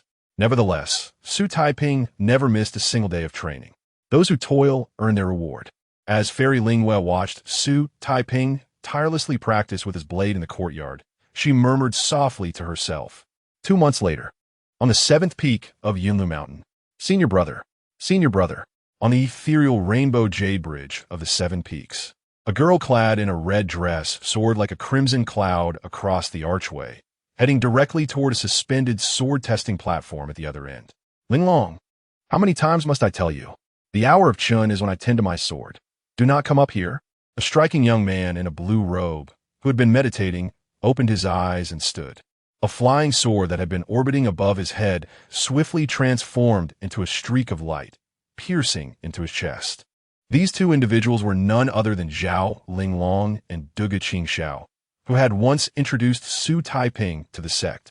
Senior brother, he is still alive, Linglong exclaimed excitedly, raising a scroll she held aloft. He? Who? Qingxiao inquired, puzzled.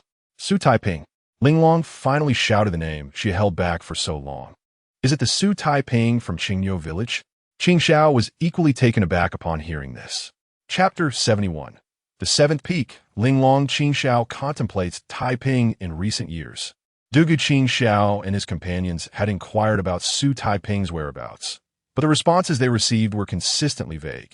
On one occasion, they even heard unsettling news that spirits and demon wolves had been spotted near Qingzhou residence, and the spring that served as the formation's focal point had been destroyed. Had it not been for Qingxiao and Amp, Oppo's intervention, Zhao Linglong would have defied the sect and Amp, Oppo's orders and descended the mountain on that occasion. It was from that moment on that they began to feel that Xu Taiping and Amp, oppos, as fate might be grim. After all, for outer disciples, surviving more than 3 years in the wilderness infested with demons was quite uncommon. Yes, it is he. Look, senior brother, Zhao Linglong exclaimed, nodding vigorously as she tossed the scroll in her hand before Qing Xiao. Little Taiping is not only alive, but has also registered for this year's 7-peak selection. Upon hearing this, Qing Xiao unfurled the scroll and indeed found Xu Taiping's name among the list. The little fellow had shown remarkable perseverance. A smile graced Qing Xiao's lips, filled with satisfaction. 3 years have passed. I suppose he must be taller than I am now. Zhao Linglong, her face radiant with joy, gestured with her hands to illustrate his growth. Indeed, it has already been 3 years. Qing Xiao nodded with a smile as he rolled up the scroll.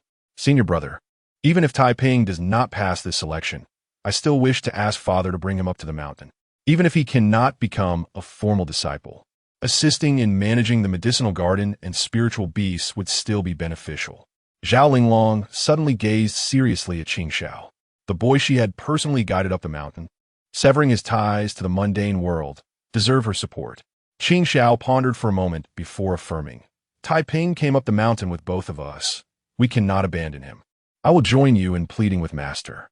In his eyes, having survived 3 years among the outer disciples was a testament to Xu Taiping and Oppos' worthiness to remain in Qingxin's sect, even if he could not become a disciple.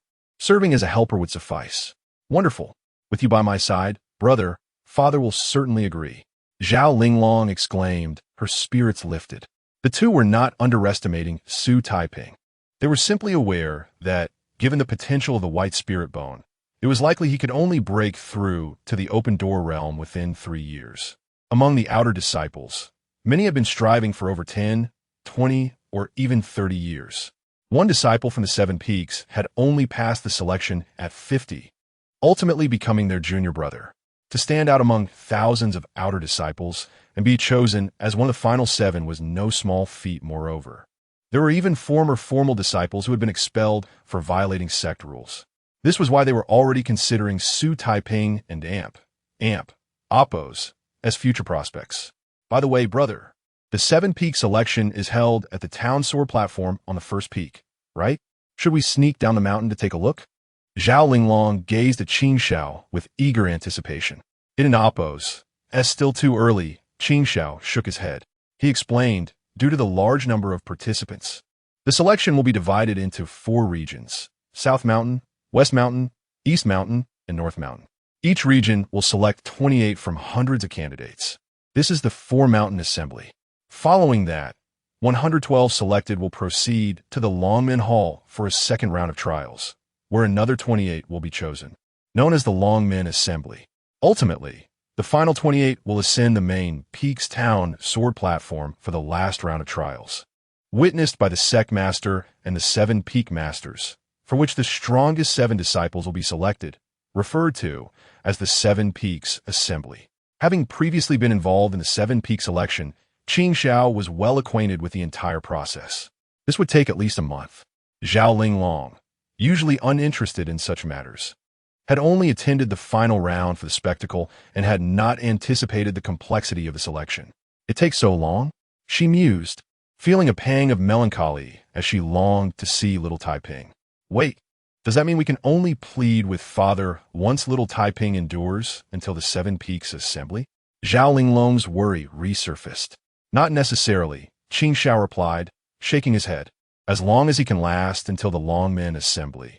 Even if he fails there, I can find a way to persuade Master to keep him.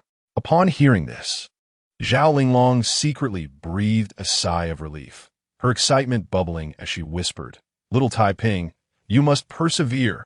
As long as you succeed in the 4-mountain assembly, we will meet again. Please do not cause any trouble during this time.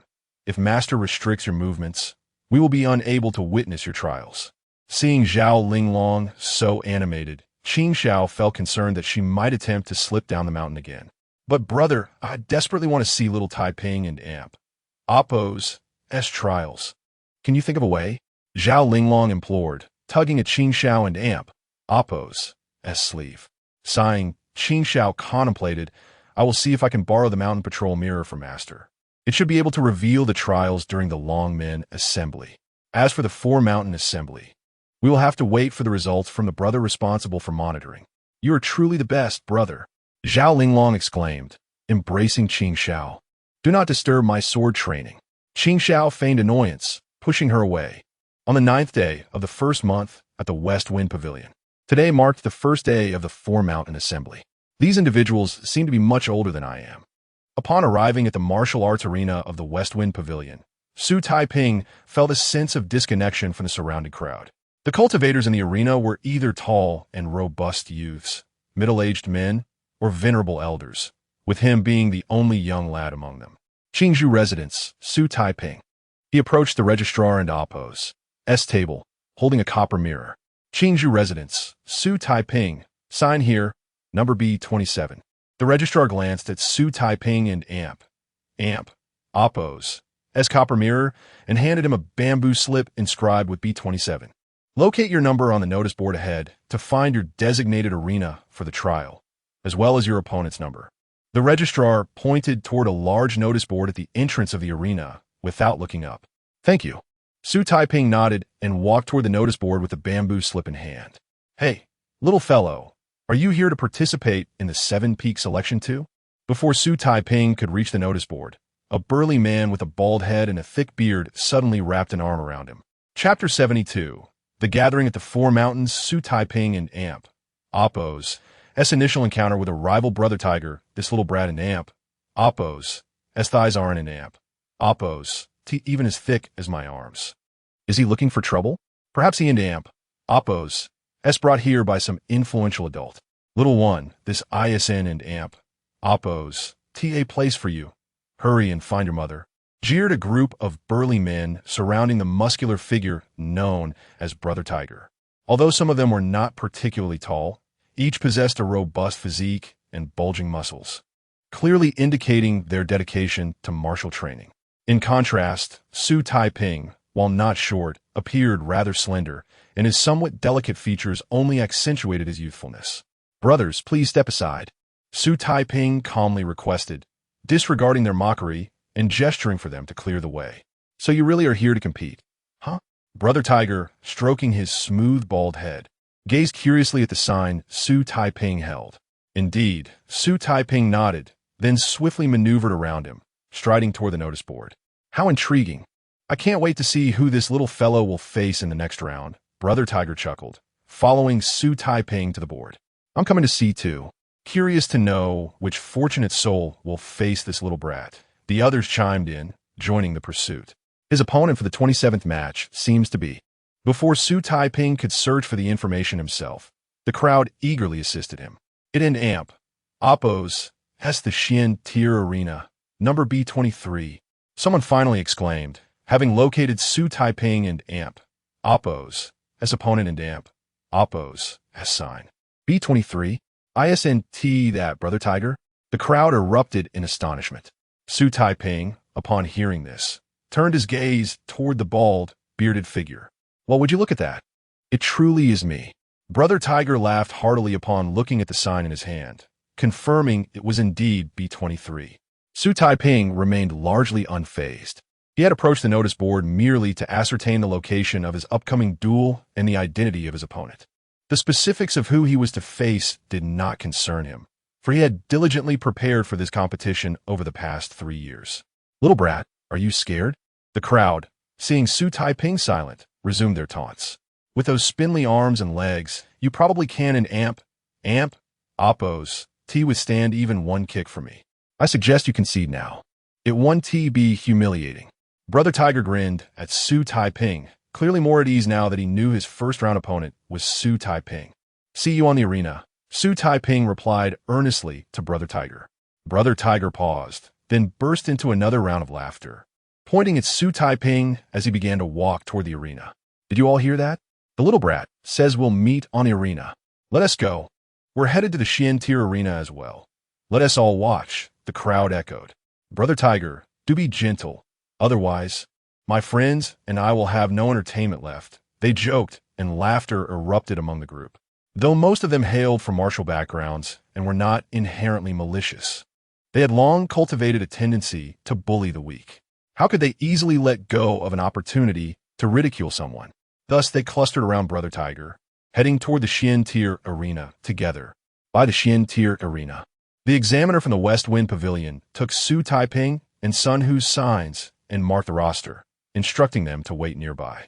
Due to the high number of competitors, many of whom were lesser-known practitioners, the crowd gathered around the arenas was sparse, primarily consisting of competitors waiting for their turn. Little brat, remember that fists and feet have no eyes. If you don't concede now and end up injured, don't say I didn't warn you. Brother Tiger called out with a grin.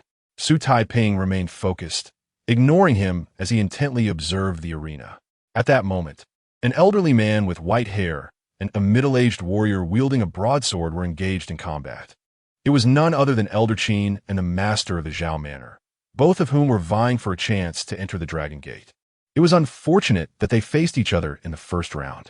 Initially intending to tease Xu Taiping, Sun Hu and his companions found their attention drawn to the arena. Clang! After a series of probing exchanges, the Zhao Manor master finally gripped his sword and launched a powerful strike at Elder Qin. Unperturbed by the ferocity of the attack, Elder Qin lightly tapped his toes against the ground, gracefully retreating. Bang! The master's sword cleaved into the granite floor, sending sparks flying. Whoosh! Undeterred, the Zhao Manor master swiftly turned his blade and aimed another diagonal strike at Elder Qin, this time with even greater speed and fluidity. It seemed impossible for Elder Qin to evade this attack as easily as before. Smack! Just as Elder Qin appeared on the verge of being cleaved in two, he suddenly lifted off the ground like a feather, his toes landing perfectly on the Zhao Manor master's sword. However, the moment his foot touched the blade, it felt as if his weight had multiplied, causing the master's sword to crash down with a resounding thud. Despite his weapon being immobilized, the Zhao Manor master did not relent. He abandoned his sword and struck with his fists, delivering a ferocious punch aimed at Elder Qin's face. To Xu Taiping and Appo's surprise, Elder Qin not only remained steadfast against the brutal punch, but also pressed forward. He deftly raised his forearm to deflect the master's wrist, then ensnared his forearm, pulling him off balance. Seizing the moment, Elder Qin tightened his body and delivered a powerful shoulder thrust to the Zhao Manor master's chest. Bang! With a thunderous sound, the Zhao Manor master was propelled backward like a cannonball, crashing to the ground beneath the arena. Bravo! Witnessing this spectacle, Sun Hu and his companions erupted in cheers.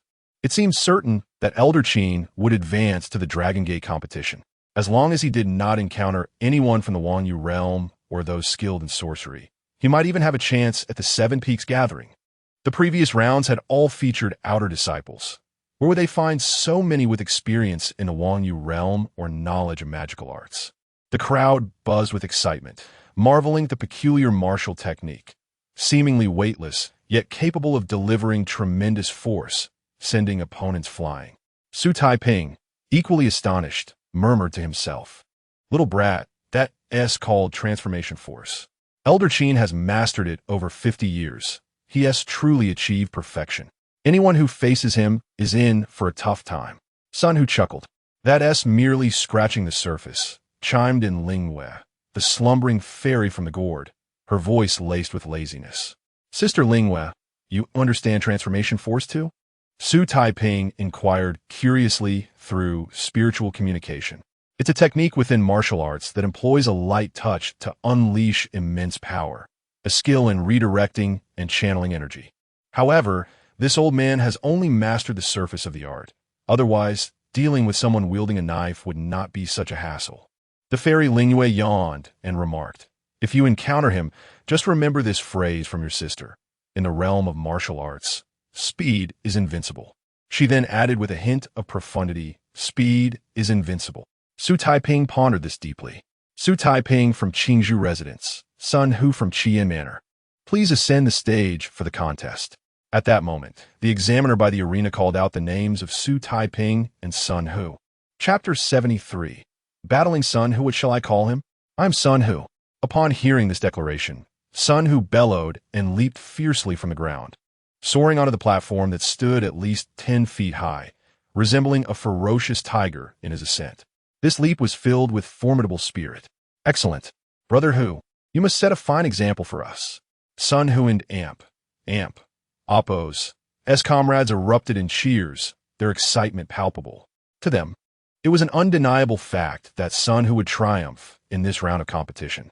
Xu Taiping, where are you? The examiner called out Xu Taiping and Oppos. S name once more. Here. Xu Taiping, just about to ascend the steps of the platform, raised his hand in acknowledgement. Why are you going that way? The examiner appeared taken aback. Is it not allowed? Xu Taiping asked, puzzled, thinking that if one could not ascend this way, then why bother placing steps here at all? Go ahead, go ahead. The examiner waved his hand with slight impatience. Naturally, the steps were permissible. It was just that no one had ascended them properly since the competition began. Now, confronted with such an earnest individual, the examiner found himself somewhat out of sorts. Meanwhile, Sun Hu's companions below burst into laughter upon witnessing this. Little lad, take care when climbing the steps. Don't fall. Shall we lend you a hand? The environment in which the outer disciples of the mountain dwelled had fostered a character that reveled in bullying the weak while idolizing the strong. Seeing Xu Taiping ascend the platform in such an unremarkable manner was simply too amusing for them. Xu Taiping, however, found this perplexing. To him, those who leaped onto the platform were akin to dining with one's feet instead of using chopsticks. Little lad, are you tired? Would you like to take a breather first? Sun Hu, with arms crossed and a grin on his face, inquired, though his tone lacked any true malice. Still, the condescension and arrogance were unmistakable in his gaze. No need, Xu Taiping replied, his expression grave as he shook his head. He felt neither anger at Sun Hu and Oppos, disdain, nor did he belittle him in return. Before coming here, he had already warned himself that until he ascended to the 7 peaks and became an official disciple, every match was a matter of life and death, and he must give it his all. With that said, Xu Taiping prepared himself earnestly, adopting the stance of the Qing-Yo fist. Despite the sneers from Sun Hu and the laughter of the onlookers below. Oh, is the little fellow serious now? Though Sun Hu maintained a playful demeanor, a hint of seriousness flickered in his eyes. He did not wish to admit it, but upon seeing the boy's stance, he felt an inexplicable pressure. Pressure? How can a mere child impose pressure upon me? Sun Hu chuckled inwardly, dismissing the sensation as a mere illusion. Yet, if he were aware that this boy had once defeated a ghostly specter and slain a demon tiger with his bare hands, he might reconsider that notion. Are both parties ready? The examiner, standing on the platform, inquired loudly. I am ready, Xu Taiping replied promptly, his gaze unwaveringly fixed on Sun Hu. I'm also prepared. Sun Hu flexed his arm, thicker than Xu Taiping and Oppos' thigh, and flashed a grin at the examiner. Then let the contest begin. The examiner, seeing both were ready, struck the nearby gong with a resounding clang. Come, little one, allow me to give you a taste of my strength. Sun Hu stepped forward with a decisive stomp, beckoning Xu Taiping with a wave. Then I must offend you. Xu Taiping nodded in acknowledgement. Boom. The instant the words left his mouth, Xu Taiping stepped forward, unleashing the wind shadow step, his body hurtling towards Sun Hu like a tempest. Whoosh! Before Sun Hu could react, Xu Taiping's fist was already upon him. Boom!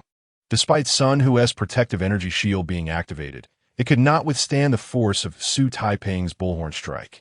The energy shield shattered with a resounding crack. Bang! Even after the protective barrier was broken, Xu Taiping and Oppos' fist struck heavily against Sun Hu's raised arms, which he instinctively brought up to defend. Crack! The sound of bones breaking echoed as Sun Hu and Oppos' robust form was sent flying backward, crashing out of the ring and landing heavily over 10 feet away. Silence fell over the arena. No one paid any mind to the unconscious Sun Hu on the ground. All eyes were riveted on the young boy on the platform. With a single blow, he had vanquished the somewhat renowned Sun Hu, and disbelief etched itself across the faces of the spectators. Thank you for the match. Unfazed by the gazes of the crowd, the boy bowed slightly in the direction of the fallen Sun Hu before striding directly towards the examiner. Sir, my opponent has fallen from the platform. This round is my victory, correct? Xu Taiping inquired politely of the examiner. Indeed, indeed. The examiner, momentarily taken aback, nodded vigorously before announcing loudly. In this round, Xu Taiping has triumphed over Sun Hu, ascending to the 112th position. As these words rang out, a wave of astonishment swept through the crowd below. Sun Hu and Amp, Oppos, as close companions exchanged incredulous glances, unable to believe their eyes. Brother Hu? He was defeated just like that? Meanwhile, the commotion from the platform caught the attention of the West Wind Pavilion. What is going on? Why is there such an uproar over there?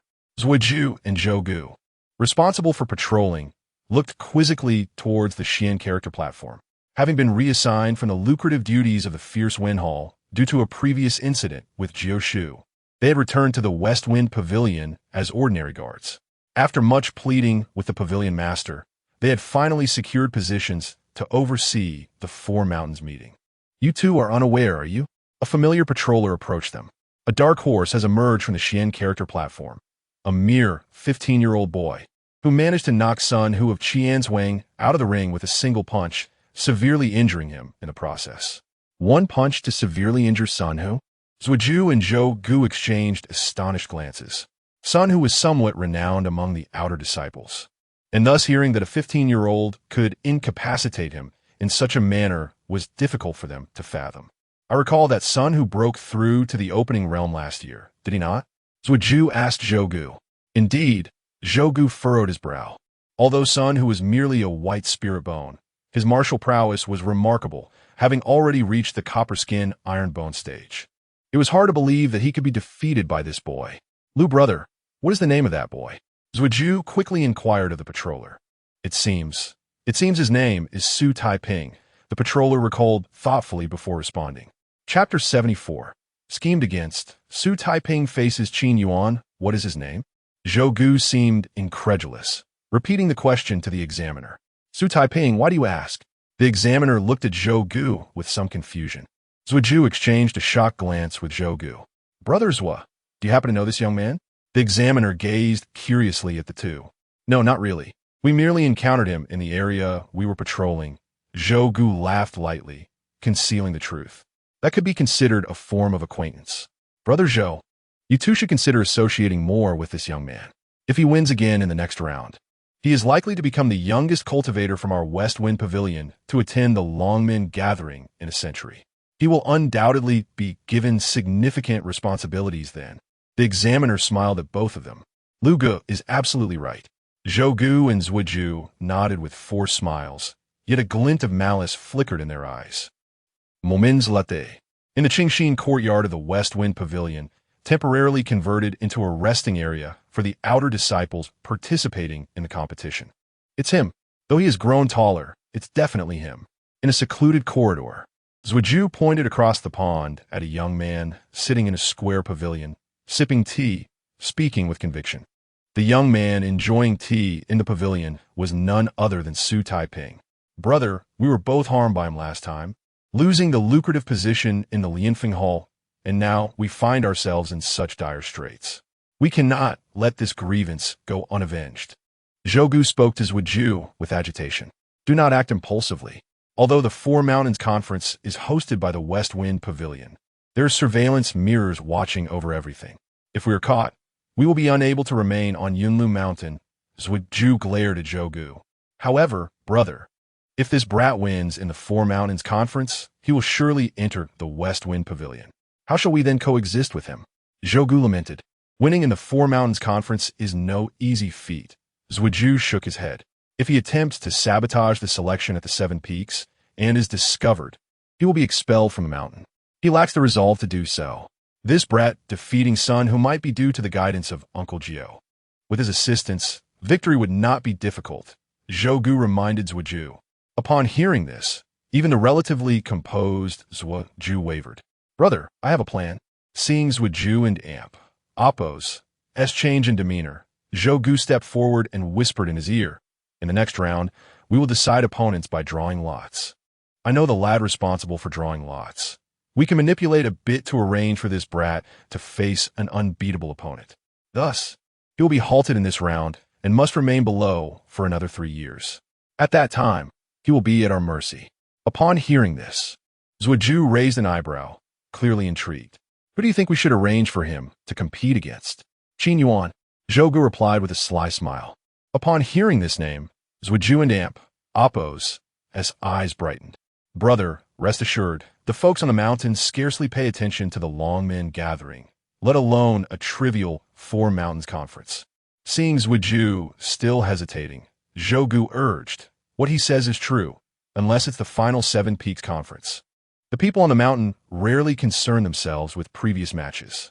The sheer number of participants makes it impossible to keep track, and moreover, the matches are just a bunch of martial artists displaying their skills, which they deem beneath them. If you're worried about his relationship with Uncle Gio and Bai Hong, you needn't amp, oppose. TB.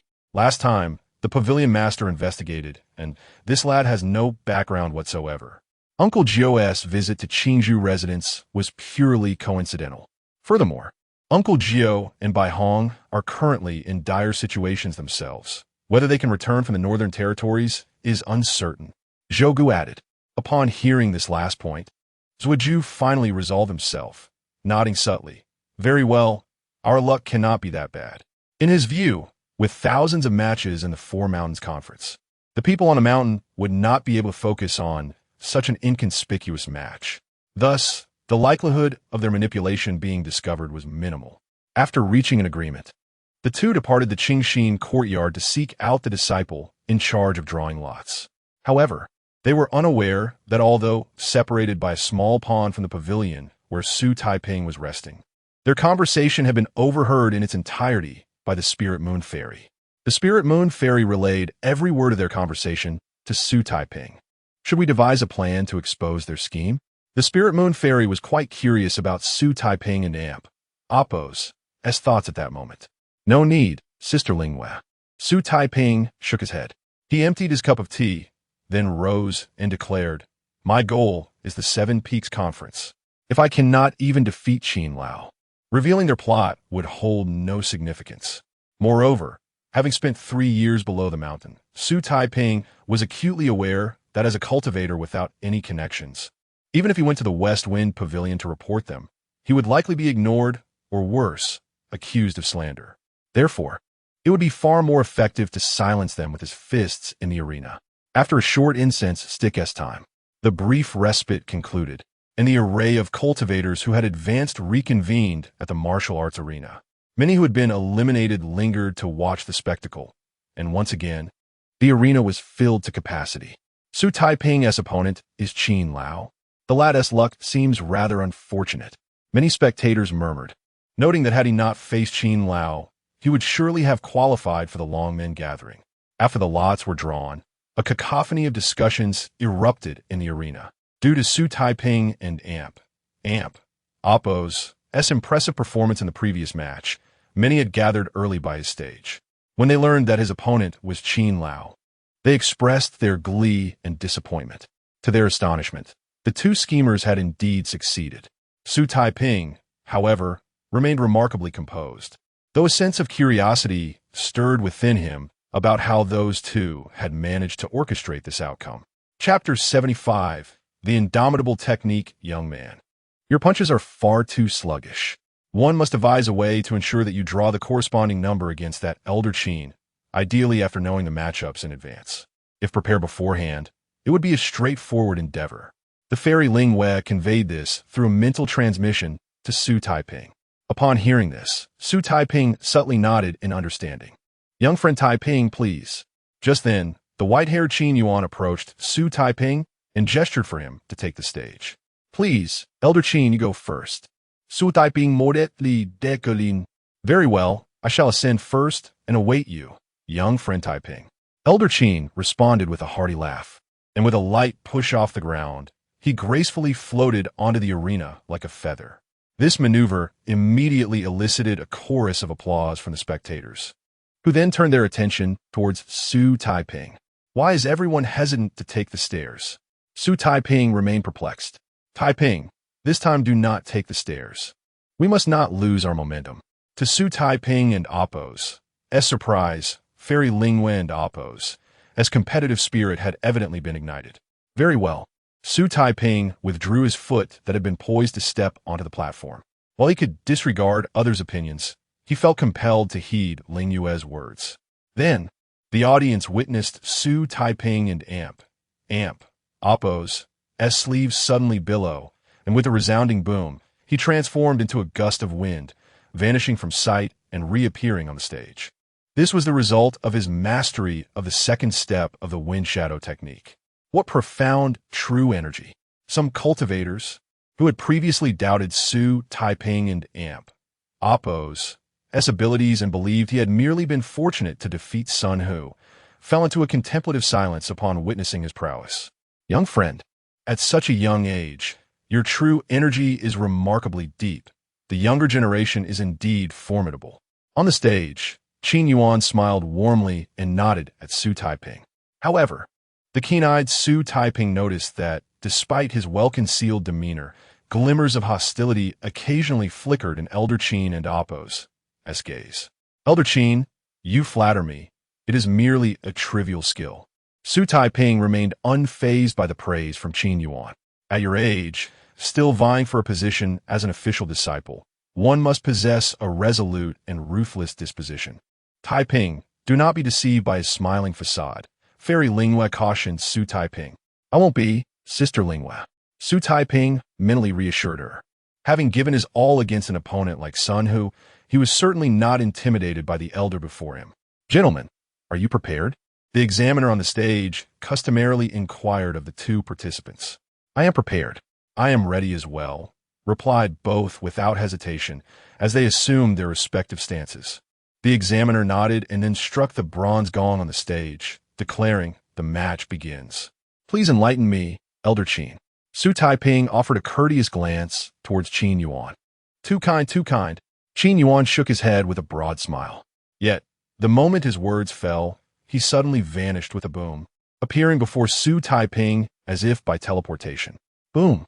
His robes billowed violently as he unleashed a powerful palm strike towards Xu Taiping. No one could have anticipated that the seemingly ethereal Qin Yuan would launch a sneak attack on a young boy, except for the boy himself. From the onset, Xu Taiping had sensed Qin Yuan and Oppo's hostility, and coupled with Fairy Lingyue and Oppo's warning, he had remained on guard. Swish! With a fierce gust, Xu Taiping swiftly sidestepped, narrowly evading Qin Yuan's palm strike. Boom! In a moment of astonishment, Qin Yuan found himself on the receiving end of a thunderous blow from Xu Taiping's oxhorn crash. Boom! At the critical moment, Qin Yuan and Oppo's formidable true energy erupted, forming a thick protective barrier around him, absorbing the impact of Xu Taiping and Oppo's punch. Bang! Despite this, the sheer force of the collision sent Qin Yuan sliding back several yards. Swish! Meanwhile, Xu Taiping, maintaining his composure, executed the wind shadow technique once more, propelling himself forward with incredible speed. Before Qin Yuan could regain his footing, Xu Taiping unleashed yet another oxhorn crash. However, just as Xu Taiping's fist was about to land, Qin Yuan deftly sidestepped, narrowly avoiding the attack. Boom! Although he missed Elder Qin, the ferocious energy from Xu Taiping and Oppo's punch spread outward, kicking up clouds of dust and causing the onlookers to retreat in alarm. In that moment, the crowd finally understood why Xu Taiping had been able to defeat Sun Hu with a single blow in the previous match. Back on the arena, although Xu Taiping and Oppo's last punch had missed, he did not relent. Instead, he retracted his fist and drew his blade, aiming a strike at Elder Qin. The length of his sword compensated for the range of his previous punches. Swish! Yet to Xu Taiping and Oppo's astonishment, Qin Yuan, balanced on one leg, seemed akin to a weeble, evading each of Xu Taiping and Oppo's swift strikes without faltering. It's the indomitable technique, a voice from the crowd exclaimed. Indeed, it is Elder Qin's indomitable technique. Others murmured in awe. To compel Elder Qin to resort to his indomitable technique, this young lad truly possessed remarkable skill. However, if he cannot break through Elder Qin's indomitable technique, all efforts are in vain. Amidst the discussions, Xu Taiping, with a stoic expression, unleashed several more strikes. Yet each was deftly evaded by Elder Qin. As he delivered his final blow, his speed, noticeably diminished. Whoosh! Suddenly, Qin Yuan lunged forward, his hand, as soft as flowing water, grasped Xu Taiping's wrist, neutralizing his power with ease, followed by a forceful shoulder charge into Xu Taiping's chest. Bang! With a thunderous impact, Xu Taiping was sent stumbling backward several steps before regaining his balance. Young man, your sword is too slow, and your punch is too feeble. Such efforts will not secure a victory over me. Qin Yuan taunted with a smirk. Chapter 76. Seeking Flaws. Is it truly the Green Bull Fist? Indeed, one cannot underestimate old Qin. The young lad is still too inexperienced, possessing mere brute strength. He stands no chance against old Qin. Upon uttering these words, the crowd below the arena erupted once more into cheers, utterly oblivious to the impropriety of old Qin and Appo's earlier sneak attack or his current provocation. After all, in these mountains, a fist speaks louder than mere appearances. Thank you for your guidance. Amidst a chorus of mockery, Xu Taiping rubbed his chest and regained his stance. Qin Yuan, your posture is indeed a manifestation of the transformation technique, is it not? Yet, the force you deflect is not wielded by your hands, but rather by the invisible aura enveloping your body. As he sheathed his sword, an expressionless countenance adorned his face. Though he had suffered a minor setback moments ago, he had gleaned valuable insights. After several strikes, he finally realized that it was not Qin Yuan actively evading his blade, but rather the intangible aura surrounding him that compelled him to sidestep. Thus, regardless of the angle of Xu Taiping's strikes, Qin Yuan remained invulnerable. Young lad, do not overestimate your abilities. My indomitable technique is beyond your comprehension. Qin Yuan scoffed at the revelation of his technique's secret, his tone laced with palpable menace. Gulme, if you possess the skill, attempt to breach my indomitable technique. With that, he extended a hand provocatively towards Xu Taiping. Be cautious, young one. Do not fall prey to his taunts. He aims to provoke you into breaking his indomitable technique, waiting for you to exhaust your vital energy before delivering a decisive blow. Indeed, do not rush. Maintain your composure. As the saying goes, a fist fears the young. This old man is but a fade, unable to endure a drawn-out battle. At this moment, several of Qin Yuan and Appo's adversaries below the arena loudly cautioned Xu Taiping. They eagerly anticipated a battle to the bitter end between the two.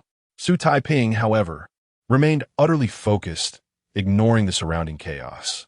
He merely adjusted his wrist and stepped forward to confront Qin Yuan. Well done, young man. To dare engage me in a fair fight, you exhibit some spirit. Qin Yuan and Appo's smile returned, warm yet deceptive. Should Xu Taiping choose to exhaust himself gradually, Qin Yuan believed he still held the advantage, but with each passing moment, danger loomed closer.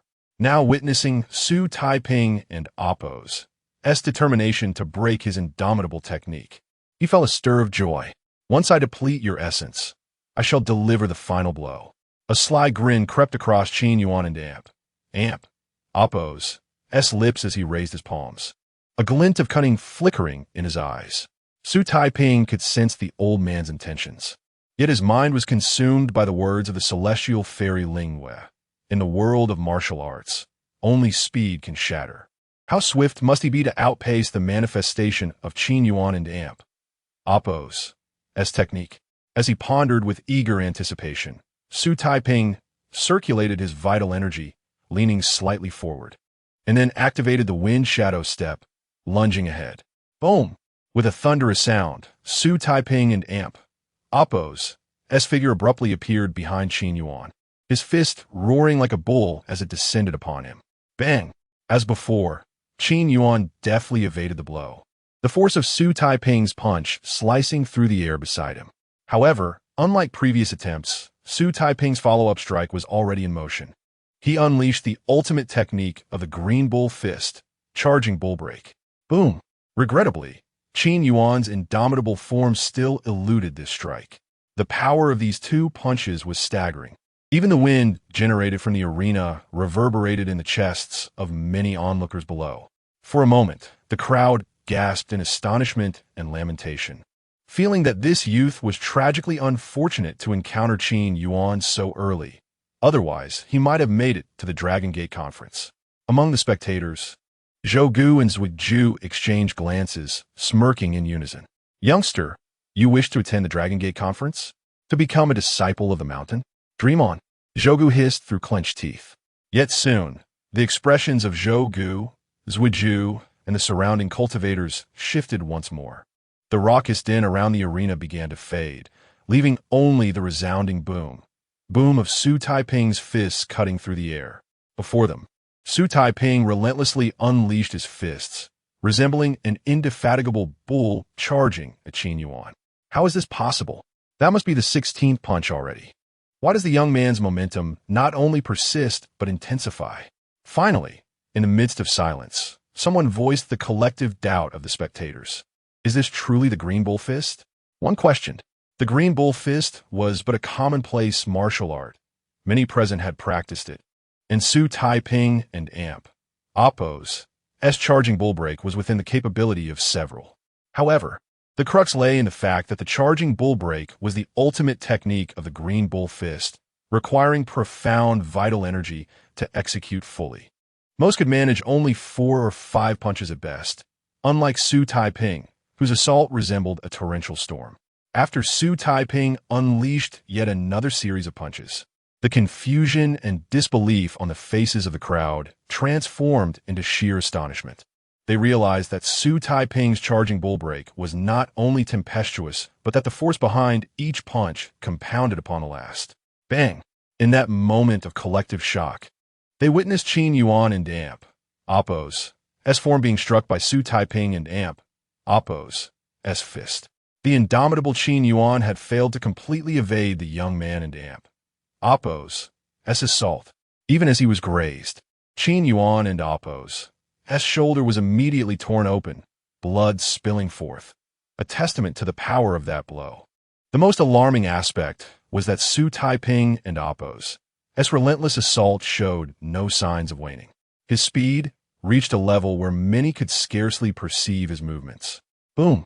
Just as the crowd struggled to track Xu Taiping and Appo's fists, Qin Yuan and Appo's seemingly drifting body was struck by an overwhelming force, propelling him backward. Although a layer of protective aura surrounded him, Xu Taiping's punch landed solidly upon Qin Yuan, eluding evasion this time.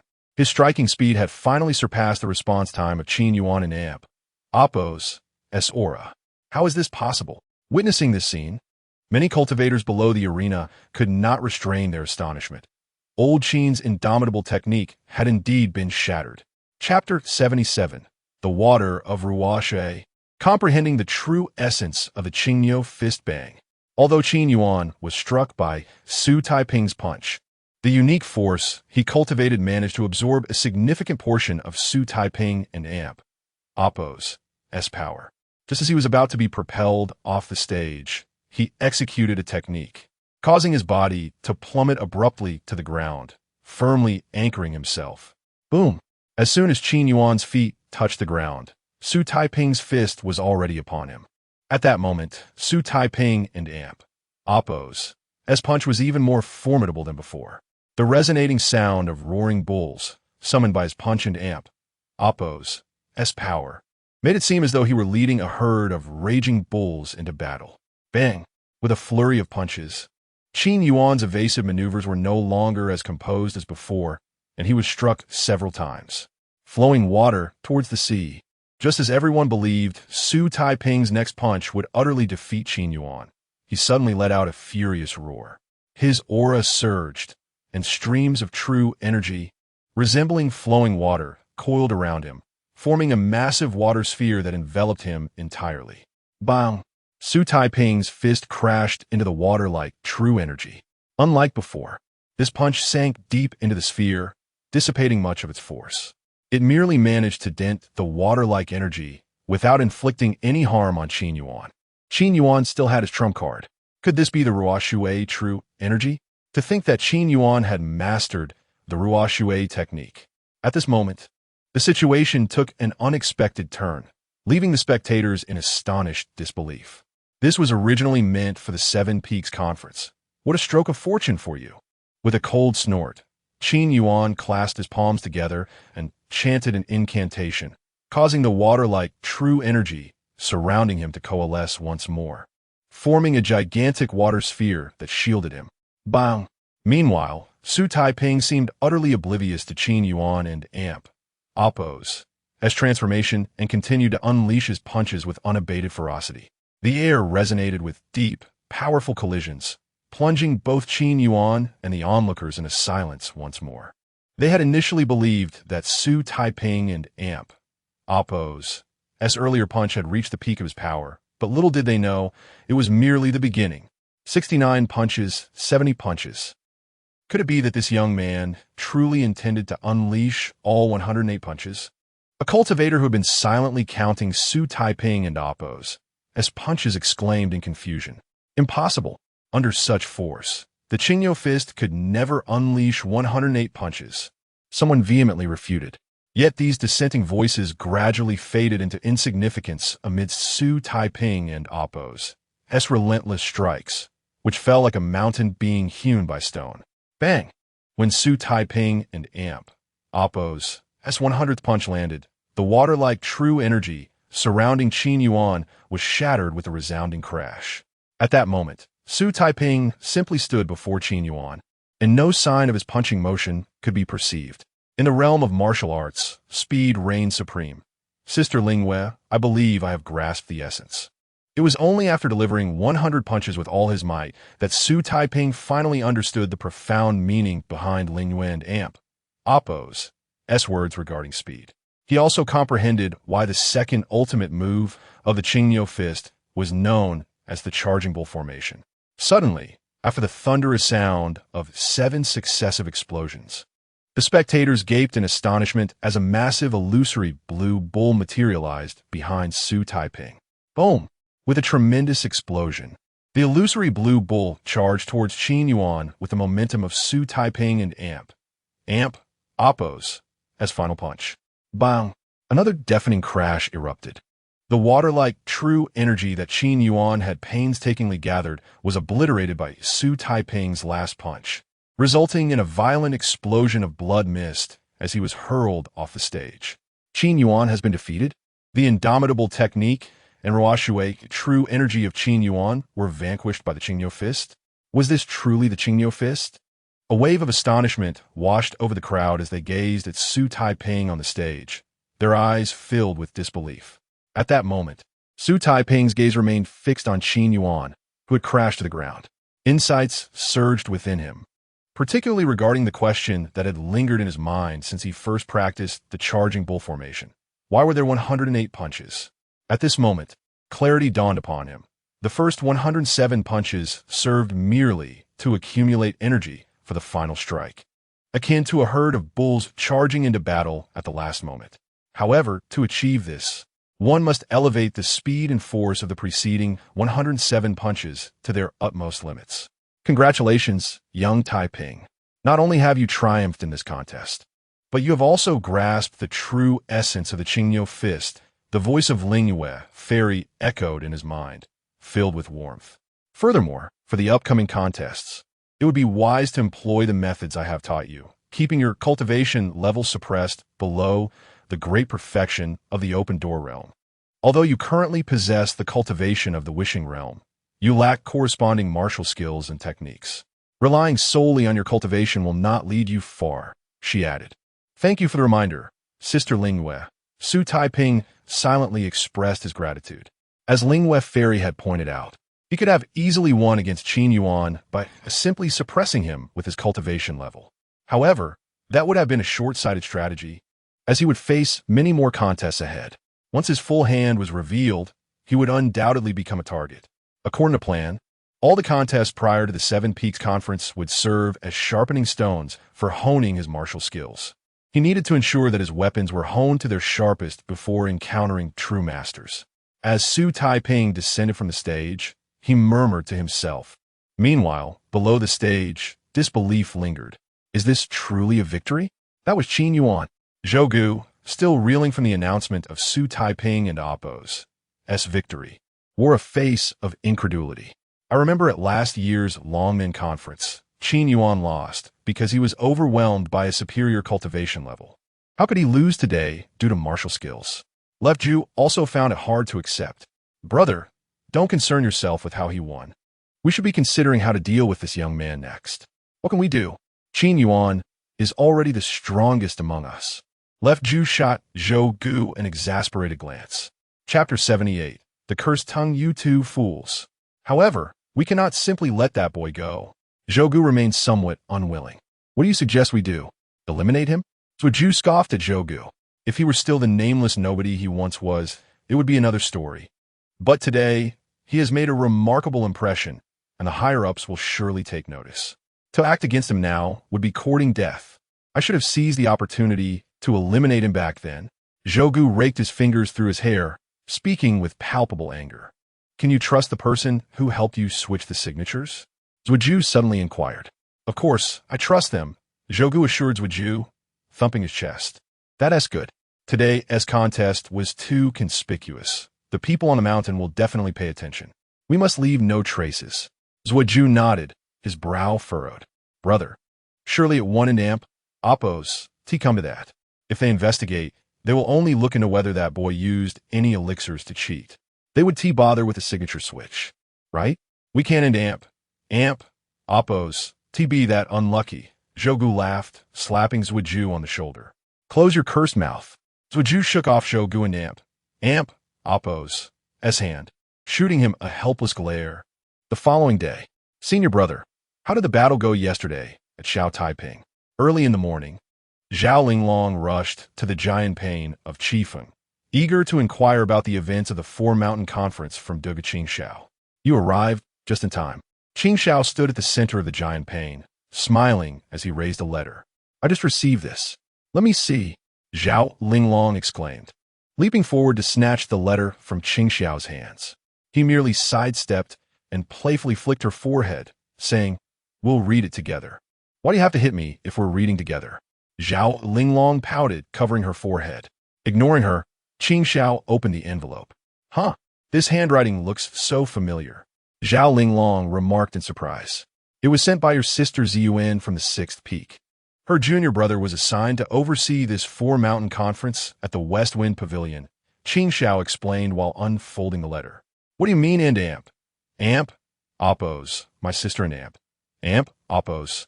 She's clearly your junior sister. Zhao Linglong grinned mischievously. If you keep grinning like that, even if I borrowed the Mountain Patrol mirror, you wouldn't be allowed to watch the Longman Conference with me. Qingxiao threatened, his expression stoic. I'm sorry, second senior brother. Zhao Linglong quickly admitted her fault. However, as she said this, Qingxiao seemed entranced by the letter, his eyes focused intently on the paper. Could it be that Xu Taiping lost? Zhao Linglong's heart tightened, and she leaned in to see the letter, asking, Qingxiao, the person you wanted me to inquire about, Xu Taiping, made quite a name for himself at the West Wind Pavilion during the Four Mountain Conference yesterday. First, he knocked out a martial artist at the opening door stage with a single punch. Then he shattered the old Master Qin Yuan's invulnerable technique and Ruoshui True Qi. He continued to dominate and won effortlessly, securing his qualification for the Longman Hall. Zhao Linglong paused, her expression shifting to one of astonishment as she jumped up joyfully. Wonderful. Xu Taiping won, and it was a resounding victory. It is not merely a simple victory. Qingxiao, having finished reading the letter, shook his head. Second senior brother. What do you mean? Zhao Linglong, still brimming with excitement, looked at him quizzically. According to Ziyuan's junior brother's description, when Taiping broke through Qin Yuan's invulnerable technique and Ruoshui True Qi, he utilized only the Qingyo fist. Moreover, when he shattered the Ruoshui True Qi, a bull demon apparition even manifested. Thus, he deduces that Taiping must have grasped the true essence of the Qingyo fist. Qingxiao replied, his demeanor serious. Fist intent. How could Taiping, at such a young age, possibly comprehend the true essence of a martial art? Zhao Linglong expressed her disbelief. That is merely the speculation of Ziyuan and Amp, Oppo's junior brother. After all, he was not in charge of the arena where Taiping was fighting. Hearing is one thing, witnessing is another. To truly understand Taiping's current strength, we must wait until the Longman Conference to see for ourselves, Qingxiao stated, shaking his head. Indeed, Zhao Linglong nodded fervently. her eagerness to witness the Longmen Conference palpable. But Isn Xu Taiping rather unfortunate to have encountered two formidable opponents in succession. I saw as Yuan mention in the letter that both of them possessed the strength to participate in the Longmen Conference. She took the letter from Qin Xiao's hands and glanced over it again, casually remarking, "Unfortunate indeed."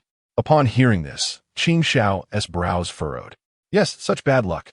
I should go to the top of the peak and pray before the statue of the five ancestors to ensure good fortune for Xu Taiping."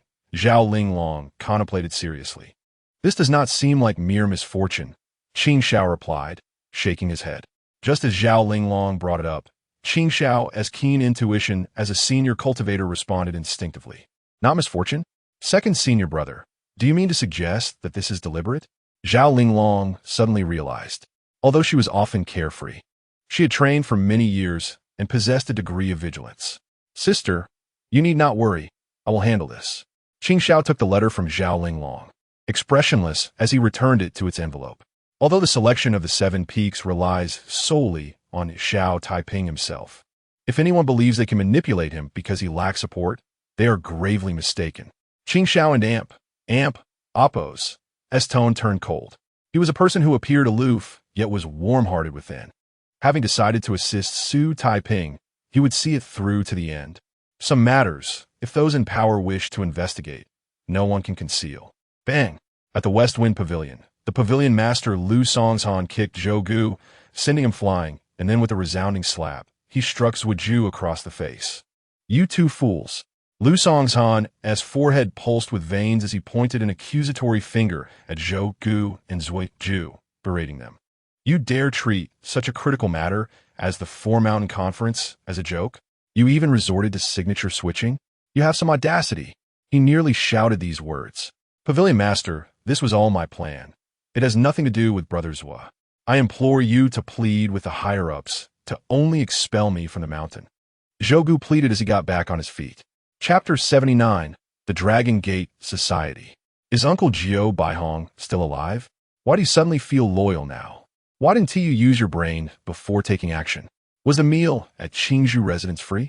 Did you not see how Uncle Jiao regarded that young man with favor? How dare you plot against him? Lu Songshan expressed his frustration. But Uncle Jiao has already. Shut up. Zhou was interrupted by Lu Songshan before he could finish. Can you even call him Uncle Jiao? That is Master Dao Xian's esteemed ancestor. Lu Songshan lowered his voice, his eyes filled with panic. Yes. Zhou nodded repeatedly, frightened. "Master, my brother and I are indeed at fault in this matter. We accept whatever punishment you deem fit." At this moment, Zhuju, who had been silent all along, also knelt beside Zhou. "Brother, this matter does not concern you. I will bear it alone." Zhou anxiously glanced at Zhuju. "Can you bear it?" Lu Songshan shot Zhou a disdainful look. "The matter has already attracted attention from the Seven Peaks. It's fortunate enough that you two can leave the mountain alive." He then glared at the two of them. Upon hearing this, Zhou immediately deflated, no longer arguing. If someone from the mountain were to inquire personally, even Lu Songshan would have no means to protect them. "Master, considering the years I have followed you, could you enlighten me on who exactly is Xu Taiping's backer before we leave?" Zhuju ultimately could not suppress his curiosity and asked Lu Songshan. In his view, if Xu Taiping had no background, the people from the mountain would never investigate this matter. Indeed, I too find it perplexing. Clearly, both Uncle Jiao and Baihong are gone. So why is there still someone supporting him? Zhou followed up with a question. "Do you think I do not wish to know?" Lu Songshan glared at the two of them. "Moreover, who told you that Uncle Jiao is gone?" He lowered his voice and continued. "Uncle Jiao and Baihong are still alive? Wasn't it said that the demon lord of the greedy wolf kingdom has emerged?" Zhou and Zhuju were both stunned. "Never mind. You two are about to leave the mountain. It matters not if I inform you." Lu Songshan shook his head, then solemnly looked at the two. "I have just received confidential reports from the Cloud Tower Society that not only has Uncle Jiao returned alive from the Northern Territory, but he has also slain the demon lord and severed the roots of the greedy wolf kingdom."